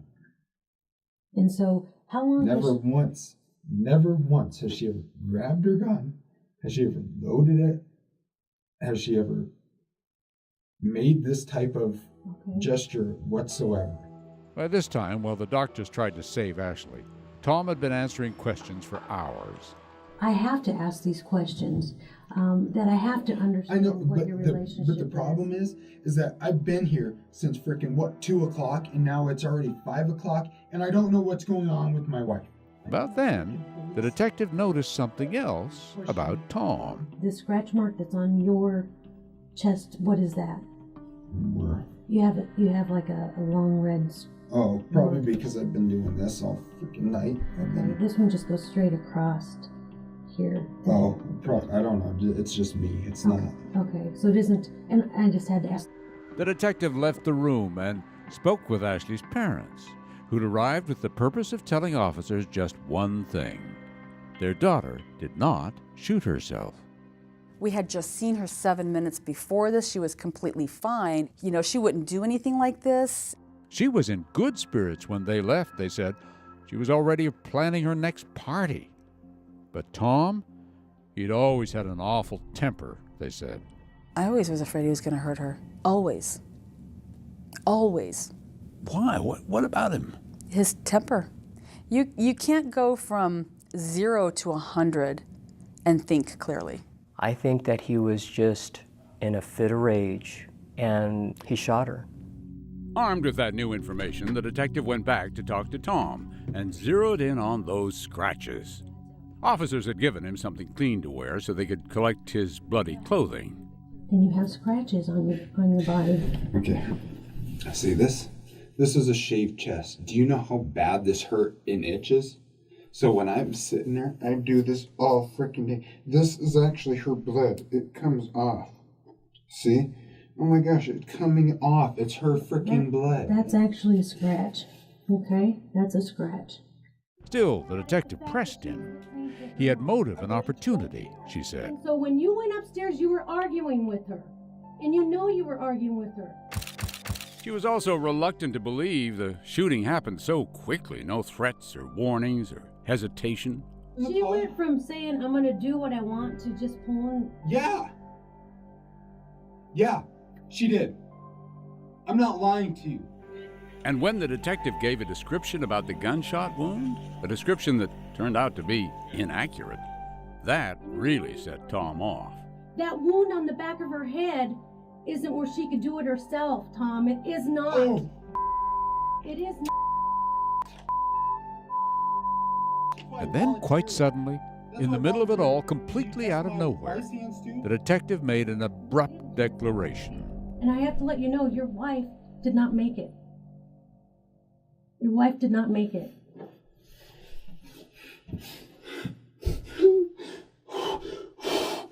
She was breathing when I was holding her. She was breathing. They told me she was breathing when she left the house. Ashley died while Tom was in police custody. I didn't shoot my wife. I didn't shoot the mother of my kids. I didn't shoot the person who I wanted to have another one with. What would the police believe? Tom's story that the shooting was a suicide? Or Ashley's parents' story that he'd shot their daughter in a fit of rage? Coming up, Ashley's family is outraged by the investigation's final report. It was incomplete. It was inconsistent. No follow-up. It was unbelievable. Then, a new investigation turns up a new witness. And I start crying because it's the catalyst for opening everything up. I finally have someone who's taken it seriously. When Dateline continues. News lives in the now. There's no more smoke, no more fire, but there's still a danger. We are buckled in. The latest here on the ground. News for the generation of now is NBC News Now. Live news streaming free everywhere.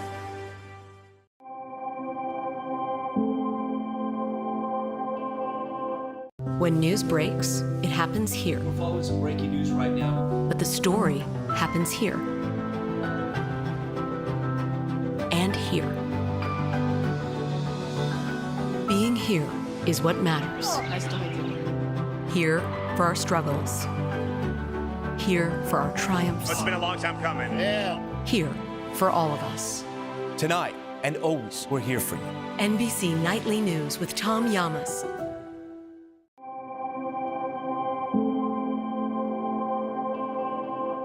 When news breaks, it happens here. But the story happens here. Being here is what matters. Tonight and always, we're here for you. NBC Nightly News with Tom Llamas. News lives in the now. There's still a danger. We are buckled in. Here on the ground. News for the generation of now is NBC News Now. Live news streaming free everywhere. When news breaks, it happens here. But the story happens here. Being here is what matters. Tonight and always, we're here for you. NBC Nightly News with Tom Llamas. News lives in the now. There's still a danger. We are buckled in. Here on the ground. News for the generation of now is NBC News Now. Live news streaming free everywhere. When news breaks, it happens here. We're following some breaking news right now. But the story happens here. And here. Being here is what matters. Here for our struggles.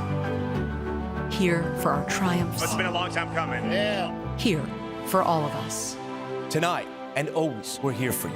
NBC Nightly News with Tom Llamas. News lives in the now. There's no more smoke, no more fire, but there's still a danger. We are buckled in. The latest here on the ground. News for the generation of now is NBC News Now. Live news streaming free everywhere.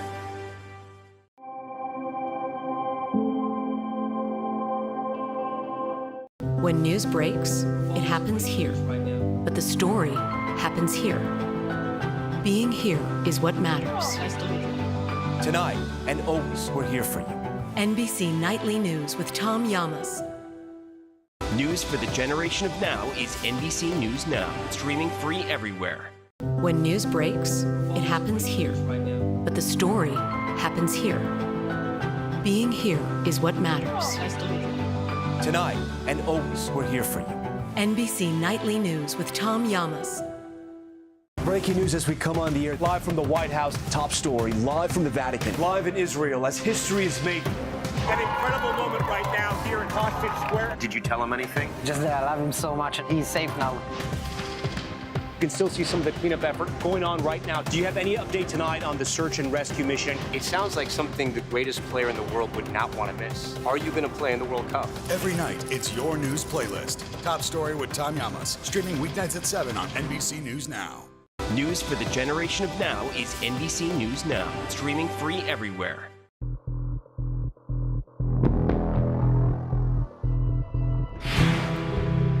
Ashley Fallis, 28 years old, wife and mother of 3, was dead. The gunshot wound in her head, unsurvivable. It was suicide, said her husband Tom. I didn't shoot my wife. I didn't do this. It was murder, said her parents. I had 3 grandkids that I dearly, dearly loved, that I knew in my heart that Tom had just killed their mother. The news of Ashley's death spread quickly the morning after the party.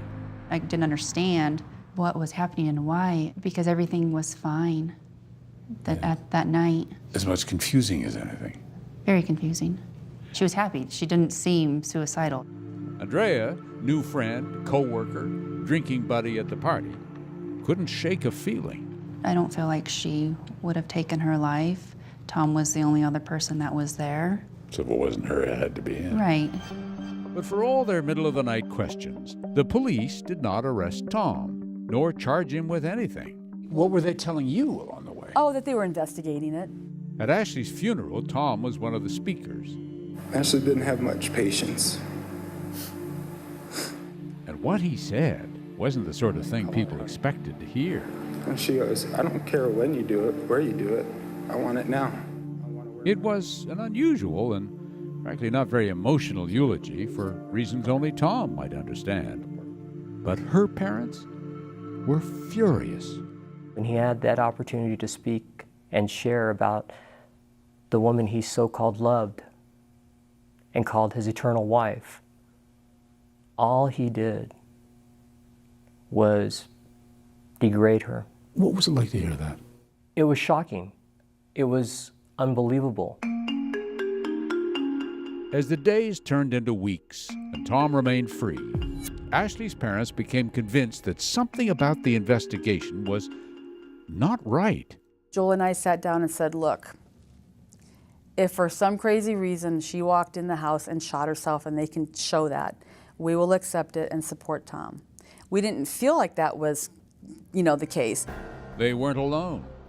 Remember, on the night it happened, former Deputy Brian Spencer saw Tom roaming around freely with blood and other potential evidence all over him. Police 101, a very basic thing. Any scene that you respond to, you want to treat it as the highest level of what it could possibly be. Sure. So he would be a suspect. And he needed to be preserved, he needed to be controlled. But none of that was done at the scene. Pretty soon, Ashley's parents began to suspect there was a cover-up to protect Tom. Perhaps the so-called blue wall of silence, looking out for a fellow law enforcement officer. It's a hell of an accusation to make, though. It is. It is strong, but that is how we feel. Mind you, the Evans Police Department strongly disagreed. Both the coroner and the crime scene investigator issued reports concluding Ashley's death was indeed suicide. And remember, Tom told the police she'd expressed suicidal thoughts before. And she had 2 close relatives who'd taken their own lives. And investigators found prescription psychotropic drugs in Ashley's purse and nightstand, which Tom told them she quit cold turkey, without medical supervision, when she learned she was pregnant. And so, 2 months after Ashley's death, her parents got the news they feared. Police ruled her death a suicide. Case closed. It made me angry. It made me angry because I knew that he shot her. I knew that Ashley wouldn't take her own life. Once the case closed and we got the police report, we realized they didn't do anything. So tell me more about the police report and what you didn't like about it. It was incomplete. It was inconsistent. Could have been written by a high school student. No follow-up. It was unbelievable. The Evans Police Department declined to speak with Dateline on camera, but said this about the allegations against them. The investigation we conducted was thorough and complete. A conclusion of suicide was determined after an exhaustive review and analysis of all evidence, physical, forensic, and testimonial, by all of the 5 agencies involved. As for Ashley's parents, there was nothing more either of them could do, apparently. And 2 years went by, during which Tom moved to Indiana with the kids and enrolled at a local university. And I said to him, Tom, murderers always move away. It was important to Ashley's parents to remain close to those 3 kids, so they fought for grandparents' rights and tried, they said, to be civil with Tom. But they also told anybody who'd listen that they believed their daughter had been murdered, like a local reporter. And he said, do you mind if I start looking into this? And I said, Joel and I said, no, go ahead. Start looking into it. And it didn't take him much. The reporter asked around, talked to neighbors, and asked the Evans Police Department to comment on what he'd heard. And before you knew it, the chief announced Ashley's case would be reopened. I extend my sincere sympathy to the family of Ashley Fallis for their loss and for the revisited grief that can accompany the reopening of a difficult case such as this one. I just start crying because it's the catalyst for opening everything up. I finally have someone who's taken it seriously. Denver's Fox 31 aired the startling discoveries that prompted the new investigation. In particular, a neighbor, who was only 15 at the time, said he heard Tom admit to shooting Ashley. It's pretty hard to forget hearing somebody confess their murder and then getting away with it. To prevent any suggestion of taint or cover-up, the case was turned over to the nearby Fort Collins Police Department. For the next 7 months, officers talked to witnesses, both old and new, and hired experts to re-examine forensic evidence. And when their work was done, Weld County DA Michael Rourke decided to assemble a grand jury. What I want to do is I want to put all of that information, as much as we can gather, and almost use it as a test run. And they said? And they indicted him. And I got the phone call that they indicted him. But I just started crying. Tom Fallis was arrested in Indiana, charged with second-degree murder, and brought back to Colorado to stand trial. Ashley's parents were finally optimistic. I believe that they will find him guilty of murdering our daughter. I believe that's going to happen. Have you decided to believe it, or do you really believe it? I really believe it. Coming up, a powerful 1-2 punch from the prosecution. I heard him saying, "Oh my God, what have I done?" She said, I could hear her screaming, "Get off me, get off me." Case closed? Far from it. When Dateline continues.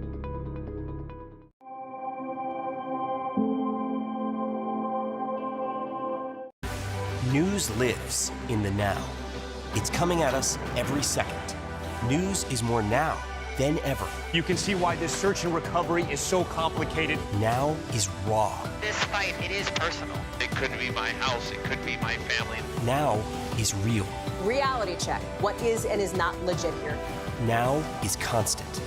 News for the generation of now is NBC News Now. Live news streaming free everywhere.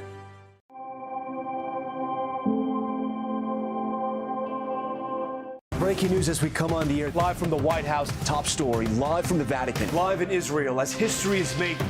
An incredible moment right now here in Hostage Square. Did you tell him anything? Just that I love him so much and he's safe now. You can still see some of the cleanup effort going on right now. Do you have any update tonight on the search and rescue mission? It sounds like something the greatest player in the world would not want to miss. Are you going to play in the World Cup? Every night, it's your news playlist. Top Story with Tom Llamas, streaming weeknights at 7 on NBC News Now.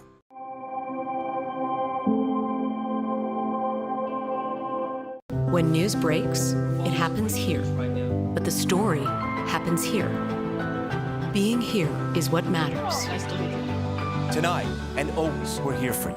NBC Nightly News with Tom Llamas. News for the generation of now is NBC News Now, streaming free everywhere. When news breaks, it happens here. But the story happens here. Being here is what matters. Tonight and always, we're here for you. NBC Nightly News with Tom Llamas. News for the generation of now is NBC News Now, streaming free everywhere.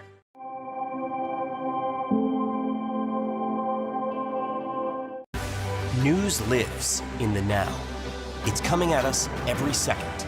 News is more now than ever. You can see why this search and recovery is so complicated. Now is raw. This fight, it is personal. It could be my house, it could be my family. Now is real. Reality check. What is and is not legit here? Now is constant. News for the generation of now is NBC News Now. Live news streaming free everywhere.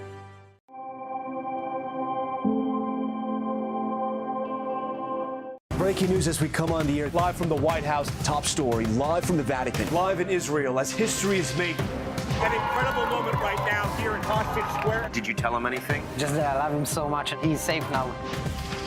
You can still see some of the cleanup effort going on right now. Do you have any update tonight on the search and rescue mission? It sounds like something the greatest player in the world would not want to miss. Are you going to play in the World Cup? Every night, it's your news playlist. Top Story with Tom Llamas, streaming weeknights at 7 on NBC News Now.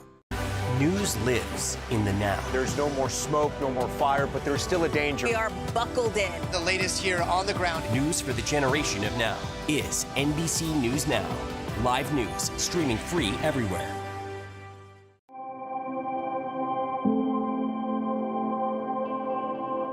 News for the generation of now is NBC News Now, streaming free everywhere.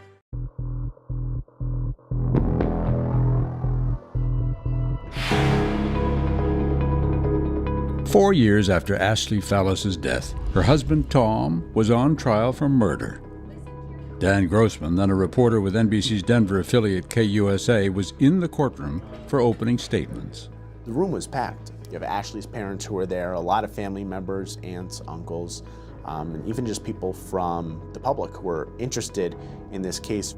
The prosecution's allegation was perfectly clear. Tom Fallis argued with his wife and, in a fit of rage, shot and killed her. At the conclusion of this case, after you have received all of the evidence, you will be convinced beyond a reasonable doubt that it is him who pulled the trigger. Prosecution witnesses said Ashley was in high spirits at her New Year's Eve party, not at all suicidal. She was happy the whole night, laughing, smiling. She was dancing with her children, interacting with all the guests. Tom, though? Ashley's uncle John testified about Tom's sudden blow-up when he discovered Ashley asked him for a joint. And I was sort of taken back by it because everything was fun that night, and then all of a sudden, boom. So I was like, whoa. A neighbor said Ashley told her how Tom got physical with her. She told me how he had pushed her around before. He had never hit her, but he was physical in pushing her. D.A. Rourke wanted the jury to hear that Tom had a hot temper, that he was volatile. Anger would have been the most obvious motive. Simply lost his temper. Anger. Gun nearby, bang. Right. To prove it, the witness. Ear witness, you could say. Nick Glover, the neighbor whose story was reported on television and helped to reopen the case. I heard him saying, "Oh my God, what have I done? Oh my God, what have I done?" Nick was 15 at the time. He said he remembered crouching down inside his house under an open window, listening to Tom speak to people in his driveway. You can hear one of them, I do not know who it was, say, "What? What do you mean?" And he proceeded to say, "I shot my wife." Nick said he knew it was Tom. He could see him out the window. How certain are you that the voice you're hearing is Tom Fallis's voice? I'm 100%. There was more. Nick's mom, Kathy Glover, testified that on the night of the shooting, she got a strange phone call from a teenage neighbor around 1 a.m. She said, "Please tell me you called the police." And I said, "No, I didn't. Why?" And she said, "Because your neighbor just shot his wife." And I said, "What?" And she said, "I could hear her screaming, 'Get off me, get off me.'" Powerful evidence. And then that neighbor testified. But, Do you recall telling Kathy Glover in a phone conversation that same early morning, I heard her screaming, "Get off me, get off me"? I do not. She was 16 and drinking that night, she said, so that might explain her faulty memory. Do you recall telling Officer Crosant that you heard a female yelling, "Get off of me, get off of me"? I do not. Did you expect that from her? Yeah. It didn't surprise me. It hurt you, though. It hurt. But I thought that, when you have a police officer who interviews her within an hour, hour and a half of this shooting, and she, as clear as day, is saying, "These are the things I heard from my back window," whether she had been drinking that night or not, to me, that's the most believable version of events. So, a hiccup, perhaps. But then there was the crime scene. Remember, the coroner and the CSI officer said at the time that the scene screamed suicide. But this prosecution witness? My name is Jonathan W. Priest. Priest is a former homicide detective and forensic consultant who used a miniature model of the Fallis bedroom to show Ashley's position. So she has to be here and then bent down so that she'll fit into this trajectory area.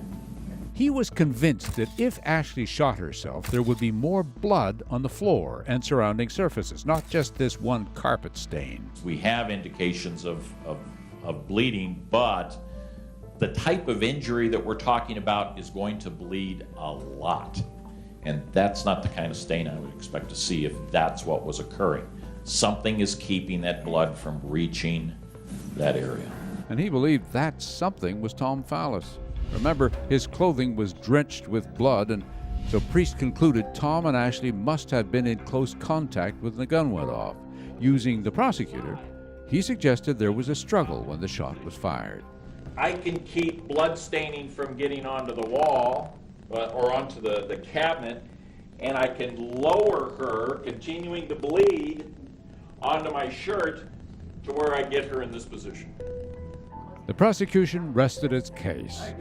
And what possible defense could there be? Well, for a start, this. I have so much pain on the inside, I can no longer take it. A letter. And what a letter it was. Coming up, a troubled marriage or a troubled young woman. What kind of mental health issues did you observe Ashley Fallis to be going through? Mood swings, impulsive behaviors. And the verdict when Dateline continues.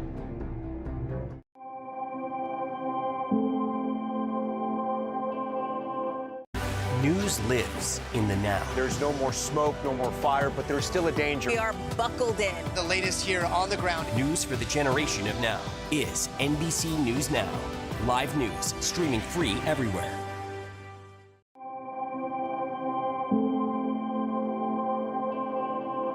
News for the generation of now is NBC News Now, streaming free everywhere. Breaking news as we come on the air, live from the White House, top story, live from the Vatican, live in Israel as history is made. An incredible moment right now here in Hostage Square. Did you tell him anything? Just that I love him so much and he's safe now. You can still see some of the cleanup effort going on right now. Do you have any update tonight on the search and rescue mission? It sounds like something the greatest player in the world would not want to miss. Are you going to play in the World Cup? Every night, it's your news playlist. Top Story with Tom Llamas. Streaming weeknights at 7 on NBC News Now.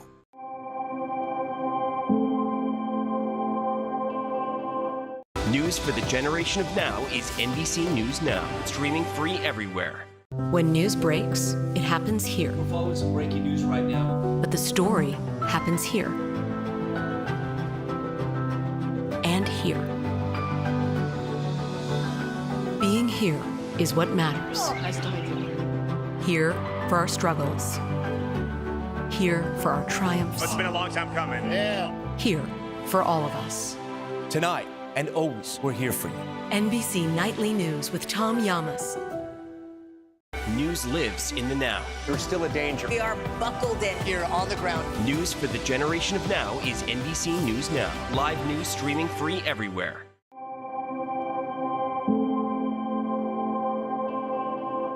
News for the generation of now is NBC News Now, streaming free everywhere. Breaking news as we come on the air, live from the White House, top story, live from the Vatican, live in Israel as history is made. An incredible moment right now here in Hostage Square. Did you tell him anything? Just that I love him so much and he's safe now. You can still see some of the cleanup effort going on right now. Do you have any update tonight on the search and rescue mission? It sounds like something the greatest player in the world would not want to miss. Are you going to play in the World Cup? Every night, it's your news playlist. Top Story with Tom Llamas. Streaming weeknights at 7 on NBC News Now. News lives in the now. There's still a danger. We are buckled in. Here on the ground. News for the generation of now is NBC News Now. Live news streaming free everywhere. When news breaks, it happens here. We're following some breaking news right now. But the story happens here. And here. Being here is what matters. Here for our struggles. Here for our triumphs. It's been a long time coming. Here for all of us. Tonight and always, we're here for you. NBC Nightly News with Tom Llamas.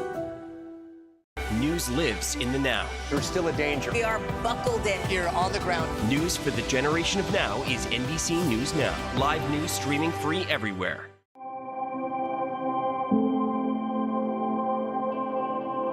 News for the generation of now is NBC News Now, streaming free everywhere.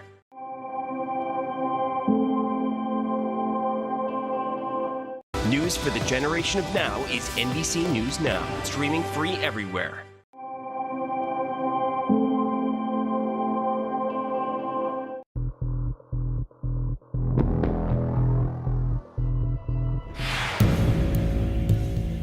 It can't be an easy thing for a juror, imagining a moment he or she didn't see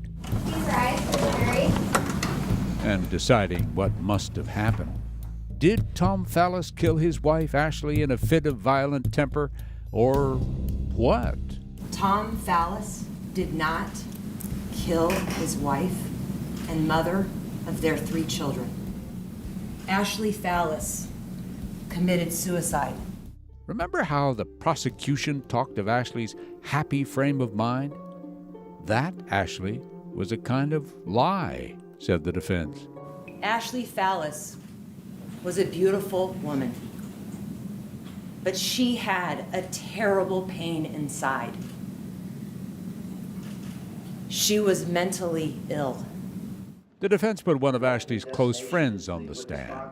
What did you know of Ashley having a mental illness? I knew that she was on medications. We spoke pretty in depth about that. But even with medications, the friend testified, Ashley had trouble controlling her emotions. What kind of mental health issues did you observe Ashley Fallis to be going through? So Depression, mood swings, impulsive behaviors. In fact, the defense argued Ashley was so depressed the summer before she died, she wrote this letter to Tom. I have so much pain on the inside, I can no longer take it. I'm sorry to do this to you and the kids, but I find myself not even liking my children. Every day is a chore with them and you. I have to pretend to be happy. I have to pretend to be someone I am not.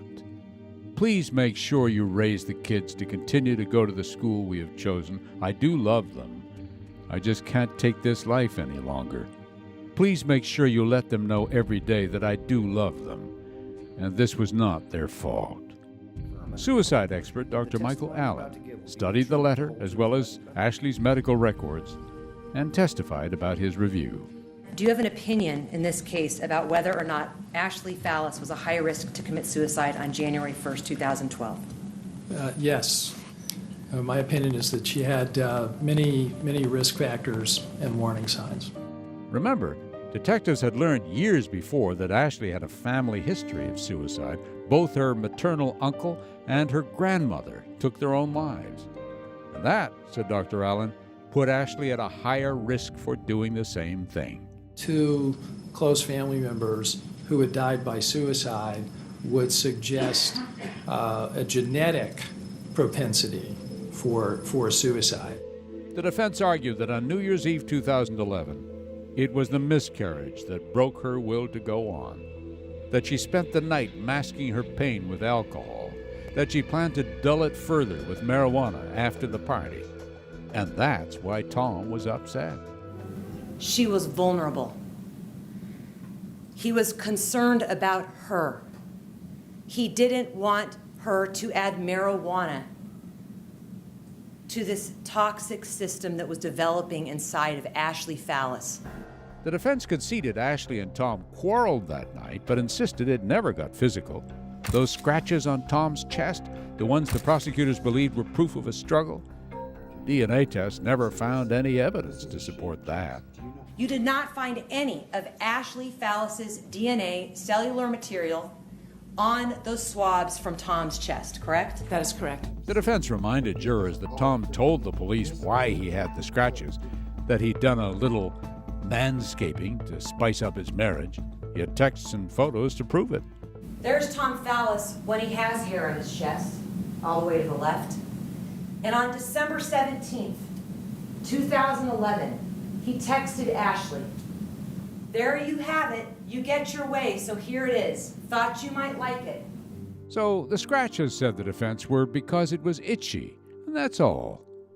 As for the so-called witnesses, said the defense, totally unreliable. The one changed her story on the stand, and the other?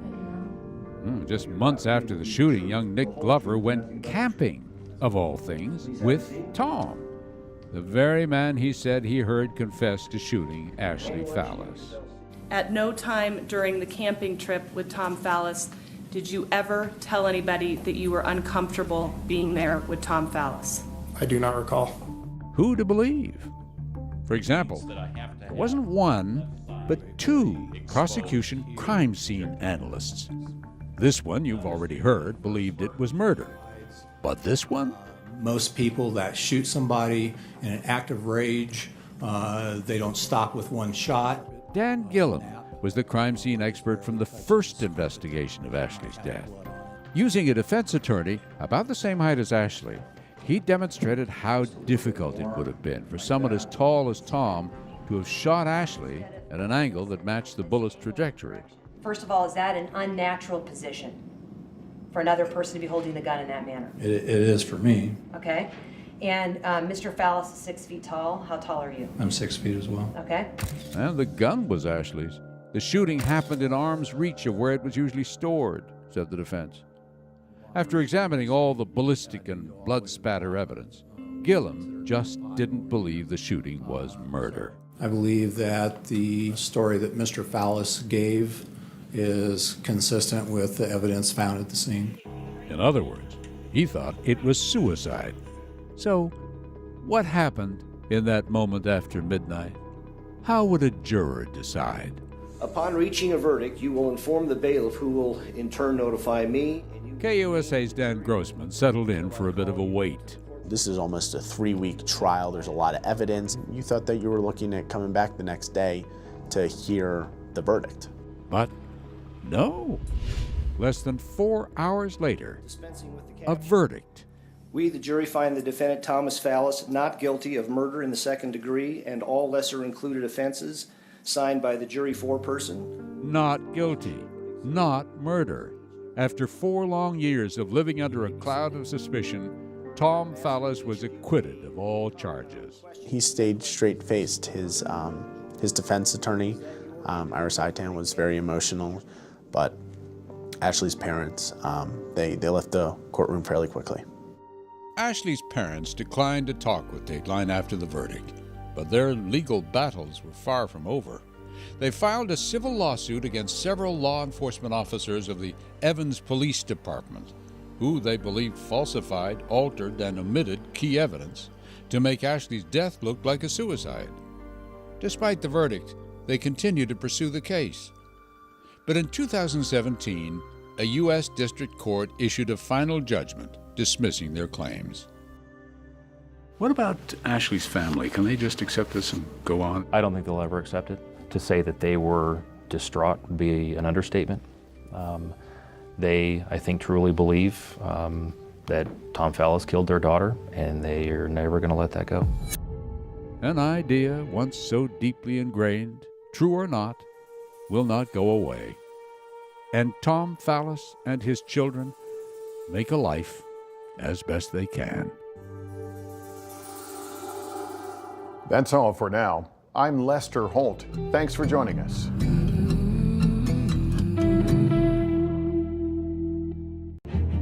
She was an 18-year-old girl.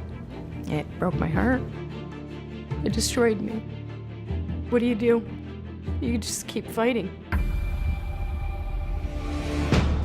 Heidi Allen was sweet, spirited, and super smart. Test tomorrow, no sweat, huh? Yeah. She took a job here to earn cash for college. She wanted to be responsible. She was working the early shift on Easter Sunday. That's when she vanished. They called from the store. They can't find Heidi. They noticed somebody wrestling with somebody in a van. The theory became the two brothers did it together. Mystery solved? Maybe not.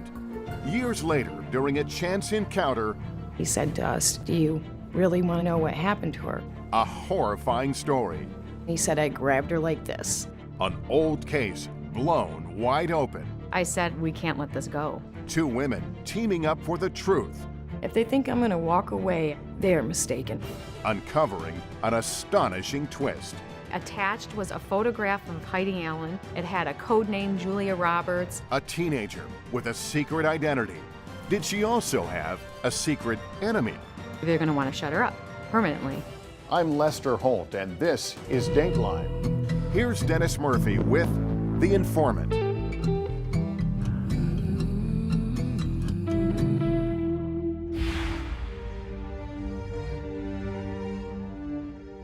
Tanya Priest never wanted to be a star witness, least of all in a long-ago abduction and murder investigation.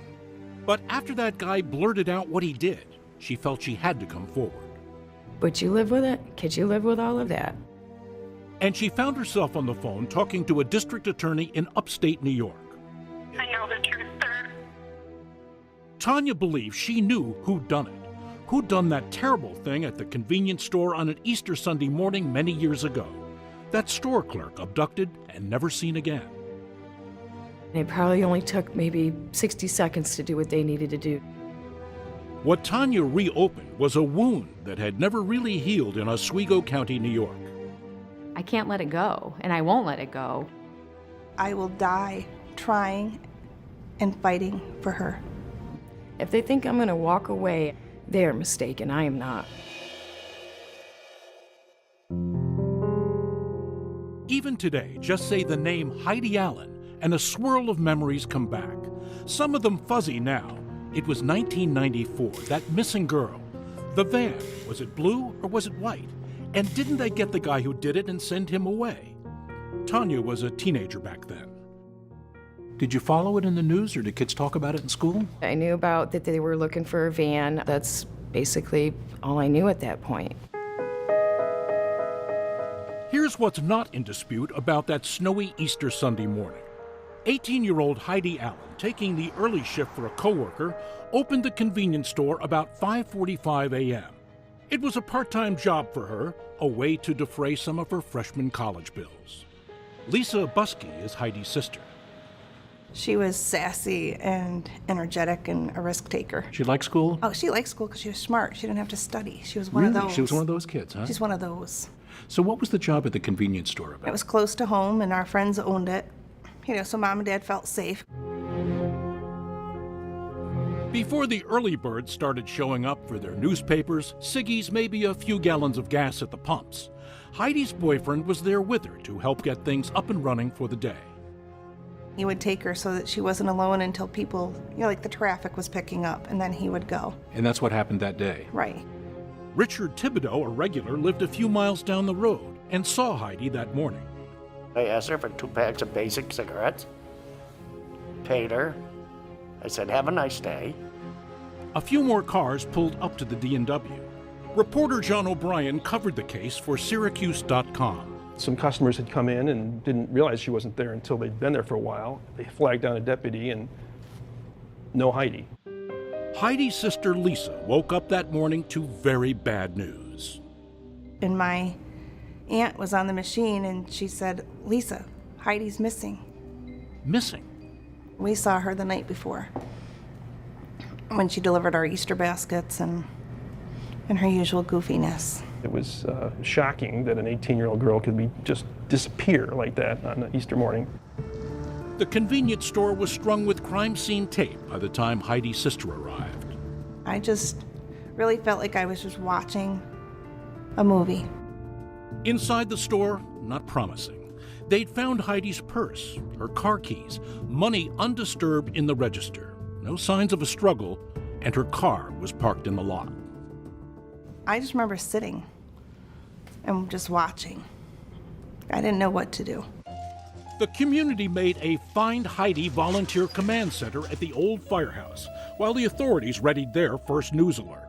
We have an 18-year-old girl by the name of Heidi Allen, who lives here in New Haven, who was the clerk.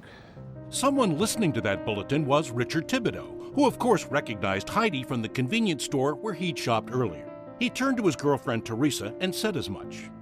And Richard said, well, my God, he said, I was there, I bought 2 packs of cigarettes. So he picked up the phone, he called. Called the sheriffs and set in motion a sequence of life-changing events he could not stop. Other callers that morning offered tips about a suspicious van at the store. Ruel Todd was undersheriff at the time. They noticed somebody driving very erratically, wrestling or struggling with somebody in a van. This van, Sheriff, did you get a make, model, color, anything useful? Different color, white, light blue, that type of stuff. But in those early hours, in the days before smartphones and ubiquitous security cameras, nothing was coming together. Volunteers searched, the National Guard was called out, but Heidi was gone and stayed gone. We followed up on every lead. We had no major people. Weeks went by without an arrest, without answers, and then a couple of months passed. They had brought in a criminal profiler with the FBI's Behavioral Science Unit, someone who would later correctly profile the Oklahoma City bomber.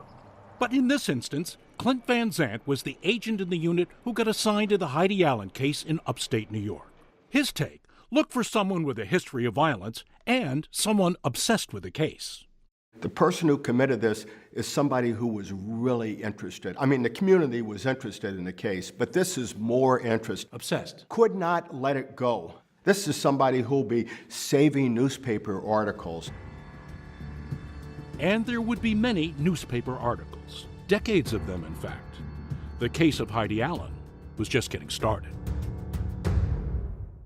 When we come back, clues to the mystery. Who'd grab an 18-year-old girl? Our theory then was probably a sex crime. And then, unbelievably, the killer seems to out himself. He says, yeah, I killed this girl. He gives it up. He gives it up. When Dateline continues.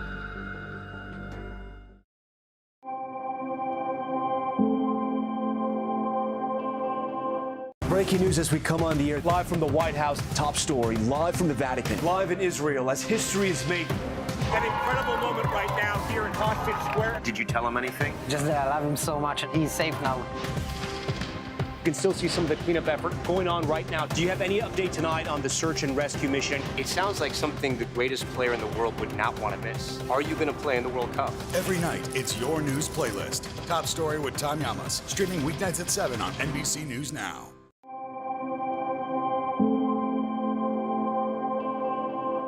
News for the generation of now is NBC News Now, streaming free everywhere.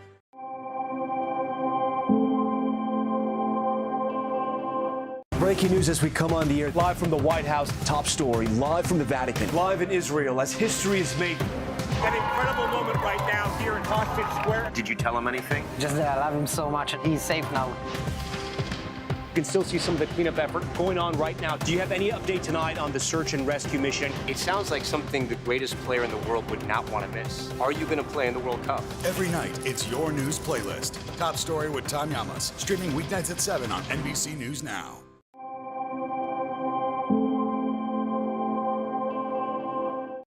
News lives in the now. There's no more smoke, no more fire, but there's still a danger. We are buckled in. The latest here on the ground. News for the generation of now is NBC News Now. Live news, streaming free everywhere. Breaking news as we come on the air, live from the White House, top story, live from the Vatican, live in Israel as history is made. An incredible moment right now here in Hostage Square. Did you tell him anything? Just that I love him so much and he's safe now. You can still see some of the cleanup effort going on right now. Do you have any update tonight on the search and rescue mission? It sounds like something the greatest player in the world would not want to miss. Are you going to play in the World Cup? Every night, it's your news playlist. Top Story with Tom Llamas, streaming weeknights at 7 on NBC News Now. News lives in the now. It's coming at us every second. News is more now than ever. You can see why this search and recovery is so complicated. Now is raw. This fight, it is personal. It could be my house, it could be my family. Now is real. Reality check. What is and is not legit here? Now is constant. News for the generation of now is NBC News Now. Live news, streaming free everywhere.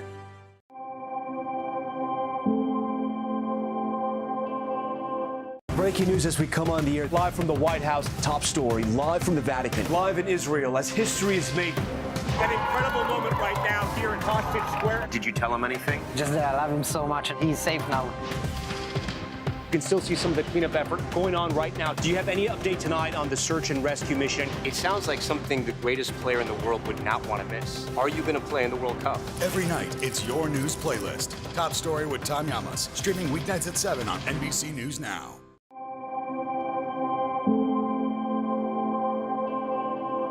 News lives in the now. There's still a danger. We are buckled in. Here on the ground. News for the generation of now is NBC News Now. Live news streaming free everywhere. When news breaks, it happens here. But the story happens here. Being here is what matters. Tonight and always, we're here for you. NBC Nightly News with Tom Llamas.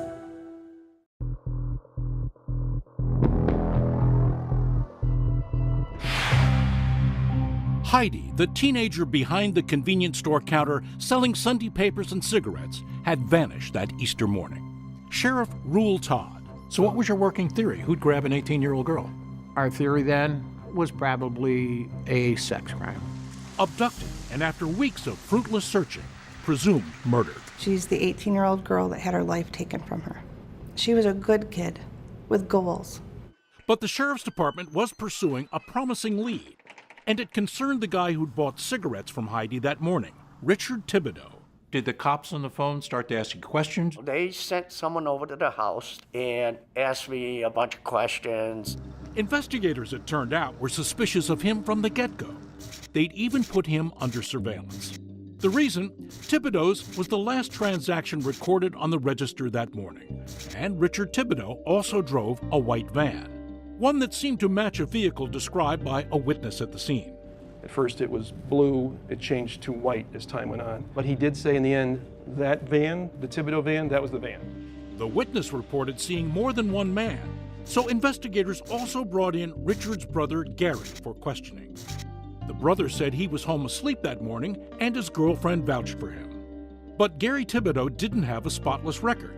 He had an outstanding warrant on a minor drug charge in neighboring Massachusetts. They extradited him to Massachusetts, which was an odd thing on a drug charge. In the county jail, Thibodeau struck up a conversation with a fellow prisoner. Him and Gary are sitting in there shooting the breeze, and they get talking about something like all of them do. He says, yeah, I killed this girl from Oswego. He gives it up, though. He gives it up. Brother Gary is eventually said to have told two prisoners about his involvement in the crime, that he and Heidi used drugs together, and that she feared Gary was going to screw her over in a drug deal. And with that jailhouse confession, investigators now believe they had their case. The two brothers, drugs, and abduction and murder. I was waiting for my school bus to come. This is Richard Thibodeau's stepdaughter, Amanda. She was just 11 at the time. And police cars came pulling into my driveway. I don't know how many, but they just came shooting right in and stopped quickly. Both brothers were arrested and charged with kidnapping in the first degree. A major break in the Heidi Allen case. What's the motive, Sheriff? What's the theory that goes with them in their van and being at the convenience store? Do you know what the motive is? Opportunity. They stopped in there to get the cigarettes, and that was the opportunity. It's about abduct this young, cute girl, huh? Appears to me. There would be two separate trials for the brothers, two separate juries to decide their fates. And in the summer of 1995, the first of the two, Gary, went on trial. Joe Fahey, now a retired judge, was Gary's defense attorney. He says the case was forensically and circumstantially light. There was no indication that Gary had ever been near the D&W that morning. Gary testified that he was home asleep that morning, and the jailhouse snitches who got him indicted were flat out lying. He figured they must have been angling for favors from the prosecution. The only thing they really had to contend with were the two guys from Massachusetts. They said that Gary kind of boasted about they were looking for me, but they'll never find her. But they were statements a jury apparently believed. It took just 4 hours to render a verdict. How do you find the defendant as to count number 1, kidnapping in first degree? Guilty. Brother Richard, owner of the van, the one who bought the cigarettes and placed himself at the store, went on trial a few weeks later. His stepdaughter Amanda was certain he'd be found guilty as well. It didn't make sense for them not to find him guilty because they found Uncle Gary guilty, and they're saying that Uncle Gary did it with him. Richard was without a doubt Heidi's last customer, and witnesses testified they'd seen a van like his at the scene. Richard's van, however, showed no trace of blood or anything connected to Heidi. This time, the jury deliberated 8 hours and... We find him not guilty.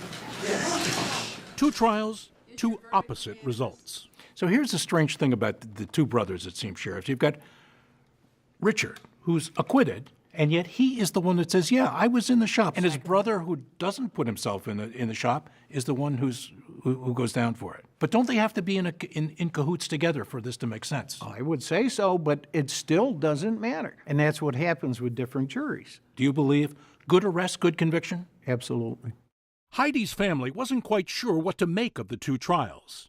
Heidi's first cousin is Missy Searles. It was confusing to have basically the same evidence, just different jury, and then you end up with two different verdicts.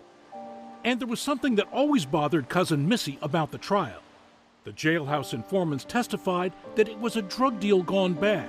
Didn't make sense. She wasn't a drug user herself. She didn't participate in that.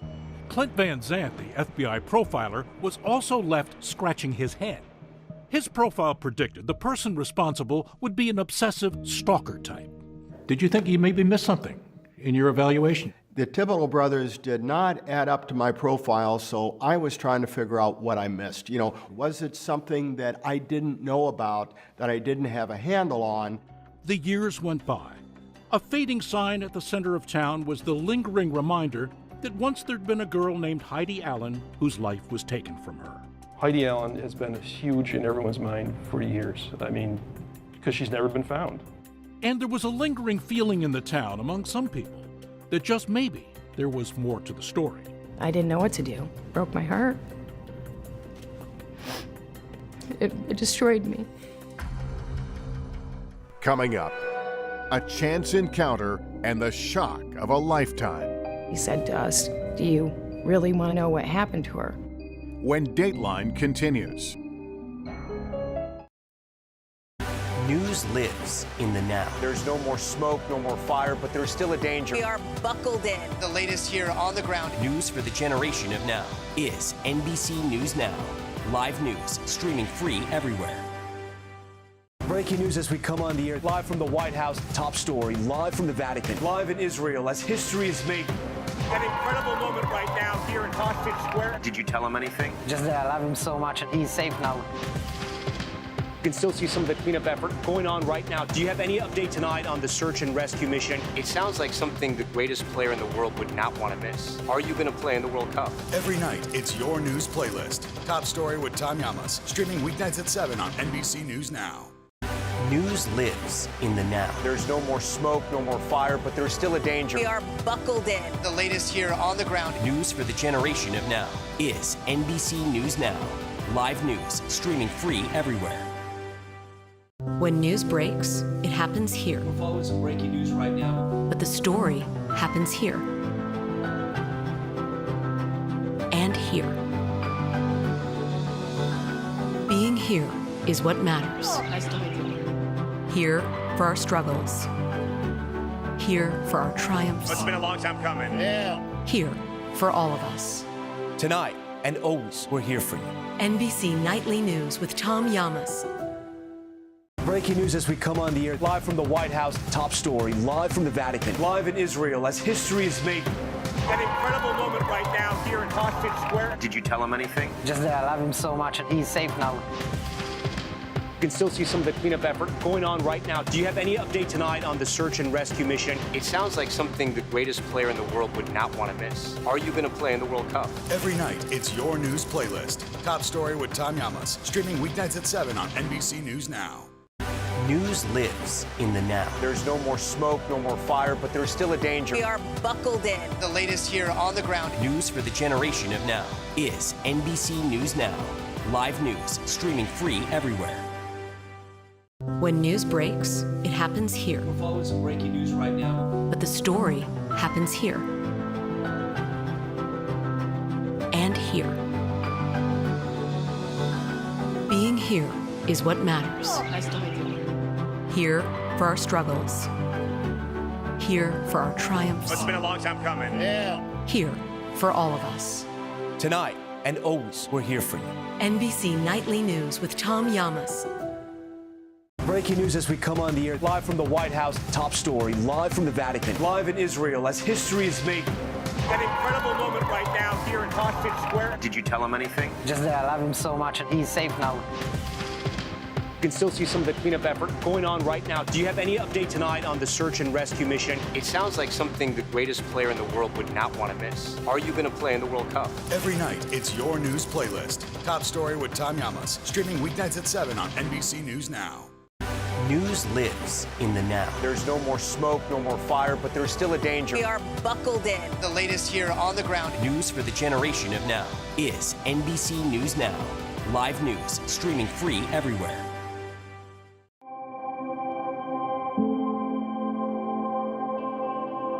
News for the generation of now is NBC News Now, streaming free everywhere.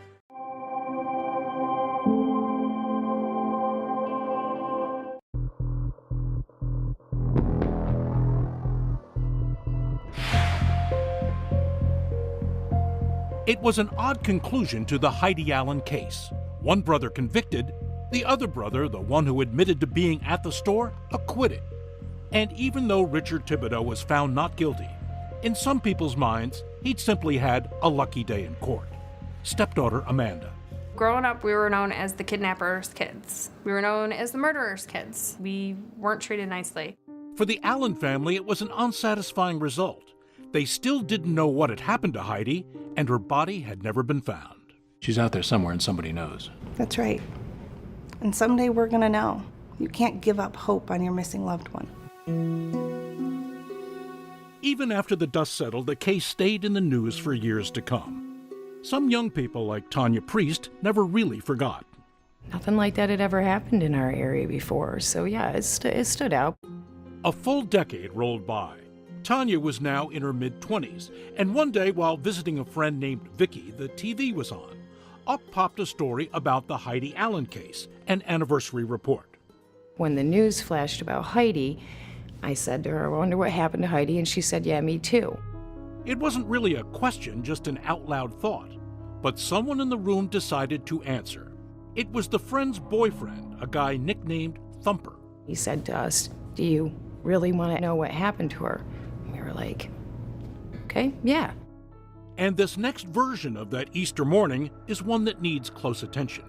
Because it didn't involve the Thibodeau brothers at all, but put Thumper himself and two young buddies at the epicenter of Heidi's abduction. He said that we pulled in right up by the doors. With the vehicle running, they left the back doors open. And he said I grabbed her like this. He said we dragged her out of the store, and then he laughed. He said, and when we hit that van hard with her. Could he be serious? I mean, is this a guy just kind of flexing his biceps for the girls? No, the more we didn't believe him, the angrier he became. I said, okay, well, how did the white van get involved? He said, we just got lucky. One showed up before we did. I said, Thumper, there's an innocent man in prison. He said, not my problem. So did she run to the police then and there, scream out to anyone who'd listen? It wasn't that simple. Tanya, why didn't you go to the sheriff's office at that point and say, I got a story to tell you? Well, he lived a mile down the road from my house. Tanya says she was paralyzed by fear of Thumper. I went home and cried. I didn't know what to do. But she never forgot about that chilling conversation. She tried to cut off contact with her friend Vicky and the boyfriend, and eventually Tanya moved out of state. She was an 18-year-old girl. It broke my heart. It destroyed me. The turning point came in 2010, 3 years later. That's when Tanya learned some sickening news. In a domestic dispute, Thumper had shot and killed her former friend. Did you then think he was capable of having done that thing to Heidi? No, of course. A domestic and an... Of course. Thumper, real name James Steen, was convicted and sentenced to life in prison. Tanya says that conviction and a tragedy in her own life, the death of her husband, galvanized her to finally speak up. She picked up the phone and called the county prosecutor, a guy she once knew. This is Tanya from high school. This is Tanya from high school. Greg Oakes had risen through the ranks to become Oswego County District Attorney, now running that same office that had gotten the Gary Thibodeau conviction years earlier. And of course, he remembered the case of the missing girl. I was home for Easter, and I remember that being on the news. So when Tanya Priest called him with a story that implicated 3 new suspects in Heidi Allen's abduction, he listened carefully. I know the truth, sir. I have nothing to lose and nothing to gain from this. It's just my conscience. Absolutely. The DA flew Tanya up to New York to hear more details, and together they discussed how to verify her story. And there was one detail that seemed promising. In the story told by Thumper that day, he said they'd taken Heidi in the van to the home of a young woman named Jennifer Westcott. He screamed, if you don't believe me, go ask Jennifer. What we wanted to do is try to follow up to see if there's any truth to that. Jennifer Westcott was a girl Tanya knew from high school. The DA encouraged her to get in touch by Facebook. They exchanged telephone numbers, and then it was time for a phone call. They plugged into my phone, taped the whole conversation. She'll answer. Hello? It had been years since they last spoke. Tanya made small talk at first, and then eased into the story that she'd heard, the murder of Heidi all those years ago. He just told me that they grabbed her from the store and they brought her to your house. I really, in my own head, dropped it. Right. I don't know, probably about 10 years ago. Jennifer didn't deny a thing, but she wasn't saying much either. Why did they even involve you or even do this? I don't even know which one of them killed her, though. No idea. I had to keep throwing stuff at her, and finally she would bite. Did you even know that this was Heidi that they brought there and that this is what they were going to do? You had no clue? They just showed up with her? Yeah, they didn't even bring her in the house. Yeah, that's... It sounded as though Jennifer had real information, had just delivered the DA the evidential goods. It bothers me to talk about it. I won't lie to you. Tanya had just one more question. Had Jennifer ever considered going to the police? I would never open a can of worms like that. God almighty. I'm not doing the investigator's job. I don't get paid enough. So at first I felt sorry for her. The more I talked to her on the phone and the more I realized she had no remorse. Based on the conversation that takes place, we had concerns that maybe there was some truth to Tanya's claim. 20 years, 20 Easters had come and gone since Heidi's disappearance. And now with Tanya's story, everything old was new again. Coming up, the DA starts looking into the evidence Tanya helped gather. And when the investigator talked to Jennifer Westcott, she explained that, look, my statements to Tanya Priest simply weren't true. what will that mean for the case? When Dateline continues. News for the generation of now is NBC News Now, streaming free everywhere. When news breaks, it happens here. But the story happens here. Being here is what matters. Tonight and always, we're here for you. NBC Nightly News with Tom Llamas. News for the generation of now is NBC News Now, streaming free everywhere.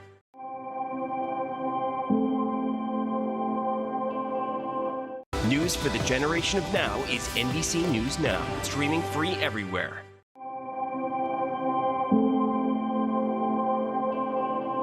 Breaking news as we come on the air, live from the White House, top story, live from the Vatican, live in Israel as history is made. An incredible moment right now here in Hostage Square. Did you tell him anything? Just that I love him so much and he's safe now. You can still see some of the cleanup effort going on right now. Do you have any update tonight on the search and rescue mission? It sounds like something the greatest player in the world would not want to miss. Are you going to play in the World Cup? Every night, it's your news playlist. Top Story with Tom Llamas, streaming weeknights at 7 on NBC News Now. When news breaks, it happens here. We're following some breaking news right now. But the story happens here. And here. Being here is what matters. Here for our struggles. Here for our triumphs. It's been a long time coming. Here for all of us. Tonight and always, we're here for you. NBC Nightly News with Tom Llamas. Breaking news as we come on the air, live from the White House, top story, live from the Vatican, live in Israel as history is made.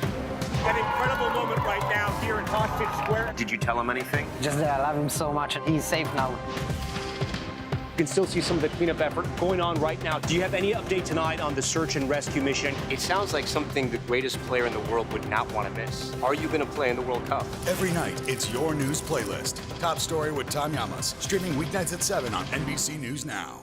News for the generation of now is NBC News Now, streaming free everywhere.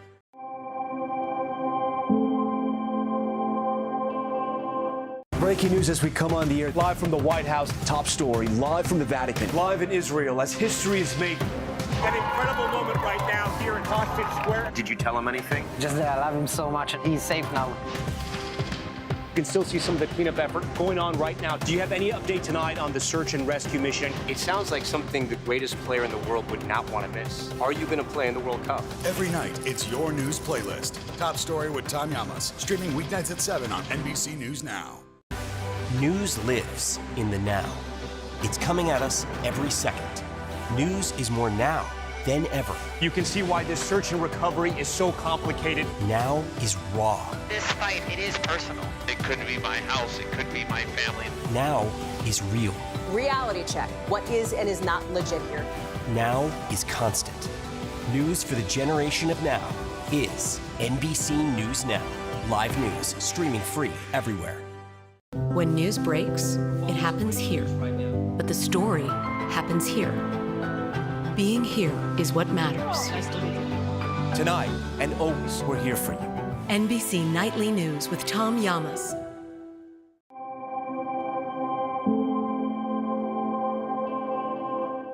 News for the generation of now is NBC News Now, streaming free everywhere.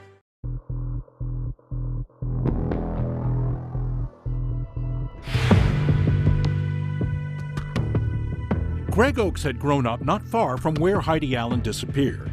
And now, as district attorney of the county, he was tentatively giving the case a fresh look.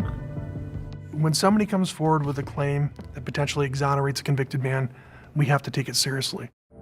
Inside the walls of the Clinton Correctional Facility in Dannemora, New York, we met the convict who was the subject of all this reconsideration. It was 2015. Gary Thibodeau was an old 61 with gimpy legs and a bad lung. Did you abduct Heidi Allen? No, I did not. And then kill her? No. Never abducted or killed anyone. He says those jailhouse snitches lied, and their testimony was the only real evidence against him. Did you tell those two they're never going to find the body? No. You're not doing drugs with Heidi there? No. Thibodeau had been inside for 21 years. He'd always proclaimed his innocence, but had long since been resigned to the way life turned out for him. Do you say, why me? Why is this thing happening? I've gone through all of them feelings and emotions and thoughts over the years, but I kind of believe that you are where you are in life because that's where you're supposed to be. Whether it has anything to do with the innocent and guilty or... But yours is more than 20 years now in the New York State correction system. Yeah. For a crime you say you didn't commit. No, I didn't. Back in 2013, when Tanya Priest stepped forward, Gary had no idea the case was being given another look. He had exhausted his appeals. The other brother, Richard, the one acquitted of Heidi's kidnapping, says his life has been filled with anxiety. I've been afraid for the past 20 years of actually going anywhere by myself. So you've really been traumatized by this whole thing? Oh, yeah. And he has also regretted coming forward as the good Joe who told investigators that he'd been in the convenience store that morning. The worst mistake of your life, Richard, picking up that phone? Yeah. Calling the cops? Yes. They had to convict somebody. Why us? Because I had a van? Are the two brothers self-pitying, saying, why me? They're together as like one. Like, why did that happen to us? Neither brother was aware that a woman unknown to them was banging on the authorities' doors to get Thibodeau's case reopened. Prosecutor Oakes was investigating, and he asked Tanya's old friend, the woman on the phone who seemed to know more than she should, They didn't even bring her in the house. They had her sit in the van. to come down to the station for a talk. What do you know about the Heidi Allen? I don't know anything about the Heidi Allen case. The investigator asked her about that recent phone call with Tanya, omitting the fact that they had it all on tape. Did you make reference saying that they brought her to the house and that they kept her out in the van? No, I never said anything to her about a van. Well, in fact, she had. That's when they told her the call was recorded. Oh my God. I really don't. I mean, I was. This lady, where does she even come up? What is this about? And I said, I don't know anything about them taking her in a white van. No, that's not what you said. I just thought I was just shutting her up. I guess I was confessing to having Heidi Allen in my house. When the investigator talked to Jennifer Westcott, she explained that, look, my statements to Tanya Priest simply weren't true. I was trying to get her off the phone. I was trying to appease her. The DA tracked down Thumper, a.k.a. James Steen, and the other two men. Each said that the Tanya Jennifer story was baloney. Investigators also contacted the jailhouse snitches from back in the day, and they stood by their testimony. More importantly, Greg Oakes said they got nothing for testifying.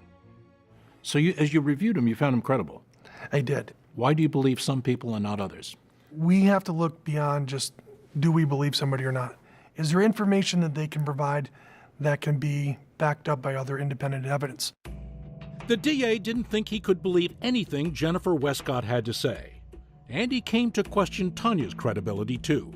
I don't believe in Tanya Priest and her story. She said that she had heard these admissions back in 2006. And I asked her, why didn't you immediately come forward to the police? And her response was, I simply didn't believe him.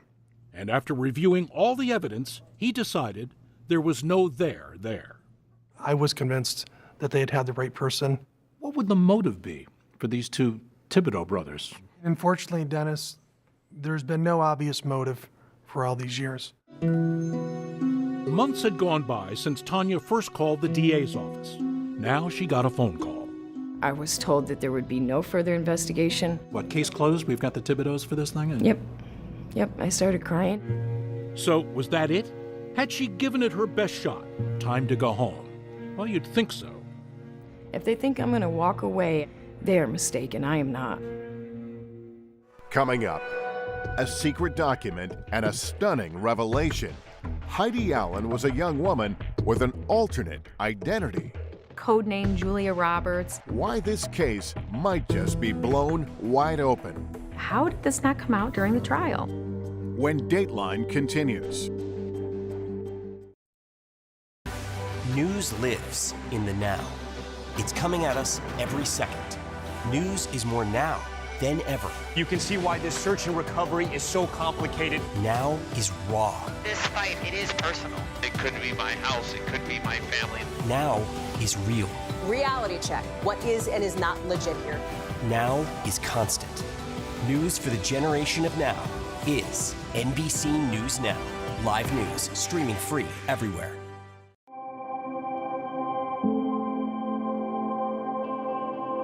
News for the generation of now is NBC News Now, streaming free everywhere.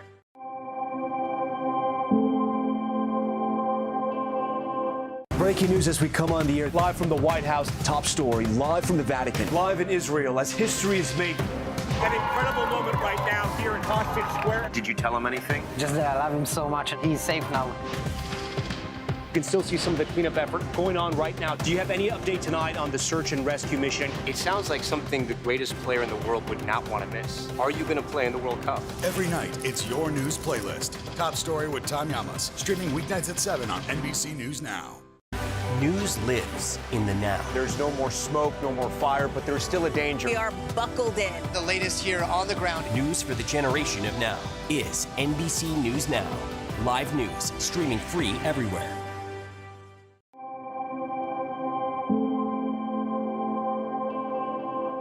News lives in the now. There's still a danger. We are buckled in. Here on the ground. News for the generation of now is NBC News Now. Live news streaming free everywhere.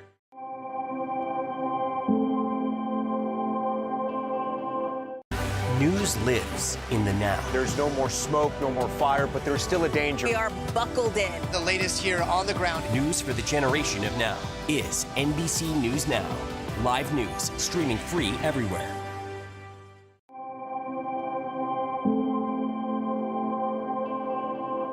When news breaks, it happens here. We're following some breaking news right now. But the story happens here. And here. Being here is what matters. Nice to meet you. Here for our struggles. Here for our triumphs. It's been a long time coming. Here for all of us. Tonight and always, we're here for you. NBC Nightly News with Tom Llamas.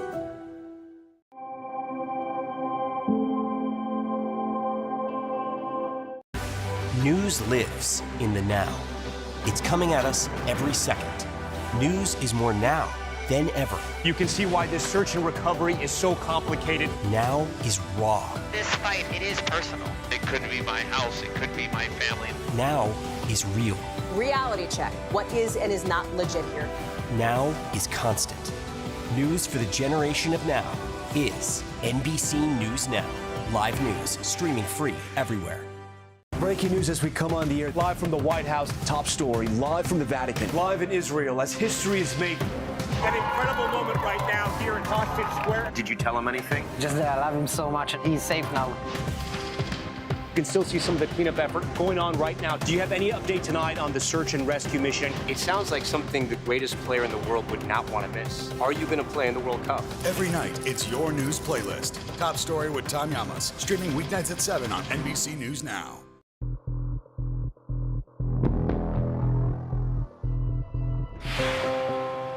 Tanya Priest had gone to the authorities with an explosive allegation. She said a man nicknamed Thumper had confessed to her that he and two buddies had abducted and murdered Heidi Allen back in 1994. And she was devastated when the prosecutor checked out her story and ultimately chose not to believe her. I was doing it because I was a good person. And that's how I felt. But Tanya wouldn't give it up. She was convinced an innocent man, Gary Thibodeau, was in prison. She made calls and was eventually put in touch with a New York federal public defender named Lisa Peebles, someone who had ties to the defense lawyers who'd worked on Thibodeau's failed appeals. Tanya felt as though things were amiss by the time she called our office. Lisa, the lawyer, listened to that secretly recorded phone call between Tanya and her childhood pal and came away with a different take than the DA.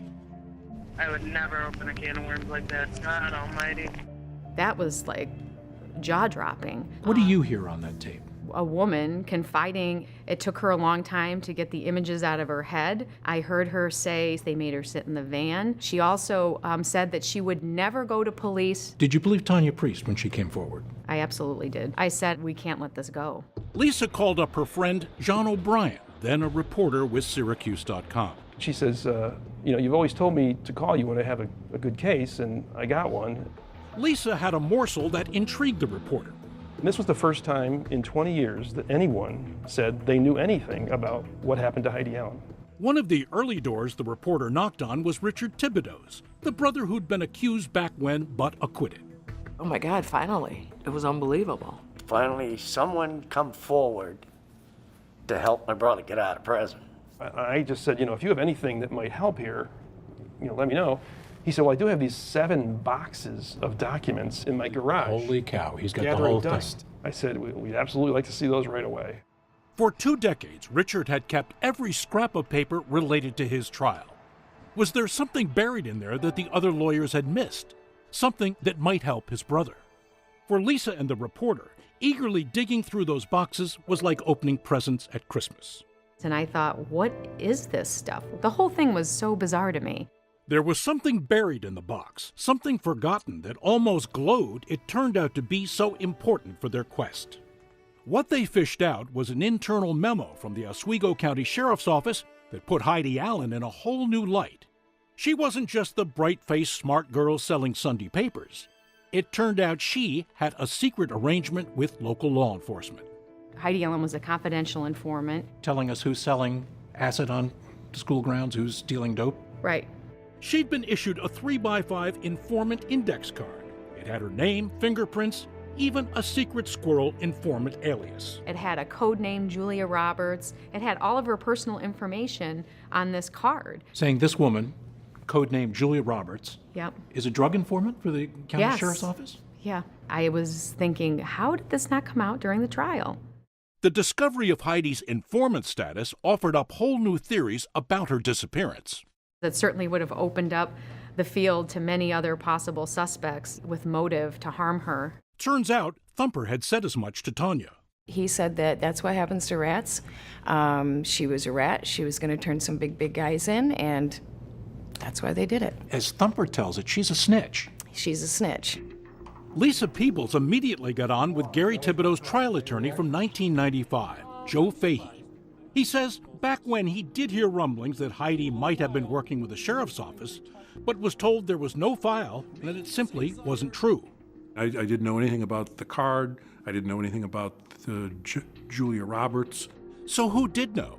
As it turns out, Heidi Allen's ID card wasn't locked away in a sheriff's filing cabinet somewhere.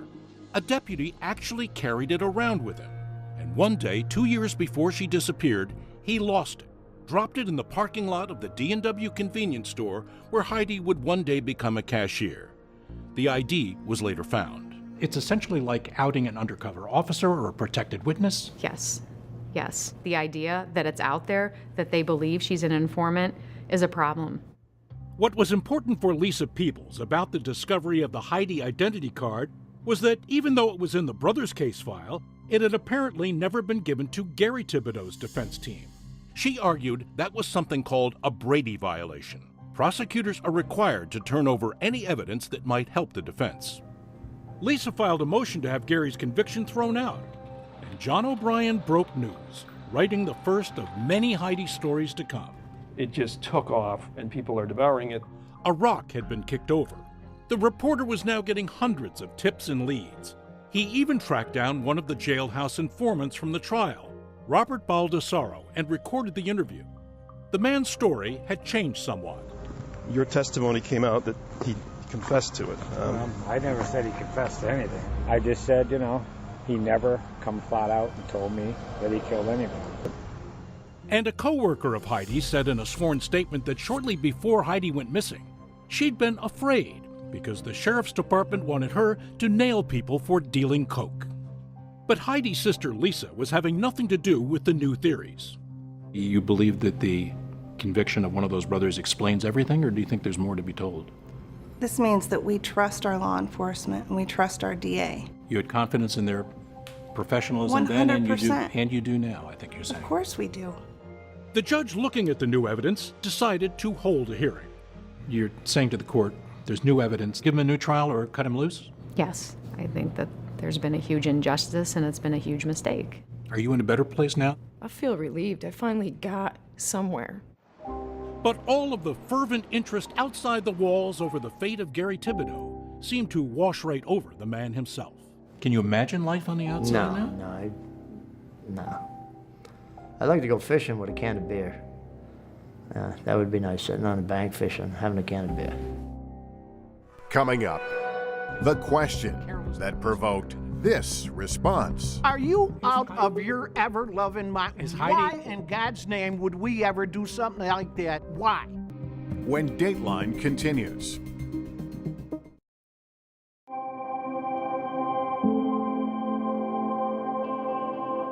News for the generation of now is NBC News Now, streaming free everywhere. Breaking news as we come on the air, live from the White House, top story, live from the Vatican, live in Israel as history is made. An incredible moment right now here in Hostage Square. Did you tell him anything? Just that I love him so much and he's safe now. You can still see some of the cleanup effort going on right now. Do you have any update tonight on the search and rescue mission? It sounds like something the greatest player in the world would not want to miss. Are you going to play in the World Cup? Every night, it's your news playlist. Top Story with Tom Llamas, streaming weeknights at 7 on NBC News Now. News lives in the now. There's still a danger. We are buckled in here on the ground. News for the generation of now is NBC News Now. Live news streaming free everywhere. When news breaks, it happens here. But the story happens here. Being here is what matters. Tonight and always, we're here for you. NBC Nightly News with Tom Llamas.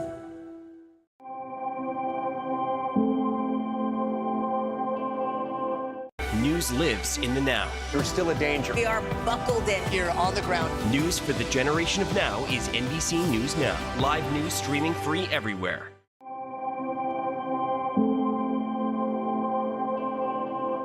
News lives in the now. There's still a danger. We are buckled in here on the ground. News for the generation of now is NBC News Now. Live news streaming free everywhere.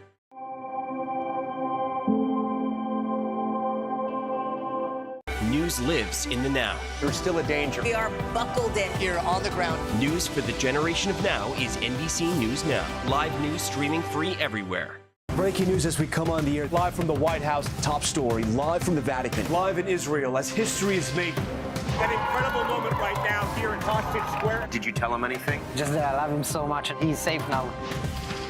You can still see some of the cleanup effort going on right now. Do you have any update tonight on the search and rescue mission? It sounds like something the greatest player in the world would not want to miss. Are you going to play in the World Cup? Every night, it's your news playlist. Top Story with Tom Llamas, streaming weeknights at 7 on NBC News Now. News lives in the now. It's coming at us every second. News is more now than ever. You can see why this search and recovery is so complicated. Now is raw. This fight, it is personal. It could be my house, it could be my family. Now is real. Reality check. What is and is not legit here? Now is constant. News for the generation of now is NBC News Now. Live news streaming free everywhere. When news breaks, it happens here. But the story happens here. Being here is what matters. Tonight and always, we're here for you. NBC Nightly News with Tom Llamas.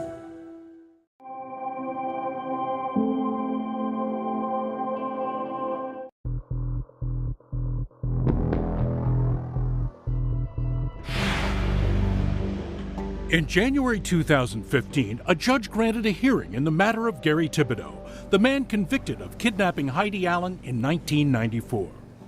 His brother, Richard Thibodeau, was also in the court with his family. Heidi's family was there, but not expecting much. There's nothing new today. It's just sensationalized. The narrow issue at this hearing was whether or not prosecutors years ago unfairly and illegally failed to turn over a key document to the defense, that ID card of sorts indicating that Heidi had been recruited as a teenage sheriff's drug informant. District Attorney Greg Oakes argued that the state had in fact turned over the confidential informant records before trial. They did receive this information. They did know about this. But beyond the issue of who saw what discovery evidence when was another layer. The prosecutor said it didn't really matter. Really, her activity was limited to giving some high school information to the deputy. There was not a contemporaneous investigation about to go down? Around the time of her disappearance, no investigation that she was involved with. So if Heidi wasn't naming names and turning in drug dealers, then the prosecution argued there was no foundation to this new theory that bad guys had killed her in revenge for being a snitch. The now sheriff vehemently denies the defense innuendo that the deputies were somehow responsible for getting Heidi killed. Did you guys carelessly bust her identity, Sheriff? Are you out of your ever-loving mind? Why in God's name would we ever do something like that and jeopardize a girl's life or career or anything? Why? Accidentally. You know, this resulted in the girl being vulnerable. How did she become vulnerable? The sheriff says, yes, her ID card was dropped in a parking lot, but was returned to the office right away. Only the store owner saw it. But something else was going on in the hearing. Lisa, the defense attorney, was also acting a little like a prosecutor. She was about to introduce evidence about those three men identified as the so-called abductors and killers. All I have to do is say, hey, there's this new evidence, and had it been available, it would have created a reasonable doubt for a jury to acquit him. The attorney called other witnesses who, like Tanya, had heard stories about these three men killing Heidi and disposing of her body. He would tell us several times that he would do us like he did Heidi. And that girl from the phone call, Jennifer Westcott, she changed her story again, telling authorities on tape that she did know what happened. Only thing he said to me is that Heidi was burning in a wood stove and taken care of in a van. And then the men themselves. First there was Thumper, real name James Steen, doing life for murder. I have nothing I can tell you, ma'am, about that'll save that man over there. Nothing. He claimed not to know about Heidi's abduction. Nor did potential suspect number 2, his buddy Roger Breckenridge, another guy with a record. And then there was the third guy from Tanya's story. His name was Michael Bohr. He lived a mile from the convenience store and had Heidi make him a sandwich most days she was working. What made Bohr stand out among the three was his admitted obsession with the Heidi Allen case. Had told investigators as much months earlier. I knew one day I'm going to pop in the picture somewhere. You seem so preoccupied with the case. I was obsessed with it because it just freaked me out. Turns out he had a shoebox full of old news clippings he'd kept for 2 decades. In court, Bohr's testimony was not videoed, but he admitted years back he'd been a drug dealer, and he became very emotional. He started crying when it came to questions concerning his obsession with the case, and he kept driving by the sign that says, "Where's Heidi?" And he thought about her 6 times a day. Strange. And remember that profile drawn up by the FBI agent Clint Van Zandt, a contributor to MSNBC. Back then, he'd predicted Heidi had been killed by someone who would later appear to be obsessed with the case. It's going to be someone who knew the victim. It's somebody who will follow this crime very closely, who will gather newspaper clippings, articles. And there was something else the FBI profiler had predicted. What I suggested was, this is so bold. They're going to have other type of offenses in the background. You may see stalking, you may see other type of kidnappings. Holy cow, he just profiled Michael Bohr. The attorney tracked down this woman, Catherine Schmidt, who says she was attacked by Bohr years before Heidi's abduction. She told us he tried to push her into a car. Had me in a chokehold and was dragging me backwards with his hand over my mouth. And I mean, I couldn't breathe. She managed to run away with minor injuries. Bohr pleaded guilty to unlawful imprisonment. But the judge wouldn't allow Catherine Schmidt to testify at this hearing, ruling her story about Michael Bohr was not relevant. He is absolutely very curious. I think he's mentally unstable. Or he knows what happened to Heidi and he feels remorse all these years later. I don't believe that's the case. So the judge took it all under consideration, dismissed the hearing, and said he'd have a ruling in due time on whether Thibodeau should get a new trial. Weeks went by, then months. It's given me a reason to live now. And when it finally came, the ruling was dropped with little fanfare, just an entry in the docket. The judge ruled, first, there had been no so-called Brady violation, no proof that the state did not hand over documents related to Heidi's drug informant status. And he agreed with the DA that it wasn't legally relevant anyway. It's all speculation, it's irrelevant, it's hearsay. And as for those alternative suspects put on by the defense, interesting, but in his opinion, too speculative and remote to warrant overturning the jury's verdict. None of the three has been charged with anything related to the Heidi Allen case. I can't let it go, and I won't let it go. Lisa Peebles, and most of all, Gary Thibodeau and his family lost that day. As long as Gary's alive, I'm just going to keep on fighting for him. Like I said, I think... And she did. In August 2017, New York State's highest court agreed to one more review of the case. I hope Gary lives to see the day. But in June 2018, the Court of Appeals rejected Thibodeau's request for a new trial. His lawyer petitioned the court to reconsider. Gary Thibodeau was awaiting the decision when on August 12, 2018, he died in prison.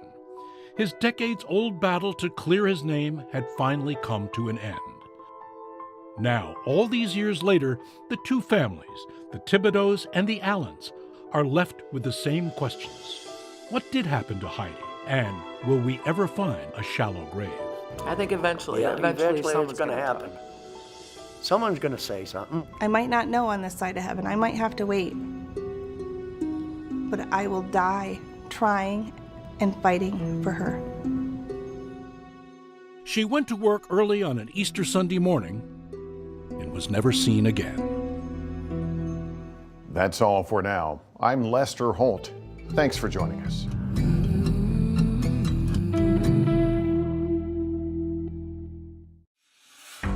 Hopelessness. Where did she go? Who did she see? I just want to know what happened to my sister. A young mother is missing in a case gone cold. And it was so important to me to know the truth behind that evening. Then detectives had an aha moment. To solve the case, they would turn to something you probably use every day, Facebook. Why don't you establish a Facebook account? I thought that could actually accomplish a great deal. And that's when everything started to change. Something happened to her. In court, you'll see it all come pouring out. A hidden crime and a son's heart-pounding moment. This is a horrible crime. I'm glad we know the truth. I'm Lester Holt, and this is Dateline. Here's Keith Morrison with Secrets in the Mist.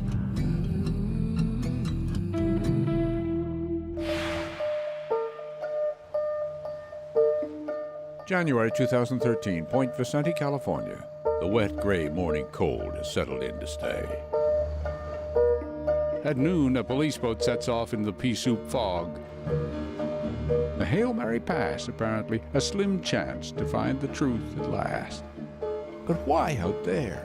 Why after all those lost 30 years?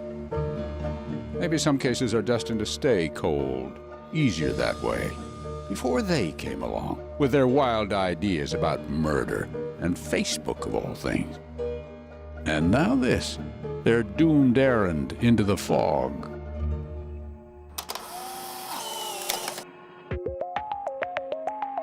Her name was Carol Jean Meyer, though she was Carol Lubon when all this happened back in March 1981.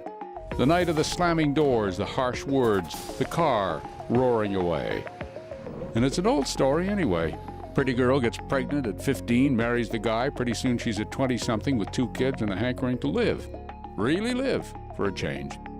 And this particular pretty girl? She was fun, she was outgoing, she had a lot of friends. She had these two sisters. Terry was the younger one, Gail the older. We were very close and made each other laugh all the time. But Carol Lubon wasn't laughing at the end of March '81. For one thing, she wanted to be somebody, her own somebody. I know that Carol wanted to complete school and further her career, and that's when she went back to study architecture. Sure, her husband was a nice kid, and she loved him once with all the intensity of first love, the handsome high school football player who'd hang around on her front porch. Dear Mike stepped up and married her after the baby was born. He was a good father. He just seemed to really enjoy his kids. Enjoyed Carol's family, too, especially her dad, Milt. Milt brought young Mike into the family house painting business. We just took to him immediately. He was always a very likable person. Friendly, loyal, but not exactly ambitious. He didn't seem to mind at all settling down to a modest existence, them and the two kids all cramped up in a 2-bedroom, 1-bath house in Torrance. But Carol did mind it very much. She'd had a secret affair by then, maybe more than one. She'd got herself a cute little red car, an Audi Fox, ordered personalized plates, CJ's Fox. The car is long gone now, so we did this one up to look just like it. And quite often she'd get in her little car alone and go roaring off to school or to meat markets like the local Red Onion was back then. I know she was going to the Red Onion. I never went there with her, so I don't know what she was like. And then that night in March, kids off to bed. Their son Mike Jr. was just a boy, 10 years old. I was in bed. I had just got a new stereo for my 10th birthday, and I was listening to the headphones. From his bed, he could see something happening out in the hallway. I remember them getting into an argument, which was unusual. Because they just didn't. Not that I knew of. And I remember her marching past and going out the front door and slamming the door. You heard the slam? I heard the slam of the front door, I know that. And the next morning, we got up and she wasn't there. Mike Sr. told Carol's dad that Carol had demanded he sign papers to sell their house, and he didn't want to, and she got mad, and they argued, and he went to bed, and when he woke up in the morning, she was just gone. So we just assumed she needed to get away for a few days. But as the days went on, we got extremely worried. Nearly a week after Carol departed, her red Audi Fox showed up in the parking lot of the Red Onion, dusty, as if it had been there a while. I remember being upset about it. She was gone and I didn't know where she went. They drove around looking for her, went to bars, Carol's picture in hand. The Torrance Police Department opened a file, but they couldn't answer any of the questions. Like, had she just finally gotten fed up with Mike and this little place and gone off to start a new life somewhere else? Or had she been in an accident or something worse? More than a week after Carol disappeared, there was still absolutely no sign of her. And then something strange happened here at the house, something very strange. Could it be that Carol, unbeknownst to anyone, sneaked back in here when nobody else was around? Imagine what it was like back then in that little house. Mike thinking things over. On a hunch, he said, he placed tape on Carol's dresser drawers, a little trap. One day he took the kids to Universal Studios, and sure enough, when they returned, he noticed the tape was broken, and some mail on the counter was moved as well. A few weeks later, it happened again. Some of Carol's clothes went missing, along with some money from a place no burglar would know to look, under the butter dish in the refrigerator, where Mike said he and Carol kept $100 in emergency cash, and now $60 was missing. Just like Carol, said her sister Gail. She would have not taken all of it. That was in Carol's personality, to just be very fair. Made sense then. Mm-hmm. And then there were those mysterious phone calls. We'd get the calls on special days, her birthday, my birthday. My grandmother would get calls. And just silence on the other end? Yeah. What did you do? We would say, Carol, we love you. We hope you come back. We felt like she was finding a happier life somewhere. and understood that to make that successful, she might have to make a complete and total break. Yeah. Almost 3 months after Carol vanished, the detective handling her case put it in the inactive file. In his report, he wrote, "No foul play involved." I remember thinking about her all the time, and I used to play records over and over that she liked, and I'm just thinking, where is she? When is she coming back? Eventually, Mike started dating a 19-year-old named Carrie, brought her into the fold. We were happy that Mike was going on with life. And so they did all go on with life, and many years went by. Until the morning in a whole new millennium, when a Torrance detective happened on the case of the missing young mother, and somewhere in the back of his brain, a little light turned on. I just had a hunch that this just didn't sound right to me. Coming up, doubts about Carol's disappearance grow, and others also would have suspicions about what really happened. Later, they turn to a surprising source to help solve the mystery. Why don't you establish a Facebook account for Carol? Would they find the answer on Facebook? News for the generation of now is NBC News Now, streaming free everywhere.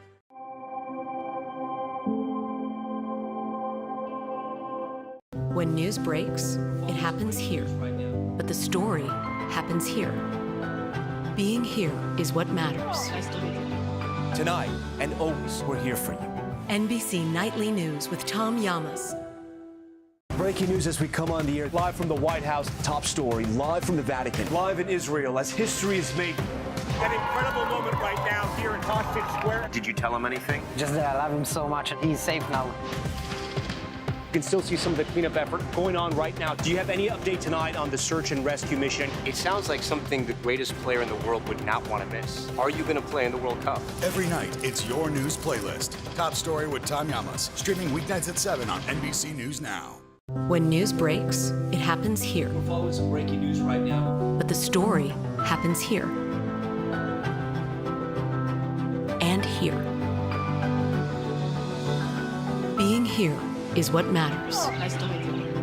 Here for our struggles. Here for our triumphs. It's been a long time coming. Yeah. Here for all of us. Tonight and always, we're here for you. NBC Nightly News with Tom Llamas.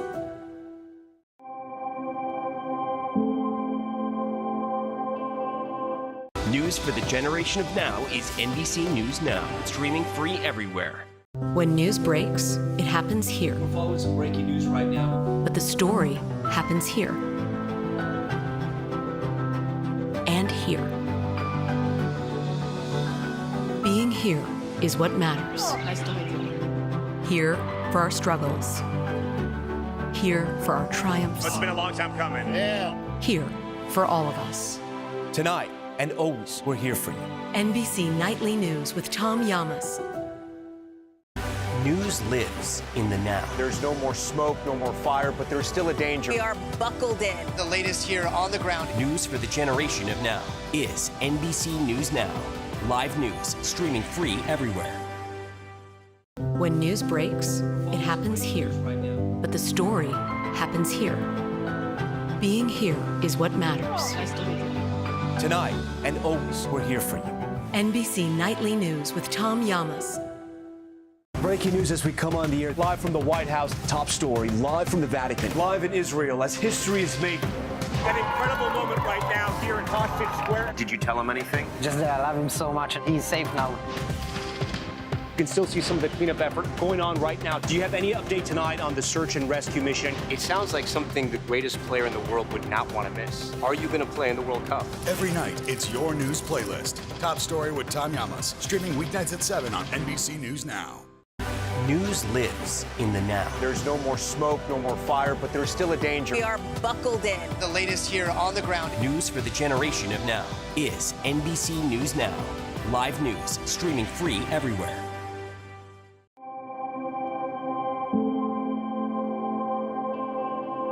News for the generation of now is NBC News Now, streaming free everywhere.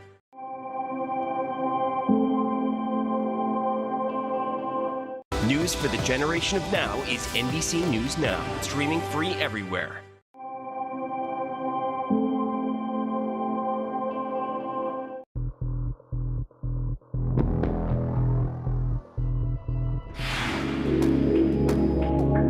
In March of 1981, Carol Lubon, a lovely young mother of two, known to be unhappy in her marriage, suddenly vanished, departed for parts unknown, leaving behind not just her husband, Mike, but her son, Mike Jr., then just 10 years old.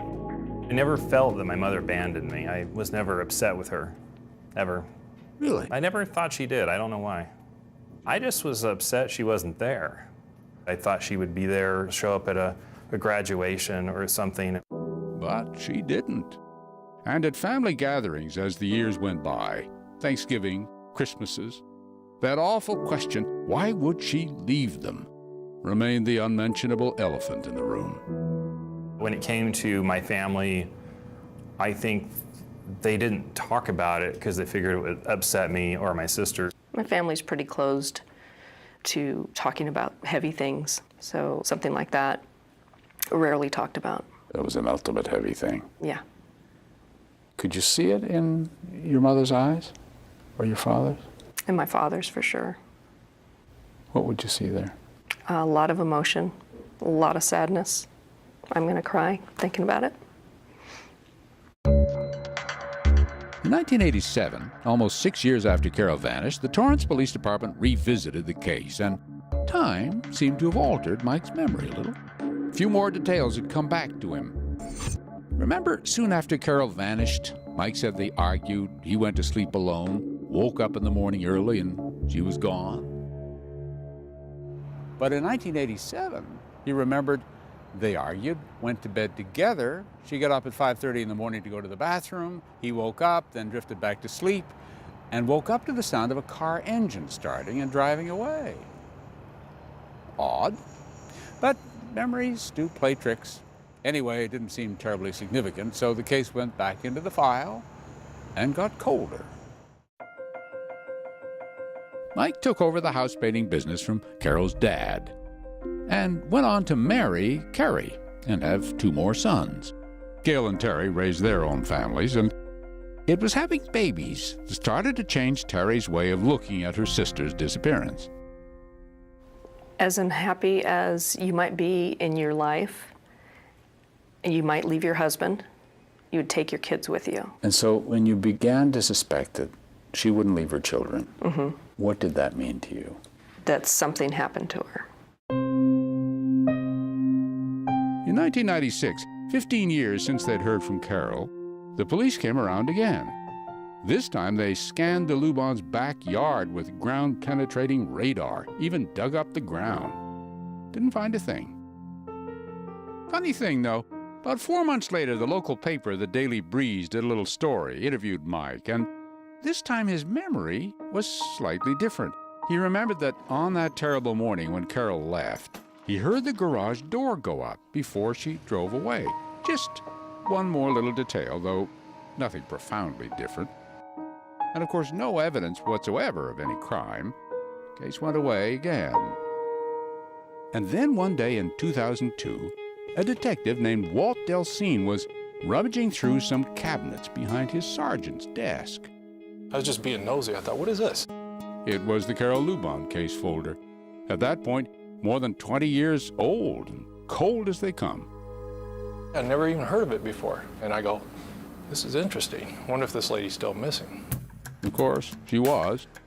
So again, he read through the police reports. Couldn't help but notice the subtle changes in Mike's story. And I thought that was kind of strange because I wouldn't think you would forget the last time you saw your wife. And so he went to see Carol's parents, her mom, Melba, her dad, Milt. And he looked up at me, he was starting to cry, and I'm like, Milt, are you okay?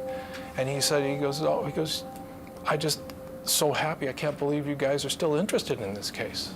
How much did that have to do with you driving ahead on this case, that conversation? A lot. I'm the father of 3 daughters as well. And I thought, what if this was my middle daughter? Milt died 1 month later, never knowing what happened to his beautiful middle daughter. But when Terry went to her father's funeral and saw Mike there, A private thought ate at her. Mike must know something. I didn't say anything. I tried to keep away. He was, of course, paying his respects to my family, but I couldn't carry on a conversation with him. Meanwhile, Walt Delcine had become a little obsessed. He had many other, more pressing cases, but something kept pulling him back to Carol Lubon. I actually would shove some of my work away. I got in a little trouble for that sometimes.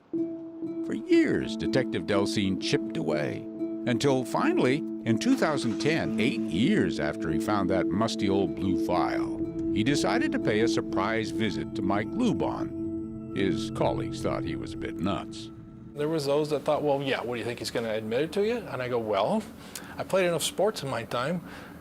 I know you're not going to get anywhere if you don't try. You never know. Hi, Detective Delcine. We want to talk about Carol. What story would Mike tell this time? Coming up, this version was straight out of 007. I think I did that James Bond thing with the paper on the door.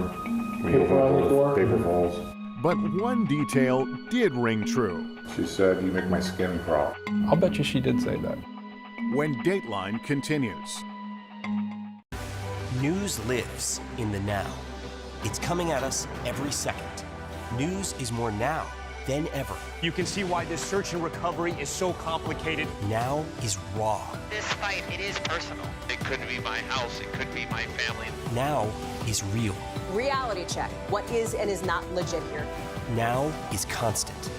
News for the generation of now is NBC News Now. Live news, streaming free everywhere. When news breaks, it happens here. We're following some breaking news right now. But the story happens here. And here. Being here is what matters. Here for our struggles. Here for our triumphs. It's been a long time coming. Yeah. Here for all of us. Tonight and always, we're here for you. NBC Nightly News with Tom Llamas.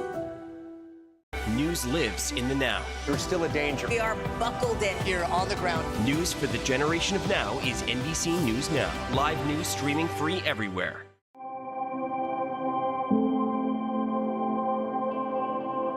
News for the generation of now is NBC News Now. Streaming free everywhere.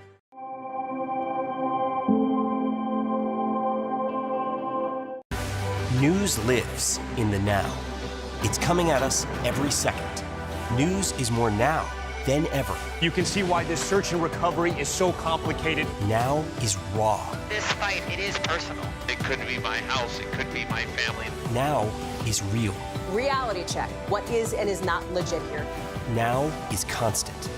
News for the generation of now is NBC News Now. Live news, streaming free everywhere.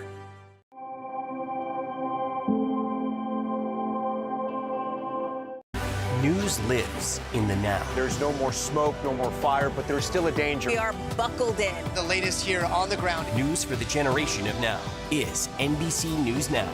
Live news, streaming free everywhere.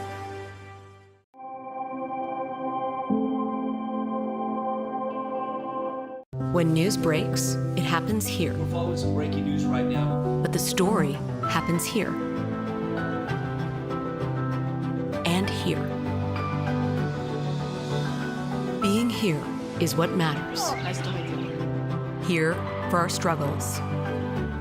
Here for our triumphs. It's been a long time coming. Yeah. Here for all of us. Tonight and always, we're here for you. NBC Nightly News with Tom Llamas. News lives in the now. There's still a danger. We are buckled in. Here on the ground. News for the generation of now is NBC News Now. Live news streaming free everywhere. When news breaks, it happens here. Right now. But the story happens here. Being here is what matters. Nice to meet you. Tonight and always, we're here for you. NBC Nightly News with Tom Llamas. News lives in the now. There's no more smoke, no more fire, but there's still a danger. We are buckled in. The latest here on the ground. News for the generation of now is NBC News Now. Live news, streaming free everywhere.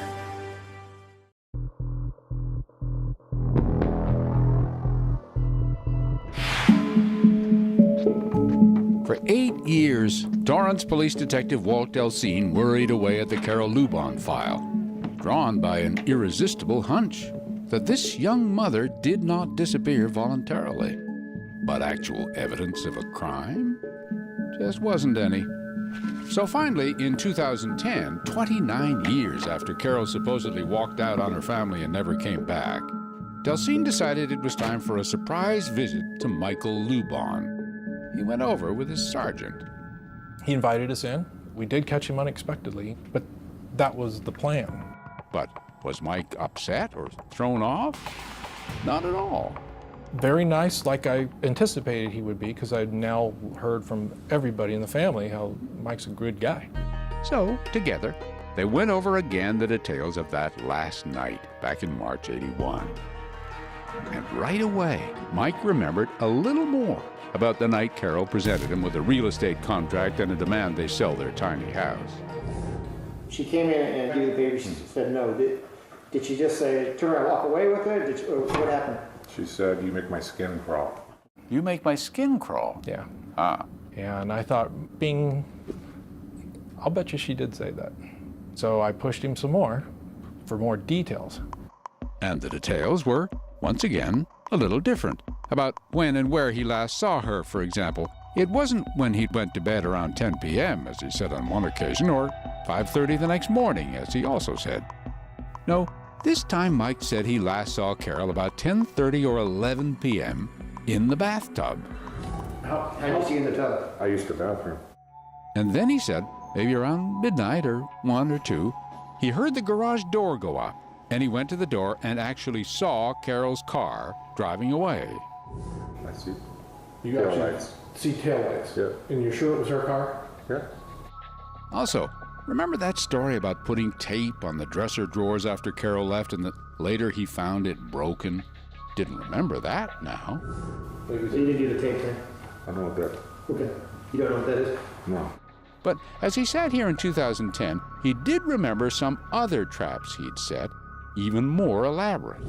Like, I would take like baby powder and put it on the right inside the door. So if somebody stepped in, I'd see there would be mess. Baby powder? Okay. And what else? Anything else? I think I did that James Bond thing with the paper on the door. Paper on the door? Paper falls. Okay. That's about it. By now, Detective Delcine was working with his colleague Jim Wallace and Deputy DA John Lewin. Lewin specializes in tackling the most difficult of cold cases. Do you remember when you saw the results of that interview, what you thought?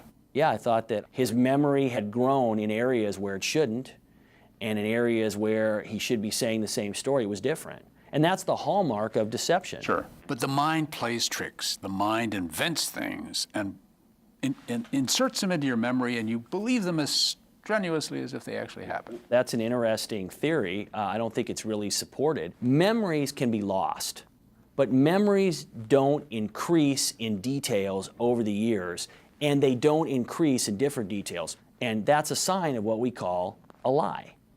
His version of what happened from the start made no sense to any of us. This is what makes the case. And why would Mike lie? To the cold case team, it seemed obvious. He killed her that night, she stopped living that night, and everything else that's going that doesn't make sense, it's all because it's a lie. If you know it's a lie, then it all lines up. Remarkably, Mike Lubon continued to talk to them 3 more times of his own free will, very friendly, without an attorney. He even let the prosecutor take a crack at him. If you were me, if you were in my position, tell me what you would think. Probably what you're thinking. Which is? That I did it. Well, Mike, I can tell you. You know, sometimes, you know, the kind of murder cases we get cases where the husband finds out that his wife is cheating on him and he kills her. So Nothing to do with that. Did you catch what Mike said? It had nothing to do with that. Lewin did. When you just look at sentence structure and you look at how people talk and communicate, it wasn't about that. What is the it? You gave that great significance, didn't you? Oh, absolutely. So they kept at Mike. And at one point, it seemed to them, he was on the verge of confessing. Listen, why don't you give me a few minutes or a few days or something think about it a little bit. I'll cooperate when I come back. But when he came back, he didn't give them anything, and they were right back where they started. Suspicion, sure, but no evidence of a crime. No way to even prove Carol was dead. Jim Wallace was a detective who finally hit on an idea: to use a tool that didn't even exist when Carol Lubon fought her husband on a March night in 1981. Coming up, the long arm of Facebook. It's a kind of a place where we say, here I am, but it's also a place where you can find people. The result, a dramatic turn in the case and fresh heartbreak for Carol's family. Another nightmare on top of the first nightmare. Breaking news as we come on the air, live from the White House, top story, live from the Vatican, live in Israel as history is made. An incredible moment right now here in Hostage Square. Did you tell him anything? Just that I love him so much and he's safe now. You can still see some of the cleanup effort going on right now. Do you have any update tonight on the search and rescue mission? It sounds like something the greatest player in the world would not want to miss. Are you going to play in the World Cup? Every night, it's your news playlist. Top Story with Tom Llamas, streaming weeknights at 7 on NBC News Now. News lives in the now. There's still a danger. We are buckled in here on the ground. News for the generation of now is NBC News Now. Live news streaming free everywhere.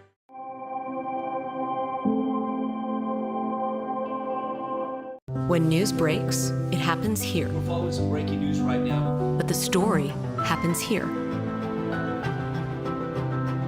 And here. Being here is what matters. Here for our struggles. Here for our triumphs. It's been a long time coming. Here for all of us. Tonight and always, we're here for you. NBC Nightly News with Tom Llamas.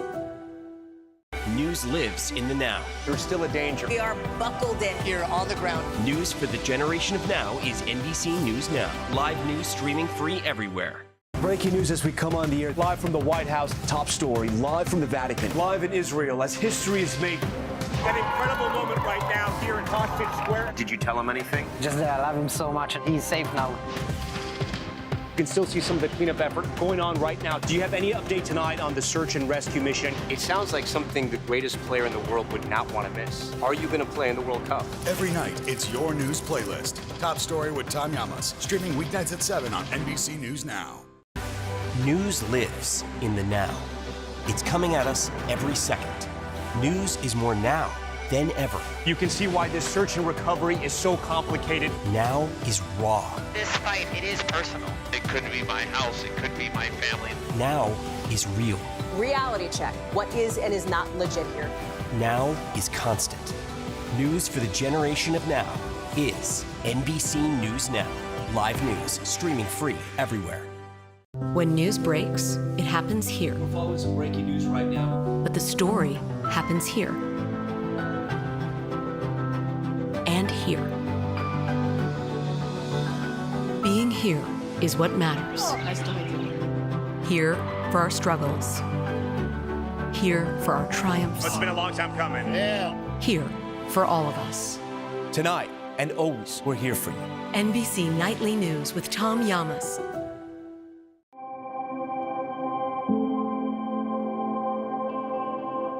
News lives in the now. There's still a danger. We are buckled in here on the ground. News for the generation of now is NBC News Now. Live news streaming free everywhere. When news breaks, it happens here. But the story happens here. Being here is what matters. Tonight and always, we're here for you. NBC Nightly News with Tom Llamas.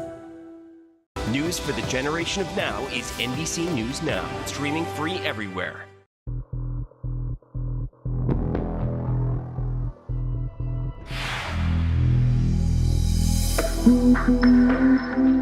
The Deputy DA John Lewin and the Torrance Police Department cold case team believed Mike Lubon killed his wife Carol back in 1981. But they had one big problem. They couldn't prove Carol was dead.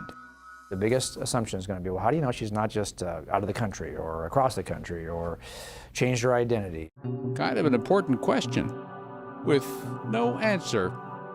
And then in January 2011, Jim Wallace got the flu. Lucky break. No, really. And I was laying in bed and my wife came in, and unfortunately when you work these cases, all you talk about, because we are a dedicated cold case team, is you're talking about the case you're working. Sure. I'm sure she was tired of hearing it. But she mentioned to me, why don't you establish a Facebook account for Carol? I thought that could actually accomplish a great deal. Of course, back in 1981, when Carol disappeared, Facebook creator Mark Zuckerberg wasn't even born yet. But 30 years later, Detective Wallace knew social media and its potential to connect to millions of people around the globe instantly. It could determine, once and for all, he thought, whether Carol was alive or dead. Because all of us know from using Facebook that it's, number one, it's a kind of a place where we say, here I am, but it's also a place where you can find people. Surely if Carol was still alive, Wallace thought, someone on Facebook or Twitter would know something. Of course, Wallace also knew Carol would look vastly different 30 years after her disappearance, so he found an age progression artist to create an image of what she might look like today.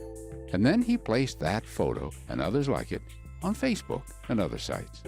And it turned out it was a great point of contact for me to contact 350 friends and family of Carol. And right away we said, has anybody seen Carol? And we discovered immediately that nobody had seen Carol since the night she disappeared. And if Carol merely Googled her own name, she'd find herself at Wallace's website, caroljeanmeyerlubon.com. But that never happened, which meant something very significant, said the detective. She's not looking for herself. She's dead. Or a farmer's wife in Uruguay who doesn't go on the computer much. Maybe. Lots of people are not on Facebook. Right. Don't check or Google things. It doesn't mean that she is dead, for sure. Absolutely. It just means you've made a fairly good case for it. In this large cumulative thing that we're looking at, it's yet another piece that points to the same conclusion. If Carol was dead, if Mike killed her, taking the accusation to court would be risky. Totally circumstantial, of course, no body, an unclear motive, a sympathetic defendant. But Prosecutor Lewin decided to roll the dice.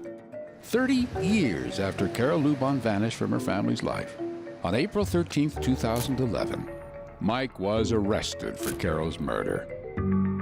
When you went to the family and said, we're going to charge him, what was their reaction? Mixed, at best. Mixed? That's a mild word. How about upset, horrified, mystified? In fact, most of Carol's family members believed the idea Mike could have murdered Carol was just ludicrous. Well, he was a member of our family, you know, and nobody wanted to see him be arrested or him be the reason or any of that. It's like another nightmare on top of the first nightmare. This was a case where I think the family would have been more than happy to believe that Carol is still out there somewhere, she's not dead, and their beloved son-in-law is not a killer. But of all Mike Sr.'s family members, perhaps no one was as torn as his namesake firstborn son, Mike Jr., who loved his father unreservedly, followed him into the family painting business, worked side by side with him for decades, and who had confessed to detectives that, like his Aunt Terry, he too had doubts about his father. Doubts that had taken root shortly after Mike Sr.'s second wife left him. He talked about my stepmother constantly for years, was nonstop. And why was that so significant to you? Because he never talked about my mother. At all? Never. But Mike never confronted his father. I just knew in the back of my mind that this could be a possibility. And I really honestly, at that time, I never wanted my father to go to jail. I just wanted to know. And it was so important to me to know the truth behind that evening. To get the truth and avoid a trial, Prosecutor John Lewin was willing to make a deal. We had offered him voluntary manslaughter if he gave us Carol's body. And he turned you down flat. He did, repeatedly. Mike pleaded not guilty. The case was going to trial. And if members of Carol's own family didn't believe Mike did it, what would a jury think? Coming up, a father in court and a son on the stand. I was really, really stressed out about that. And he watches his dad answer this. Isn't it true, Mr. Lubon, that Carol lived her last breath in that bathtub when you murdered her. When Dateline continues.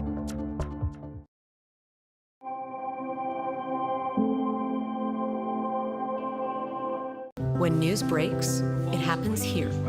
But the story happens here. Being here is what matters. Tonight and always, we're here for you. NBC Nightly News with Tom Llamas.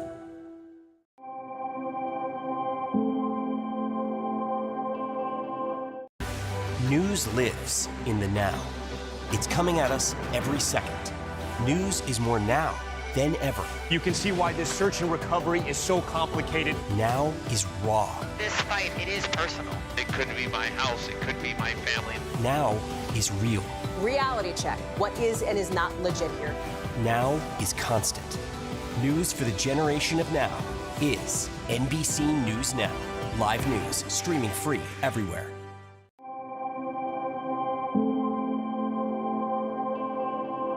News for the generation of now is NBC News Now, streaming free everywhere.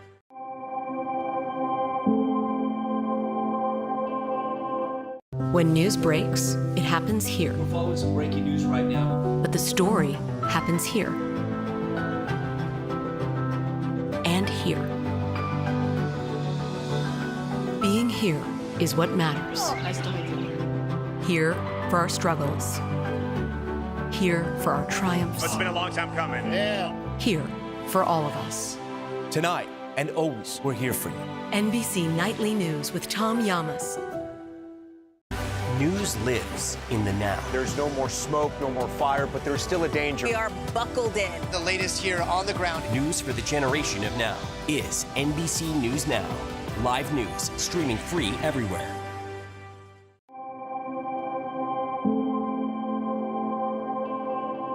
Breaking news as we come on the air, live from the White House. Top story, live from the Vatican. Live in Israel as history is made. An incredible moment right now here in Hostage Square. Did you tell him anything? Just that I love him so much and he's safe now.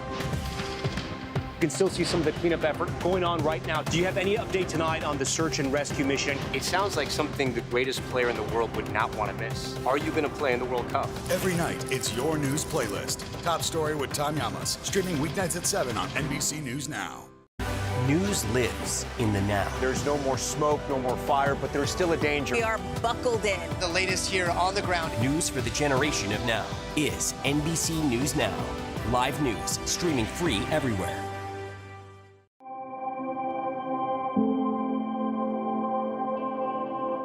When news breaks, it happens here. We're following some breaking news right now. But the story happens here. And here. Being here is what matters. Here for our struggles. Here for our triumphs. It's been a long time coming. Here for all of us. Tonight and always, we're here for you. NBC Nightly News with Tom Llamas.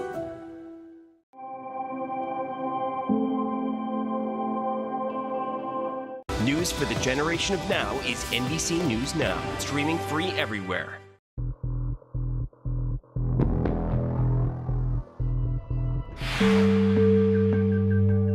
It was September 11th of all days. September 11th, 2012, 31 years, 5 months, 12 days after the last known sighting of Carol Lubon. An inauspicious day to begin the prosecution of a popular man? Could be. But Deputy DA John Lewin went ahead anyway. What I'm going to be able to prove, beyond any reasonable doubt, ladies and gentlemen, is that despite the fact that Mike Lubon is a decent man, he murdered his wife. Of course, Lewin knew that to prove a murder had occurred, he had to show the victim was in fact no longer alive. For that, he turned to Detective Wallace, who explained to the jury the Facebook and social media presence he'd created for Carol had turned up a whole lot of nothing. Have you been contacted by anybody, either by phone, email, in writing, who says, you know what, I've seen Carol Lubon after the day she disappeared? No. Though, as Lewin and his team also let the jury hear, family members like Carol's sister Gail believed what Mike told them. that Carol had run off. Has it been hard for you to accept the possibility that she may be dead?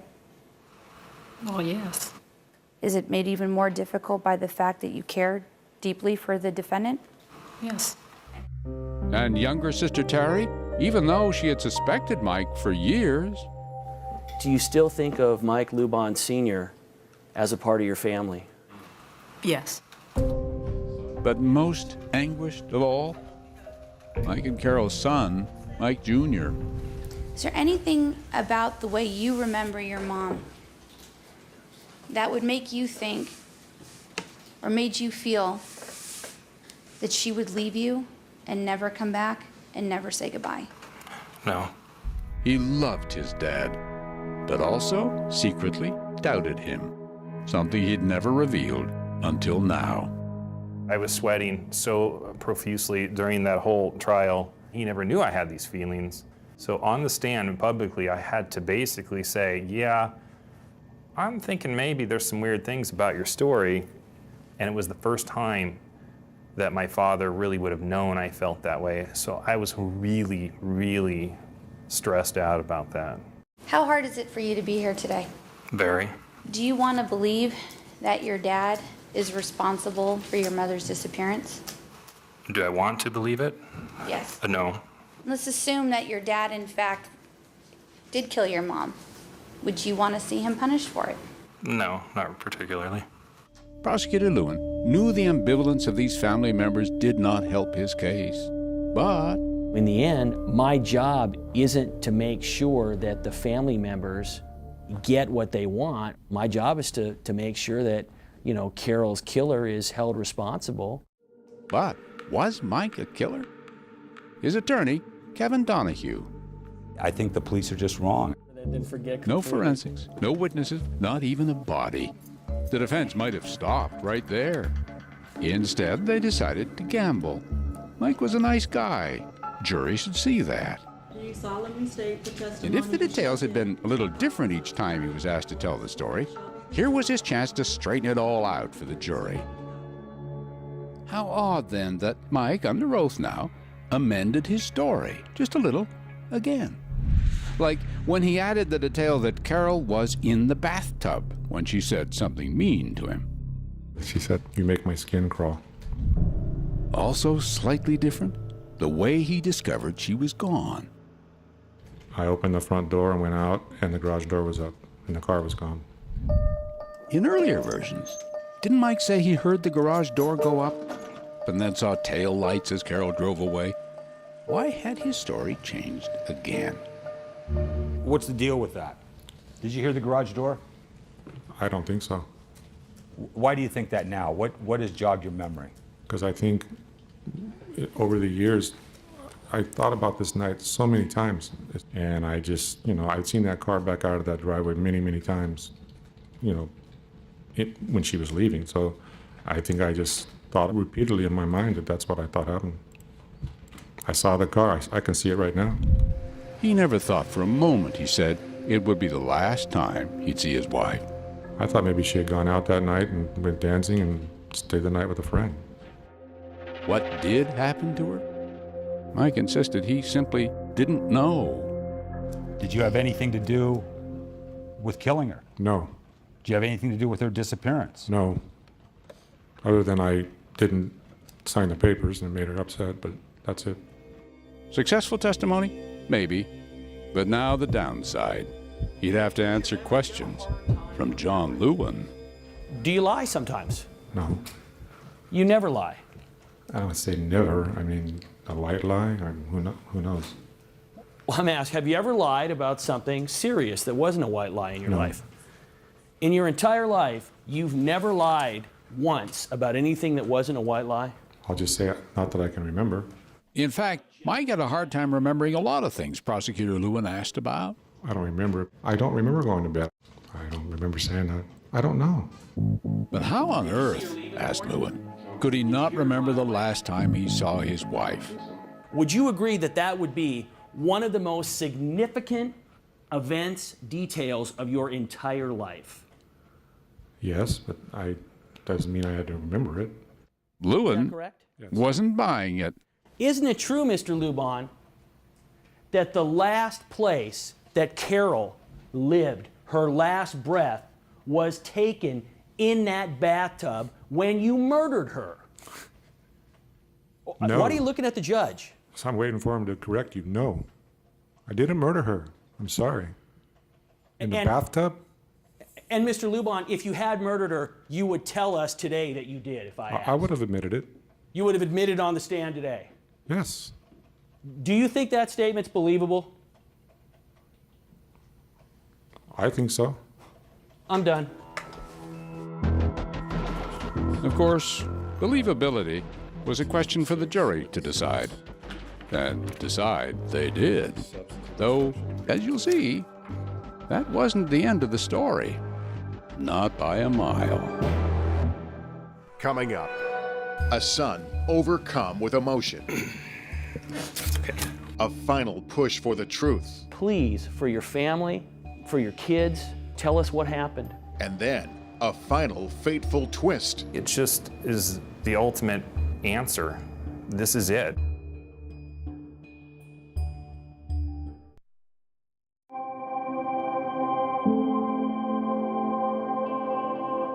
When news breaks, it happens here. We're following some breaking news right now. But the story happens here. And here. Being here is what matters. Here for our struggles. Here for our triumphs. It's been a long time coming. Yeah. Here for all of us. Tonight and always, we're here for you. NBC Nightly News with Tom Llamas.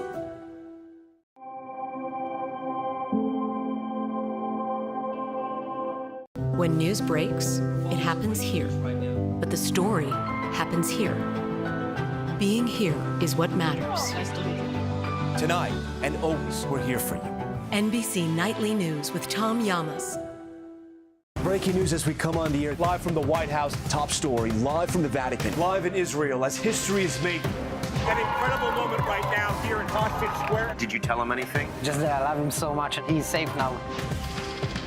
You can still see some of the cleanup effort going on right now. Do you have any update tonight on the search and rescue mission? It sounds like something the greatest player in the world would not want to miss. Are you going to play in the World Cup? Every night, it's your news playlist. Top Story with Tom Llamas. Streaming weeknights at 7 on NBC News Now. News for the generation of now is NBC News Now. Streaming free everywhere.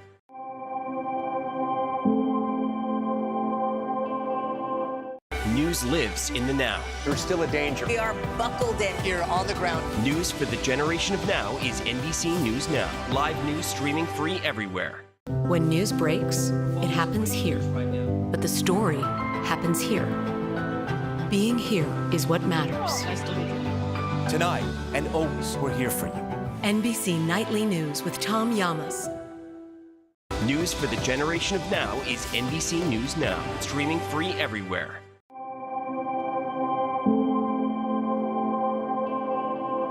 News for the generation of now is NBC News Now. Streaming free everywhere.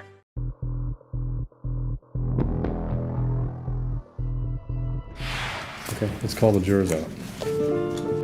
There are few things in American life as dramatic, as weighted with consequence, as the moment a jury, verdict in hand, files into a courtroom. Had they been persuaded that Mike killed Carol, or even that she was dead?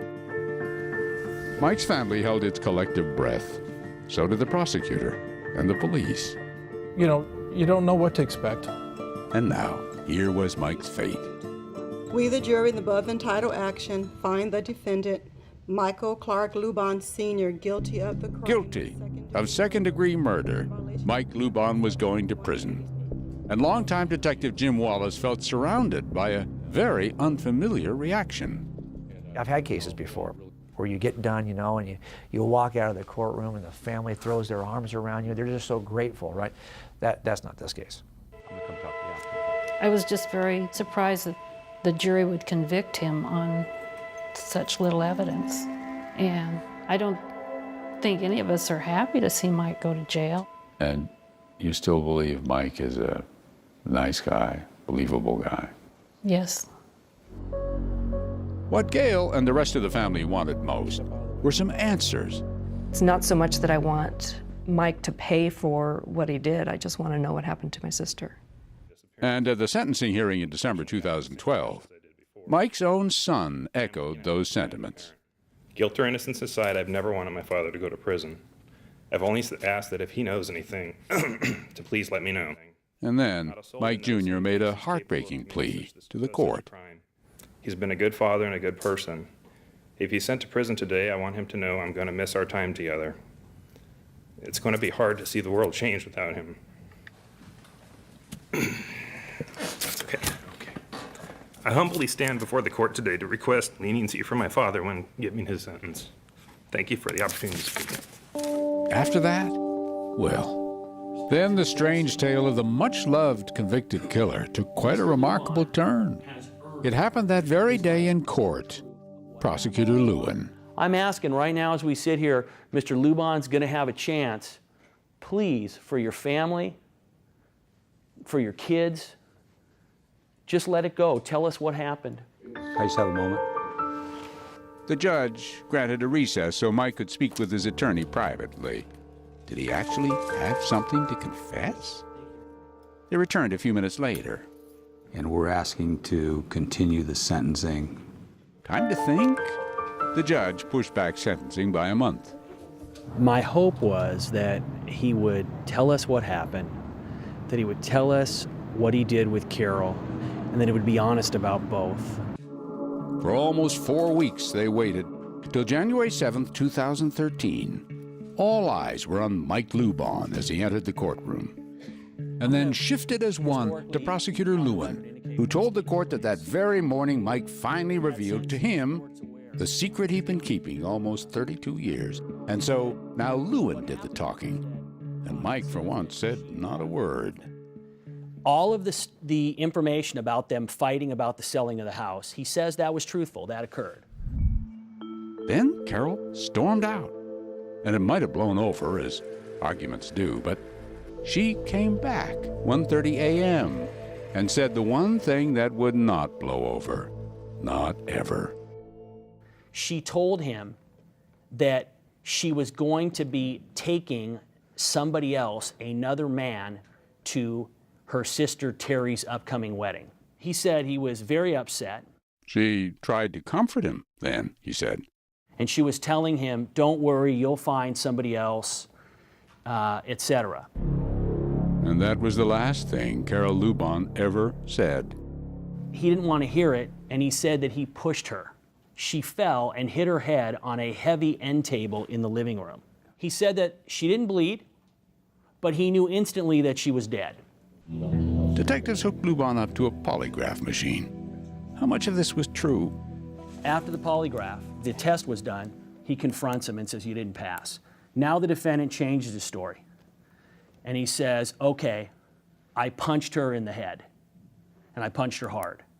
But he said only one time. Then he told Lewin what he did with Carol's body. After he killed her, he put her in the garage behind some carpet. He took her car the next morning to the Red Onion parking lot, dumped it there. At some point, she was placed in the trunk of Mr. Luban's vehicle. And then he said he took her to the ocean, put her on a raft, paddled out to sea, and dropped her down, a cinder block tied to her body. It was a shock, of course, a big shock.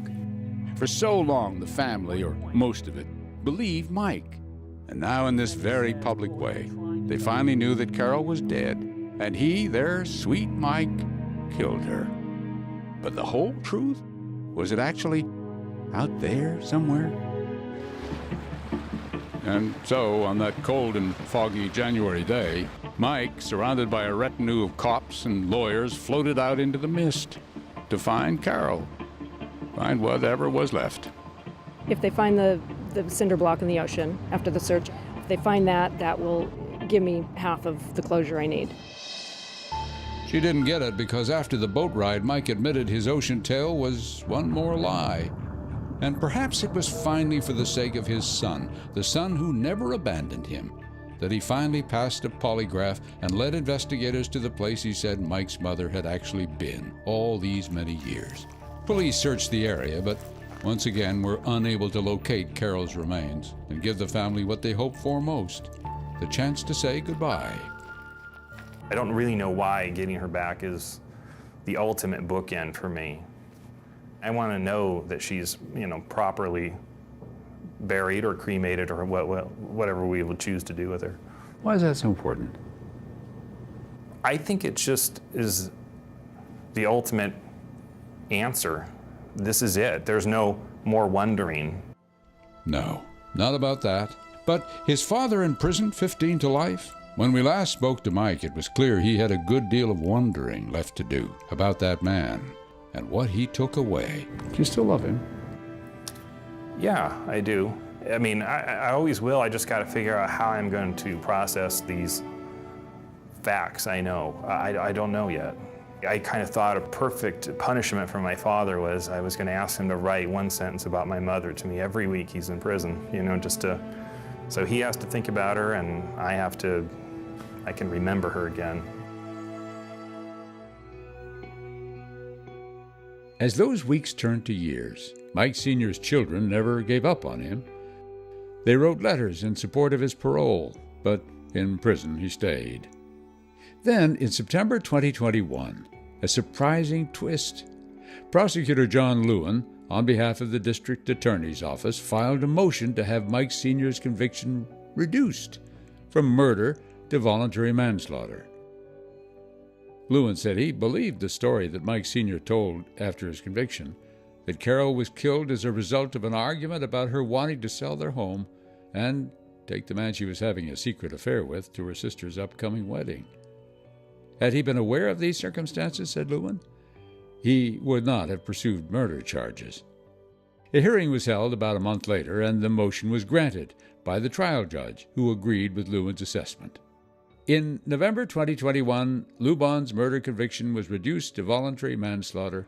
He was sentenced to 6 years in state prison, the maximum penalty for voluntary manslaughter at the time Carol was killed. Later that month, he was released from prison, having already served more than 10 years behind bars. As for Carol Lubon, her remains have yet to be found. That's all for now. I'm Lester Holt. Thanks for joining us.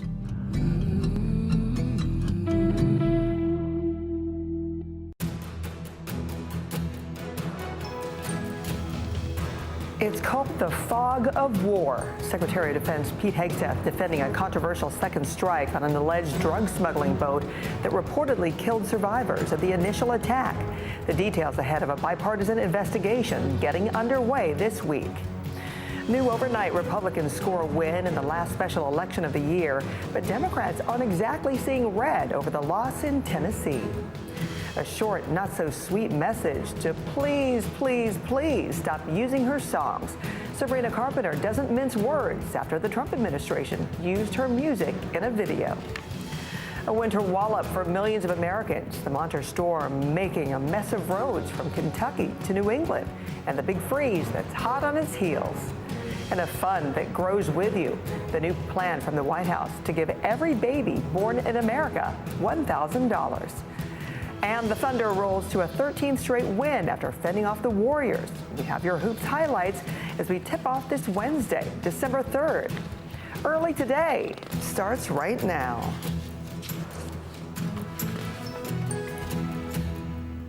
Good morning, glad you're with me. I'm Frances Rivera. We begin with a demand for answers about U.S. airstrikes conducted in international waters.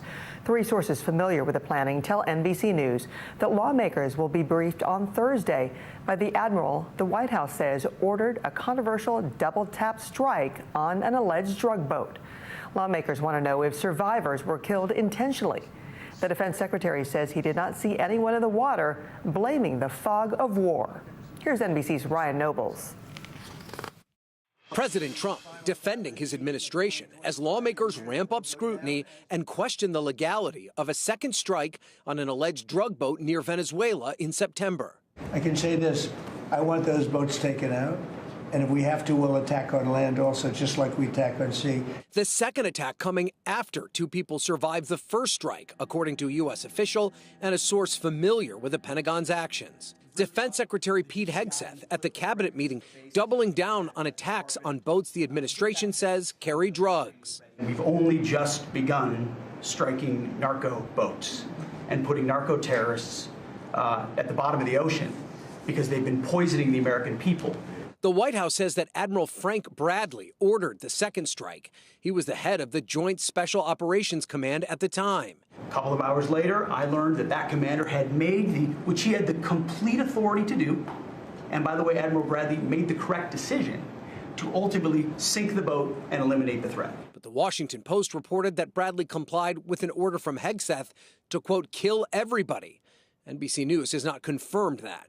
In September, Hegseth told Fox News he watched the strike live. We knew exactly who was in that boat, we knew exactly what they were doing, and we knew exactly who they represented. Now lawmakers on both sides of the aisle are looking into whether the second strike constituted a war crime.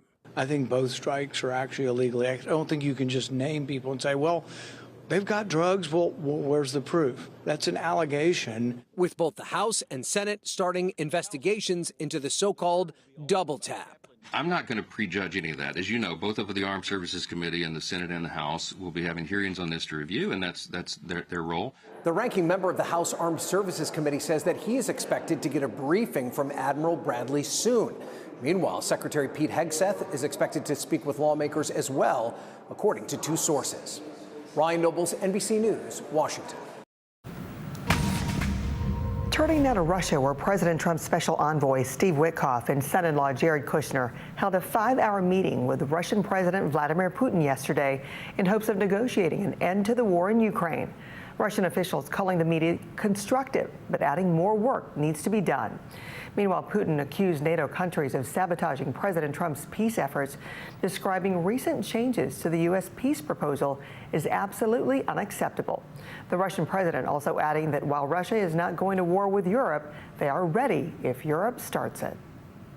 The results are in for a closely watched special election in Tennessee, Republicans surviving a challenge from Democrats.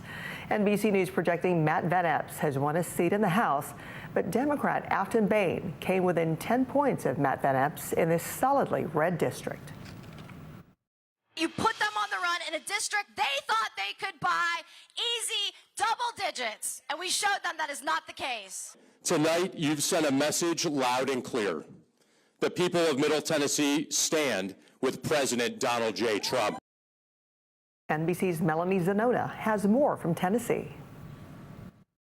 Well, Republicans are breathing a sigh of relief, and that is because the Republican candidate here, Matthew Van Epps, has pulled off a victory in this critical, high-stakes special election. Now, this is a district that President Trump won by 22 points in the last election, so it shouldn't have been competitive. But in the closing weeks, the race had grown increasingly close, and that is because the Democratic candidate, Afton Bain, was looking to capitalize not only on low turnout, but also increasing dissatisfaction with President Trump and what she calls an affordability crisis. And I talked to a number of voters today who did say they were concerned about the cost of living.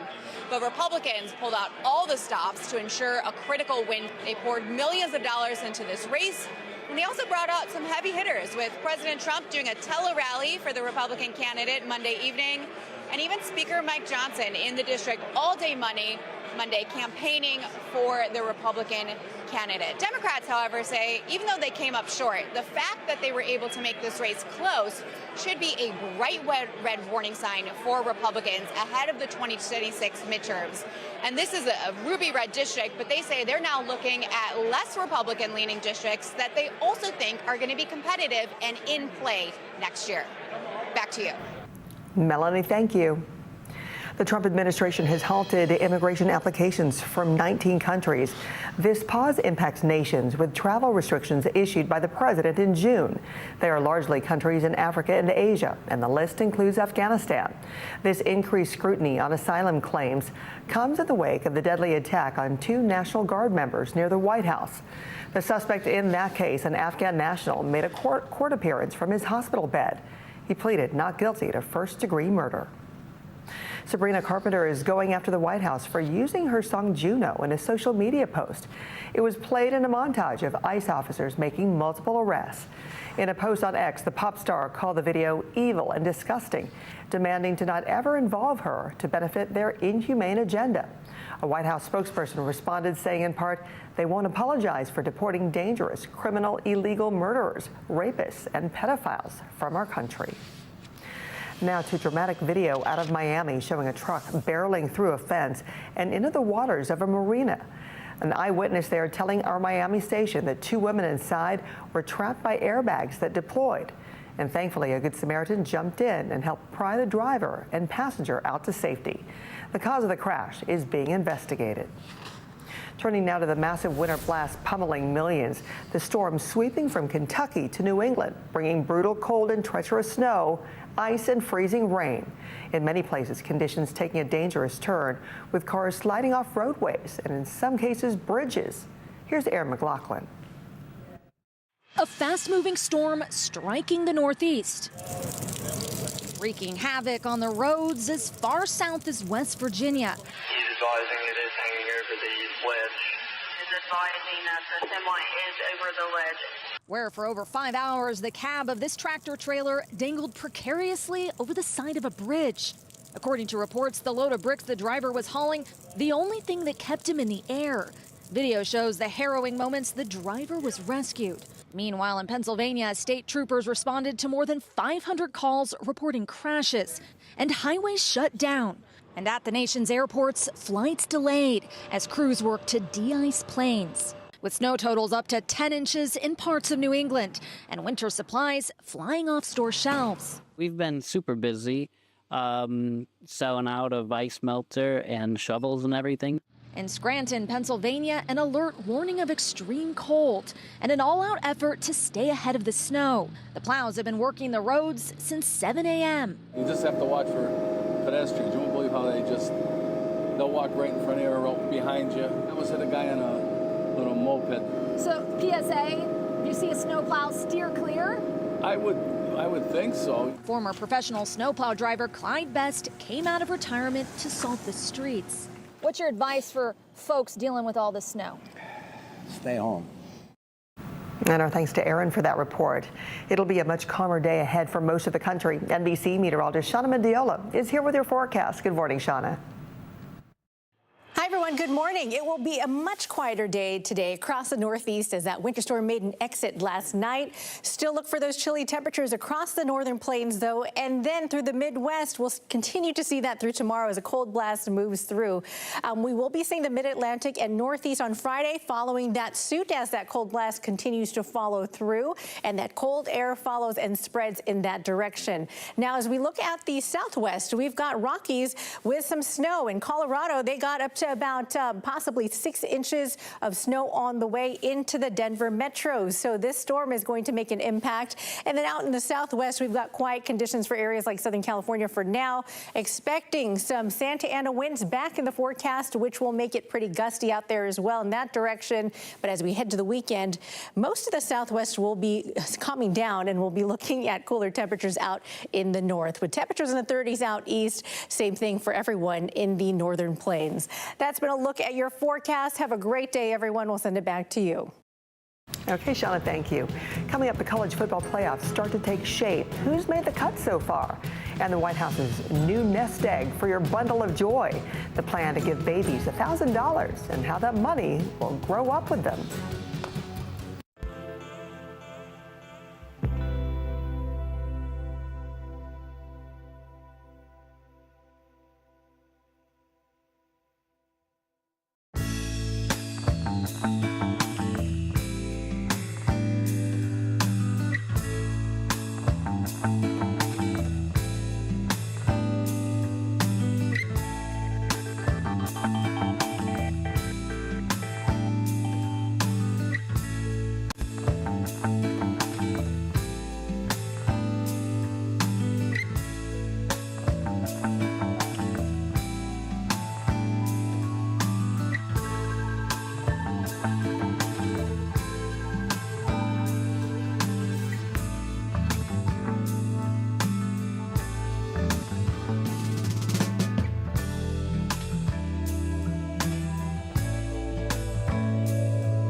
We are back now with the White House plan to invest in future generations. The couple behind Dell Technologies is giving billions to help fund what will be called Trump accounts. Here's Christine Romans.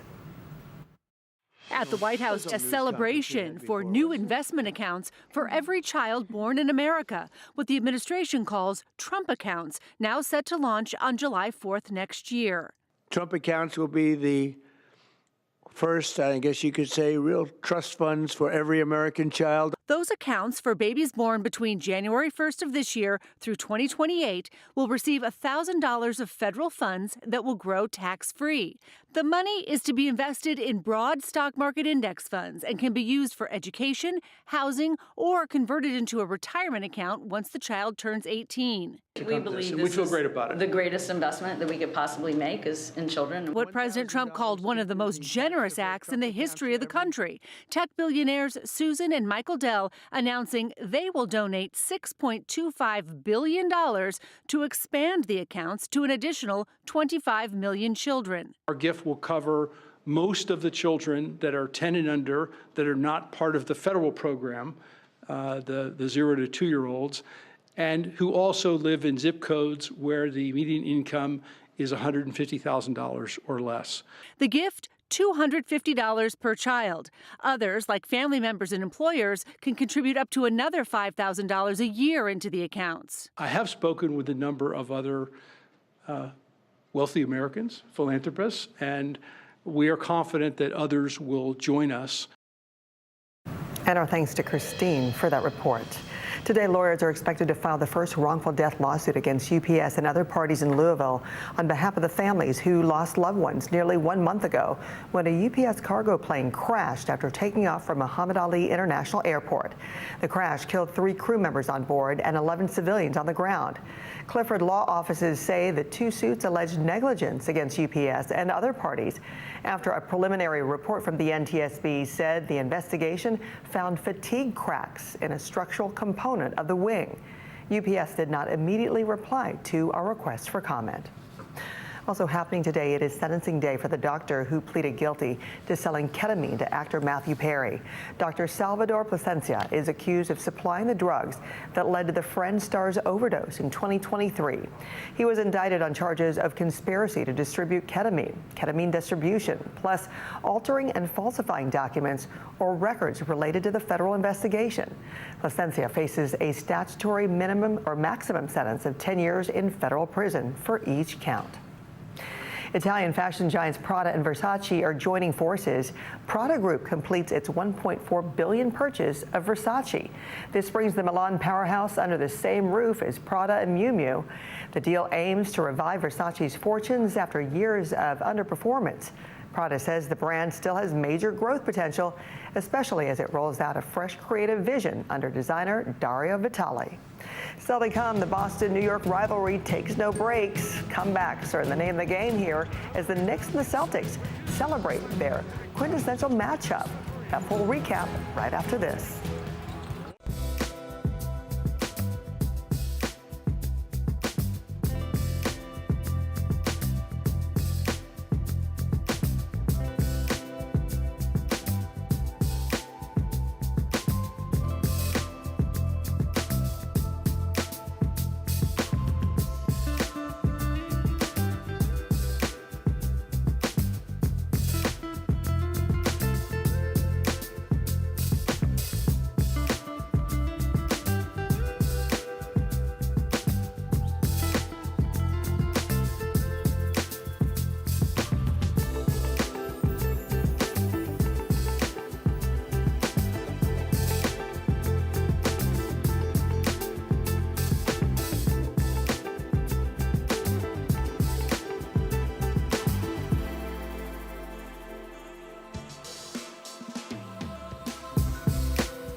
Inside Bridges, slapped it out to McBride. Deuce for three. The fake, the take, White with the make for three. The Knicks and Celtics faced off for a record-setting 500th time in the regular season on NBC's Coast to Coast Tuesday. Boston overcame a slow start to power past New York in the second quarter. The Knicks, led by 35 points from Mikal Bridges, nearly did the same, rallying back from 15. But Derek White and Jaylen Brown held off the surge to give the Celtics the hard-earned historic win, 123-117. And the night of near comebacks continued as the Warriors took on the league-leading Thunder. Golden State, who was missing Steph Curry, battled back from a 22-point deficit, but they couldn't contain Shai Gilgeous-Alexander. He had 38 points and a dagger three, so the Thunder rolled on to their 13th straight win, 124-112. So with that dust from rivalry week settled, the college football playoff picture is now taking final shape. Undefeated Ohio State remains at the top after defeating Michigan this weekend. They'll be facing second-ranked Indiana in this weekend's Big Ten championship game. The top five is rounded out by Georgia, Texas Tech, and Oregon. And just outside of the top five is Ole Miss, who moved up one spot after their win over Mississippi State. It comes just days after head coach Lane Kiffin left the Rebels to take the head coaching job at rival LSU. So the final rankings will be announced this Sunday. So that'll come in early today. After some crabby customers over the years, Old Bay is bringing back its original containers. And more on the party animal that broke into a Virginia liquor store, raiding the shelves before passing out.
Here's what's making headlines this morning.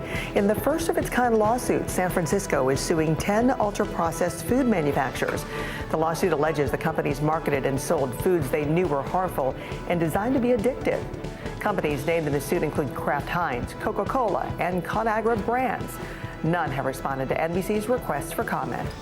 Ocean Spray says it's investigating reports of its cranberry sauce cans being filled with water this Thanksgiving. A video showing the cranberry sauce cans, including one being opened on camera, went viral on TikTok. And the makers of Old Bay announcing it's bringing back its original tin containers for the iconic seasoning. Tin was used since the 1930s, but switched to plastic in 2017. And a state-run liquor store in Ashland, Virginia got quite the visit for the party animal. A rowdy raccoon broke in through the ceiling, ransacked shelves before drunkenly passing out in the bathroom. Animal control said after sobering up, he was released back in the wild.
The holiday season is in full swing here at NBC. Tonight, Reba McEntire hosts Christmas in Rockefeller Center, when our famous tree will be lit. And afterward, more country stars will take the stage in Nashville. Mark Barger has this preview. You're a mean one, Mr. Grinch. But when it comes to the holidays, Trisha Yearwood is anything but Grinch-like. I love Christmas. You can't over-decorate for me. I'm not your subtle Christmas person. Yearwood is such a fan of the tune from A Charlie Brown Christmas. Christmas time is here. That she recorded it for her new album, Christmas Time. And it's a beautiful song about the spirit of Christmas and how we should be kind to each other all year. And if we could just take this spirit into the year, it would be great. Wednesday night, Yearwood will host NBC's Christmas in Nashville. And it's still, even though it's become a big city, it's still a small town. The music community is tight-knit. And so you still kind of feel like you have that sense of community. It's just a beautiful place.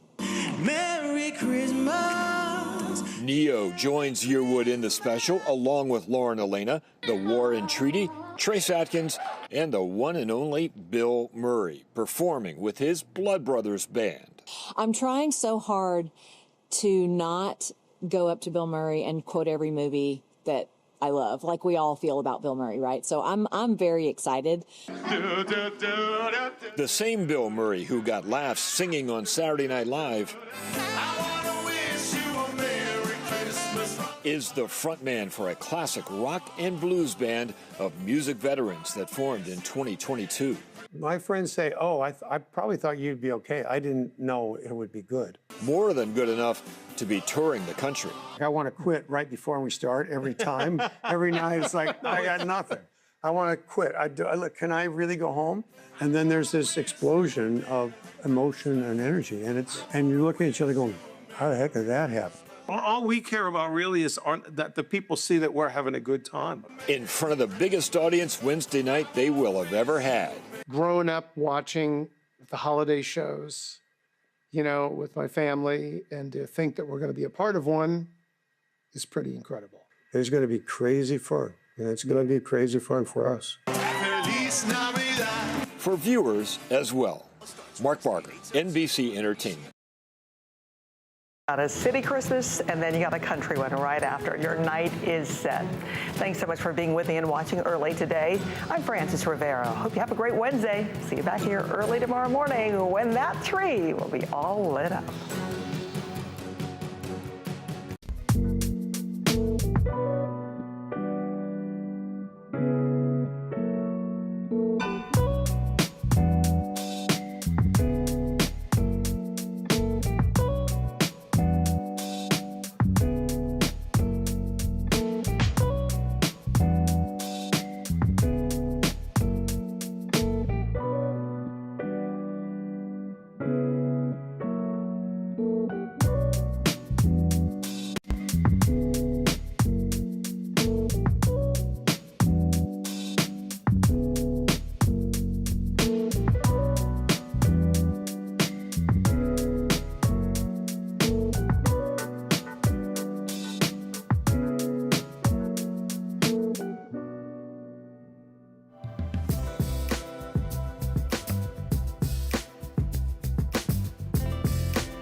New overnight, the blue wave hits a red wall in Tennessee. Republicans score a win and a warning for next year's midterms.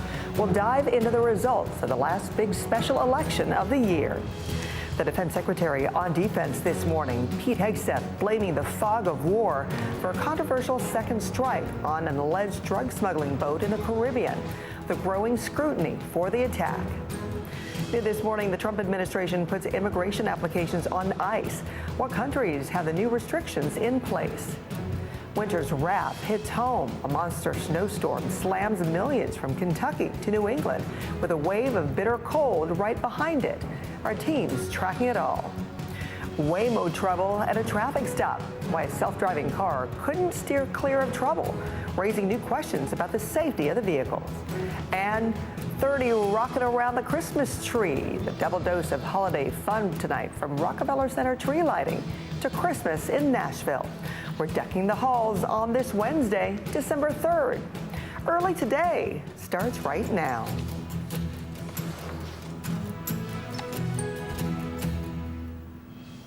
So glad you're with me this morning. I'm Frances Rivera. We begin in Tennessee, where the results are in for a special election. Republicans surviving a challenge from Democrats.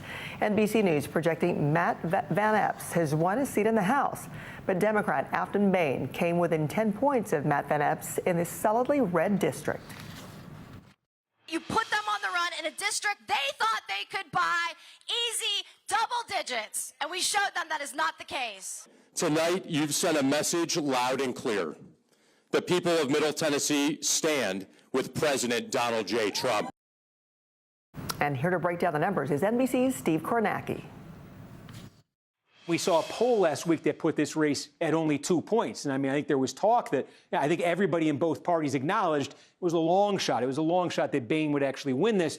But I think there was a thought that this thing was going to get, seriously turned into a squeaker. Bain may have a chance there, an outside chance to win it.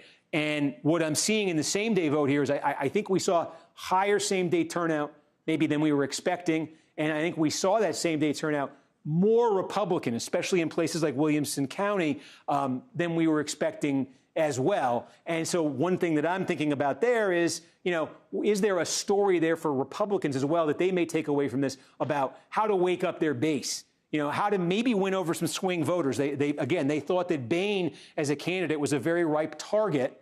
And they're going to try to, a lot of the attacks they made against Bain are attacks they want to make against the National Democratic Party, and they want to use in districts around the country next year. So, did they see in this final week, wake up, look at a close race, maybe a depressed Republican base? Did they succeed in waking up that base, maybe turning some swing voters against Bain? And again, they would love to get this final margin up closer to 10 points and be able to say, hey, look, once they got voters to focus, they got some traction here. And our thanks to Steve Kornacki for that.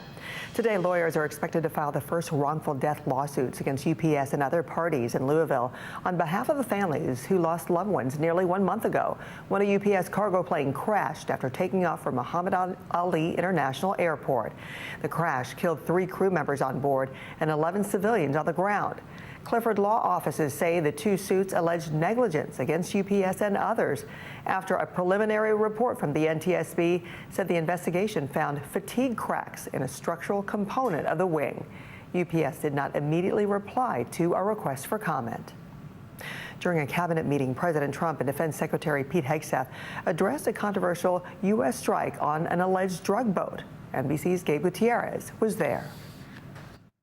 President Trump defending striking a boat allegedly carrying drugs to the U.S. twice in early September. I want those boats taken out, and if we have to, we'll attack on land also, just like we attack on sea. And there's very little coming in by sea. I think we've knocked out over 90% of it. 2 people initially survived, and the administration says the decision for a second strike, killing all on board, was made by Admiral Frank Bradley. Defense Secretary Pete Hegseth said even though he watched the first part of the attack live, he'd moved on to his next meeting before the second strike. Admiral Bradley made the correct decision to ultimately sink the boat and eliminate the threat. We have his back, and the American people are safer because narco-terrorists know you can't bring drugs through the water. So you didn't see any survivors, to be clear, after that first strike? I did not personally see survivors, but I stand, because the thing was on fire. It was exploded in fire, smoke, you can't see anything, you got digital. This is called the fog of war. The Trump administration has labeled drug cartels foreign terrorist organizations, but Democrats are calling the targeting of incapacitated survivors a potential war crime. Some Republicans are also skeptical. I think both strikes are actually illegal. I don't think you can just name people and say, well, they've got drugs. Well, where's the proof?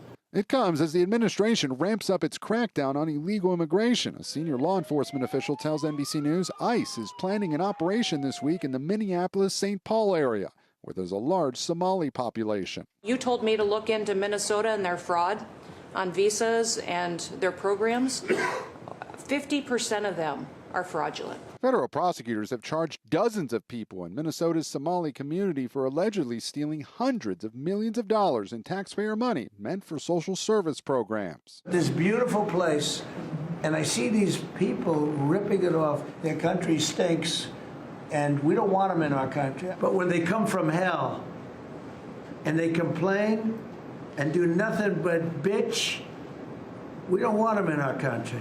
Let them go back to where they came from and fix it. Back to those airstrikes. According to lawmakers and 3 sources familiar with the planning, Admiral Frank Bradley will now brief leaders of both the House and Senate Armed Services and Intelligence Committees on Thursday. Gabe Gutierrez, NBC News, the White House. Turning now to Russia, where President Trump's special envoy Steve Witkoff and son-in-law Jared Kushner held a 5-hour meeting with Russian President Vladimir Putin yesterday in hopes of negotiating an end to the war in Ukraine. Russian officials calling the meeting constructive, but adding more work needs to be done. Meanwhile, Putin accused NATO countries of sabotaging President Trump's peace efforts, describing recent changes to the U.S. peace proposal as absolutely unacceptable. New this morning, the Trump administration has halted immigration applications for 19 countries. This pause impacts nations that were issued travel restrictions by President Trump in June. They are largely countries in Africa and Asia, and the list includes Afghanistan. The crackdown on asylum claims comes as an Afghan national pleads not guilty to murder in the deadly ambush of National Guard troops in D.C. Here's Ryan Nobles. Newly released surveillance images showing the suspect outside a Washington, D.C. metro station 1 minute before prosecutors say he unleashed his deadly ambush, running around the corner and opening fire on National Guard soldiers on patrol, continuing to shoot, then bending down and looking at their bodies on the ground. Prosecutors say the suspect yelled Allahu Akbar and that he was subdued as he was reloading. In a virtual hearing appearing from a hospital bed, Ramanullah Lakhanwal pleaded not guilty to all charges, including first-degree murder. Lakhanwal is an Afghan national and had worked with the CIA in Afghanistan. He was brought to the U.S. during the Biden administration after the chaotic U.S. withdrawal. The Trump administration says there was no proper vetting. Make no mistake. There's no vetting. We have no idea who he is. He has no connections to the community. President Trump has halted all visa processing for people from Afghanistan. 24-year-old Staff Sergeant Andrew Wolf was critically injured in the attack. 20-year-old specialist Sarah Beckstrom was killed. She was like a perfect human being. 20 years old, just started. She was like a baby. She told the parents that she was getting a promotion, and they were so proud of her. Then they get a call that this happened. And our thanks to Ryan for that report. Now to the suppression hearing for United Healthcare murder suspect Luigi Mangione. Never before seen body cam video played yesterday of the moments leading to Mangione's arrest nearly 1 year ago in a Pennsylvania McDonald's. An officer saying he knew it was him immediately, asking if he'd been to New York recently. Mangione's response was muffled, and he didn't answer when asked a second time. The officer then telling his superior, quote, "It's him. I'm not kidding you. He's real nervous. I'm about 100% sure it's him." Mangione's lawyers are trying to get evidence thrown out ahead of his murder trial. Happening today, it is sentencing day for the doctor who pleaded guilty to selling ketamine to actor Matthew Perry. Dr. Salvador Plasencia is accused of supplying the drugs that led to the Friends star's overdose in 2023. He was indicted on charges of conspiracy to distribute ketamine, ketamine distribution, plus altering and falsifying documents or records related to the federal investigation. Plasencia faces a statutory maximum sentence of 10 years in federal prison. Turning now to the massive winter blast pummeling millions. The storm sweeping from Kentucky to New England, bringing brutal cold and treacherous snow. In West Virginia, the cab of a tractor trailer dangled over the side of a bridge for over 5 hours. He's advising it is hanging over the ledge. He's advising that the semi is over the ledge. This video shows the harrowing moments the driver was rescued. And in Connecticut, one tractor trailer completely overturned. Whiteout conditions causing crashes throughout the Northeast corridor. In Pennsylvania, state troopers responded to more than 500 calls reporting crashes. And at the nation's airports, thousands of flights delayed as crews work to de-ice planes. And those storms are moving out this morning. Let's turn to NBC meteorologist Shauna Mendiola, who's here with the forecast. Shauna, good morning. Hi, everyone. Good morning. It will be a much quieter day today across the Northeast as that winter storm made an exit last night. Still look for those chilly temperatures across the northern plains, though, and then through the Midwest. We'll continue to see that through tomorrow as a cold blast moves through. We will be seeing the Mid-Atlantic and Northeast on Friday following that suit as that cold blast continues to follow through and that cold air follows and spreads in that direction. Now, as we look at the Southwest, we've got Rockies with some snow. In Colorado, they got up to about possibly 6 inches of snow on the way into the Denver metro. So this storm is going to make an impact. And then out in the Southwest, we've got quiet conditions for areas like Southern California for now. Expecting some Santa Ana winds back in the forecast, which will make it pretty gusty out there as well in that direction. But as we head to the weekend, most of the Southwest will be calming down and we'll be looking at cooler temperatures out in the north. With temperatures in the 30s out east, same thing for everyone in the northern plains. That's been a look at your forecast. Have a great day, everyone. We'll send it back to you. Okay, Shauna, thanks. Now to a generous gift for future generations. Tech billionaires Susan and Michael Dell are donating more than $6 billion to expand investment accounts for American children. It's what the White House calls Trump accounts. I have spoken with a number of other wealthy Americans, philanthropists, and we are confident that others will join us. The program launches July 4th next year, so babies born this year through 2028 will get $1,000 that will grow tax-free. It can be used for education, housing, or a retirement fund when they turn 18. The donation from the Dells will be used to create 25 million additional accounts for children who miss the eligibility cutoff. Up next, a self-driving car fail at an active police scene and trashed Panda, the raccoon that got drunk as a skunk after raiding a liquor store.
And we are back now with a wild turn for Waymo, a self-driving car coming extremely close to this active police scene. There were passengers on board and officers drawing their weapons. Liz Kreutz has the new questions about safety this morning.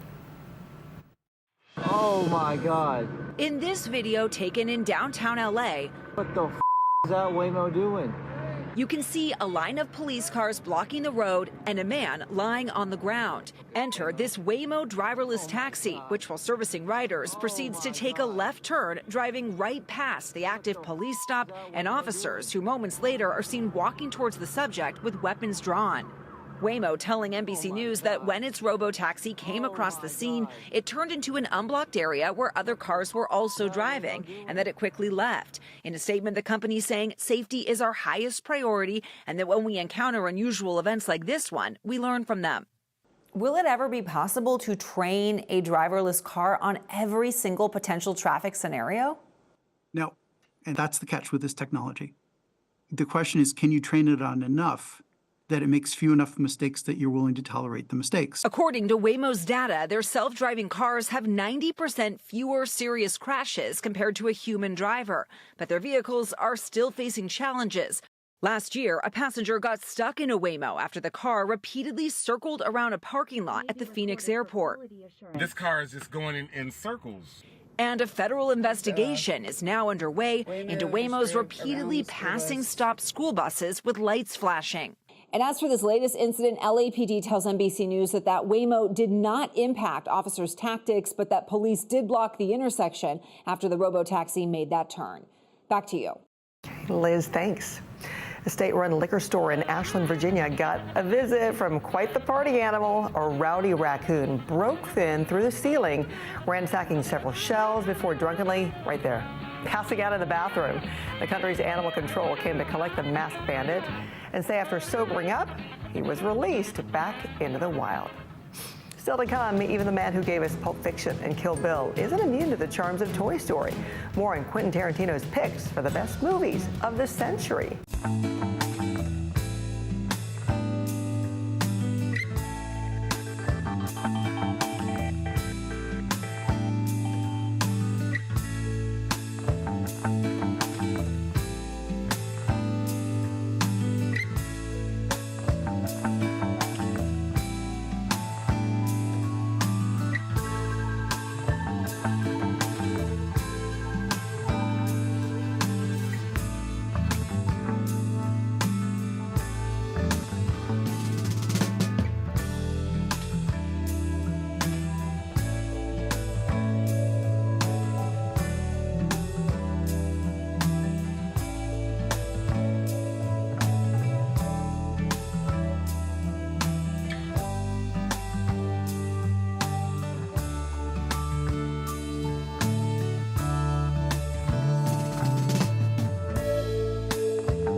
but I am a big fan of the Toy Story trilogy.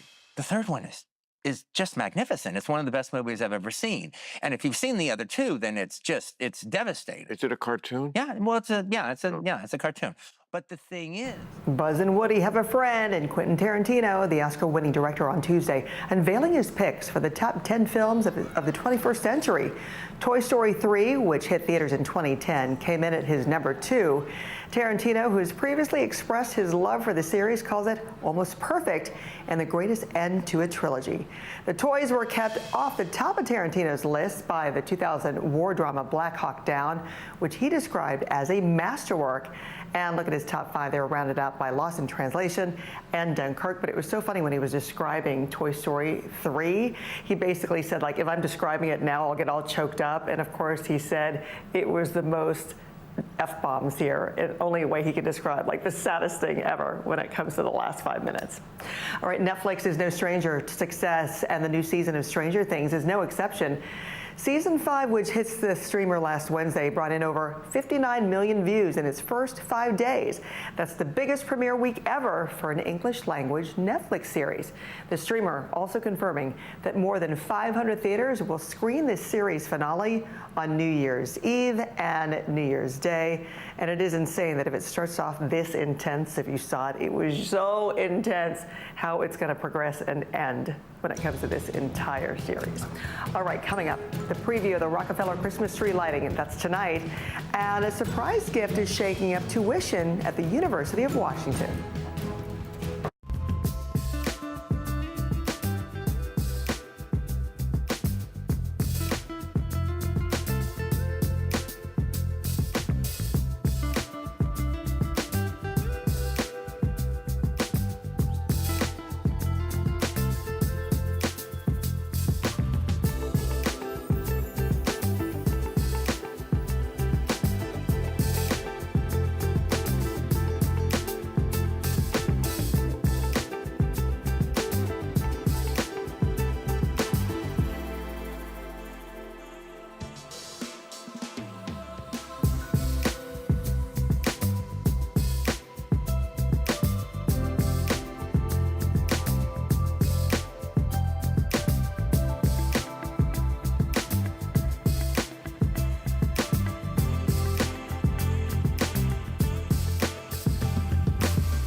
Here's what's making headlines this morning. Prada Group now owns Versace after a $1.4 billion deal. The Milan fashion powerhouse is now under the same roof as Prada and Miu Miu. More colleges are quietly using AI in admissions. It's helping read and score essays faster, cut errors, and manage a surge in applications. An anonymous Washington donor gives over $50 million to the University of Washington, so that gift covers tuition for medical lab science students for the next 50 years. Current seniors get 2 quarters paid.